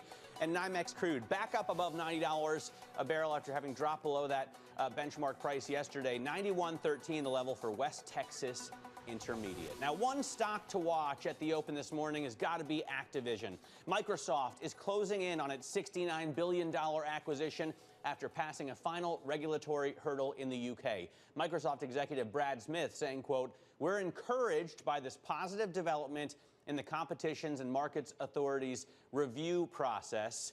Ed Ludlow is here with more on this big deal. Ed? It's astonishing because at the beginning of the summer, anyone you would talk to would say this deal wasn't going to happen. Now, look at Activision shares, $94.10, 90 cents away from the $95 per share offer that Microsoft made. This is a $69 billion deal. The compromise that Microsoft and Activision put on the table was to sell the cloud streaming gaming rights to Ubisoft, a French independent video games studio and publisher. And from the CMA's perspective, the Competition and Markets Authority, that is good enough to maintain a competitive market to their mind. It's interesting because basically Microsoft and Activision went to regulators, the CMA being the final hurdle, saying, the cloud market is a tiny nascent part of the video games industry. Why are you so hung up on this? But it's what they wanted to see. And Sarah Cardle, the CEO of the CMA, was on our programs earlier this morning saying, this is a lesson learned. Next time, it would have been easier if you guys had just done this compromise to begin with. There is a consultation period through October 6th.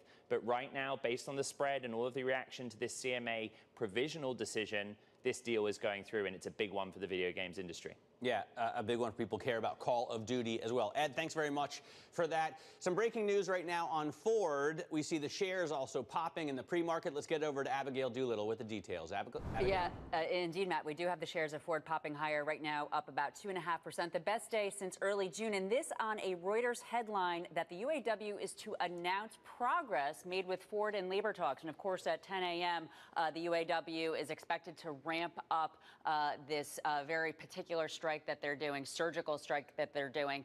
But now we do, of course, have this headline that UAW has announced progress made with Ford in labor talks. The shares are higher, up 2.3%. We also have a sympathy trade in the shares of GM.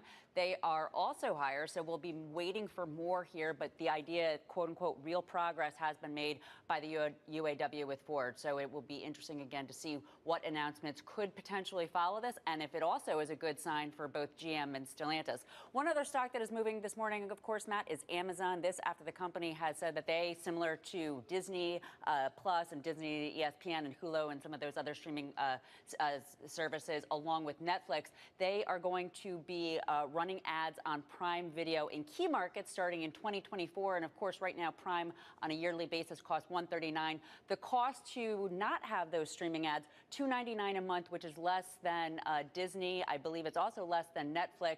But these major streaming services, they are trying to bring ads into the service and then get people to pay extra to not have to have that. And just to return quickly, Matt, because you are a car guy, Ford right now at session highs up 3.4%, the best day again, I believe, since early June. And on this Reuters headline that the UAW head saying that real progress has been made, and we also have now CNBC reporting on that in addition to Reuters. Yeah, it's interesting. Usually the UAW gets along with Ford best. The workers like that the company is essentially family owned, or, you know, in a sense, and that Bill Ford gets personally involved in those negotiations. So typically they're friendlier. On the other hand, it hasn't looked like that over the past couple of weeks. We'll continue to follow these developments very closely. Abigail, thanks very much for that. Now, a big day for Apple. The new iPhone 15 going on sale in roughly 40 countries today. Dan Ives of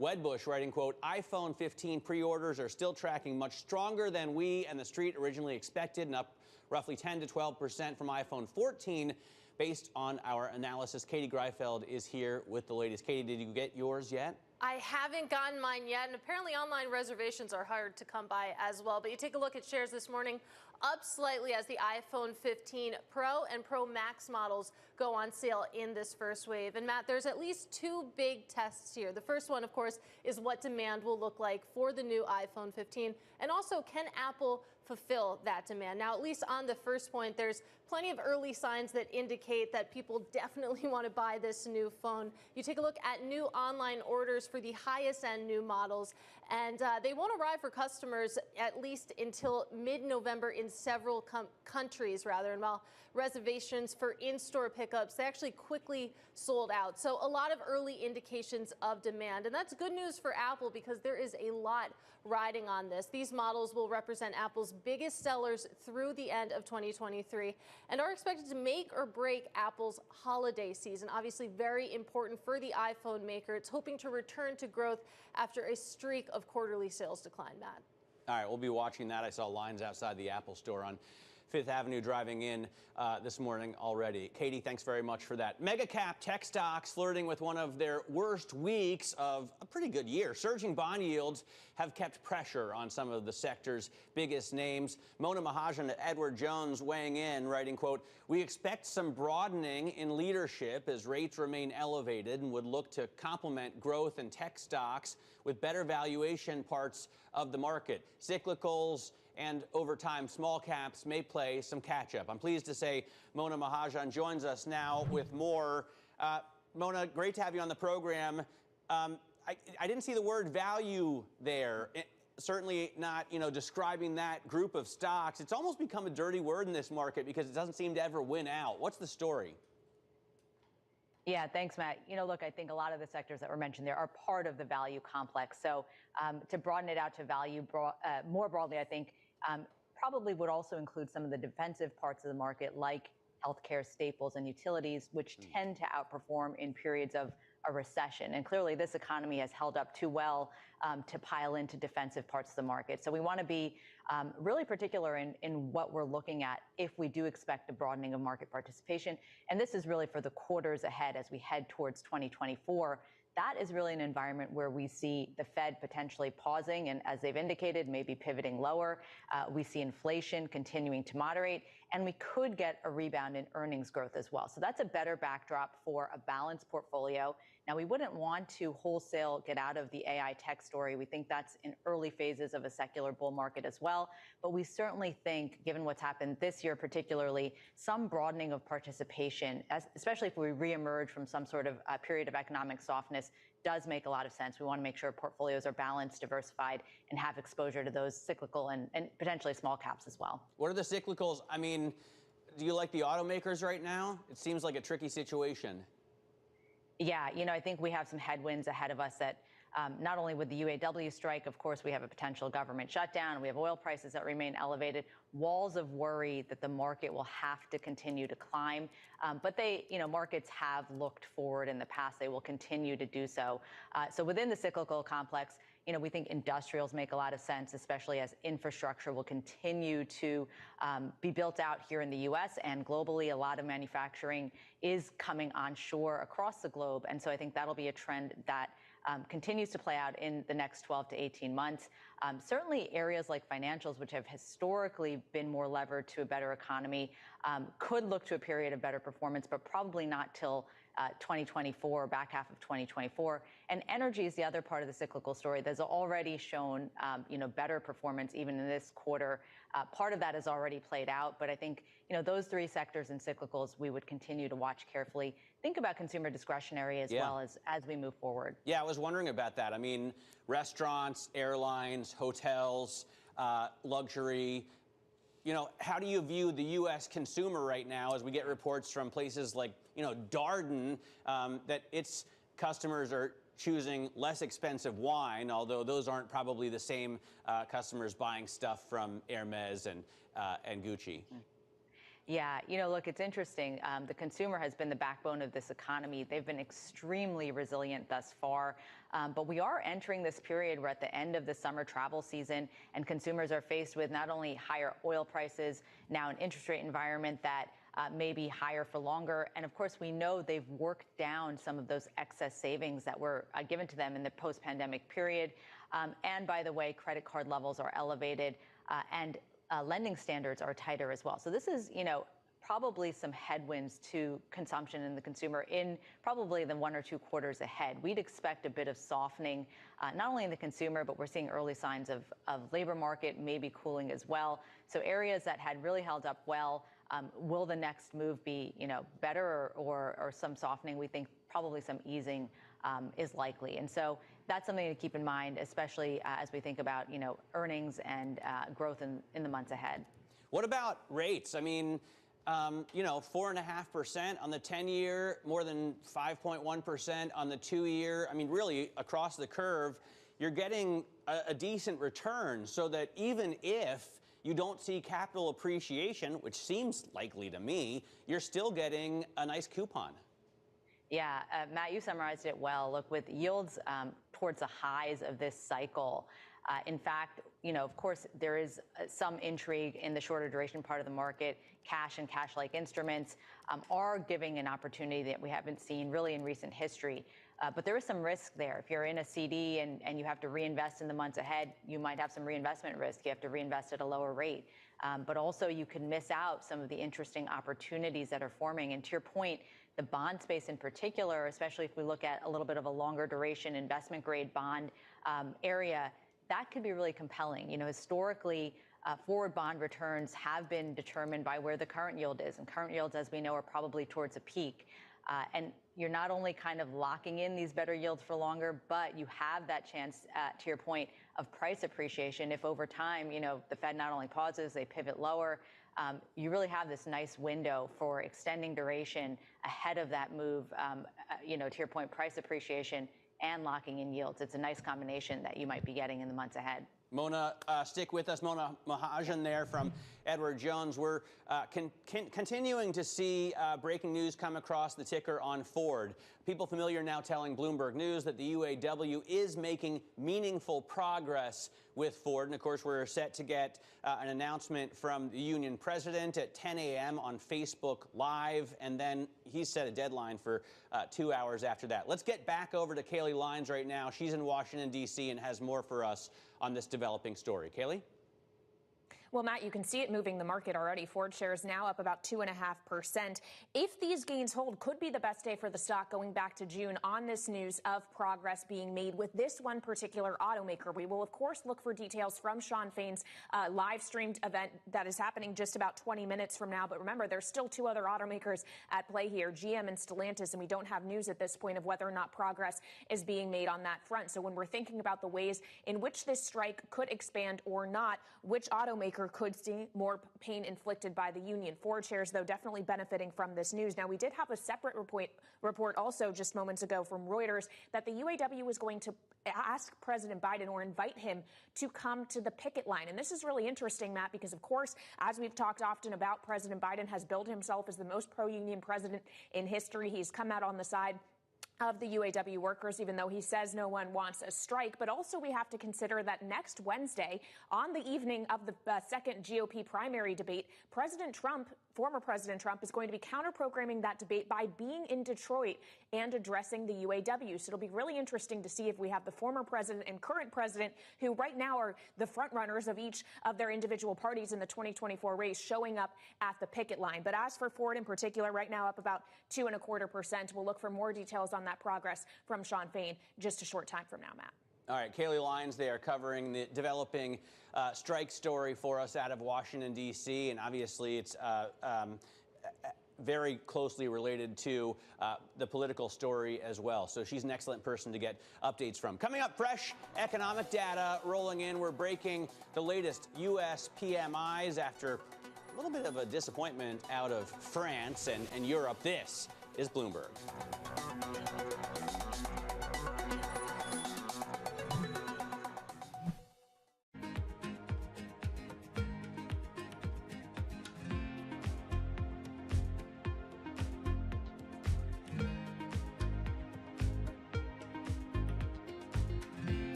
How did Jeff Bezos realize you could sell anything on the internet?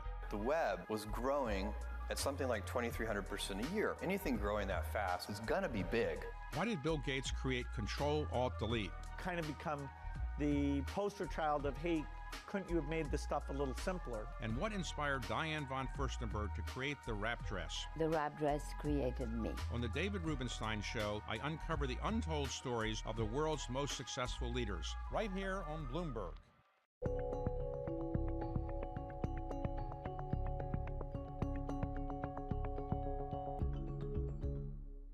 I know one of the reasons you're here in Marrakesh and in Africa because you see the enormous potential this continent has as a source of renewable power for electrolysis, right? That's the process by which hydrogen is extracted from water. Tell us about Africa's potential.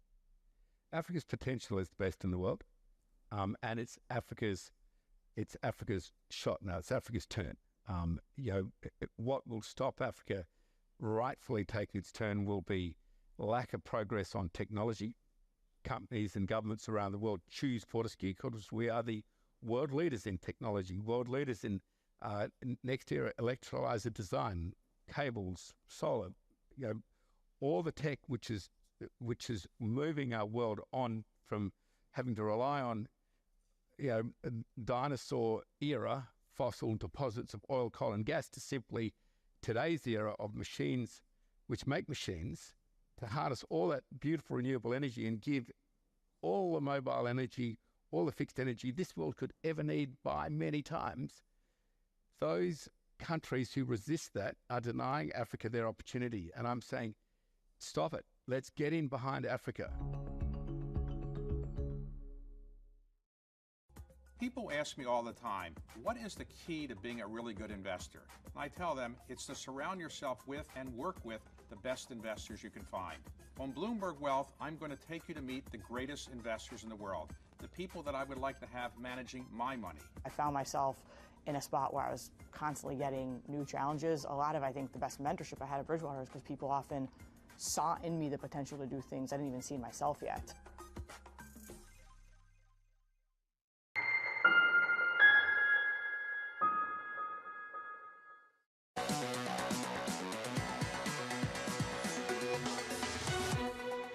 The committee left the additional rate hike this year in the dot plot. I think that may be a good thing to do as insurance to make sure that core inflation especially continues to come down. I think the risks are building that inflation could hang up at a higher level or even go higher based on the idea of a reacceleration in the U.S. economy. That's former St. Louis Fed President Jim Bullard speaking yesterday with Mike McKee on the U.S. economy. Breaking PMIs crossing the terminal right now. Let's get over to our international economics and politics correspondent, who is actually sitting right next to me. There. Yeah, not overseas, but we do have numbers both in the United States and overseas, and the U.S. is not Europe. We can say that. Global manufacturing on the S&P manufacturing index for the PMI, 48.9. That's up from 47.9. Still a little bit below the 50 break-even point. But services and the composite for the U.S. remain above 50. 50.2 for services, 50.1 for the composite. Those are down a tick, but they do show still continued growth in the U.S., and that is a completely different story, Matt, from what we see over in Europe. You take a look at France, Germany, the Eurozone, and the UK all reporting today those global, those S&P global PMIs. Look at all the 40s. There are no 50s there, and in Germany, rather, you see 39.8 for manufacturing. Germany, the only one of those countries at this point forecast to actually go into recession by economists surveyed by Bloomberg, but the UK very close to it, and of course the Eurozone itself is struggling with manufacturing. You look at those numbers, and it is definitely not the U.S. We'll see what the Fed thinks of these numbers and what the Fed thinks of what the Fed did, because today we get a lot of Fed speak. The blackout list today, Lisa Cook is speaking, Mary Daly and Susan Collins are speaking, all this coming up after 10 a.m. this morning, and Neil Kashkari later this afternoon. So we will get some idea of whether the markets are reading the Fed right and what they decided the Fed is going to do after the decision on Wednesday. All right, Mike, thanks very much. Michael McKee there, Bloomberg Television's international politics and economics editor. Mona Mahajan is back with us. And Mona, you know, what's your take on, I guess the PMIs here are pretty much in line with expectations. The French PMIs I saw disappointing, and Europe looks like it may be contracting. How does the economy look to you? Yeah, you know, it's interesting when you look at the dichotomy between manufacturing and services. Of course, manufacturing had been in a downturn, and now we're starting to see a bit of stabilization, even a tick higher. And services, which had been driving, you know, the U.S. economy, looks like it's heading towards a peak. And so this idea of rolling downturns, or as some call rolling recession, could still be in play here. You know, parts of the economy that had originally really kind of gotten hit hard by the Fed rate hikes are starting to see signs of stabilization. You can maybe even put housing in that category, and services, which, you know, had kind of chugged along, may now start to stall a bit as we're heading towards these peak rates that finally, you know, may catch up with that lag impact that we've all been talking about. And so we do think that the U.S. economy could soften, but probably not, you know, heading towards any sort of technical recession, but a period of below trend growth. And even in the Fed projections, you know, the 1.5% for 2024 could imply a softer first half followed by a rebound in the back half of the year. And I think that to us seems like a credible backdrop. In terms of next year, you know, so many people have been saying we're going to see double-digit earnings growth come back again. I guess you have to be in the soft landing camp to believe that. But if we do get sweet economic growth in the U.S., why do you think the Fed would cut rates twice? What's the catalyst? Yeah, it's a great question. And, you know, look, I think with rates here, even at 5.25% to 5.5%, still highly restrictive. And if you think about inflation perhaps continuing to moderate, you know, even in line with their own projections, that brings the real rate, you know, the nominal rate minus inflation, even higher. Even if the Fed just, you know, keeps steady at this pace on pause, real rates, which do impact the economy and do add a bit of tightening, continue to move higher. Now, if they do believe that a neutral rate is closer to 2.5% to 3%, and if inflation continues to moderate, do they need to stay at such a restrictive level for an elevated period of time? And so I think over time, the way they would probably communicate it is they're going to start normalizing rates gradually back towards a neutral level. And so that could be where you get the signal of 1 to 2 rate cuts next year. We think that is a credible scenario. If the economy softens more than they expect, the original scenario of 3 to 4 cuts may be back on the table as well. But for now, I think a normalization out of this highly restrictive territory is probably the path of most credible for now. All right, Mona, thanks very much for joining us. Mona Mahajan there from Edward Jones. Let's get some sector price action this morning. For that, we go to Bloomberg's Abigail Doolittle. Yeah, Matt, very quickly, we are looking at a rebound rally for the S&P 500. So we have more sectors higher than not, led by energy. Interestingly enough, we have some of the rate-sensitive sectors on bottom, such as utilities and real estate and healthcare. Even though rates are lower, those dividends should look better. That's not the case. On the week, though, let's take a look at the week. The S&P 500 right now heading to a decline of 2.5%, the worst week since early March. Here are the two best sectors: defense, so that's risk off, and then the two worst sectors, real estate and consumer discretionary. Rough week for stocks, third week down for the S&P 500 in a row, Matt. All right, Abigail Doolittle, thanks very much. Coming up, the market-moving events you need to be watching. That's next in our trading diary. This is Bloomberg.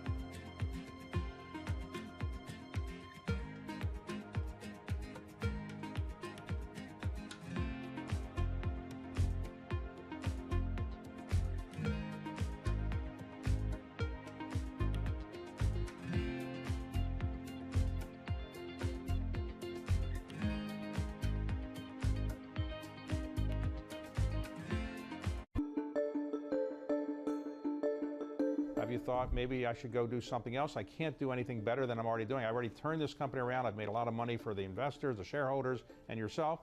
Are you happy doing this? You're going to do this for the foreseeable future? I'm going to do it for the foreseeable future. I love what I do, and the reality is we've accomplished a lot.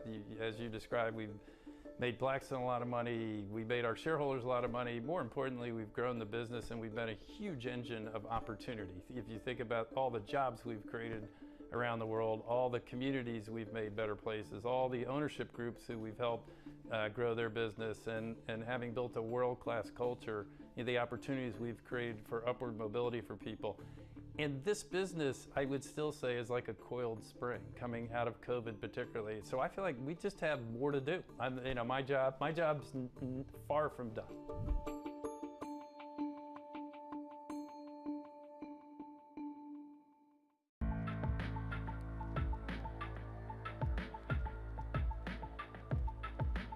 This is Bloomberg.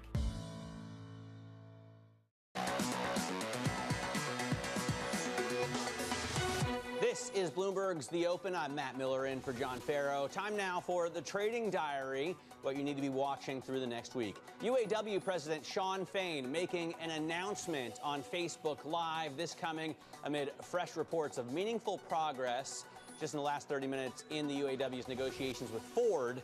That announcement on Facebook Live at the top of the hour will bring you all the headlines. Plus, more Fed speak from Mary Daly and Neil Kashkari. That's at 1 p.m. New York time this afternoon. We get U.S. GDP next Thursday, plus more Fed speak from Goolsbee, Barkin, and Chair Powell. And finally, the government shutdown deadline coming at midnight on September 30th. This is Bloomberg.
crucially important. And I think we've moved from this attitude from it's an indulgence, a waste of time, almost an illness that needs a cure.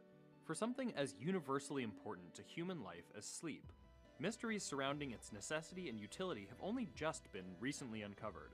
Some of our biggest discoveries were in the 1970s or 1980s, and so it makes it a really exciting field because it seems as though we're uncovering new insights each and every day. Some scientists are going further to find out how sleep and what happens there can be harnessed to further expand our understanding. It's easy to memorize things. That makes you smart if you can spit back a lot of facts. But if you want to be wise, if you really want wisdom, you got to know when and how and why to use that information. And that's what your brain figures out while you're sleeping.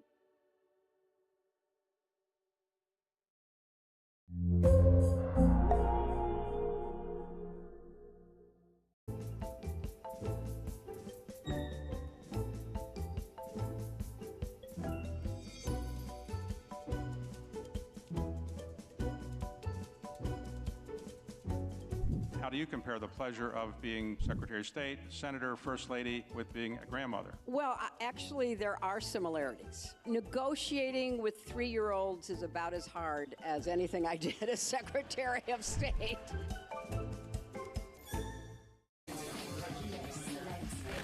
Slice through the noise. Forget the noise, ignore the noise. Is this just going to be noise? Just noise. It's noise versus signal. Now, more to the point. What is the lesson or the observation?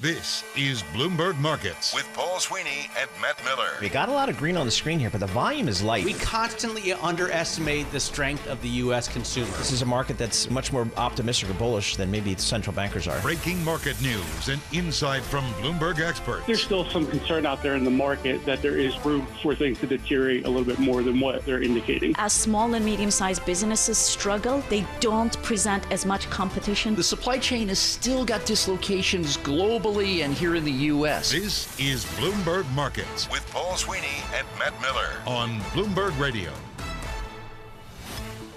Good Friday morning from the Bloomberg Interactive Brokers studio in New York City. It is Friday. We made it. Coming up, we're going to take a simulcast of UAW's Sean Faines. He has some Facebook Live comments coming up in just moments. When he does that, we will bring that to you. We're going to check in with Ed Curry, radio reporter for Bloomberg News. He's in Detroit to kind of get the latest there.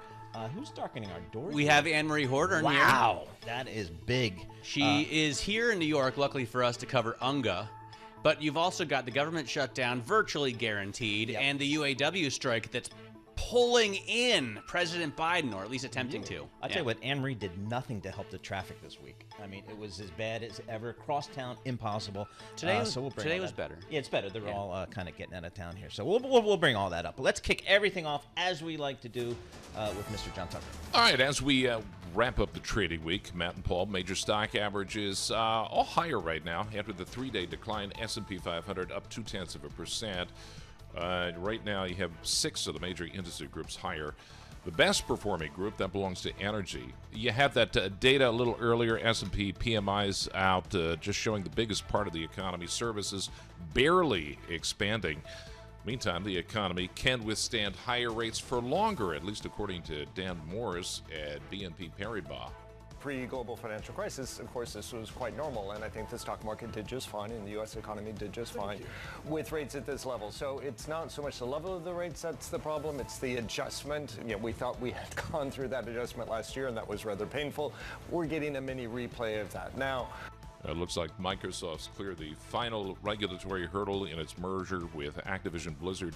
As yields dipped slightly from the highest since 2007, you have shares of mega cap tech stocks rising. Apple, Amazon, Alphabet, Meta, Tesla, Nvidia, all higher in the early going. S&P 500 right now up 9 points. That's up 0.2%. The Dow Jones Industrial Average 11 points higher. And right now the NASDAQ 100 up 66 points. That is up 0.5%. We check the markets for you all day long right here on Bloomberg Radio. I'm John Tucker, and that is your Bloomberg Business Flash. Matt and Paul. All right, John Tucker, thank you so much. We appreciate that as always. Matt Miller, Paul Sweeney live here in our Bloomberg Interactive Broker studio. We're also streaming live on that YouTube thing. So youtube.com, that's the intraweb, and just search Bloomberg Radio. And there you go. So if you're watching on YouTube live, yeah, you'll see that this microphone doesn't go tall enough for me. It's because they I have to like hunch down. I don't know. It's put a ticket in. That's all I can say. Put a ticket. They're not. Yeah. It wasn't made for somebody who's 6'3" or 4, whatever it is. So there's so much going on in Washington. Yep. And our star Washington reporter is here in New York. I know. For How's that happen? Anne-Marie Hordern joining us right now on. To me, the most interesting thing is that the UAW in this strike, which could go on, we're going to hear from Sean Fain in just a moment, has asked President Biden to come join them on the picket lines. And he is the self-proclaimed most pro-union president in the history of America. Yes. So if he's that pro-union, I guess he's there. Invitation accepted, right? So this is what Reuters is reporting, that Sean Fain and the UAW is going to send this invitation to President Biden. And to your point, I don't know how many times we've heard this from President Biden, that he wants to be, will always be the most pro-labor union president in American history. But Biden, of course, is trying to walk this line. I think he did have some strong language when he came out and spoke about the negotiations, putting his thumb on the scale for the labor union. But at the same time... But leaving instantly and taking no Q&A. Well, yeah, that sometimes also is part of the course. But at the same time, he doesn't want to see a prolonged strike, right? What does that mean for supply chains? What does that mean for these kind of communities? Look at the fact that now the former president is trying to also campaign off this. Now, while we know the UAW leadership does not like him, the rank and file doesn't like Trump. Trump said he was going to go join the picket lines, and they said, you're the kind of billionaire that we are protesting against with this strike. And there's a ton of history there when auto plants were coming out and saying maybe they'll set up a factory in Mexico. Trump said go somewhere else, and then even if it's not a union state, and then these guys are going to be begging for their jobs, and you could still keep your Detroit plans and just go back, and they'll have no choice. So there's a lot of friction there. But rank and file Republicans, according to all these strategists I talk to that do a lot of internal polling, you do see some rank and file members want to vote Republican. And a state like Michigan is crucially important for Democrats. But remember, Trump won it in 2016. He flipped it the first time since the late 1980s. Biden picked it back up in 2020. But it's why this makes this so important. And the other political part of this is, of course, for Biden, it's being the pro-most labor union president. How does that work with also being the climate president he wants to be? Right. Because the underlying tension of these negotiations is, of course, electrifying the grid, the EV cars that this administration is spending billions of dollars on.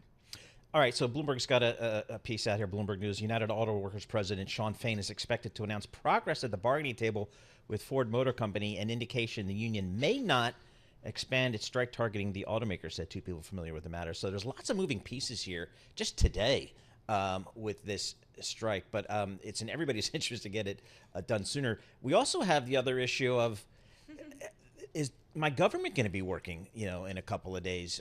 The rhetoric coming out of Washington, it just doesn't sound like they're making much progress, does it? No, it is a little bit chaotic and almost very confusing at this point to figure out exactly how they get this done. The bottom line is Speaker McCarthy has a very slim majority. It recently got even slimmer because he lost a congressman who retired. He also has some individuals who are out for medical leave. So what he is trying to do is balance the hard right flank of his party against the centrists. And the issue is if he doesn't explore every option with the hard right, and he comes back and does a deal with a centrist that would probably need Democratic votes, then the hard right might actually want to have a motion to vacate and get rid of him from this top job. Oof. So he's trying to do this strategy like we saw with the debt ceiling, pass something on Republican lines, give him some leverage with the majority leader in the Senate, Chuck Schumer, a Democrat, of course, in the White House, and then if it comes back around, pass it down the middle. The issue is these Republicans on the far right are not concise in everything they want. It's all different provisions they want. on a number of issues. And I think yesterday was the biggest test because they yet again failed to vote on the rule to even start debate on the defense budget. Not to vote for the defense budget, but they wouldn't even put it on the floor to debate. And I think that shows just how chaotic and in disarray the Republican Party is. So they don't want to fund the military? Well, the Republicans don't want to fund the military? Well, this is what I'm saying. When we say the Republicans, right, the issue is about potentially between 10 to 20 people at max. It's really just a handful. Yesterday, you had someone like Marjorie Taylor Greene, who actually is an acolyte for McCarthy. But she said because the defense funding had Ukraine attached to it, she refused to vote on the rule. This is what she told Kayleigh Lyons, who spoke to her yesterday. She refused to vote on the rule because of Ukraine aid. She said Ukraine aid needs to be stripped out and that should be dealt with differently. But she doesn't believe in independence and freedom for Ukraine? Or is she pro-Russia? No. What the issue you have right now regarding Ukraine in Washington, D.C. is the concerns that there's not enough oversight, the concern that too much money is going there when the American public is dealing with things like higher inflation. Interesting. So I guess we're getting... look, we are on TV. Let's go to Sean Fain from the UAW. Here we go, via Facebook. Victory for our union. Last night, 2,900 graduate workers at Northeastern University voted by an overwhelming 94% to form their union with the UAW. Congratulations first and foremost to these workers who have fought a multi-year effort against intense employer opposition to win their union. And also to Regional Director Brandon Mancia and lead organizer Josh Gilbert for their great work on this effort. In Region 1, 400 workers at Lear, the auto parts supplier, just joined Local 155. President William Verdier and Recording Secretary Sylvanus Thomas worked hard to help bring these workers into our union. From auto to higher ed and everywhere in between, our union is organizing, growing, and building our power. It's not just new organizing, it's on the picket line too. Our 1,400 UAW members at Blue Cross Blue Shield of Michigan just marked a week on strike. For years, the insurer has been outsourcing their work. Our UAW family at Blue Cross Blue Shield was once 5,000 strong. Today it's shrunk down to just 1,400. And the workers that are left are stuck in a tiered system where it takes 22 years to get to top pay. Our members have said enough is enough, and they are being strongly supported by Secretary-Treasurer Margaret Mock, Region 1A Director LaShawn English, and Region 1D Director Steve Dawes. They are all working together to raise awareness and build public support for this critical fight. Just yesterday, members of Local 259 in Region 9A struck for one day after their employer, an Infiniti dealership on Long Island, refused to come to the bargaining table. Management was suddenly quick to move, and they have set new dates for the negotiations. And at ZF in Tuscaloosa, Alabama, in Region 8, nearly 200 members of Local 2083 who make front axles for Mercedes are on strike after voting down a contract that would have raised healthcare costs, maintained tiers, and left workers behind economically. They're being supported all out by Region Director Tim Smith, and they will win. Outside Philadelphia, our Local 644 members at Domodek are fighting for their fair share. The company's making a killing, but many workers don't make a living wage. Region 9 Director Dan Vicente, who comes out of Domodek, has their back. And some of you may know Dan was hospitalized after suffering sudden and severe complications from COVID. But the day he was discharged, he recorded a message of support for his Domodek family. Nothing can keep Dan or our union down. Not far away in Dayton, New Jersey, our Local 2326 members at West Rock Packaging are standing strong in their strike. When COVID was at its worst, they worked overtime to make the cardboard packaging that kept our economy going. They made the company and CEO David Sewell rich, but now he wants to slash their health care, and we're not going to let it happen. In Newton, Iowa, our local 997 members at Thombert are facing down another employer that wants workers to go backwards. Thombert refused to start bargaining until 1 week before our contract expired. Sound familiar? Then the company insisted on cuts to accident and sickness benefits. Our workers aren't having it, and Region 4 Director Brandon Campbell is giving them the support that they need. In just over a week, the contract for 3,500 workers at Mack Truck in Pennsylvania, Maryland, and Florida is going to expire.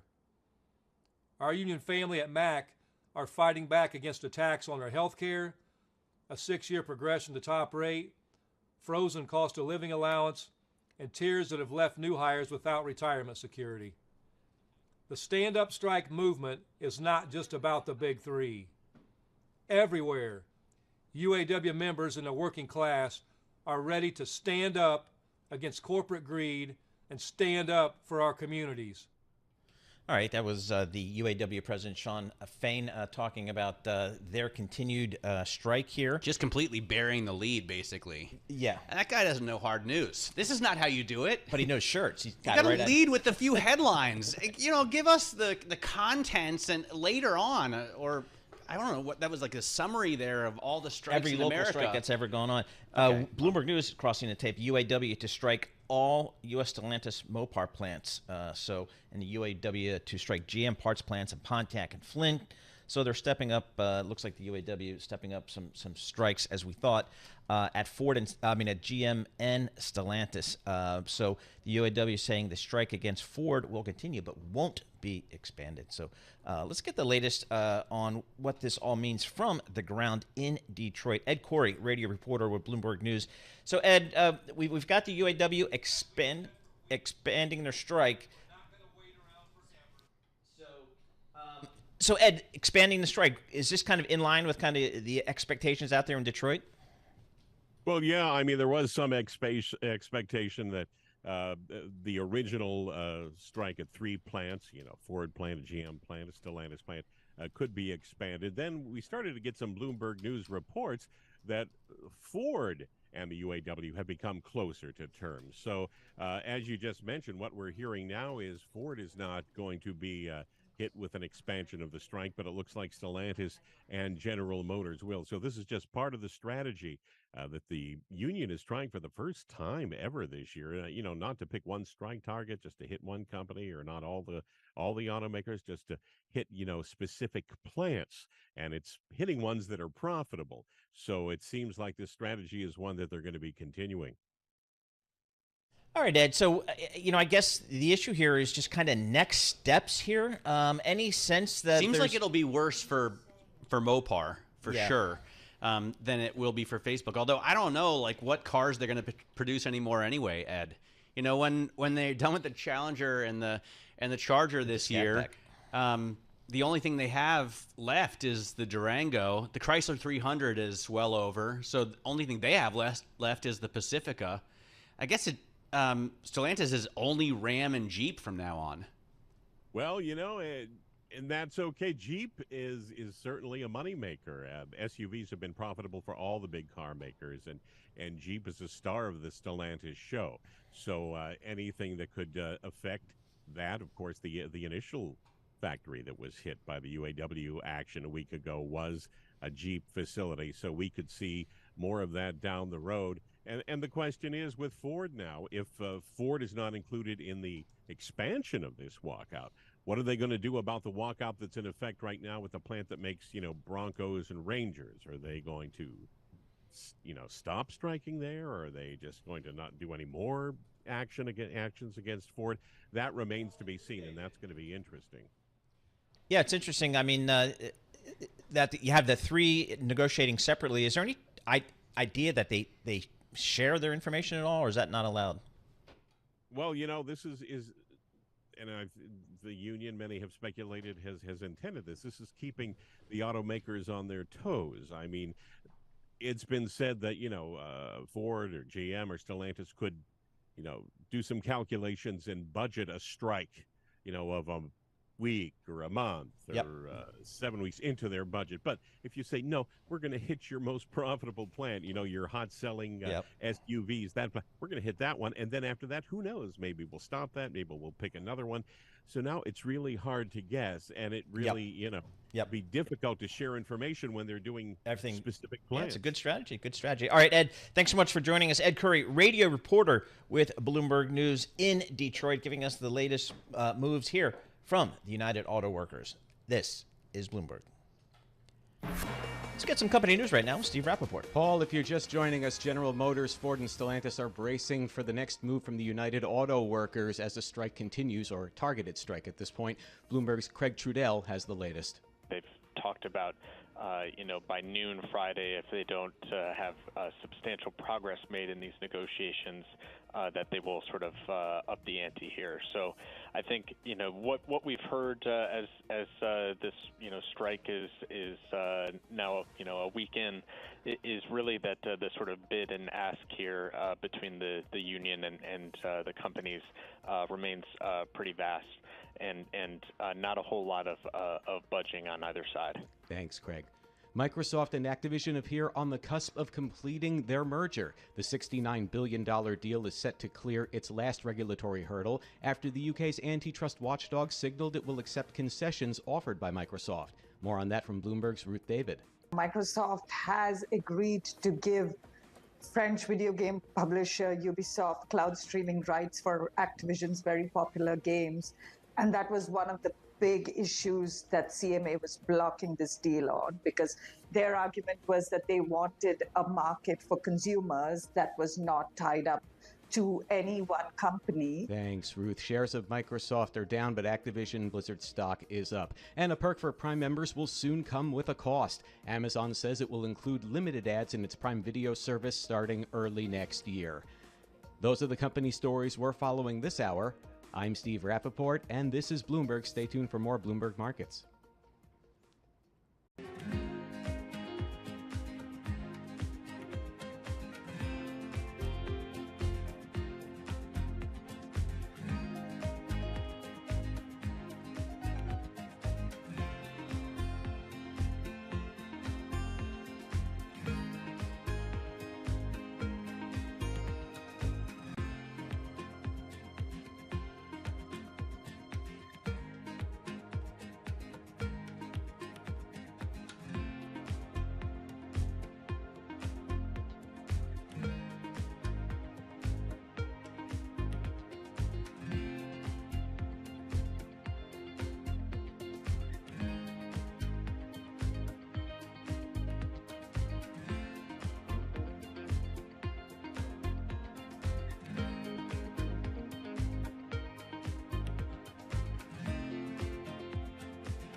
Markets, headlines, and breaking news 24 hours a day at Bloomberg.com, on Bloomberg Television, and the Bloomberg Business app. This is a Bloomberg Business Flash.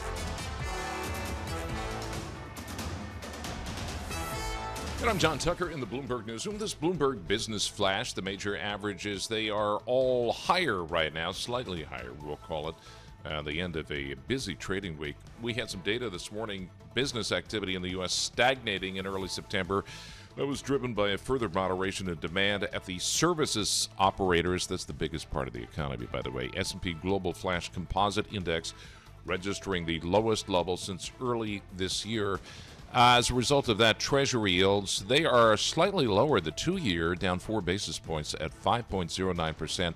The 10-year 4 basis points lower. That's at 4.44. That's helping boost stocks, especially some of the technology shares. Right now, the S&P 500, 10 points higher. That's up 0.2%. 43.39 on the index. Dow Jones Industrial Average, 7 points higher. The NASDAQ 100 up 73 points. That is up 0.5%.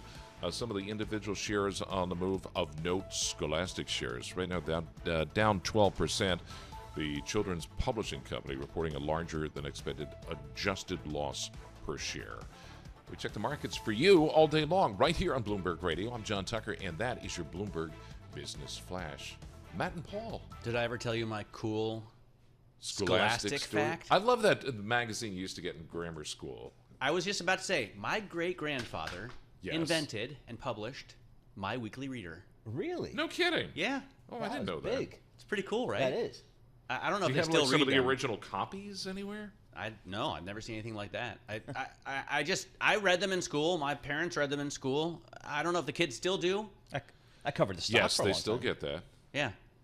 Anyway, very cool stuff. Let's get back to the strike, because we're getting red headlines across the Bloomberg terminal now from Sean Fain's Facebook Live presentation. He says the United Auto Workers Union is going to expand its strike, but only against General Motors and Stellantis. They're not going to expand their strike against Ford. Now, I'm not sure what's going to happen to Bronco production. I'm sure a lot of people want to know about that. So I'll find out and get back to you on it. But they are going to expand their strike against GM and Stellantis. We have Kevin Tynan standing by on the phone, Bloomberg Intelligence, U.S. Autos analyst. Wait, is he there? He's there. He's there. Okay. Yeah, Good. He's on camera. He's who not hired even him? on the phone. Did you hire him? Probably. Congratulations. He's very good. Kevin, what do you think about this? So it seems like they're getting along a little better with Bill Ford now. And historically, they do get along better with the Ford Motor Company because of the Ford family and because of Bill, really. With GM and Stellantis, they still have serious beef. How do you read it? Yeah, I mean, using it as leverage, right? Saying by expanding for Stellantis and GM and holding the line on Ford probably motivates, you know, the competitors to get in there and be a little bit more aggressive with their negotiating in terms of what they're willing to give. But you know, it's not over yet. You know, there's still probably a ways to go, and you know, things like this might mean the biggest issues or the easiest issues, the low-hanging fruit is handled, but it's probably going to be in the details before anything is really agreed to across the board. Hey, Kevin, is there, like, you've probably done, I'm sure you've done the analysis. When does this strike start to hurt them financially, the big three? It's weeks, not days, obviously. And keep in mind too, there was a buildup of inventory ahead, so there are units on the ground, and you could think of it of a little bit of a working capital shift from one quarter to the next, unless it gets, you know, very long. The last one was 40 days in 2019 against General Motors, and that's significant, right? So, and historically, even though inventory is above where it was a year ago, it's still very low historically. I think I calculated it out to start September was probably about 43 days of inventory for the industry as a whole, and typically 55 to 65 days is considered manageable. So it's below what's considered, you know, a healthy level, and at the worst, the domestic automakers, they would have 80, 90 days supply in some months. So significantly off that, but not as bad as it was prior to the pandemic. In terms of job security, I mean, we know that they're asking for pay rises, obviously. They also want a pension, which seems less likely, although I'd love to hear your take. A 4-day work week, which is like, nice. There's no way in hell, right? But they want actual job security. So from GM, there's a ton of cars coming. You know, new production. Mary Barra says they won't need fewer workers for electric vehicles. There's just a massive offering there. From Stellantis, not so much. I mean, they have a couple brands that seem like they're about to die out. Yeah, look, and I think it's the line of sight is pretty clear, right? So the automakers have made a lot of money the past couple of years, not even just through the last contract, but probably over the last decade. And it's very easy for the union to point to that and say, we want our share of that. You've been very profitable due to the concessions we've given over the last couple of contracts, all the way through the bankruptcy period. And it's not going to be easy for the manufacturers to hide that, right? That you can see that money every day in every filing. But at the same time, the manufacturers can look at the unions and say, but look at our production, look at our sales. Volume is way down from the 2017 peak in this country. U.S. sales in 2017 were 17.5 million. We're running at a 15.4. So I think it's going to be the manufacturers pointing to that and telling the union, we can't give you a whole lot of job security. This market is smaller and it's going to continue to be smaller. Transaction prices will be higher, margins will be better, the money will be there, but we can't guarantee capacity and headcount going forward. We need that flexibility. And then on pensions and healthcare, you know, the manufacturers have a very easy time of directing the eye of the union to, that's what we were bankrupt, remember, in 2009 and 2010, and that's the structure we had, right? So two of those three things are a little bit easier for the manufacturer to explain away. The money is not. So I think when all is said and done, the likelihood is that the manufacturers pay up, but they want that flexibility to adjust the cost structure going forward. And I think, you know, the pension and health care going back to the way it was in prior to the bankruptcy period is just a non-starter. I don't even think that gets discussed in any seriousness. So I didn't believe you, Kevin, a couple of years ago when you said the industry was going to go from a mode of 17.5 million production down to, you know, something materially less, like 15.5 or something like that. But once again, you were right. And that, do you think the union believes that?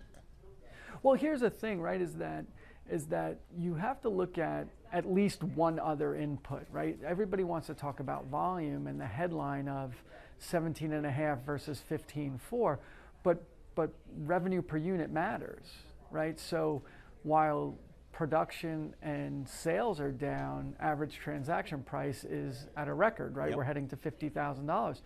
So when you multiply out just back of the envelope, the revenue pool is actually larger.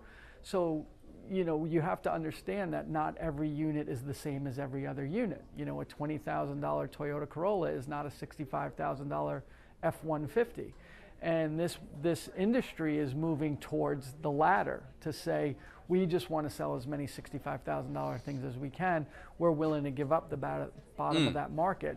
It means our volume goes away, but really the revenue pool and the revenue contribution and the profit contribution and your margins are just way better. And I think that's what this industry becomes going forward. By the way, on that note, originally I was planning on talking with you about the Jeep Grand Wagoneer Obsidian Series 3 that I'm driving right now, you know, before this hard news crashed the party. But that is an extremely expensive vehicle. It's the biggest vehicle Jeep has ever made. The one I'm driving is $114,000, $115,000 in this trim. And though I love the new Hurricane 510, the inline six, it's amazing. 510 horsepower, 500 pound-feet of torque. For the same price, you can get a Range Rover or a BMW X7, the M60 version, or a Cadillac Escalade, the ultra super luxury platinum version. Like, are they selling these $113,000, $114,000 Jeeps? Yeah, I mean, and look, the average on Grand Wagoneer, I just looked it up, is 105,000 is the average, you know, sales weighted.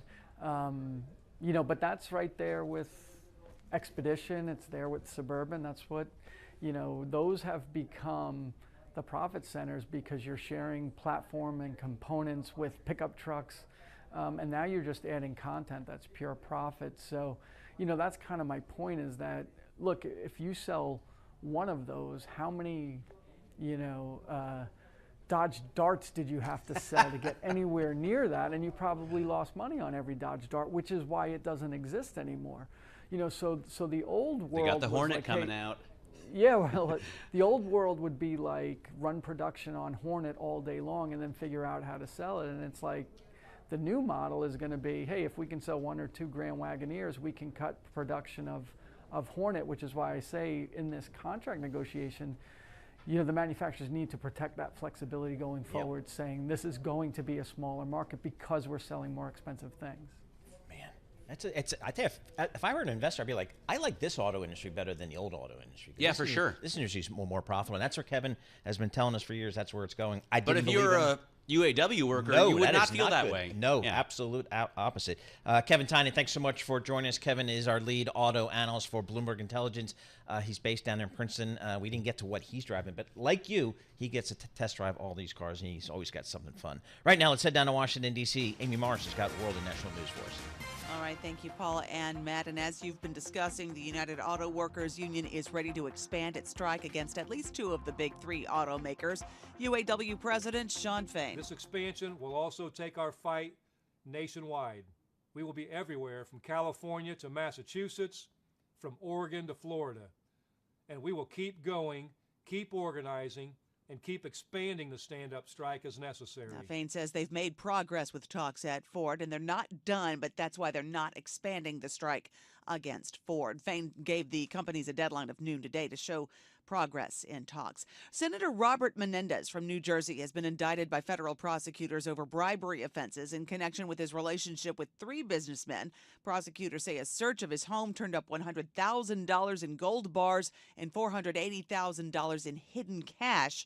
The indictment, which includes Menendez and his wife, will be unsealed at 11 o'clock this morning. That's a little less than a half an hour from now. And we are days away now from a government shutdown. Negotiations are at a standstill. House Speaker Kevin McCarthy sent members home for the weekend. Bloomberg's Ed Baxter has more on that story. McCarthy's efforts to get a government funding bill have blown up as he got ambushed by 2 ultra-conservatives, Eli Crane and once loyal supporter Marjorie Taylor Greene. I've been very clear about take the Ukraine money out of the defense bill and put it in a separate funding bill so that members like me can vote no. And others can vote yes if they want. McCarthy says still time. I know it's not pretty, but this country's too great to quit on. 9 days with 3 off now, and the Senate also would need to do something. I'm Ed Baxter, Bloomberg Radio. Global news 24 hours a day, powered by more than 2,700 journalists and analysts in more than 120 countries. I'm Amy Morris. This is Bloomberg.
markets, headlines, and breaking news 24 hours a day at Bloomberg.com, on Bloomberg Television, and the Bloomberg Business app. This is a Bloomberg Business Flash.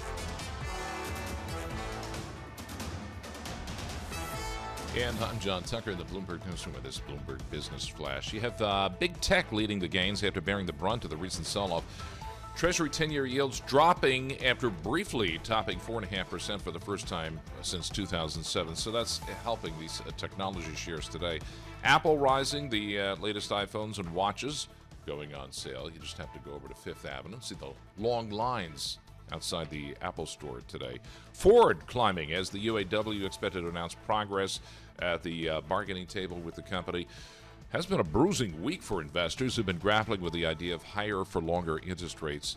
Nadia Lovell at UBS doesn't see much movement for stocks going forward. We have a fairly balanced view on the market from this point. We think that the soft landing is largely priced in, and so we're not calling for much upside to the market from here. Our year-end price target for the S&P 500 is 4,500, and so we're seeing a range-bound market from here. Industry data today suggesting U.S. business activity stalled this month. The S&P Global Flash Index, we got that this morning, that covers manufacturing and services, dipping to the lowest level of the year. S&P 500, 17 points higher. That's at 0.4%. We're at 43.47 on the index. The Dow Jones Industrial Average up 16 points at 34,085. The NASDAQ 100, 122 points higher. That's up 0.8%. And we check the markets for you all day long, right here on Bloomberg Radio. I'm John Tucker. That is your Bloomberg Business Flash. Matt and Paul. All right, John Tucker, thank you so much. We appreciate that. Let's get right to our next guest here. Gitu Sharma, founder and investment manager at Alpha's Future LLC, joins us. Gitu, thanks so much for joining us here. I'd love to get just start kind of 30,000 foot level. Kind of how do you guys view this market right here, right now? A lot of, I guess, cross currents for investors out there. Hi there. Yeah, I agree with you. The market's been a bit volatile lately. August, September, we are seeing a bit of weakness. And I think it's really this Fed narrative of higher for longer that is moving the markets and making it more choppy.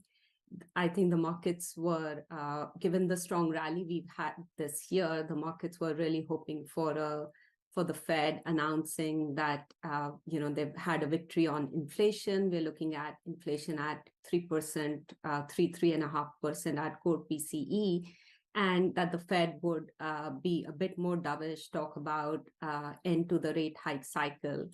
But instead of that, we saw the Fed actually be more hawkish, and they talked up the economy. They raised their forecast for next year, both on the economic GDP data as well as unemployment rate being lower than what they had earlier projected in June. And they also talked about rates staying higher for longer. And I think the market did not like that. And we saw a huge sell-off yesterday. We are looking at a little bit of recovery today, but I think that's partly driven by just the sharp sell-off we've already had. And also we saw some data that seemed to imply that maybe the economy is slowing down. So there's some relief from that as well. Sorry, what's your take, Gitu, on the consumer? I mean, I would imagine it's key, and we're hearing about so many concerns. Their savings may be depleted. Delinquencies on credit cards and auto loans are rising. This UAW strike is likely to either push up prices or push up wages, or both. How do you think the U.S. consumer is holding out? I think it is really impressive how well the U.S. consumer has held up so far. And as long as we're continuing to see wage increases, I think the consumer is likely to continue to spend, because it is a big boost to their earning potential, especially the marginal consumer, the marginal spender. And we are still seeing pressure on wages. We are looking at this auto strike, which implies we're likely to see more wage hikes, and that could influence the wider manufacturing sector beyond autos, depending on what kind of contract they're able to negotiate. The U.S. consumer, I think, yes, we are seeing an increase in delinquencies, and they are seeing pressure on on their savings and in their wallet.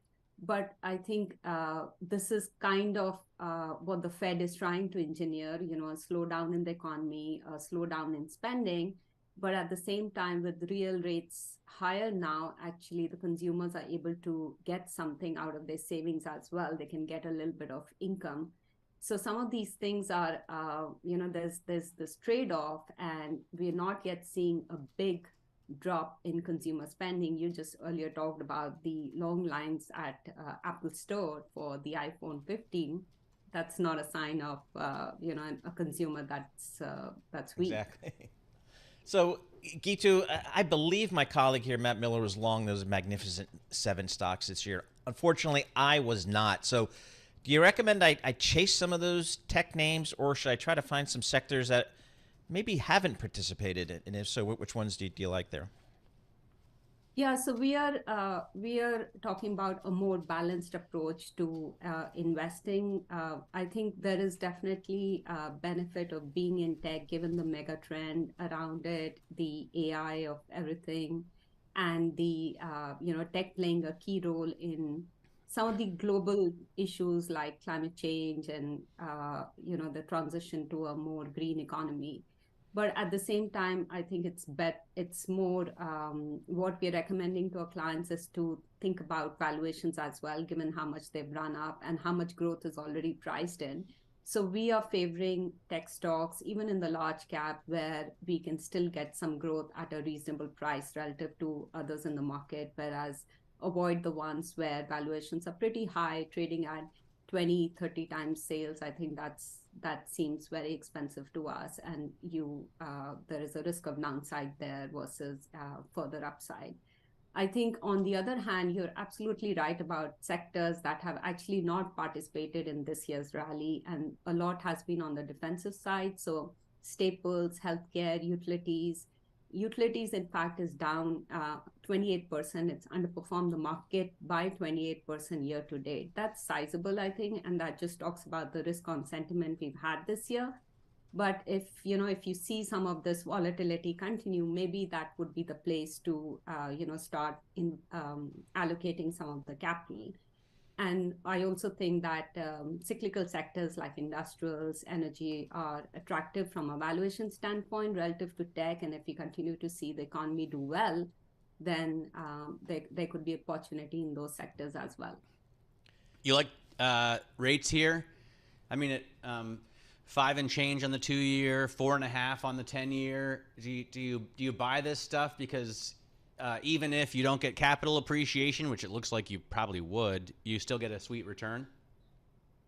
Yes, I agree. I think for the retail investors, this is a very good risk-free return if you're getting 5% on your cash, and I think what that helps is one, it induces savings, it reduces consumption, it also reduces investment into riskier projects. So that is all geared towards a slowdown, and that helps in balancing the market environment and the normalization that the Fed is trying to get to.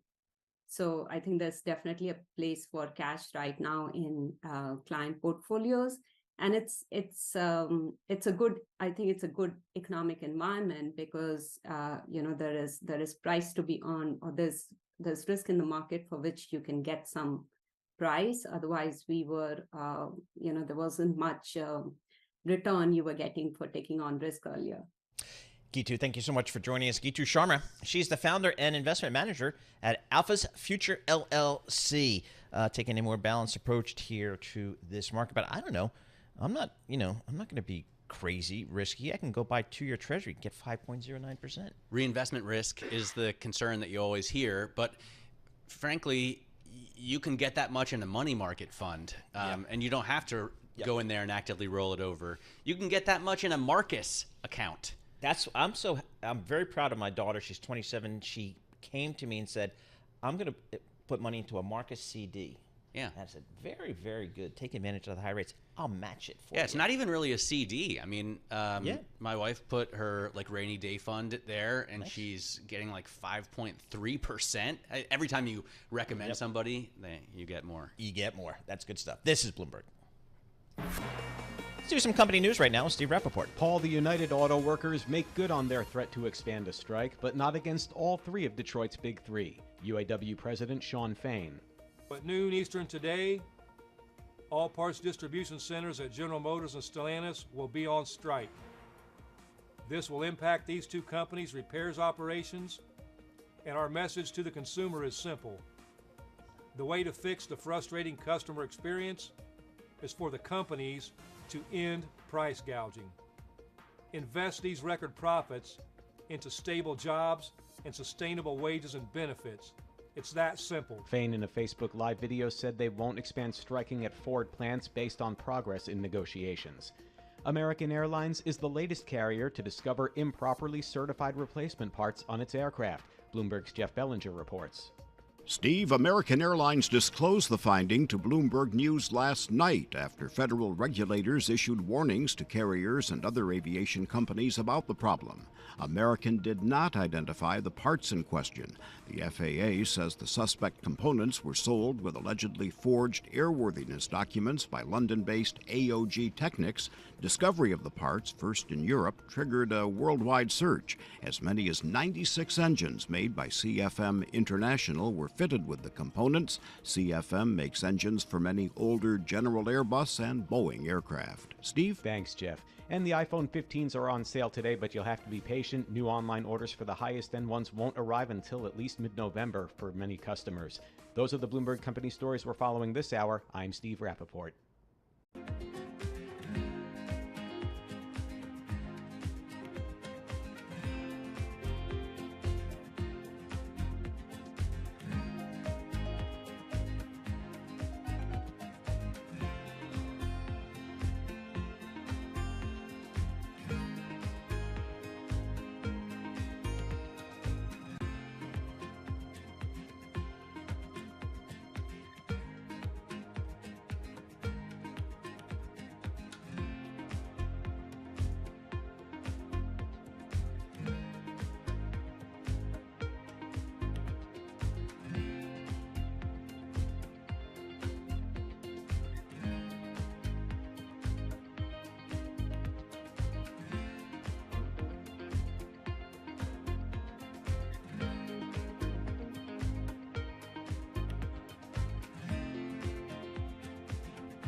This is Bloomberg Markets with Paul Sweeney and Matt Miller on Bloomberg Radio. All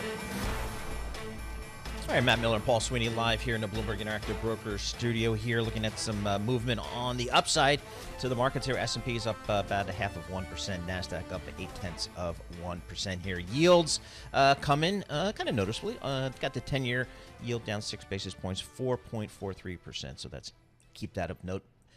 Oil higher again. West Texas Intermediate up about 0.9%, $90.54. So we continue to see moves higher in Europe. Right now, let's head down to Washington, D.C. We'll get world and national news with Amy Morris. All right, thanks, Paul. United Auto Workers President Shawn Fain says the union is expanding its strike against automakers GM and Stellantis by walking out of 38 plants in 20 states. Across the country, people are going to know that the UAW is ready to stand up for our communities and ready to stand up against corporate greed. UAW President Fain says Ford was spared additional strikes because that company has met some of the union's demands during negotiations over this past week. The union is pointing to the company's huge recent profits as it seeks wage increases of 36% over 4 years. Senator Robert Menendez has been indicted by federal prosecutors. We get those details from Bloomberg's Michael Barr. A Democratic senator from New Jersey was indicted by federal prosecutors over allegations that he took hundreds of thousands in bribes from 3 local businessmen to protect their interests and help the Egyptian government. The indictment in federal court in New York alleges that Menendez and his wife engaged in a corruption relationship with the 3 New Jersey associates and businessmen from at least 2018 up until about 2022. In New York, Michael Barr, Bloomberg Radio. Federal government is less than 10 days away from a shutdown. We get more from Bloomberg Government Congress reporter Zach Cohen in Washington. There were conservative members of the House Republican Conference that would like to see deeper cuts and a halt to Ukraine aid. But what ended up happening was that they stopped these procedural votes, and now we're going to the weekend without a clear path to a stopgap measure that would prevent a government shutdown. In just a couple of days. September 30th is when government funding dries up. Bloomberg Government's Zach Cohen. Global news 24 hours a day, powered by more than 2,700 journalists and analysts in more than 120 countries. I'm Amy Morris, and this is Bloomberg. Matt and Paul. All right, Amy Morris, thank you so much. We appreciate that. Coming up thank you very much, Amy Morris. Coming up, we're going to get the latest on the auto strike with Keith Naughton. He covers the auto industry in Detroit for Bloomberg News, so we'll get the latest there. We'll find out if they're going to keep striking the Bronco plant. Right. Because there already was very tight supply on the Bronco. Yeah. And it's a sweet truck. Is it? You've driven it? Oh, man. Yeah. I absolutely love it. Yeah. They're all over the place. I mean, it's just like the must thing car to have. So yeah, keep an eye but on that. How similar is it to O.J. Simpson's Bronco? It's not. I mean, the shape is roughly the same. I love that generation of Broncos, but this has, at most a 2.7 liter twin turbocharged V6, and OJ had, I think, the 5 liter or V8 Al Cowlings, I guess. In that, I don't know who. Why are we bringing this up again? You remember where you were, right? When you saw that, when you were watching that chase. Yep. That's like our generation's Kennedy. I feel like. No. Yeah, because everyone knows exactly where he or she was when OJ was getting chased. Mine was when the first space shuttle blew up. That's kind of like people. Challenger, yeah. Oh my gosh, I was in school watching that. Yeah, I was in college, walking through the Commons, and boom, traumatizing. Yeah, I'm a veteran of the moon landing, so I remember. Yeah, I remember that exactly where I was when Neil Armstrong. All right, we're in different generations. Basically, is my takeaway from that. Yeah, just pointing that out to John Tucker, like he doesn't know it every day walking around here. Right? I think of us as the same age, but clearly that's not the case. Clearly that's not the case, especially at Bloomberg when the average age here is I was 29. 6 years old, but I remember it. All right, let's look at these markets here. S&P 500 up 0.5%, getting a little bit more love there on the NASDAQ, up 0.9% here. So I'm going to quote Bitcoin because we don't do that anymore. Nobody cares about crypto anymore. 26,700 on Bitcoin. That's for Tom Keene. We're going to have more coming up. This is Bloomberg.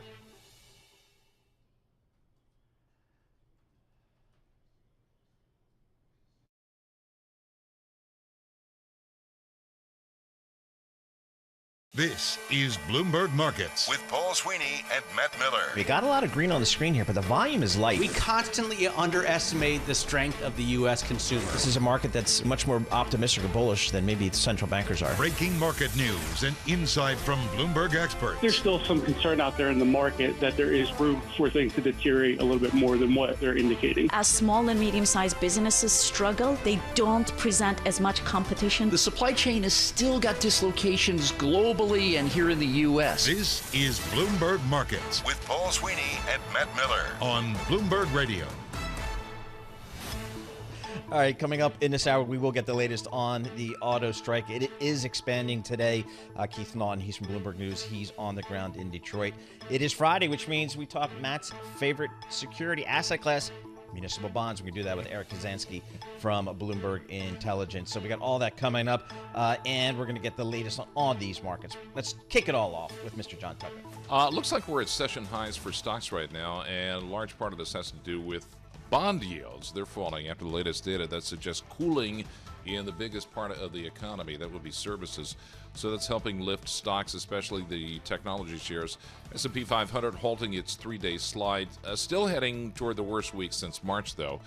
The Fed's move higher toward higher rates is nothing new and nothing bad, at least according to Martin Malone. He's the chief economist at Oriel. Real rates of 2%, 2.5%, that's the average of the past half century, not the last 15 years. So they've reset it to a new regime of positive real rates of 2%, 2.5%, and they're there for just the disinflationary factor that it will bring. Right now, the S&P 500, 20 points higher. That's up 0.5%. 4350 on the index. Dow Jones Industrial Average up 35 points. That's up 0.1%. A tech-heavy NASDAQ 100, 142 points higher. That is up close to 1%. We're at 14,837. Two-year yield, 4 basis points lower, 5.09%. The 10-year, 5 basis points lower. That is at 443. And finally, Colorado coach Deion Sanders selling a lot of sunglasses, apparently. Blenders Eyewear says it sold $1.2 million of Coach Prime's Millennia X2 sunglasses that he wore in the pregame shows last week ahead of the Colorado State game. His list of sponsors includes the sunglasses, Nike, Kentucky Fried Chicken, Aflac, and EA Sports as he elevates collegiate sports to a higher level of sportsmanship and academics. Dude, I just did a Google search, Deion Sanders Prime, and the first thing that pops up is a Blenders sunglasses ad. So they have obviously got a team of SEO. What is that again? Search engine optimization. There you go. They've got a team of those people out there. Yeah. Which is really important when you're trying to, sell elevate sunglasses. College athletes and All educate right, Coach them. Prime, like I follow this program very carefully. My son graduated from Colorado, so I'm on all the social. It is unbelievable what he has done there. And despite all the money they're paying, unbelievably good. Yes, he's done they're there? 2-0. It's unbelievably How good. do you measure now, good? Oh, it's simple: wins and losses, and he's 2-0. No, I'm not. Well, okay. That's it. Yeah, that's it. I mean, that's how I would as measure it, Coach too. Murphy from Harvard says, NCAA Division I football is professional. Coach Murphy from Harvard says the NCAA Division I is professional. Now, my It's time to takeaway stop. from that interview that you guys do, an Right. excellent interview with the Harvard coach, is that he's not on board with No, this. no, At of all. course. No, he's not at all. Which is why. And as many aren't. So, yeah, it won't surprise me if it blows up there. But right now, it is great, and they are making money hand over fist with Coach Prime. They sell out every game. They never did that, and they're just doing fine. So. Now, why is But he? they're going to play at Oregon this weekend. Big test. Why is he called Coach Prime? Because he's prime time. Deion Sanders. I mean, That's back from his playing days. You don't. I know, dude, you don't I know. watched him in his playing days. I went and saw him play live, but I just don't remember like calling him prime time. I feel like that may have been something someone said once or twice, and now we think that that's what he was. No, he's every always day. been prime time, Deion Sanders. All right, let's get back to the car makers, the strikes, because General Motors and Stellantis faced walkouts at 38 more facilities as talks with their workers' union failed to make headway, even as Ford Motor Company was spared the escalation after making progress in the negotiations. Let's get the latest from Detroit. Keith Naughton, autos industry reporter for Bloomberg News, joins us here. Keith, so there's a lot of movement today. Keith, kind of summarize it kind of what we're seeing coming out of Detroit? Yeah, all of this just happened. It's still breaking, actually. What Sean Fain, the UAW president, just announced on Facebook Live is that he's expanding the strike at GM and Stellantis to all of their parts facilities in the United States. That's 38 new facilities in 20 states.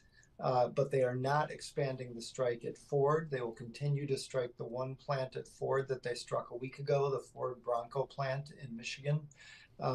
They feel like they're making, as he said, real progress with Ford in talks, including restoring the cost of living payments that were eliminated in 2009, and also eliminating some tiers for parts plant workers. But at GM and Stellantis, they are not making that kind of progress.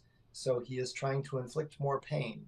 And by going after the parts centers like this, Mopar parts centers, that actually will hurt the dealers and the owners, because it means that parts won't be getting to dealerships for repairs and service. It's going to be painful. So, I mean, because Stellantis, they really only make now Jeeps and Ram trucks. But if you bought a Dodge, you probably want to get, an OEM Mopar shaker intake. Sure, who doesn't? Or a catback exhaust. I was actually thinking about ordering one of each of those, to be honest with you, like next month. So hopefully there's a little bit of stock left there. Are they going to actually build any more Dodge vehicles, Keith? I mean, I know they have the Durango's a good seller, and they've got the what's the new one? The Hornet, but the Banshee concept looks so like not real life to me. Is that ever going to come out? I don't know, Matt, but there are still Dodge models out there, and they have said that they are going to electrify their muscle cars. So we'll have to wait and see. Yeah, so far that's just talk. We haven't seen Tim Kuniskis really back up that statement. It would be cool if they had electric muscle cars, but it feels very pie in the sky. I actually bought a Ram truck. Yeah? A pickup truck for my son. Nice. Yeah, I did not drive it. I did not really want it in my driveway, but nevertheless, that's what he wanted because he needed a truck. So that's what he's got. So what he's a good dad guy. you are. Yep. In terms of the just to clarify on Ford, they're still striking at the Bronco plant. That's in Wayne, Michigan, right? And they don't they also build the Ranger there? Are they striking? They do. They build the Ranger. They're both on the same platform, as you might know, Matt. So they build the Ranger pickup truck, the midsize, and they build the Bronco in that plant. So this gives an opening to, because they've also taken down GM's midsize trucks, the Colorado and the Canyon. So it gives an opening to market leader Toyota Tacoma to grab even more market share. Which, I mean, you'd already thought they're going to have a great time with the new Tacoma because they offer a stick. And the Ford people are like, nah, we don't need a manual transmission anymore. Hey, Keith, we were just talking to Kevin Tynan, who covers the autos for Bloomberg Intelligence, and he said basically, from the car company's perspective, yeah, we'll give you a pay increase and we'll negotiate on that. But we need flexibility because we're only making 15.5 million cars. The days of 17.5 million cars, those are over, and we don't really know how this whole EV thing is. So we need flexibility, and we're not going to negotiate on that. And that's how it's got to be. Do you think that's kind of where we'll shake out here? Well, it's interesting because Ford really pushed that the hardest before talks started. You might recall that EV sales started slowing down this year. I mean, they're still growing, but not at the rate they were. And so Ford is now leaning harder into hybrids. They've said they need flexibility to dial up and down their, internal combustion vehicles and their electric vehicles and their hybrid vehicles as market demand for all three of those powertrains develops. And Ford is making the most progress in talks. So Ford put out a statement right after Sean Fain's Facebook Live saying, yes, we've made progress, but there's still a lot of work to do. And this stuff is all interconnected. So, for example, just because you have resolved or apparently resolved the COLA issue doesn't mean you are close to a resolution of other serious issues. So I think the flexibility thing is very important to Ford. They are living it at the moment. They've had to dial back their EV production plans. So if they are making progress at Ford and Ford wants flexibility, I'd say that's still very much on the table. So in terms of the expansion, Keith, it's the parts plants that are getting hit, and you mentioned the mid-sized pickup trucks. What is it going to take to push them to strike at the Rouge, or where they make the F-150, or where GM makes their Silverado? Where does GM make the Silverado? And it escapes me. Just maybe John Tucker knows. I don't know. Who knows? I don't know, but the GM makes both in the United States and Mexico. GM has two sources for Silverado. True. My Silverado, I got the ZR2. Remember that? Of course, that came from Mexico. It was stuck there for a long time. But and given that Ford's been spared an expansion of the strike, it seems less likely that the F-150 plant, the Rouge, there's one in Kansas City as well. There's also an F-Series plant in Ohio. Kentucky. It seems less likely that those plants will go down. Investors certainly seem to be reacting that way because Ford stock is way up since Sean Fain's speech, whereas GM Stellantis is not. All right. So, Keith, I ask, I'm going to ask this every time we chat with you. Is there any feel in Detroit about how long this may go? I mean, is this the smart people who kind of live this cycle after cycle after cycle? Is there any sense of kind of how long this might go? Well, I do think, what just happened affects perceptions on that. And it feels like Ford is getting close. Remember, Ford this week also settled with its Canadian union, Unifor, and Ford cited that in their statement. So they may be close at Ford. They certainly don't sound close at GM and Stellantis. All right, Keith, thanks so much for joining us. As always, appreciate getting the latest there. There are lots of movement on that. We get the Thank goodness my Challenger got built last weekend. I know. That's what we're all saying here. I mean, now we just got to get it on a train and get it down here. So it's in Buffalo, apparently. Oh, it's in Buffalo. That's better than it's in. So the I don't know. That's not too far from Ontario, right? But there. No. Yeah. All right, let's switch gears. It's Friday, and what we talk about on Fridays is the municipal bond market. Why? Because the Focus on Munis is brought to you by Build America Mutual. Build America Mutual insures U.S. municipal bonds that finance essential American infrastructure and provides guaranteed income to improve any portfolio. Be part of building America. Invest in BAM insured municipal bonds. BAM! Bam! There you go. Eric Kazatsky joins us. He covers all the municipal bond stuff. He's a strategist over there at Bloomberg Intelligence. So, Eric, give us some sense of how performance has been year to date and kind of what your conversation you're having with clients here about the municipal bond space. We're acting like a therapist right now, I'd say. A lot of people laying on our couch trying to make some sense of the shell shock that went on in the markets last week in fixed income space. Look, every time that you have a backup of rates in this amount, it's going to catch people off guard, regardless if they sort of had the intuition the Fed was going to raise or not. And what we're seeing in the muni market is a lot of people were caught off guard. You talked about returns. We're down about 1.3% this month. On the positive side, munis are still up on the year, about 23 basis points. Not great, but outperformance versus treasuries. So that's what we want to see. I actually had someone recommending munis to me on the open this morning on Bloomberg Television. Did you take any down? And no, I'm just saying. Oh, okay. A strategist saying we think munis are very attractive right now. Not a financial advisor telling me and my wife to back into munis. Yeah. No, but I mean, is it this a similar situation, Eric? To across the yield space, it looks like we could be at the highs of the cycle here. So even if you don't get capital appreciation on the price, you're still sitting on a sweet coupon. Yeah, I mean, look, every time that we think that we've hit a peak, we tend to re-peak. So that that argument goes out the window. But I think right now that what we're sort of talking to clients about is just, that old adage, right? Keep it simple, stupid. KISS, really. In the first 2 years of the yield curve, you're just better off with treasuries. It doesn't make a lot of sense to trudge into munis in the beginning of the yield curve. One, because of the inversion, and two, because spreads are just still too tight. Obviously, the munis have their advantage, and to the point you're making, Matt, look more attractive as you get further out the yield curve and a little bit lower in credit, but just not a lot of sense up front. How much do munis actually trade, in the secondary market after, the initial sale compared to, say, investment grade bonds or treasuries? By far and large, liquidity in our space over the last several years has become more constrained, more of a by appointment market. You have this initial flurry after a new issue bond comes where things change hands, but then they tend to go away and just sort of get tucked into accounts. By the numbers, though, average daily trading volume from the MSRB for our space, it's about 10 to 12 billion. So not insignificant, but certainly there's more demand than there are bonds available still. How's the new issue calendar look? Pretty slow, as you can imagine. I'm sure a lot of things got knocked back this week with the pop in rates.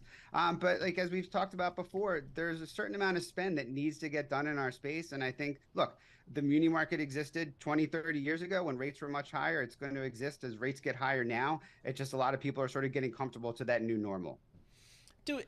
Are all the investment banks, do they still have municipal bond departments? As far as we know, yeah. Yeah, I mean, I didn't know if anybody had pulled back. I mean, we've seen, at some point, I remember some investment banks from time to time do pull back in the muni space. Yeah, and look, I mean, I think as we get towards the end of the year, you might see some of that trimming begin to happen as people reevaluate their business plans for the next cycle.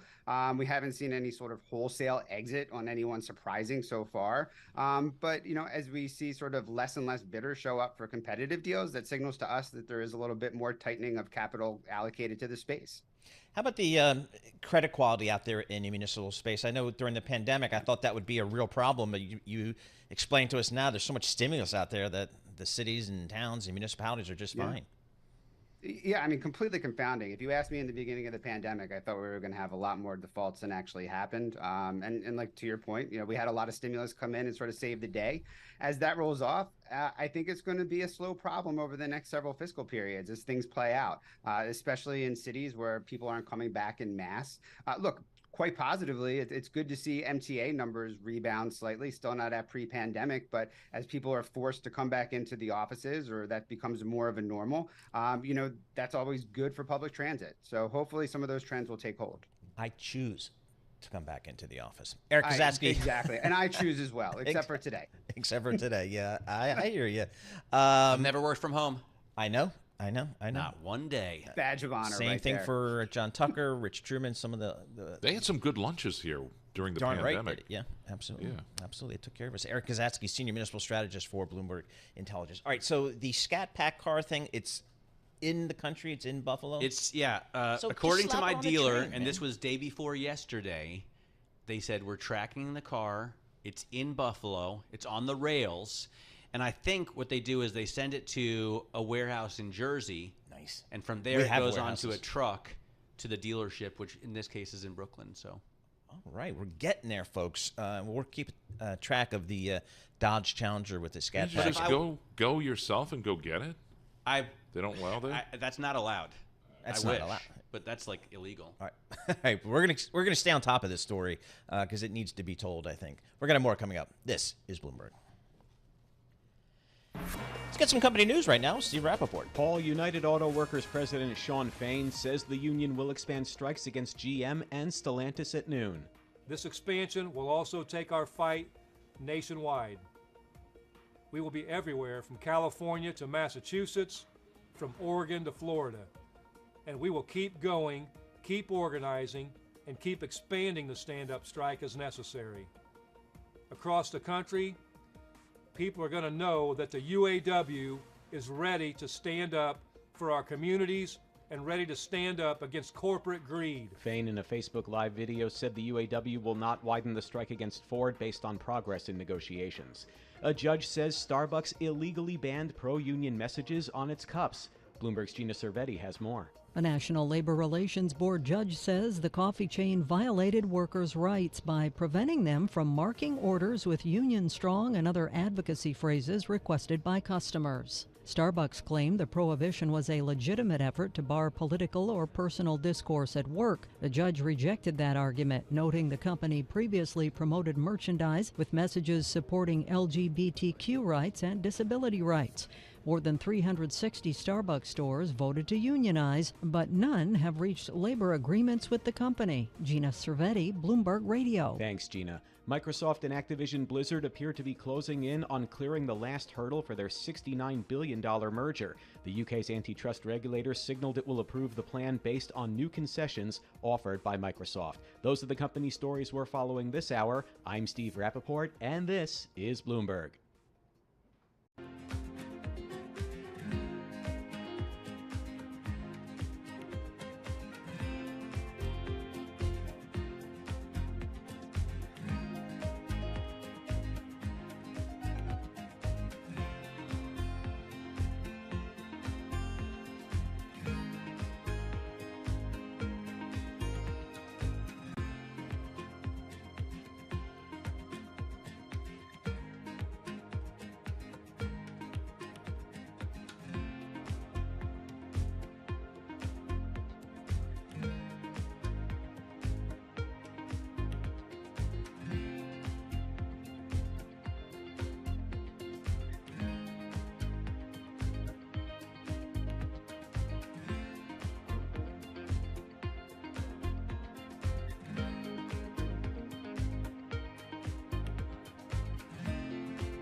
Markets, headlines, and breaking news 24 hours a day at Bloomberg.com, on Bloomberg Television, and the Bloomberg Business app. This is a Bloomberg Business Flash.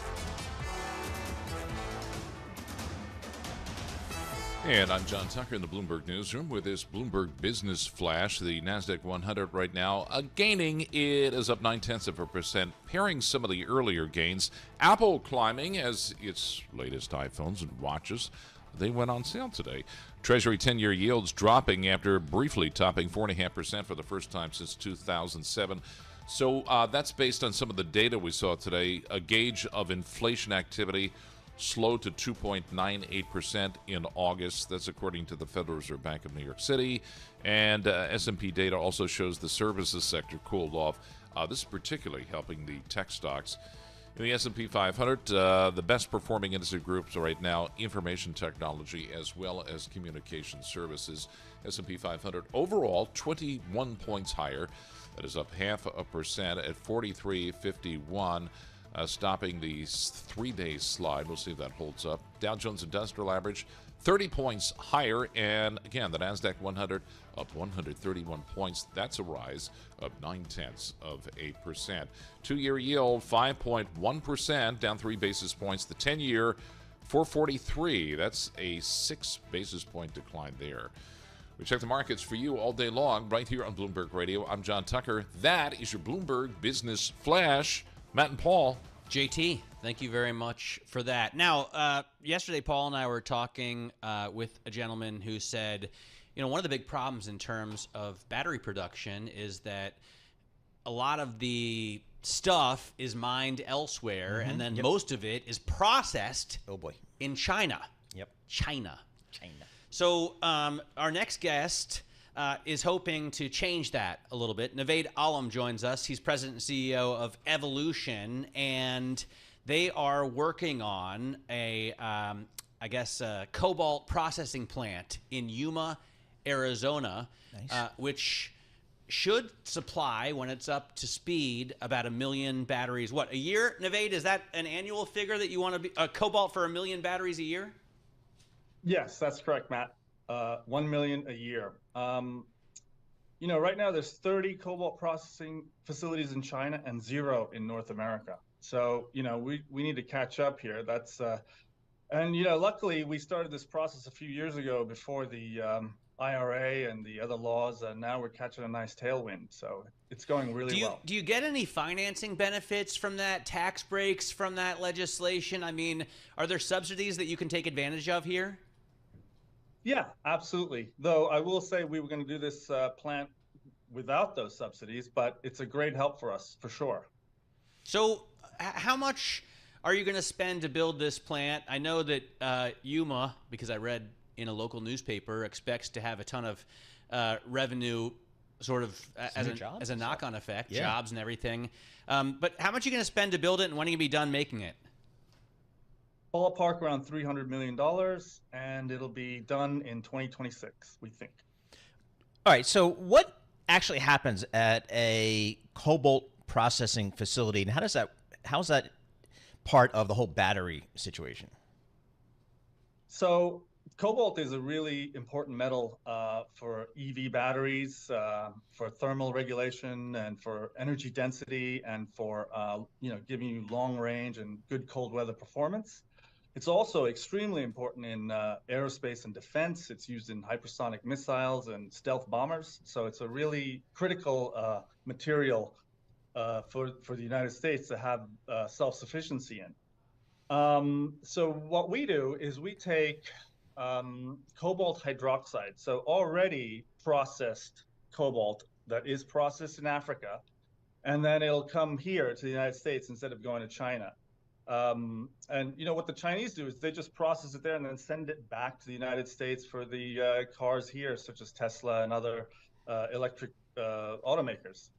But we want to skip the China step, just bring it straight here to America, process it into cobalt sulfate, which is the salt that goes into the cathode portion of the EV battery, and sell it to the new plants that have been announced in the United States by General Motors, LG, Samsung, Ford. They're spending billions of dollars building these what they call battery precursor plants. They're going to get nickel sulfate, cobalt sulfate, manganese sulfate, and put it all together and make a battery pack. Now I've seen, I guess, a rendering of the plant in Yuma, and one of the things you immediately notice, Paul, check this out. Yeah. Giant solar facility, even bigger than the actual processing plant. So I know you guys want to be carbon neutral. This is all going to be powered by the sun? Yes, indeed. Yuma County is the sunniest county in the United States, so it's pretty easy, we think, to do the full-on solar power. 100% solar, no greenhouse gases, no propane, no diesel. So we also are going to be benefiting the local farmers by selling them back some of our excess solar production at cost. They're losing a lot of hydro power from the lower levels on the Colorado River. So they're very excited about our coming in and building this facility there. Well, I heard that you like Yuma not only because, I guess apparently your wife is from Yuma, for one thing. That's right. It's also very sunny, low cost of living, low regulatory kind of hassle there. But it's close to like all the used batteries coming back out of California is what I read. So are you recycling cobalt there? We will. We intend to recycle as well. So, our first phase is to build a sulfate facility, which is sort of, I think, the easier thing. It's a very established technology around the world. As I said, there's 30 of these plants in China.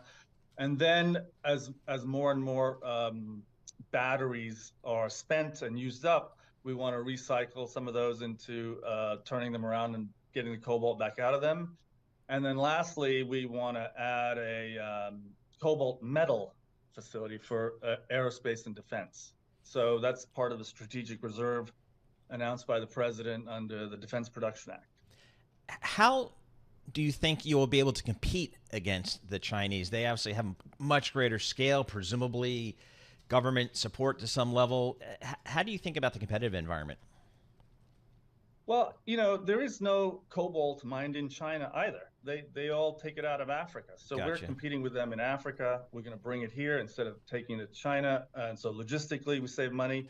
The other great thing about Yuma County and where we are It's right on the border of California and Mexico. So we're going to come through the port of Long Beach or the port of Ensenada with our inputs. So, and it's only 3 hours by truck from Ensenada or Long Beach. So I think logistically, it's a great spot. We're on Interstate 8. We're on the UP Railroad. So we picked it also because logistics are important in these kinds of deals.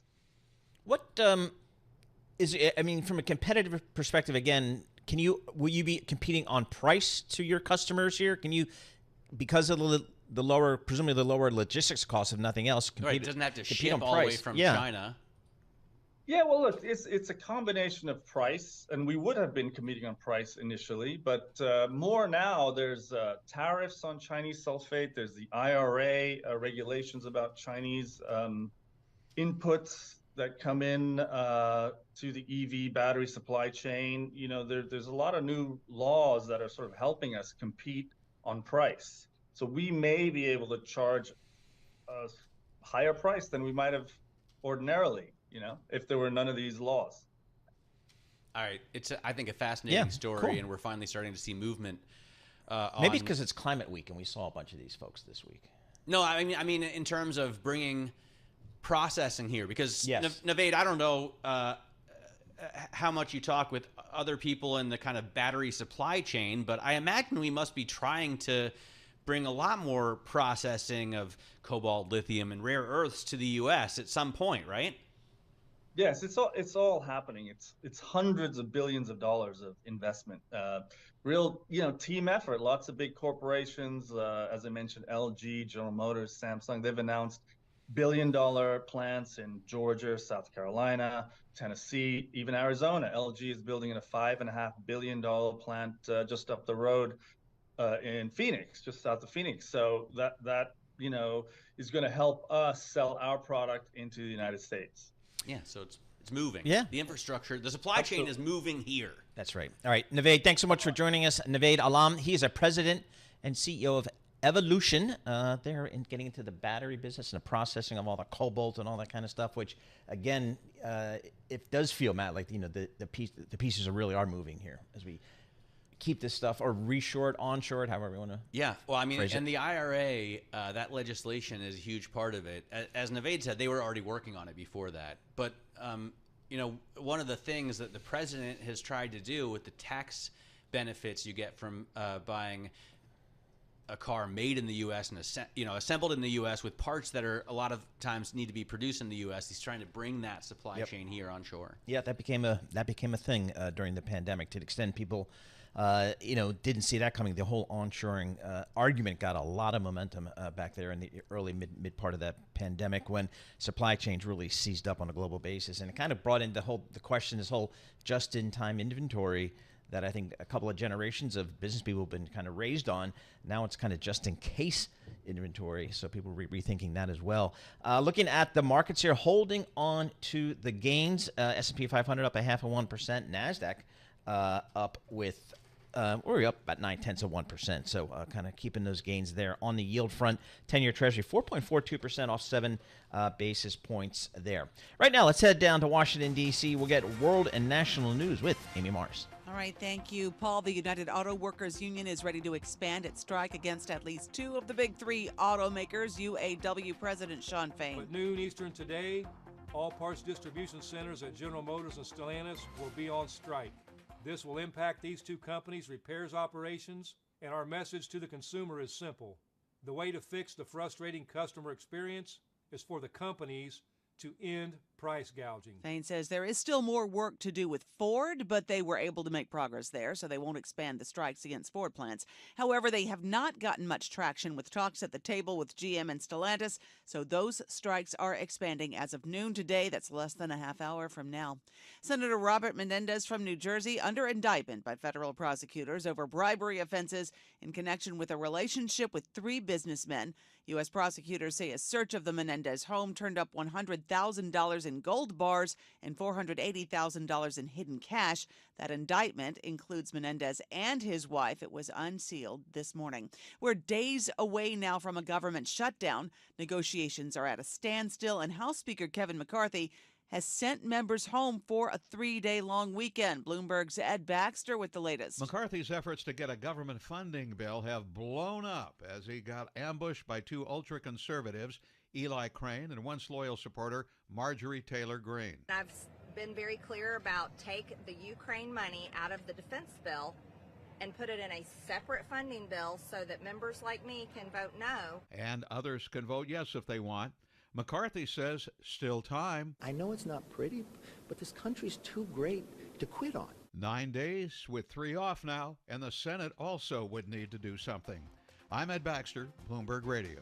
Global news 24 hours a day, powered by more than 2,700 journalists and analysts in more than 120 countries. I'm Amy Morris. This is Bloomberg.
markets, headlines, and breaking news 24 hours a day at Bloomberg.com, on Bloomberg Television, and the Bloomberg Business app. This is a Bloomberg Business Flash.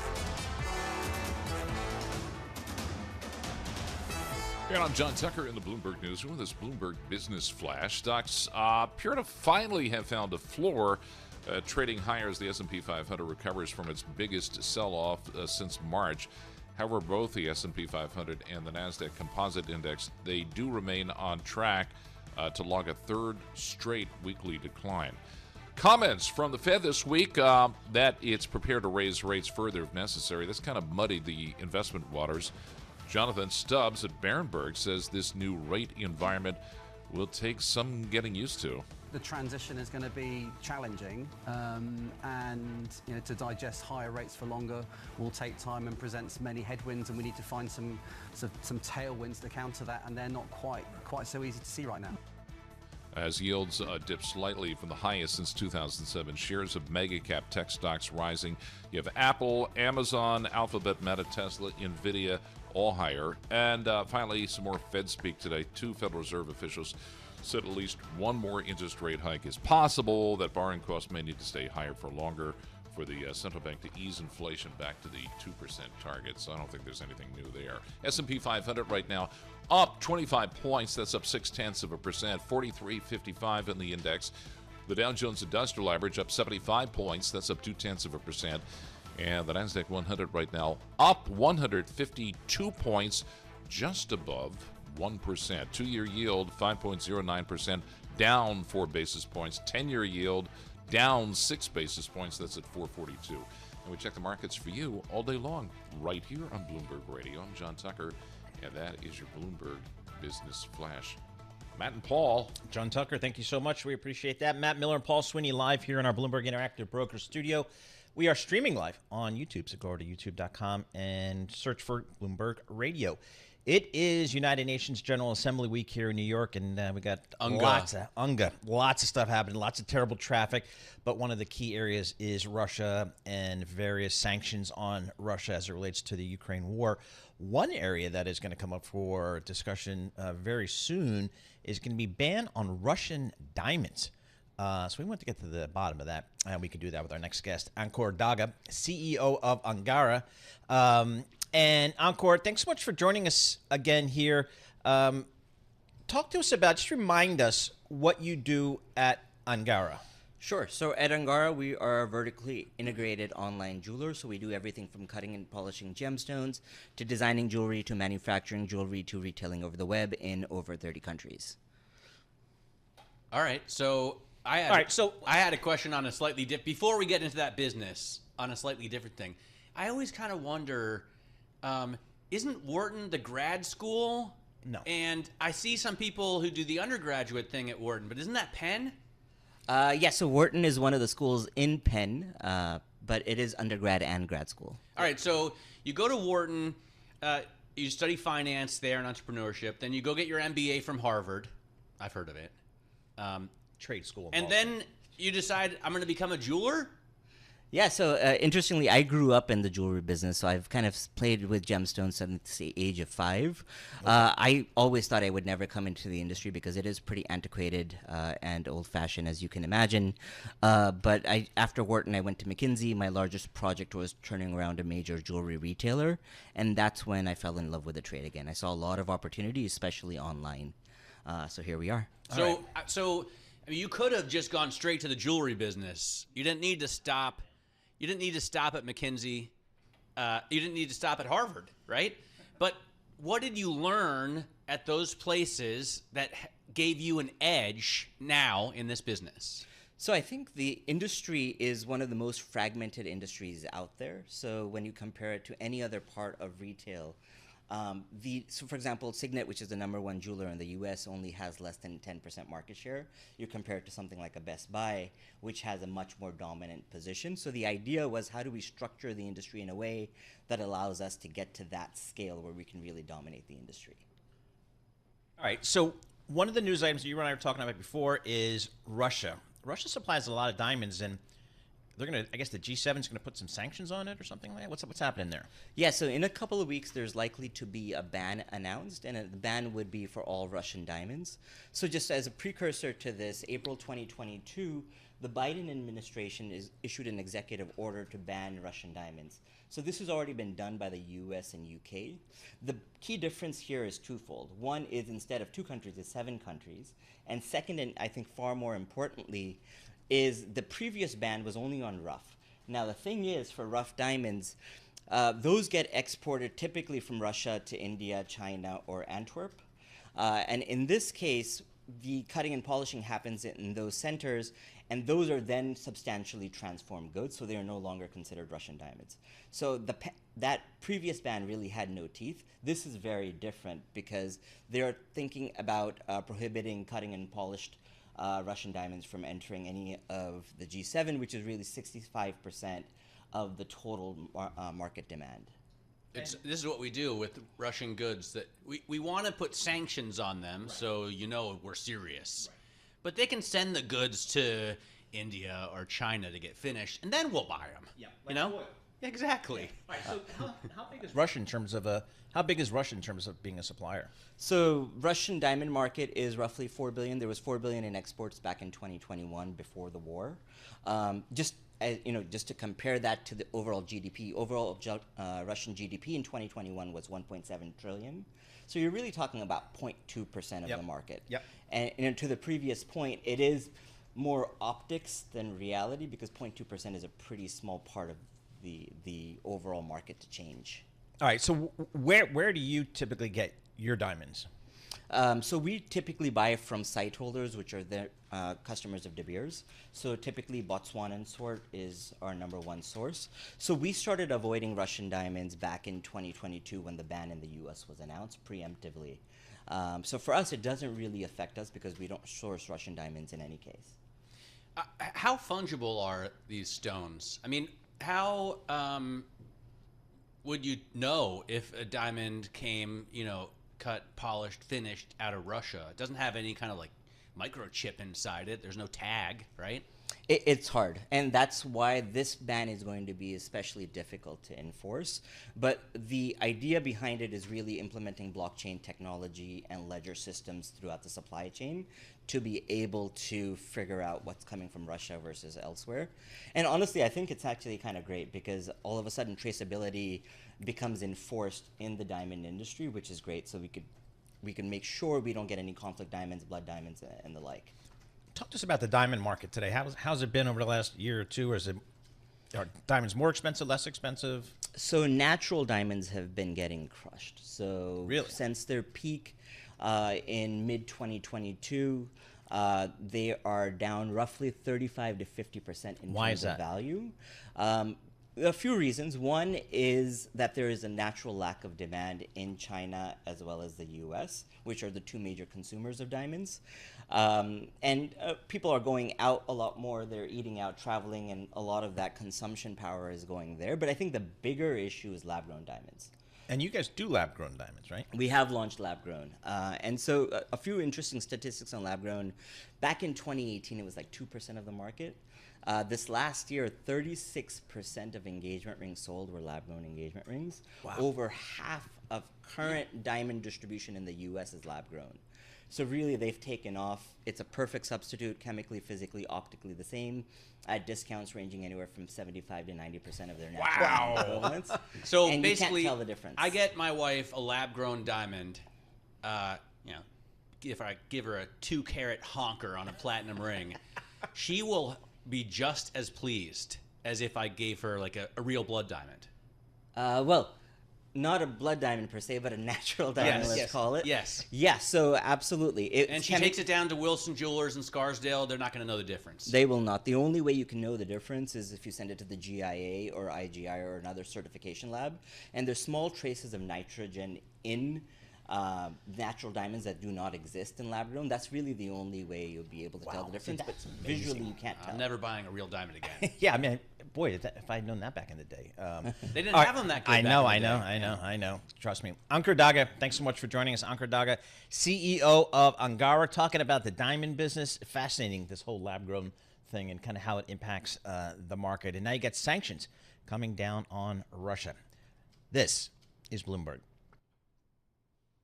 Let's get some company news right now with Steve Rappaport. Paul, the United Auto Workers are 10 minutes away from their next move in a targeted strike. UAW President Shawn Fain. At noon Eastern today, all parts distribution centers at General Motors and Stellantis will be on strike. This will impact these two companies' repairs operations, and our message to the consumer is simple. The way to fix the frustrating customer experience is for the companies to end price gouging. Invest these record profits into stable jobs and sustainable wages and benefits. It's that simple. Fain, in a Facebook Live video, said the strike against Ford will not expand because of progress in negotiations.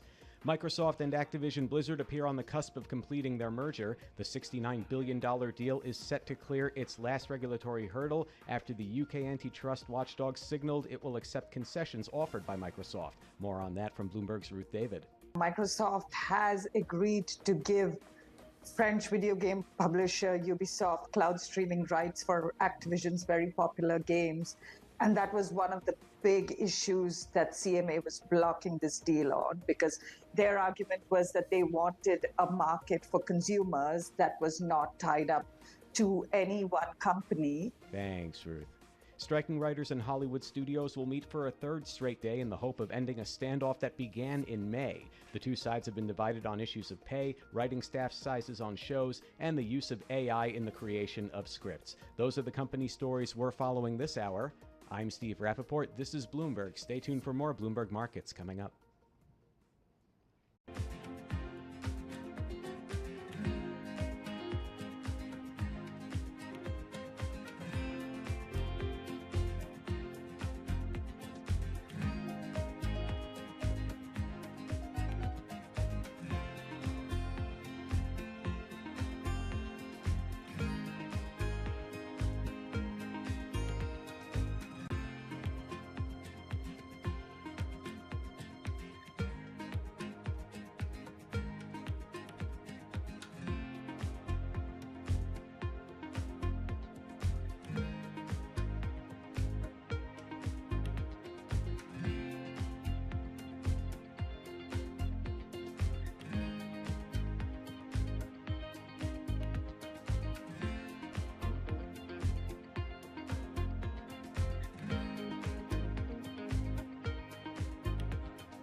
This is Bloomberg Markets with Paul Sweeney and Matt Miller on Bloomberg Radio. All right, Matt Miller and Paul Sweeney here in the Bloomberg Interactive Brokers studio. Stocks holding their gains. The S&P 500 up about 0.4%. S&P, the Nasdaq up about 0.75% on the yield front. The 2-year Treasury is off about 4 basis points. We'll call it 5.1%. The 10 years yielding 4.44%. So still inverted, that's for sure. WTI crude oil up about 50 cents, $90.16 a barrel. Right now, let's head down to Washington, D.C. We'll get world and national news with Nancy Lyons. Thanks, Paul. Boom. New Jersey Senator Bob Menendez and his wife Nadine are facing bribery charges. U.S. Attorney Damian Williams with the Southern District of New York alleges that the two took bribes from New Jersey business executives in exchange for influence. The indictment alleges that through that relationship, the senator and his wife accepted hundreds of thousands of dollars of bribes in exchange for Senator Menendez using his power and influence to protect and to enrich those businessmen and to benefit the government of Egypt. Williams says their investigation is not yet over. Menendez says he's being falsely accused. The Supreme Court could face new questions about its ethics. ProPublica is reporting Justice Clarence Thomas has appeared at recent events sponsored by the billionaire-backed Koch network in hopes he'd be a fundraising draw. Bloomberg Government's Zach Cohen with details. There's an appearance here of Justice Thomas being used as a fundraising draw for a conservative group that typically advocates before the high court. Bloomberg Government's Zach Cohen. The Koch network says Justice Thomas was not present for fundraising conversations at the events he attended. House Republicans are barreling toward a government shutdown in less than 10 days. Speaker Kevin McCarthy sent lawmakers home after failing to reach agreement on how much to cut spending. Brown University political scientist Wendy Schiller says this ends one of two ways. One is that the shutdown, lasts a little while and then people come to the table and they resolve it because, there are probably 150 votes in the Republican Party that want to see the government stay open, that do not want a shutdown. Kevin McCarthy, on the other hand, doesn't play this right, could be subject to a sort of oust the speaker movement. And if that happens, then we have chaos. Then the shutdown could last a lot longer. And that's the nightmare scenario. Brown University's Wendy Schiller spoke on Bloomberg Surveillance.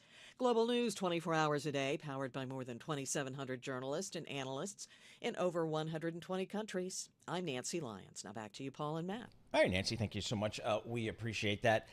Here's one that jumped out at me because, you talk about maybe stagflation or deflation. I'll tell you where there's still inflation. That's in the value of professional sports teams. Yeah. A chunk of the Golden State Warriors.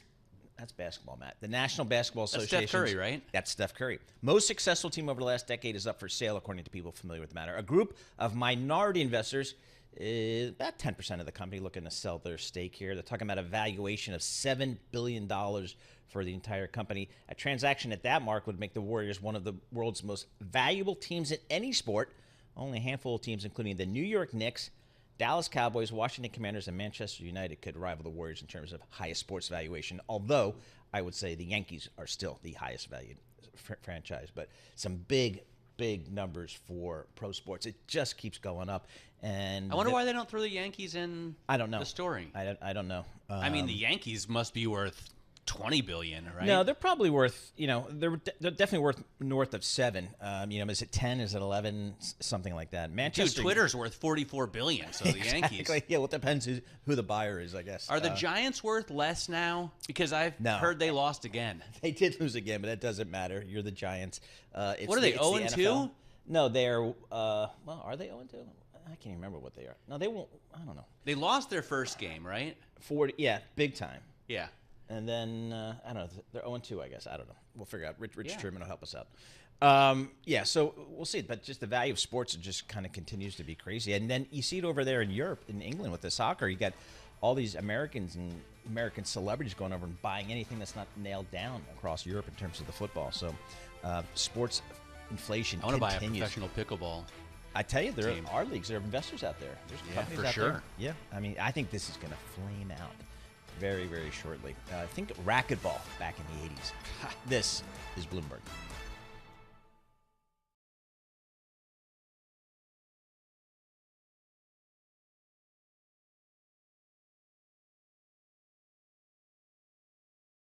This is Bloomberg Markets with Paul Sweeney and Matt Miller. We got a lot of green on the screen here, but the volume is light. We constantly underestimate the strength of the U.S. consumer. This is a market that's much more optimistic or bullish than maybe the central bankers are. Breaking market news and insight from Bloomberg experts. There's still some concern out there in the market that there is room for things to deteriorate a little bit more than what they're indicating. As small and medium-sized businesses struggle, they don't present as much competition. The supply chain has still got dislocations globally and here in the U.S. This is Bloomberg Markets with Paul Sweeney and Matt Miller on Bloomberg Radio. All right, coming up in this hour, we're going to check in with Matt Hendrickson. He's the senior equity analyst covering medical technology at Bloomberg Intelligence. We're going to talk about a company, Boston Scientific. They recently had their investor day, and they got a lot of new products coming out, so we'll get the latest there. Plus, it looks like Microsoft is actually going to be able to buy this Activision thing. They're getting some love from the UK regulators. We'll check in with Jennifer Rhee. She's a senior antitrust analyst at Bloomberg Intelligence. And then we're going to talk about drones and the use in the military, because it is certainly front page news there, especially in Ukraine. Pretty extensive use of drones. All right, let's kick this whole thing off with Charlie Pellet. Thank you very much. And Paul, we are off session highs, but still green on the screen as we wrap up a turbulent week for the U.S. equity market. You mentioned Microsoft. That stock down 0.2%. Activision, though, higher by 1.7%. Stocks are snapping back as bond yields fall at the end of a jittery week that saw investors positioning for a higher for longer Federal Reserve stance. 10-year yield right now, 4.43%. We've got the 2-year now yielding 5.10%.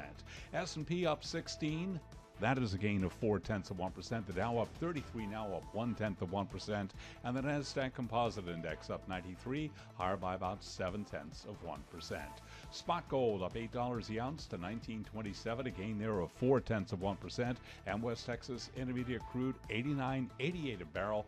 WTI up by about 0.3%. As for the market backdrop, Gitu Sharma is the founder of Alpha's Future, and she was a guest right here on Bloomberg Markets. We are looking at a little bit of recovery today, but I think that's partly driven by just the sharp sell-off we've already had, and also we saw some data that seemed to imply that maybe the economy is slowing down, so there's some relief from that as well. And you can hear more of that conversation on the Tape podcast. You can download it wherever you get your podcasts. As we have been reporting, General Motors and Stellantis face walkouts at 38 more facilities as talks with their workers' union failed to make headway, while Ford was spared the escalation after making progress in the negotiations. Ford shares up now by 2.5%, General Motors down 0.1%, and Stellantis higher now by 0.6%. Stellantis, the parent of Chrysler, Dodge, Jeep, and Fiat brands, among many, many others. I'm Charlie Pelleton. That is a Bloomberg Business Flash. Charlie Pellet, thank you so much. We appreciate that. Looking at the markets, we got some green, as Charlie is just reporting. That's a good thing. Let's see where the action is under the hood with some particular names. We can do that with Emily Graffeo. She covers the markets for Bloomberg News, and Emily joins us here in our Bloomberg Interactive Broker Studio. Emily, what are you looking at? So I'm looking at Scholastic because those shares are down 15%. I used to cover the stock. I pitched the IPO back in 92. I pitched the IPO in 92. We got beat out by Goldman Sachs. You're going to know a lot more about it than I do. Emily, I think, is young enough that we can find an answer to my original question. So my great-grandfather published My Weekly Reader, which when me and Paul were kids, everybody read that in like second grade, My Weekly Reader. Did you guys have that? That doesn't ring a bell. No, maybe they don't do it anymore. My Weekly Reader, yeah. It's how you learned how to read. That's well, right. I remember the book fairs. Yes. And I was actually surprised. Book so clubs. they had earnings, and the CEO said, "We expect participation at our in-person book fairs to remain strong in fiscal 2024." I didn't realize that kids were still going to book fairs in their schools, but that was a great memory. But yes, it was, book fairs and book clubs. Yeah. It's the a good earnings, business. though, they're not looking good. We have adjusted loss per share at $2.20 versus an expected of $1.33. The revenue plunged 13% year over year. I had a suspicion that kids were reading less books and on TikTok more. Yes. Maybe underscoring that a little bit. It's got a market cap of only $1 billion. Boy, when I covered it, it was 10 billion, 12 billion. Again, one of the few IPOs I really wanted to get that we missed. Anyway. Yeah, larger than expected adjusted loss per share. the company spent on other areas of its business for growth. Maybe that. I mean, you did AOL Time Warner. That was the M&A trade. Yeah, we got. It was a that big trade. deal, That was and the both of those biggest companies deal. are also worth less now. Yes. But their money's, their fees cleared, baby. Yeah, the cash Can't cleared. have all winners. Yep. Well, here's a winner though. Wayfair. This stock is up 2.3, or now only 1.3%. They got an upgrade from Bernstein, but this stock is up over 85% year to date. The furniture company. Wait. I didn't realize This is just that. like a retailer, right?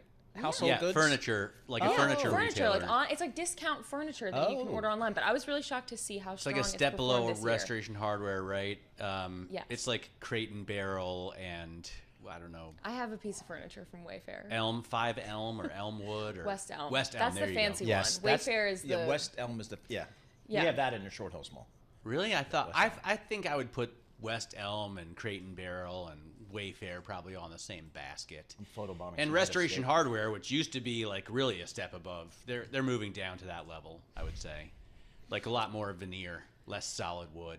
Yeah. Yeah. Okay. Unfortunately. I'll take your word for it.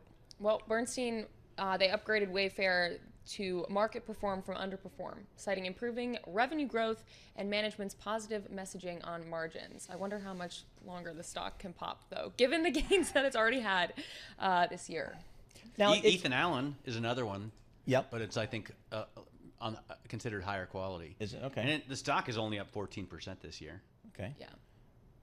U.S. agrees to provide small number of. Oh boy, here we go. U.S. agrees to provide small number of ATACMS missiles to Ukraine.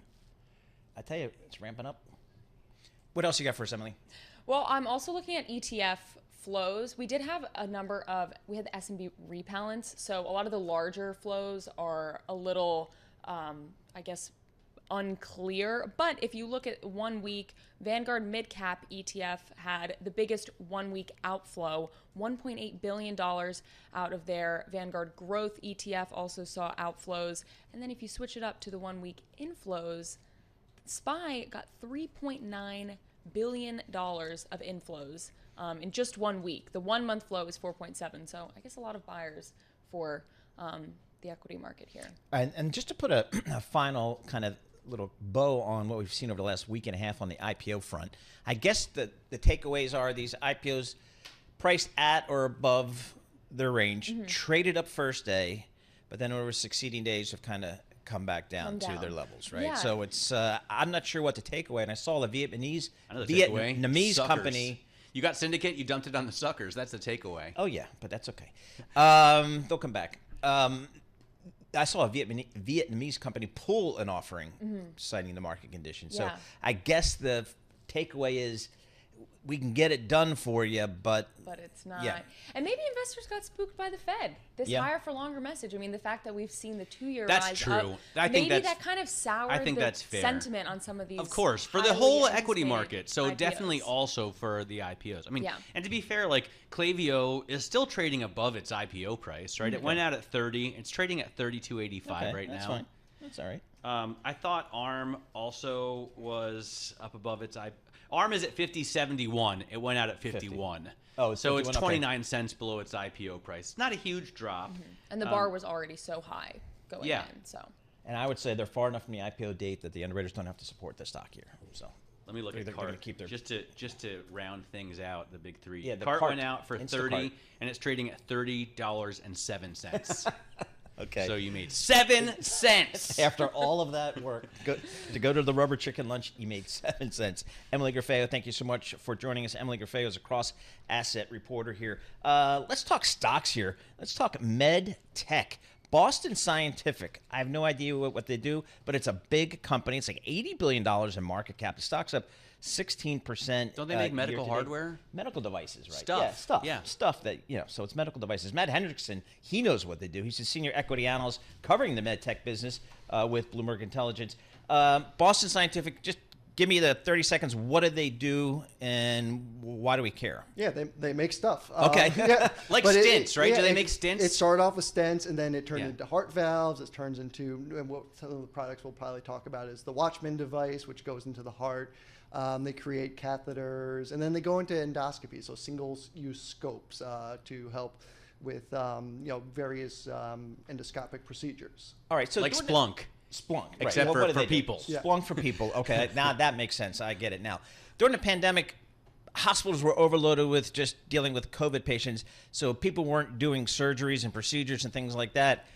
And that's not good for a company like Boston Scientific or Medtronic or something like that, right? No, they need procedural volume, especially in the cardiology side, to get their organic revenue growth, which is kind of the key driver for their valuation. All those aspects, once the hospital beds were filled with COVID patients, they couldn't do heart procedures. That's mostly in the back Sure. rear Yep. view mirror. at So this now, point. are we back to more normalized If activity? anything, we're kind of going still through kind of this backlog, so we're kind of Okay. getting an extra tailwind in addition Revenge to everything. operations, maybe. Yeah.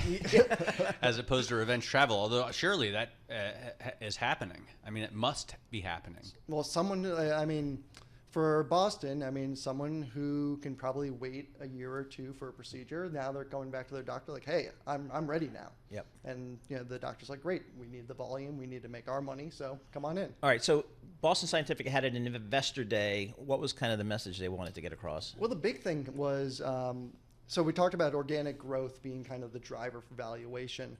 They were traditionally in the high single digits, so they were in 6 to 8% was kind of their long-term project or long-term outlook or goal. And so this meeting this week, they bumped it up to 8 to 10%. Okay. So it's and this is a company that's expected to make $14 billion in sales this year. So we're not talking about some small company making additional like $2 million to get to that growth. You're talking about a very incremental growth to kind of drive that 8 to 10% organic growth. So what did the market? How'd the market respond to that? They were up 2%, and so far this week they're still up. While the rest So of the what's market- driving? What's driving this growth here? I mean, is this? They also make.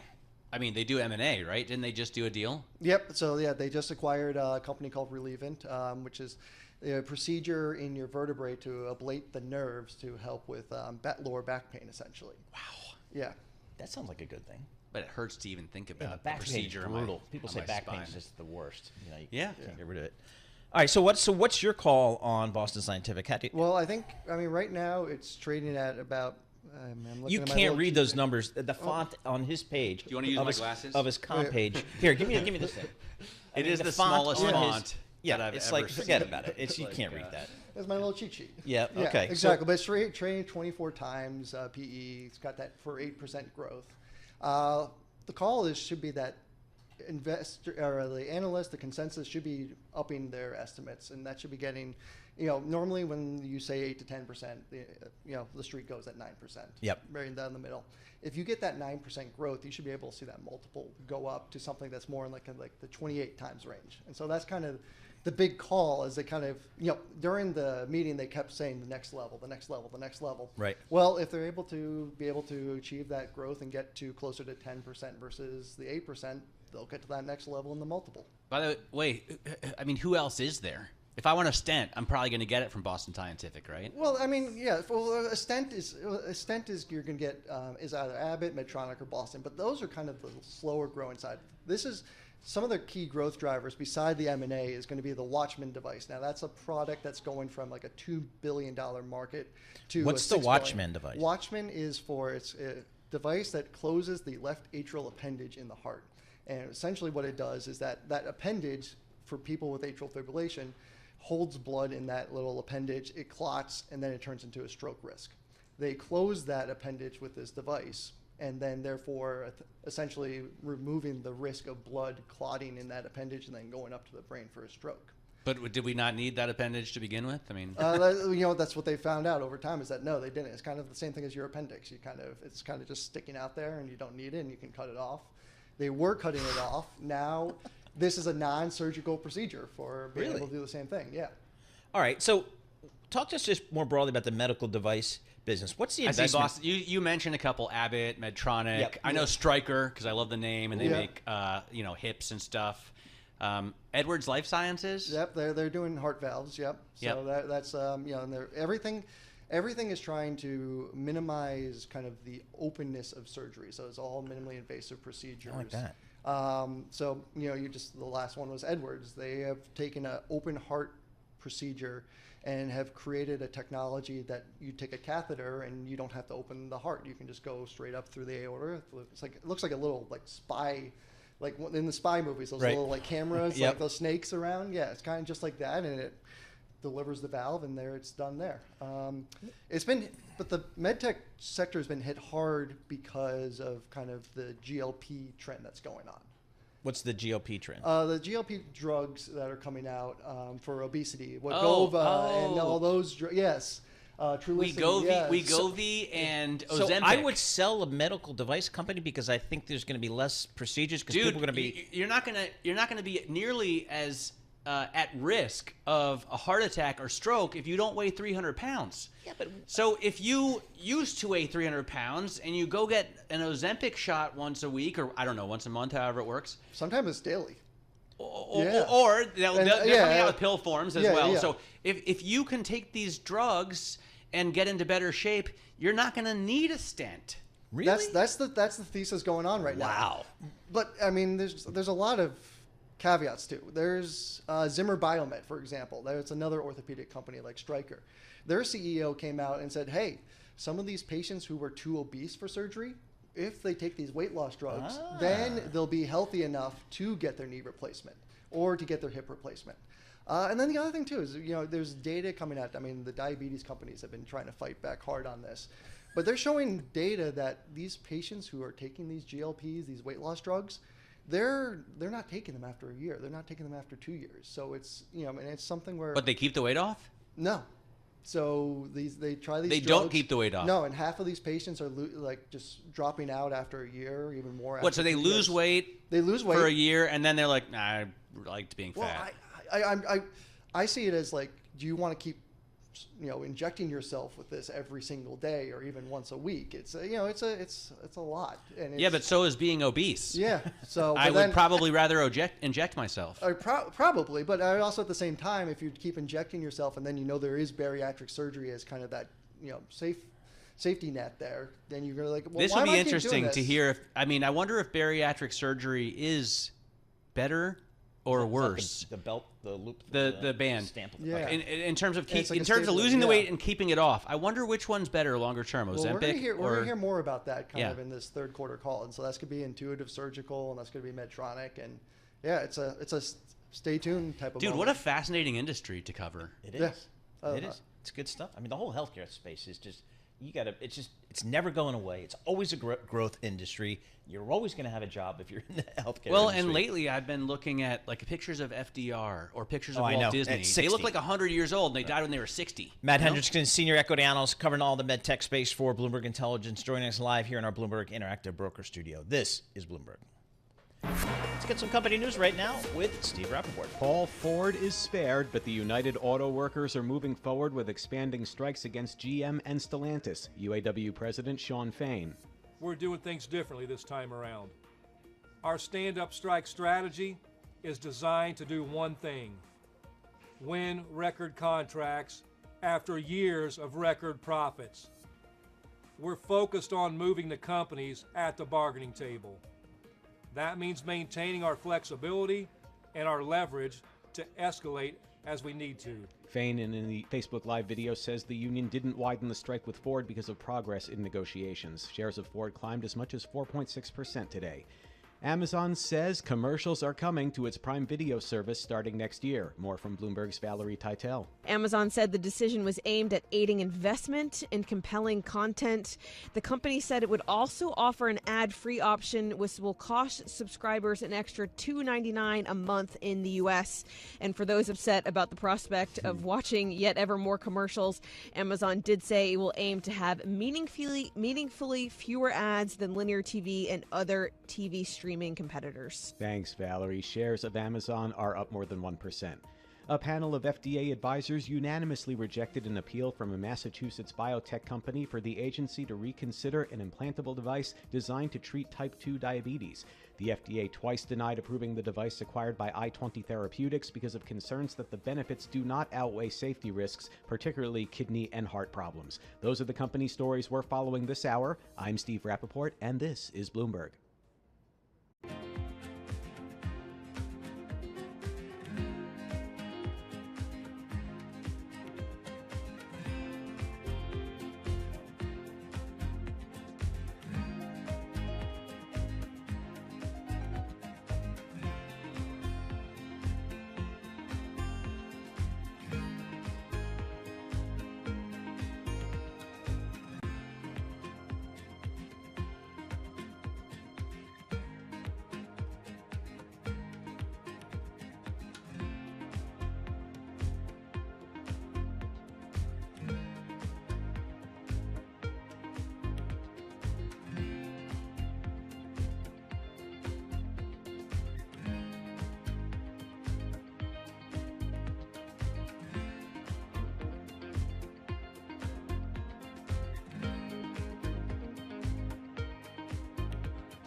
markets, headlines, and breaking news 24 hours a day at Bloomberg.com, on Bloomberg Television, and the Bloomberg Business app.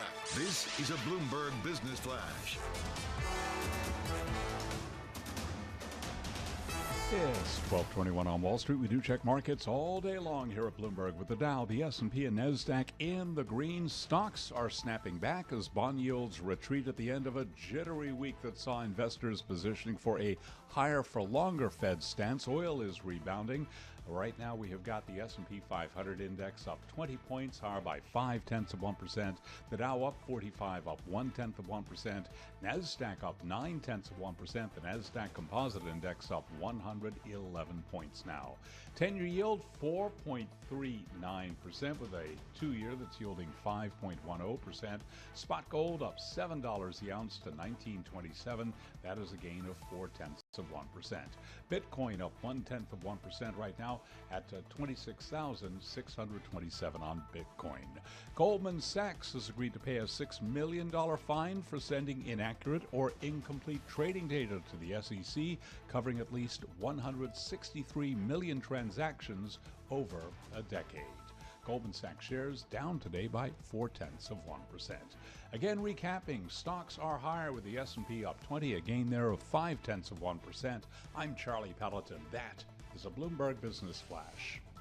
Charlie Pello, thank you so much. We appreciate that. Matt Miller, Paul Sweeney live here in the Bloomberg Interactive Broker studio, and we're also streaming live on YouTube.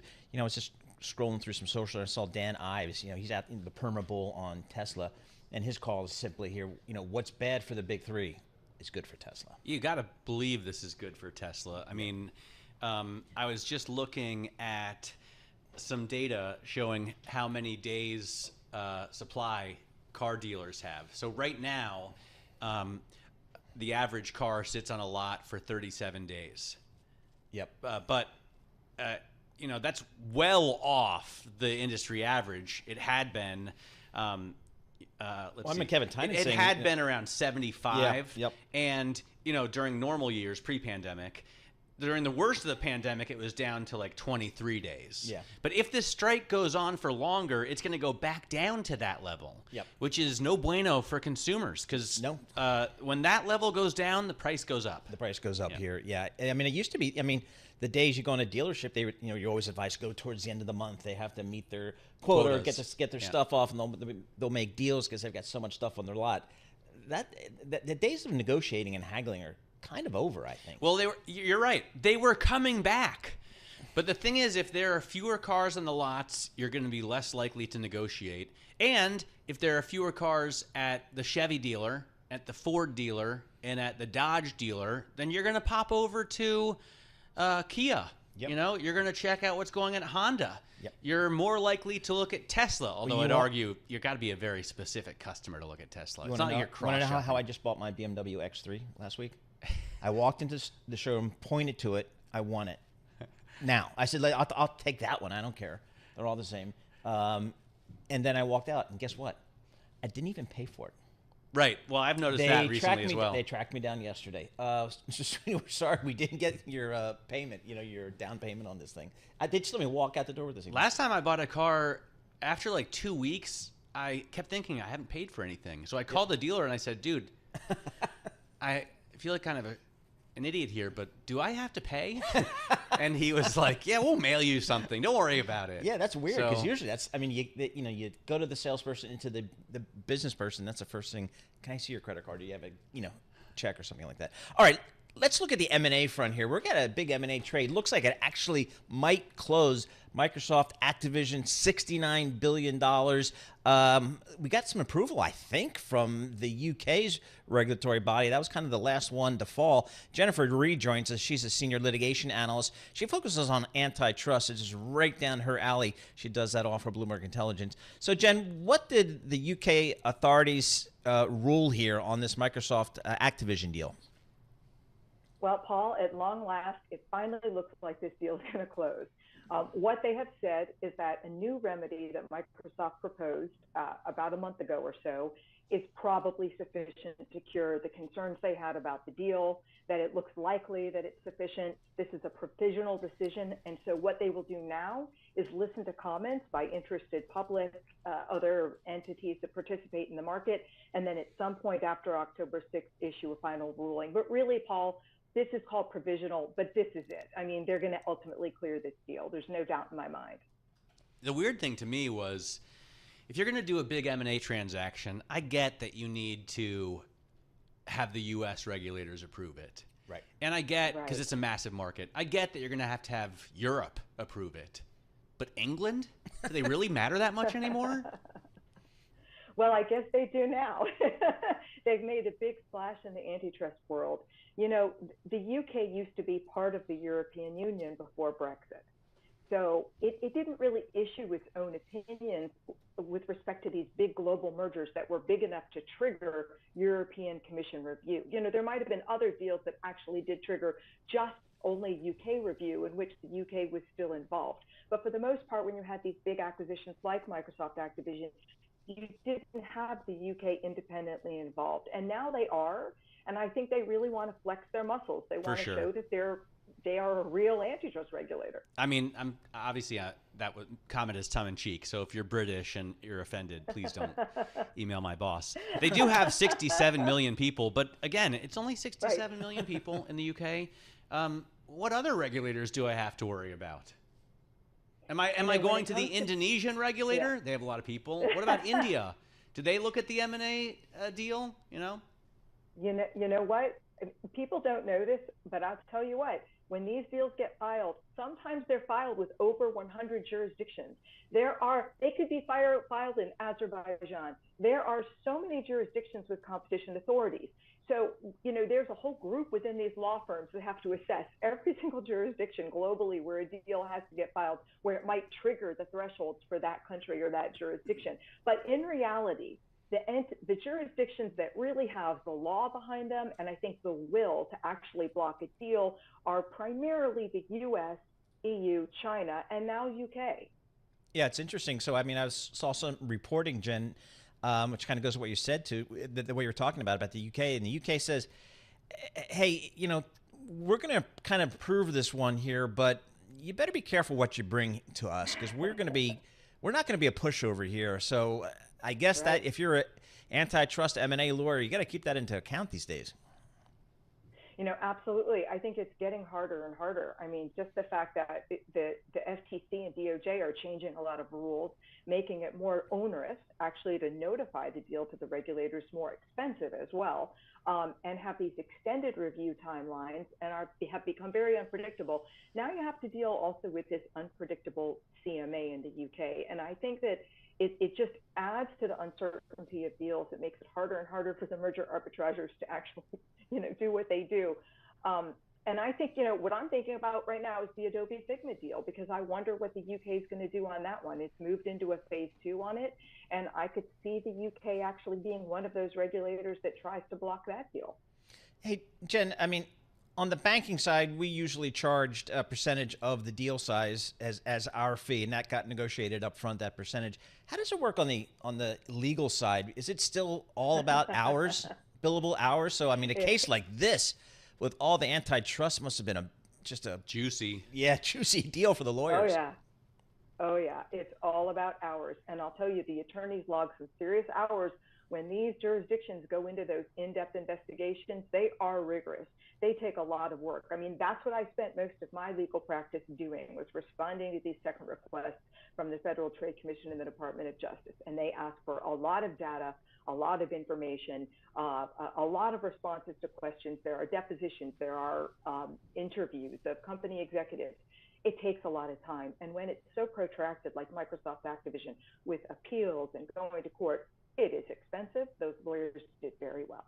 By the way, on that note, and kind of an aside, but do you round up to the nearest hour? I mean, if you're driving home to Westchester and you're a lawyer for one of these cases, and somebody calls you from the company to talk about it, and it's like a 5-minute conversation, is that one billable hour?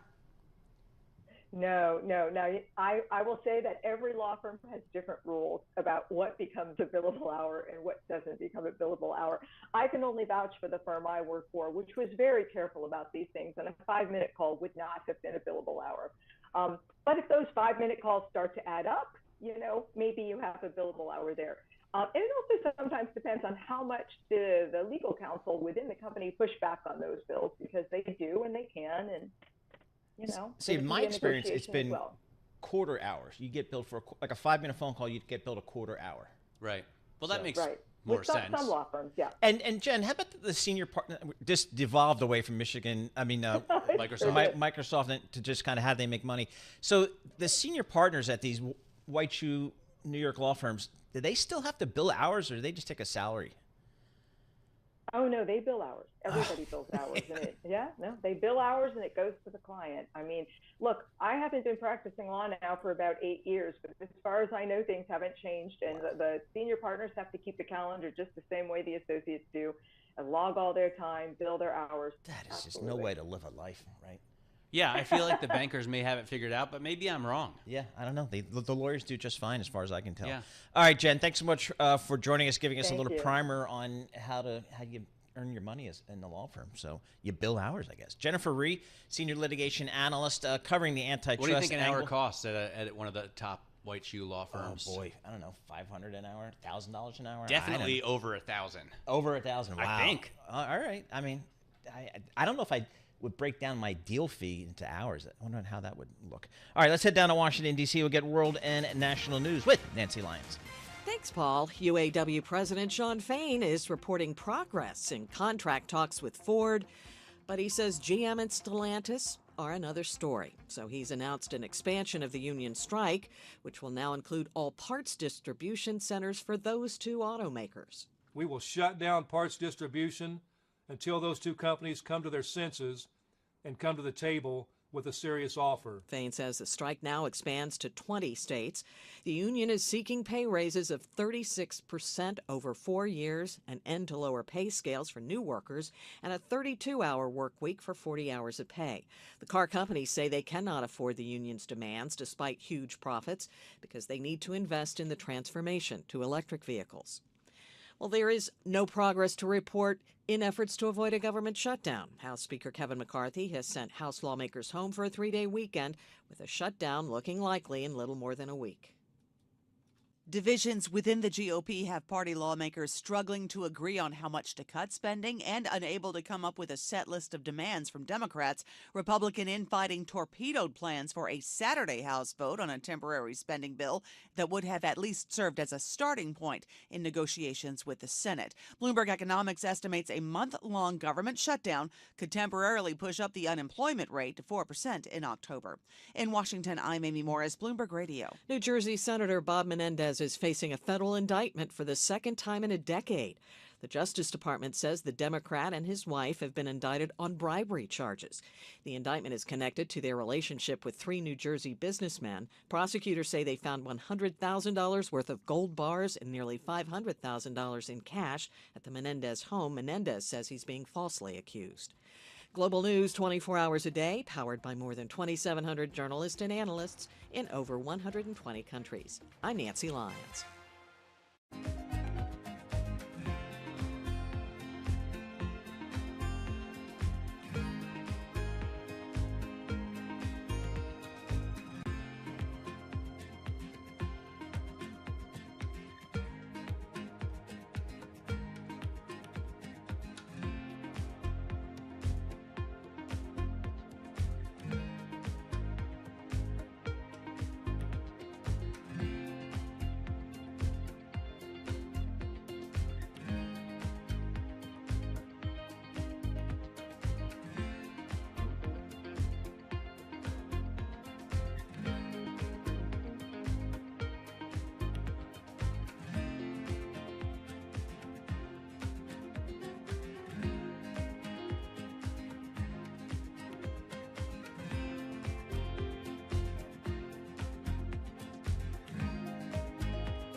markets, headlines, and breaking news 24 hours a day at Bloomberg.com, on Bloomberg Television, and the Bloomberg Business app. This is a Bloomberg Business Flash.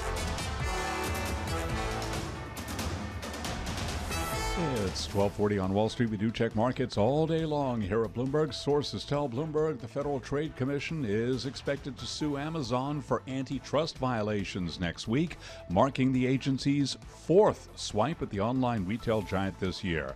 Amazon shares up now by 1.3%.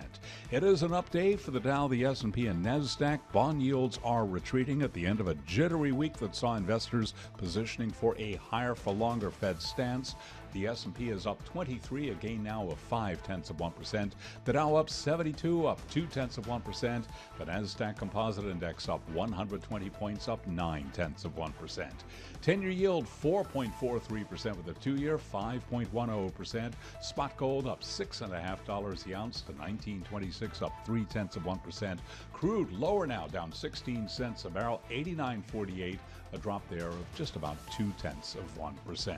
So what about the economic backdrop, specifically those recession calls? David Rosenberg is the president and founder of Rosenberg Research, and he was a guest this morning right here on Bloomberg Markets. The soft landing is here, but it's the transition to the inevitable recession, because recessions are inherently part of the business cycle, unless you think the business cycle has been repealed, and I don't. And you can hear more of that conversation on the Tape podcast. You can download it wherever you get your podcasts.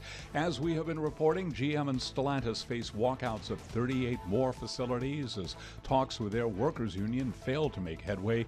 Ford was spared the escalation after making progress in the negotiations. Our Nancy Lyons will have more on the story coming up in a moment.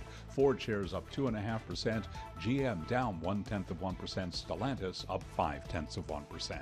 I'm Charlie Pelleton. That is a Bloomberg Business Flash. All right, Charlie Pell, thank you so much. We appreciate it. Matt Miller and Paul Sweeney live here in the Bloomberg Interactive Broker Studio. We're streaming live on YouTube, so you can head over to youtube.com and search Bloomberg Radio. You know, this feels like the first major war where drone technology is being deployed here, and it just seems like we're in the early innings of how this might evolve here. So we want to talk to somebody who's kind of really focused on this part of the engagement there. Veronica Mudra, CEO, and the company's name is Alter Ego. Veronica joins us via Zoom. Veronica, thanks so much for joining us here. Can you tell us what Alter Ego is and kind of what's the focus of you and your company? Hello, thank you for having me today. I'm the CEO of Alter Ego, which is women-owned, Ukrainian-owned, US-based company that mostly does the cybersecurity services, and also we represent special military technologies, including specific UAS and counter-UAS technologies and VTOLs solutions that we can discuss today. What is? Did you say UAS, or we don't know all the acronyms? So what are that? Okay. It's technically drones. It's unmanned aircraft system. And when it said then the counter UAS, it's technically the technologies to protect yourself from the drones attacks. That's CUAS, and then I also mentioned VTOLs. That's the vertical takeoff and landing. Exactly. Okay, here we go. So Veronica, from your perspective and based upon your knowledge, how are drones being used in this conflict? So we actually have a little analysis of what worked, what did not work during this current war in Ukraine in terms of drones. So I can just go, if I may, I can just go into that subject a little bit more. So let's say what did not work. So the pure ISR UAVs, they sustain the highest value of losses provided in this war. Then the stand-up operations of the theater level CUAVs is ineffective. Then and I'm sorry to say that, but one of the biggest letdowns was the U.S. military UAVs and LMSs What I mean by that is AV's RQ20 Puma was the most notorious failure. So what really worked was cheaper and semi-disposable mass-produced UAVs. So smaller drones are more effective currently than CRP, no steering GNSS anti-jammers. They're very effective. Then, of course, asymmetric warfare. We hear a lot about the hybrid war, but this specific war is quite asymmetric. Then what really worked is the high resolution HD or higher EO or IR Jim belt payloads. Then the really GNSS chirp jammers. So Right. I do think that the jammers, that's the thing in this war, right? Yep. So when we see Russian drones come in and they are actually sorry to say, but they include jammers that you can buy on AliExpress for $500, right? So and that's true. I'm sorry to say, but that's true.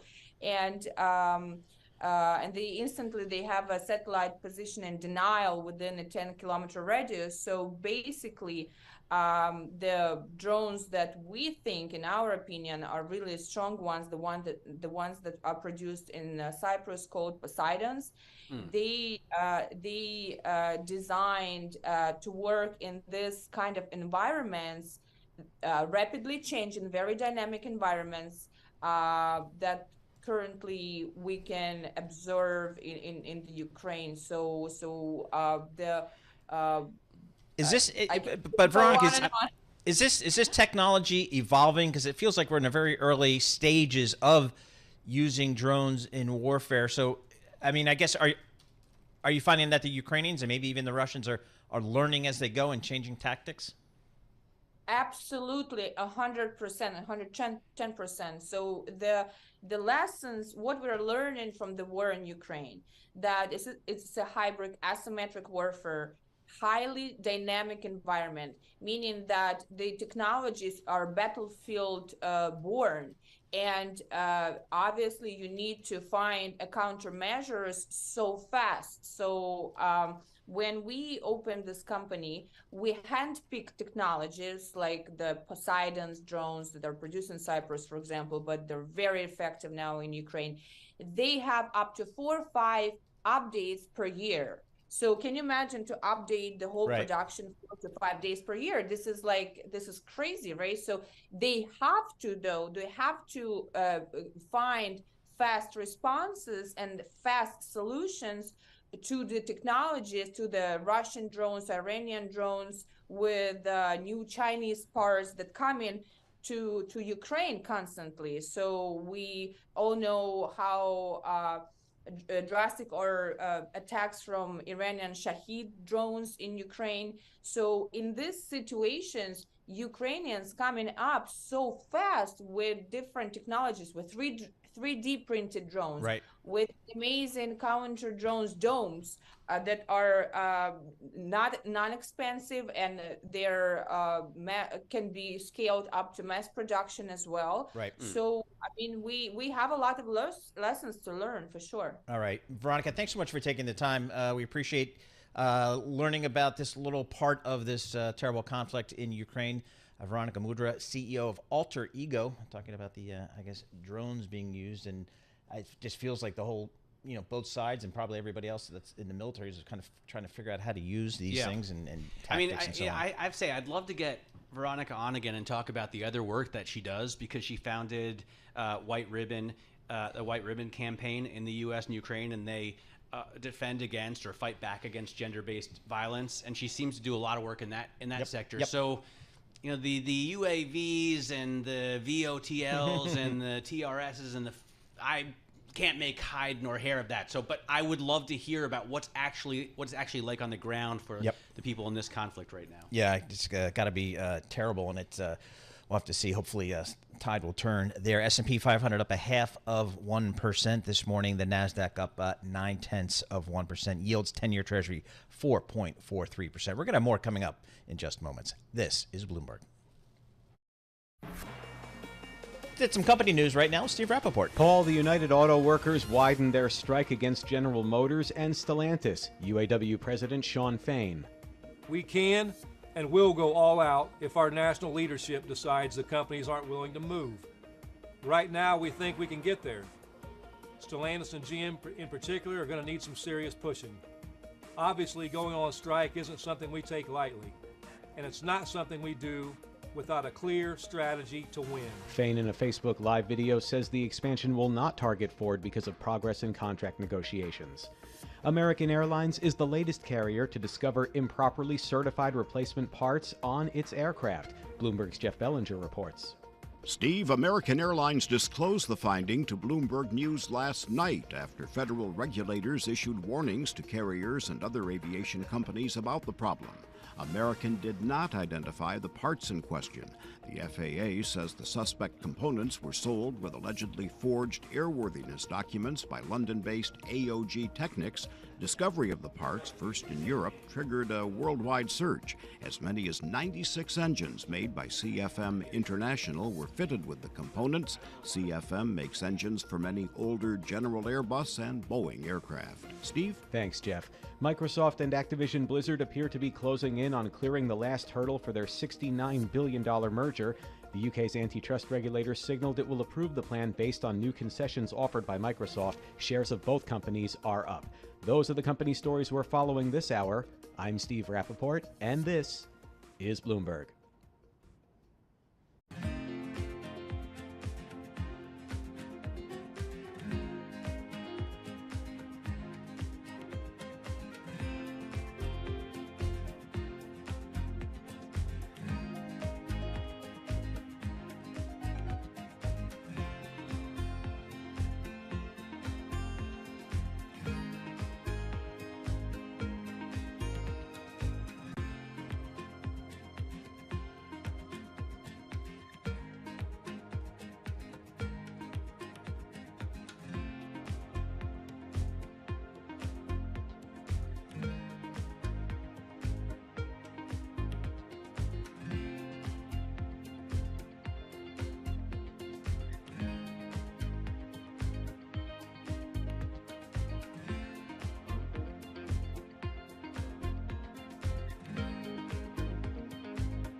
This is Bloomberg Markets with Paul Sweeney and Matt Miller on Bloomberg Radio.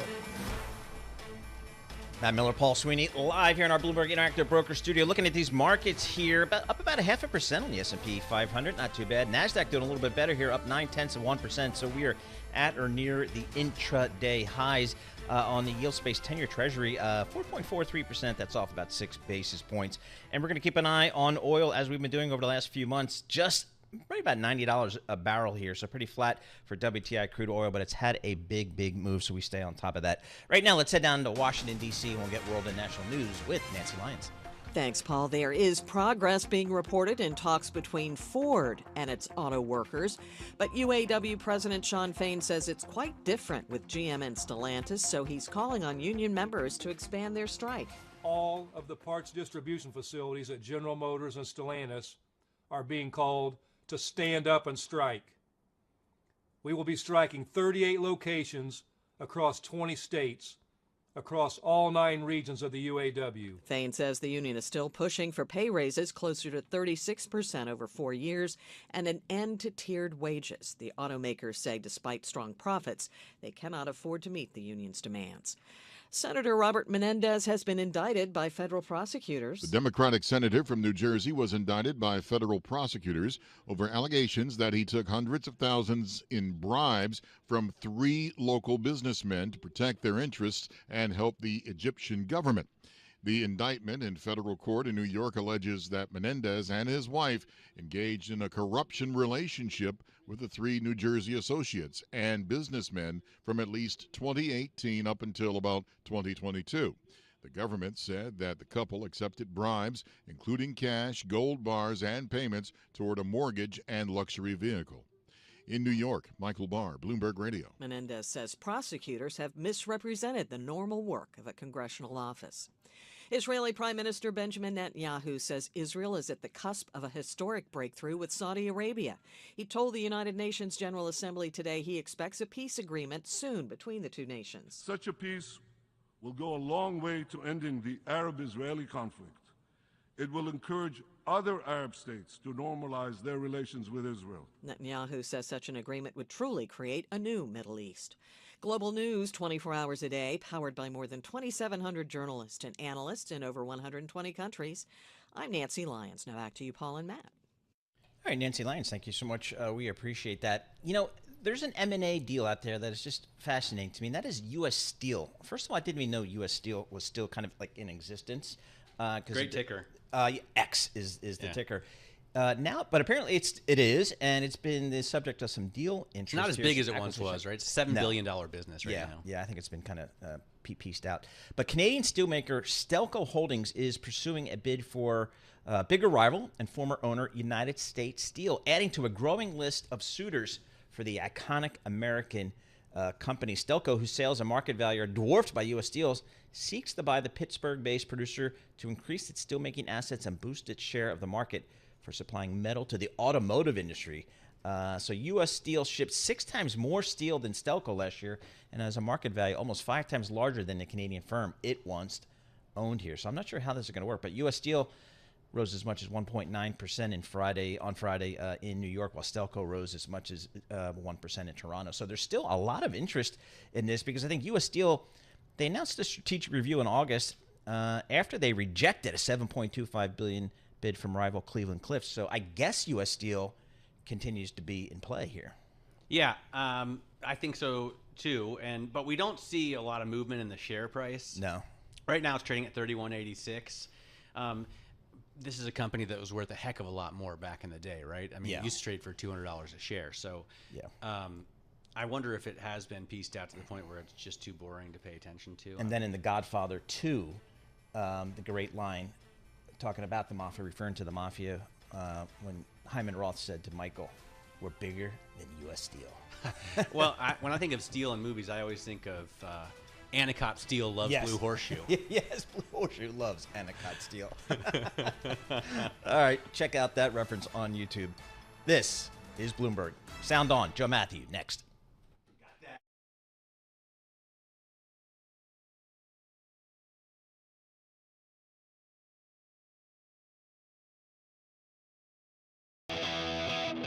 Now, from our nation's capital, this is Bloomberg Sound On. We're talking about red and blue division within states. How busy is Donald Trump's legal team going to be? It's the economy, stupid. Is that actually what will decide this race? Bloomberg Sound On. Politics, policy, and perspective from D.C.'s top names. Federal spending combined with too lax monetary policy has produced this 40-year high in inflation. China policy is driven basically by domestic politics. American families are finding themselves further behind the 8 ball. To get anything done in this Congress, it's going to have to be done in a bipartisan way. Bloomberg Sound On with Joe Matthew on Bloomberg Radio. So, hey, where'd everyone go? Welcome to the fastest show in politics as lawmakers head home for an extra long weekend with no plan to fund the government past next week. We'll talk about the difficult path ahead and whether a shutdown is inevitable coming up with Bill Hoagland from the Bipartisan Policy Center. He's with us at the table in just a moment. The United Auto Workers, meantime, expanding strikes, as you've been hearing on Bloomberg, against GM and Stellantis, but not Ford. We'll take a look at why and explore how it's playing on the campaign trail. Political shades here that we'll be hearing about from Bloomberg Politics reporter Mark Niket. More on these stories, plus a new poll in New Hampshire that might make President Biden feel a bit better today. With our signature panel, Bloomberg Politics contributors Rick Davis and Jeannie Shanzano are with us for the hour, and we start, as always, with a look at Wall Street. Let's get to trading with Charlie Pellet. Charlie? Thank you very much, Joe Matthew. You mentioned the automakers. Let's begin there. Ford up 2.5%. We've got GM down 0.3%, while Stellantis is higher now by 0.4%. So the Dow, the S&P, NASDAQ all continue to move higher. Stocks snapping back as bond yields retreat at the end of a jittery week that saw investors positioning for a higher for longer Federal Reserve stance. We've got the 10-year yielding 4.42% right now, and the 2-year on this Friday 5.10%. S&P at 43.50 now, up 20 points, a gain of 0.5%. The Dow's up 46 points, up by 0.1%, and the NASDAQ Composite Index up now by 0.8%. Spot gold up $4.93 the ounce to $19.23, and that is a gain of 0.3%. West Texas Intermediate crude up 0.5%, 90.05 right now for a barrel of WTI. Peter Cheer is the head of macro strategy at Academy Securities, and he says when it comes to markets, you got to look broader than a potential government shutdown. If the shutdown lasts months or something, maybe it's a problem. If we get it in a week, I don't see a big deal. I think the auto work strike is potentially a risk. Again, that will take time to see how it plays out. When I'm sitting here trying to look at the world, and what I want to figure out over the weekend and the coming weeks is, we're going to see some AI success stories. I really want to figure out, are companies going to be able to start demonstrating, hey, we've used AI and we've seen these great efficiencies? Because I think that would be much more important to the market than anything that's going on with either the government or right now even the auto strike. And of course, more on the auto strike coming up right here on Sound On, as well as on a potential government shutdown. And by the way, you can hear more of the conversation with Peter Cheer on the Surveillance podcast. You can download it wherever you get your podcasts. I'm Charlie Pelleton. That is a Bloomberg Business Flash. All right, Charlie, thank you, and welcome to the Friday edition of Bloomberg Sound On. I'm Joe Matthew in Washington, where lawmakers have left us all to ourselves. They're gone for the long weekend without crafting a plan on the budget, and we're going to get to that more immediately here. News from the UAW that you've been hearing about for the last couple of hours on Bloomberg. Remember, we had a 12 noon Eastern, high noon deadline, and you better believe the UAW is scaling up strikes, but not all of them, targeting GM and Stellantis, not Ford. We heard from Shawn Fain, the president of the UAW, just before the deadline. Today, at noon Eastern Time, all of the parts distribution facilities at General Motors and Stellantis are being called to stand up and strike. We will be striking 38 locations across 20 states, across all 9 regions of the UAW. But as I mentioned, not Ford. And as we look ahead to the next week here, and in hopes of some sort of a breakthrough, there's going to be an added political element to this as Donald Trump goes to Detroit instead of the Republican debate to speak to members.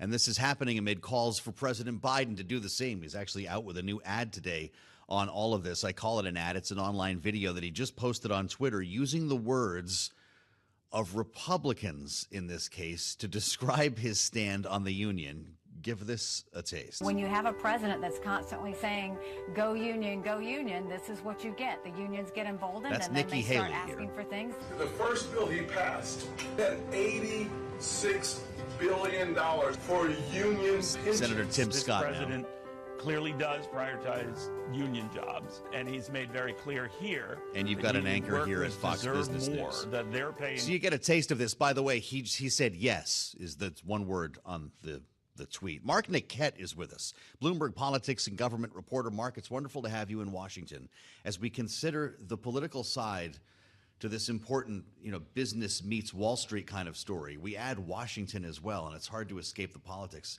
as Republicans try to seize the moment. Can they do that? Is Donald Trump onto something next week?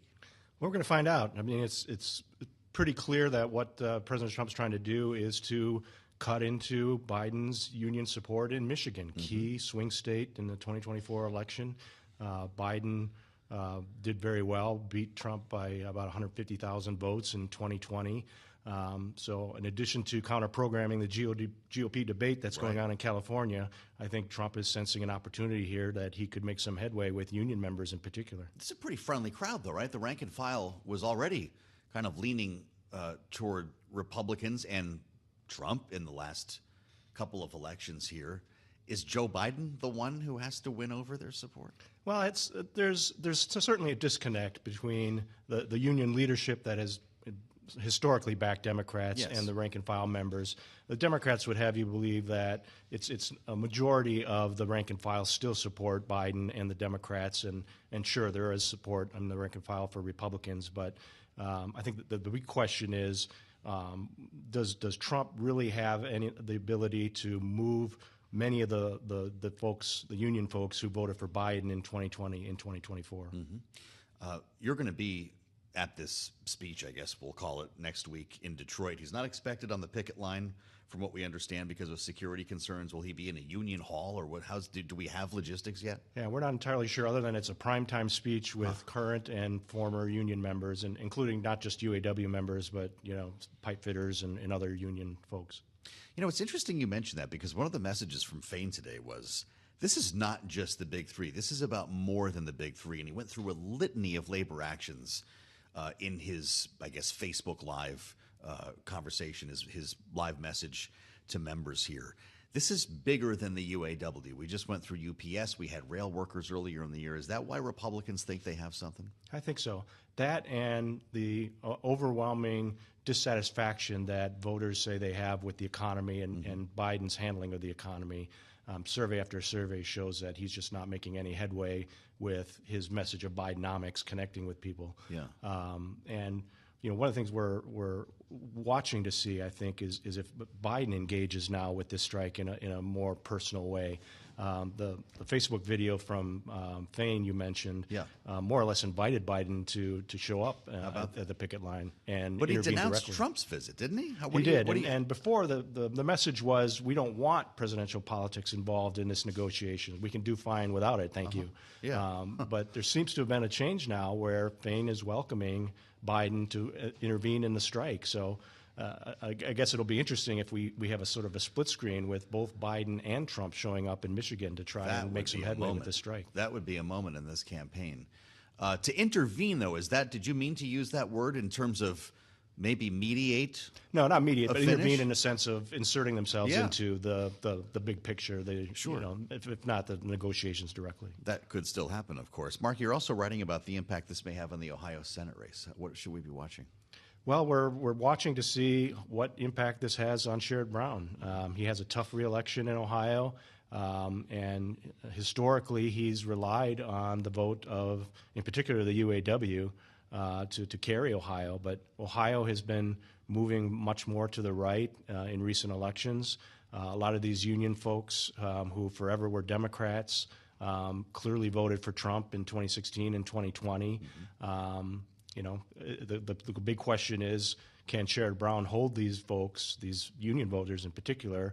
If they went for Trump, will they still support Sherrod Brown? So I think the union is looking to Sherrod to be visibly on their side and help if he can in any way, deliver the gains they're looking for in these negotiations. We've got a lot to learn here still. It's like every time you turn around, there's another layer on these races, and this UAW is a pretty big layer. Would you join us from Detroit while you're out there next week? I'd love to hear from you. Mark, it's great to have you in Washington. Mark Niquette, Bloomberg Politics government reporter. Many thanks for talking with us, as always, on Sound On. It's not all that often we get an in-person review from Mark Niquette. I'm Joe Matthew in Washington as we prepare to bring in Bill Hoagland now from the Bipartisan Policy Center. We'll bring you up to date on what's happening on Capitol Hill, and by that I mean nothing. They're all gone. Well, I shouldn't say all gone. There's actually a Rules Committee hearing that's taking place that will likely feed into this whole conversation as the House tries to get some single-issue spending bills to the floor next week. But everybody else is out of here. Couldn't get a defense spending bill to even reach debate on the floor of the House. The House and Senate don't see eye to eye. Republicans themselves in the House still do not see eye to eye. Listen to Marjorie Taylor Greene. She posted a video in the gym. She's putting up the gym videos always with the pull-ups, and I guess she had just worked out, and she's frustrated. I'm particularly frustrated today. We went home for August recess. We should have stayed in Washington working to get our appropriation bills done, but we didn't. We went on August recess, and that's when we're supposed to go back to our districts and get work done in our districts. That's what we did. But we should have stayed in Washington and funded the government and gotten all the work done, hammering out the details. Doesn't sound like she's terribly happy with her ally, Kevin McCarthy, on all of this. Let's turn to Bill Hoagland, as I mentioned, Senior Vice President of the Bipartisan Policy Center, spent more than a day in the Senate working for Bill Frist as the Director of Budget and Appropriations. I won't go through your whole resume, Bill, but it's wonderful to see you here, and thank you for coming. Boy, I remember the conversations we had around the debt limit, the potential default. We thought we had a deal. We're really learning now, apparently we did not. And as everybody heads home, we're going to have, 4 or 5 days potentially to figure this entire thing out next week. You've got some folks described as legislative arsonists who are calling for a shutdown. Speaker McCarthy says he doesn't understand this mentality of just burn the place down. Is that what's happening? Is this caucus going to burn down the House? Well, they're working on it pretty hard, I think, in terms of causing some real problems for the Speaker. But I remain somewhat optimistic that we're going to be able to work this thing out. If nothing else, focus on the United States Senate next week. The United States Senate on Tuesday will be taking up a piece of legislation called the FAA Reauthorization Bill. And not to get into the weeds about this, but it allows them to call that bill up and strip it because it's a revenue bill, because there's revenues in that bill. Allow them to strip out the FAA portion and put in a continuing resolution and then send it over to the House. And so it'll be in the House's job to take up that particular resolution. Right. So this has been, people are talking about the Senate jamming the House. This would be the Senate doing its job. Yes. Maybe swooping in at the last minute, but we hear that Kevin McCarthy gets fired if he tries to pass that. Well, I'm not exactly sure that's going to happen. I mean, he may face a motion to vacate his speakership. I think that's true. But in the last 24, 48 hours, I have been at least hearing that, listen, what's the alternative? And so Democrat, the way the House works, and I'm a Senate staffer, not a House staffer, so I can't always speak to the procedures in the House. Yeah. But the House Democrats could basically not show up to vote on that vacate the position, or they could vote present, and in which case then the Speaker would survive a motion to vacate the office. So when I ask Democrats here, would you come to the Speaker's defense? And they laugh at me. That's actually what they mean. They would come to his defense without voting for him, yes. Just by lowering the threshold. That's exactly right. So I think that's I think from the beginning, this has always been a question as to whether or not the Speaker wanted to keep government operational, or did he threaten his own position as a Speaker? And I think this is where it's going to come down to. Do we in that world end up having like a weekend shutdown or something? Or Well, the good news, of course, is not the good news. The news is that, of course, the fiscal year begins on a Sunday. That's right. So it is possible that we would have a shutdown on Sunday, maybe Monday if they have. But I personally, I think that first of all, nobody, Joe, nobody wins in these situations. If people say, well, it's outside the beltway. We may hear inside the beltway say we know where the problem is. It's in the House. But outside the beltway, nobody understands. Basically, everybody, we all look bad. And so I think the sooner we get to the position of passing a continuing resolution, the better. Listen, we're not out of the woods here. Even if they do pass a continuing resolution, it'll probably be to the end of October. Yes, right. Maybe to think, we'll be going through this again. We're pushing up against snowflakes in December, I think, before we get everything resolved. Wow, and that's exactly what Kevin McCarthy said he didn't want, right? Don't jam me up against the holidays. He said, let's get it done before then, but then there's reality. That would be nice, but I don't think that's going to happen.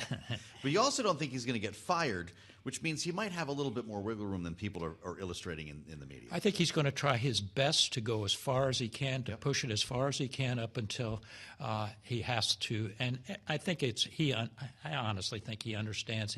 To do this, he has to have Democratic support. And this would be, listen, it's 2 against 1. The White House and the Senate, it's 2 against 1. And I've never been in a knife fight, but if it was 2 against 1, I think I'd put my bets on the 2.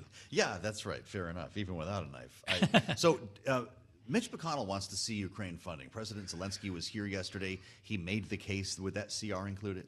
Well, that's a good question. As I understand that probably would there be an attempt to put Ukraine funding in this bill that I'm talking about coming from the Senate. Rand Paul has indicated that he is opposed to that, and so that may delay that's why that may delay getting the bill out of the Senate and over to the House. But at the end of the day, I think there probably will remain. They may want to delay this Ukraine funding until the end of the October to the next round they go through it. But I think at some point here, the Senate is pretty well, majority minority is pretty well in agreement. Besides those few, that's right. It's the House that's going to be the problem with the Ukraine funding. It's been a recurring theme. In our last moment, I just wonder your reflections here when it comes to the dysfunction. Even if we get through this, to your point, we might have another shutdown at the end of the year, and we're going to be wrangling over this for the balance, it seems, of this Congress, aren't we? Oh, I think so. I think when you have this narrow of a margin in the House, that you're going to have and we move into this political season in a bigger way. It's going to continue on right up into the election time next year. I think this is going to continue on this division. I'm sad about that. I think it is not. It's not the way the government should operate. Of course, I go back to maybe a different time and place on Capitol Hill where we had differences, but we worked out those differences and put the country's best before us. Well, it's because of your experience in that time and place that we enjoy talking with you, because that's the perspective we need now. Bill Hoagland, the Bipartisan Policy Center. Thanks as always for the insights. I'm Joe Matthew. This is Bloom.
markets, headlines, and breaking news 24 hours a day at Bloomberg.com, on Bloomberg Television, and the Bloomberg Business app. This is a Bloomberg Business Flash.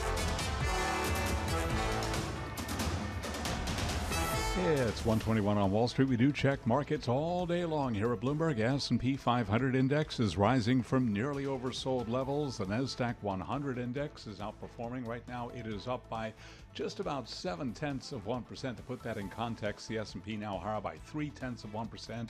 The NASDAQ Composite Index up 0.5%. A little change right now on the Dow, up just 12 points, remaining in the green. S&P as we head into the weekend at 43.42. We've got the 10-year yielding 4.42%, with the 2-year right now 5.10%. Gold up $6 the ounce, up 0.3% to $19.26 the ounce on spot gold, while West Texas Intermediate crude right around the $90 barrel level, 90.04 right now on WTI, up by 0.5%. Brent, the global benchmark, 93.37, up by about 0.1%. Federal Trade Commission is expected to sue Amazon for antitrust violations next week, according to people familiar with the matter, marking the agency's fourth swipe at the online retail giant this year. Amazon shares today, they are trading higher. Amazon up now by about 0.5%. Recapping, after a rough week for the U.S. stock market, an up Friday, S&P up 11 points right now, higher by 0.3%. I'm Charlie Pelleton. That is a Bloomberg Business Flash. This is Bloomberg Sound On with Joe Matthew on Bloomberg Radio. Maybe it's a good thing that everyone has left town. Maybe that allows the leadership to work on a deal. Maybe that's wishful thinking. I'm Joe Matthew in Washington. Welcome to Sound On, the Friday edition, as we look ahead to a long weekend for lawmakers, maybe not you, and a very difficult path ahead for potentially funding the government. We assemble our panel. Rick Davis and Jeannie Shanzano are with us, Bloomberg Politics contributors, as Kevin McCarthy, the Speaker of the House, laments those in his own Republican conference who he says want to torch the place. This is the Speaker coming out of a failed vote yesterday to try to begin debate on a defense spending bill. I don't understand why anybody votes against bringing the idea and having the debate. And then you got all the amendments if you don't like the bill. This is a whole new concept of individuals that just want to burn the whole place down. It doesn't work. Rick Davis, the Speaker is perplexed. Is he out of control? Is the Speaker out of control, or is the caucus out of control? I think the Speaker is angry because the caucus is not keeping its deals intact. So I don't blame him. I think this is really outrageous that you have veterans voting against the consideration of the defense appropriations bill. I mean, I've never seen anything like this either in the Republican Party or the Democratic Party. And it's put the Speaker in a really tight spot. Now they have no idea what to bring up next week. The defense authorization, DHS, agriculture. I mean, he's got to figure out what he's going to do. But I was so glad you had Bill Hoagland on, because he really has the scoop, which is, the Senate's going to hollow out this revenue bill.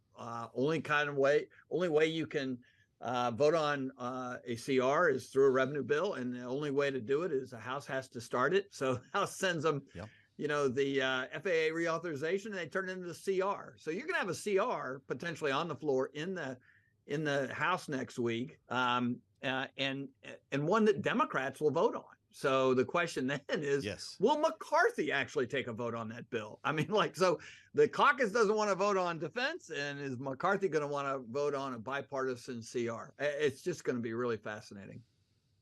And of course, if the votes on a bipartisan CR, which we're now expecting to come from the Senate, Jeannie, guys like Matt Gaetz are promising a motion to vacate, and they think they can get him fired. The other fear, by the way, if you ask Matt Gaetz, at least, who does not want any part of a stopgap solution here, and I think is girding for a shutdown or encouraging a shutdown, is this discharge petition, the idea that there be a workaround to bring this to the floor by House members. And we actually bleep what he said on the Tim cast about this last evening. Listen to what's worrying Matt Gaetz of Florida. What the threat is that five liberal or moderate Republicans could just say, we don't want to do the single subject bills. We don't want to go through the pain of doing the cuts to foreign aid or to food stamps or anything like that. So we're just going to go sign what's called a discharge petition and then just move that thing like through a goose. Like S through a goose, he says, on a microphone in front of a camera, Jeannie. I'm really starting to think it's time to just remake Schoolhouse Rock here. I've been learning more about the legislative process these past couple weeks than I ever imagined. How about you? Oh, yeah. And I've never heard that S through the goose either. So I'm learning all kinds of things. I haven't either. Thank you, Joe. And, it's interesting to listen to Matt Gaetz bemoan the fact that a few lone representatives, maybe as few as 4 or 5, as he says, might hold up the process of regular order. I mean, it is just fascinating to listen to the hypocrisy come from Matt Gaetz. And the reality is, if they wanted to engage in consideration of these bills, they couldn't wait till 8-9 days before the government shuts down to do that, and oppose even a continuing resolution so you could keep the government open and then have these sort of, considerations and sort of something akin to normal order. And I think my biggest fear, because we're listening to Matt Gaetz, so I'm going to add mine. My biggest fear is that we are playing by old rules. We are playing by pre-Trump rules. And I think one thing Democrats have to consider is that whereas these shutdowns have traditionally hurt Republicans, and I think they will continue to, Donald Trump has been pushing for chaos everywhere he can find it. In the House is another place, in Congress. He wants this shutdown because he wants to make the case that under Joe Biden, who he describes as incompetent, the government has resulted in chaos, whether it's the southern border, smash and grabs, crime, and in terms of basic governance like budgeting. So I am really concerned, and I think Democrats should be as well, that this does not just hurt Republicans, but it ends up hurting the Biden administration, the Biden campaign, just as Donald Trump has been pushing for and intended to. And that is new stakes in this game that they're playing. Rick, I know you're not a big fan of Matt Gaetz. I'll let you speak to that if you want to. But is there an element of what he is saying that actually rings true when it comes to regular order? When he talks about single issue spending bills, does he feel burned by Kevin McCarthy, who promised regular order? Or is this just bad behavior? Sign the CR and keep the government open. Well, I mean, he's been on the group who have been voting against appropriations bills, which are being brought up in regular order after committees have approved them. And so it is a bit hypocritical that he would then claim that anybody else who would actually try to skirt his influence, by using a different legislative rule. I mean, that's just selfish, right? I mean, of course, if he's going to be along with 5 other Freedom Caucus members obstructing regular order, then people are going to look for other avenues to get their legislation passed. Do you think Bill Hoagland is right in that Democrats might turn away or not show up for a vote if there was a motion to vacate to, kind of indirectly support Speaker McCarthy? Yeah, for sure. I mean, the Democrats don't want to open this up to potentially, some other much more unattractive speaker candidate, who will try to reorganize the Republican caucus. So, yeah, I mean, they'll just walk off the floor and make it a different kind of vote. And so all of this, I've always thought the easy yes in the negotiation that the speaker had with the right-wing MAGA guys, getting the speaker's job was to give them this option, because the reality is they may try to take the vote, but it's not going to result in his ouster. I mean, there's a difference between taking a vote and actually throwing the speaker out. And in this case, I think there's a zero chance that that if they do it, that Kevin McCarthy doesn't wake up the next day showing how hollow this is for them, right? It only works if they actually never force the vote, right? Because then they have influence. If they vote and they can't get rid of him, then they're dead, right? No, then the reality is it was a hollow argument. How about that? Jeannie, I've got to ask you about the union. The UAW today scaling up these strikes against the big 3. Well, I should be more specific. It's against 2 of the big 3. We had a noon deadline today, as you know. Shawn Fain made the announcement before high noon. We still have serious issues to work through, but we do want to recognize that Ford is showing that they're serious about reaching a deal. At GM and Stellantis, it's a different story. Different story. Either way, Donald Trump will be there to speak to all of them next week, Jeannie. And now Sean Fain thinks that Joe Biden ought to come speak to union members. Is he right? Does the president head for Detroit? You know, the president has to walk a fine line. I think he has issued very strong support for the strikers. I think that some of us were surprised by how strong he was in his language. And I, too, was struck, like Bill said, by the fact that Fain just last weekend on CBS Sunday show said, you know, the president, the administration should stay out of it. Now he seems to have changed that. I think in part that may be a response to Donald Trump's decision to go and to speak to workers. But I think we should caution everybody against this idea that workers will naturally line up with Donald Trump. The reality is the workers elected Sean Fain. This is a new UAW under Sean Fain. And if they feel well represented by him, they may follow the leadership, or enough of them may follow the leadership if they choose to endorse Biden, which, of course, they haven't done yet. Mm-hmm. Well, of course, Donald Trump will be skipping the Republican debate next week, apparently to do that in Detroit. We don't know if the president will join him, but we'll have a lot more with our panel on this next as we look ahead to the debate and new numbers out of New Hampshire today that could be meaningful. We'll talk about it with Rick and Jeannie after we get up to date on world and national news with Nancy Lyons now in the Bloomberg 99.1 newsroom in Washington. Hi, Nancy. Thanks, Joe. Ukrainian President Volodymyr Zelensky's trip to the White House appears to have been productive. Bloomberg is learning the U.S. will provide a limited number of longer-range missiles to Ukraine so it can hit targets deeper in Russian territory. NBC News was first to report the deal. While Ukraine is adding to its capabilities, Russia is also planning to ramp up defense spending in a big way next year. The draft budget for the Kremlin shows military spending will make up 6% of Russia's GDP next year. That's up from 3.9% now. Total defense spending will rise from $66.7 to $112 billion. Even with soaring war costs and massive sanctions, Russia still expects its revenues to jump 22%. Oil and gas revenues are predicted to grow nearly 25%. In Washington, I'm Nathan Hager, Bloomberg Radio. There is progress between the United Auto Workers Union and Ford Motors, but Union President Sean Fain says Stellantis and GM are refusing to budge. So he's asking workers to go on strike today against 38 Stellantis and GM parts distribution centers. We will be everywhere from California to Massachusetts, from Oregon to Florida. And we will keep going, keep organizing, and keep expanding the stand-up strike as necessary. Across the country, people are going to know that the UAW is ready to stand up for our communities and ready to stand up against corporate greed. The automakers say they cannot meet the union's demands because they're putting profits into the transition to electric car manufacturing.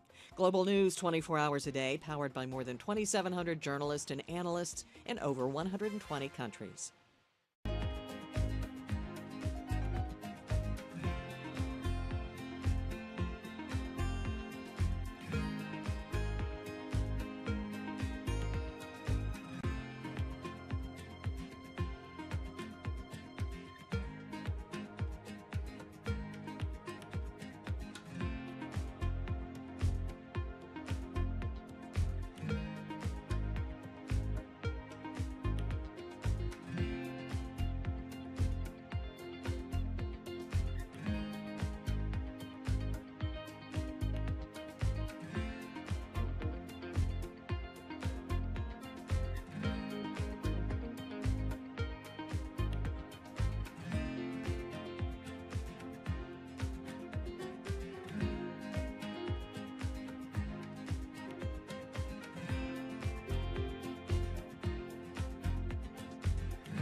markets, headlines, and breaking news 24 hours a day at Bloomberg.com, on Bloomberg Television, and the Bloomberg Business app. This is a Bloomberg Business Flash. Yeah, it's 1:40 on Wall Street. We do check markets all day long at Bloomberg. A little change right now on the S&P 500 index, up by 1 point. The Dow negative. It is down 65 points at 34,004. Down now by 0.2%. NASDAQ is up 35, higher by just about 0.3%. The NASDAQ 100 index up 62. That is a gain of 0.4%. Mild gains at the end of a jittery week that saw investors positioning for a higher for longer Federal Reserve stance. The 10-year 4.42%, with the 2-year yielding 5.10%. Spot gold up $5.50 the ounce to $19.25, up 0.3%, while West Texas Intermediate crude oil up 0.4%, $89.95 right now for a barrel of WTI. Industry data suggests American business activity stalled this month, and with that story, here's Bloomberg's Vinny Del Giudice. The S&P Global Flash Index, covering manufacturing and services, dipped to the lowest level of the year. Backlogs contracted at the fastest pace in 3 years, reinforcing a picture of moderating demand. Inflation remains an issue too, stemming from rising interest rates, fuel costs, and labor costs. Vinny Del Giudice, Bloomberg Radio. And one area of concern for the U.S. economy, the auto workers' strike. Ford shares up by 2.7% right now. GM down 0.5%. Stellantis up 0.2%. As we have been reporting, GM and Stellantis are facing walkouts at 38 more facilities as talks with their workers' union failed to make headway, while Ford was spared the escalation after making progress in the negotiations.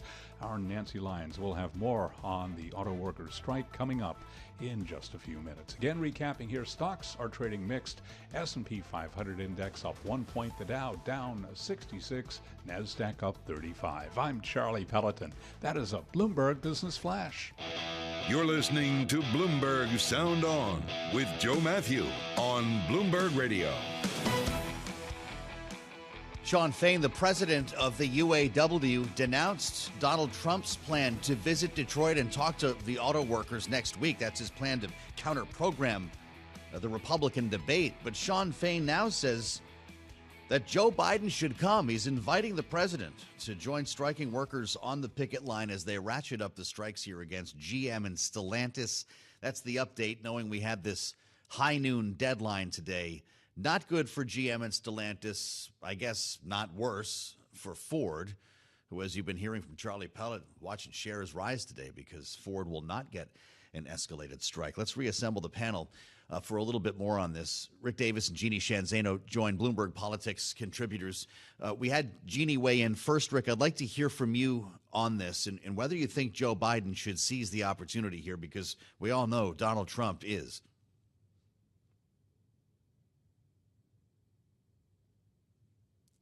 I don't know if we have Rick muted there, but there we go. Hey, Rick, if you can hear me. All right.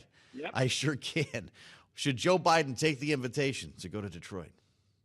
Yeah, I think Joe Biden should go to Detroit. He should be talking to the UAW guys. He should not have let Donald Trump get around him. I think it was a pretty sloppy political move by the Democrats to not see that coming. It's a perfect option for Donald Trump. Good excuse to skip the debate to go talk to these guys. And obviously it's a mixed match of, retired and active union members. So he's just putting together an event. He's not really going there to talk to the UAW.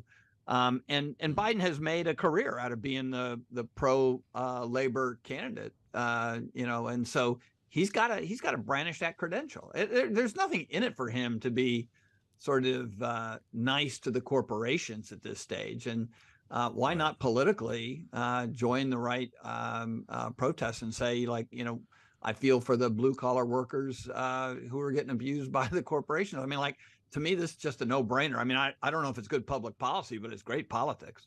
Yeah. Well, yeah, imagine the images, Jeannie. I know you think that this is a delicate equation for Joe Biden, but imagine him arm in arm, right, leading the charge. He's got the megaphone in his hand, a fist in the air. Is that not exactly what he needs now? Well, I'm not sure he needs exactly that because he's also president of the United States. He's responsible for a stable economy. And striking against the big three can be interpreted by many people as something that is disruptive to the economy at a time when inflation is high. But, I think he does have a difficult line to walk, as anybody does. It's far easier, it's not easy, but easier to run for office and to slam everybody who's in control and power. But somebody like Joe Biden, who is president, has dual responsibilities, multiple, and a big one is to the economy. So, there's that. But I think that he did make a very powerful statement last Friday in support of the union. And the fact that Sean Fain is inviting him to go visit with union workers is testimony to that. I mean, there were some people who heard what the president said last week and said he sounded a bit like Bernie Sanders, maybe with a little less energy, right? His statement was very strong. So, in the piece that you played earlier on in the hour that they put out there, those are Republicans doing this. It is Donald Trump chasing Joe Biden's supporters. Donald Trump is trying to be a friend of the workers that Joe Biden has not just been in the last week for political reasons, but throughout his entire career. So I think that Joe Biden has an upper hand on this, and he has to remember first and foremost his responsibility as president to both the economy and to support the workers. And I think he can do both. Well, he's got the upper hand in the latest polls out of New Hampshire. These new numbers are from CNN and the University of New Hampshire Survey Center. This is the Granite State poll. A sample of about 2,000 in the Granite State poll. And my goodness, these are hypotheticals for the general election between Joe Biden and every Republican candidate who's going to be on stage next week, plus Donald Trump. Rick, I know you don't have a lot of time for hypotheticals at this stage of the game here, but this is New Hampshire. It's UNH. And when you look at these numbers, my goodness, not good for Donald Trump. Joe Biden beats him by 12. He beats DeSantis by 17, same as Ramaswamy. Beats Haley by 16, Pence by 29, Christie by 24, and Scott by 13. What do these numbers tell you? Yeah, well, I think you focus in on the Biden-Trump matchup because they've run against each other in New Hampshire. There are a lot of Republicans who think New Hampshire is a swing state. And I think that it's a legitimate poll at that stage. I mean, the rest of them don't have enough name ID and haven't campaigned enough. So it's very hard to make comparisons. But this Trump number is bad because everything that Biden's getting is motivated by Trump. The intensity that Biden's voters give him is because they don't want Trump to be president. Not that they want him to be president. They don't want Trump. Trump's negatives are really what's driving his numbers down. I mean, up over 60% negatives. I mean, he's only getting a little over 70% of his own ballot. I mean, he is a broken candidate in New Hampshire. And unless he changes himself, he's got no way to compete in New Hampshire. And he beats everyone by more than that. Jeannie, the Biden camp has been in need of some good news. Is this it?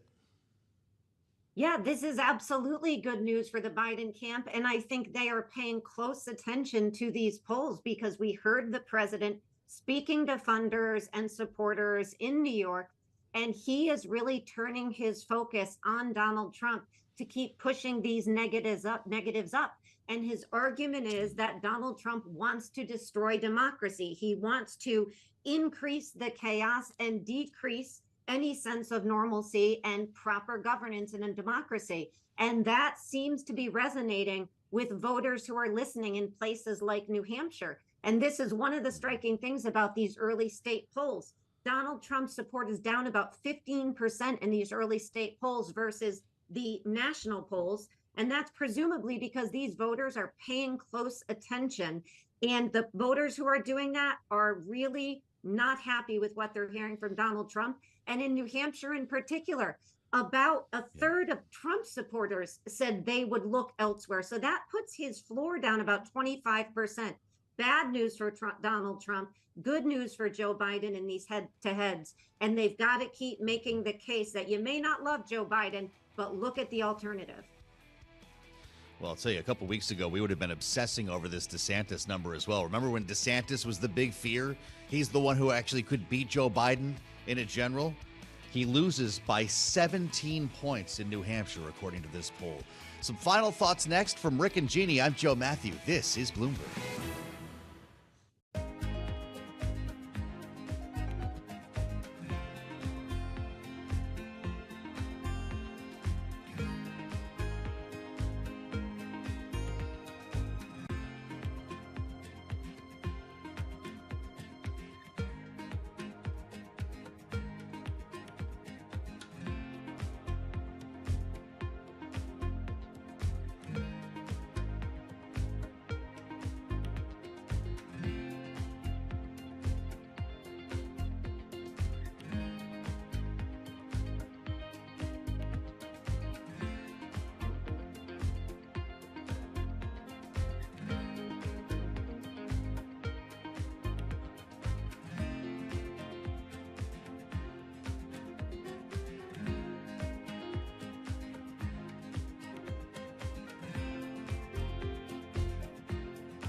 Now, your company news headlines on Bloomberg Radio. From Bloomberg World Headquarters, I'm Charlie Pellet. The Federal Trade Commission is expected to sue Amazon.com for antitrust violations next week. This, according to sources, marking the agency's fourth swipe at the online retail giant this year. Amazon shares today little change, but they are pushing higher. Amazon up now by about 0.2%. McDonald's is bumping up the fees it charges American and Canadian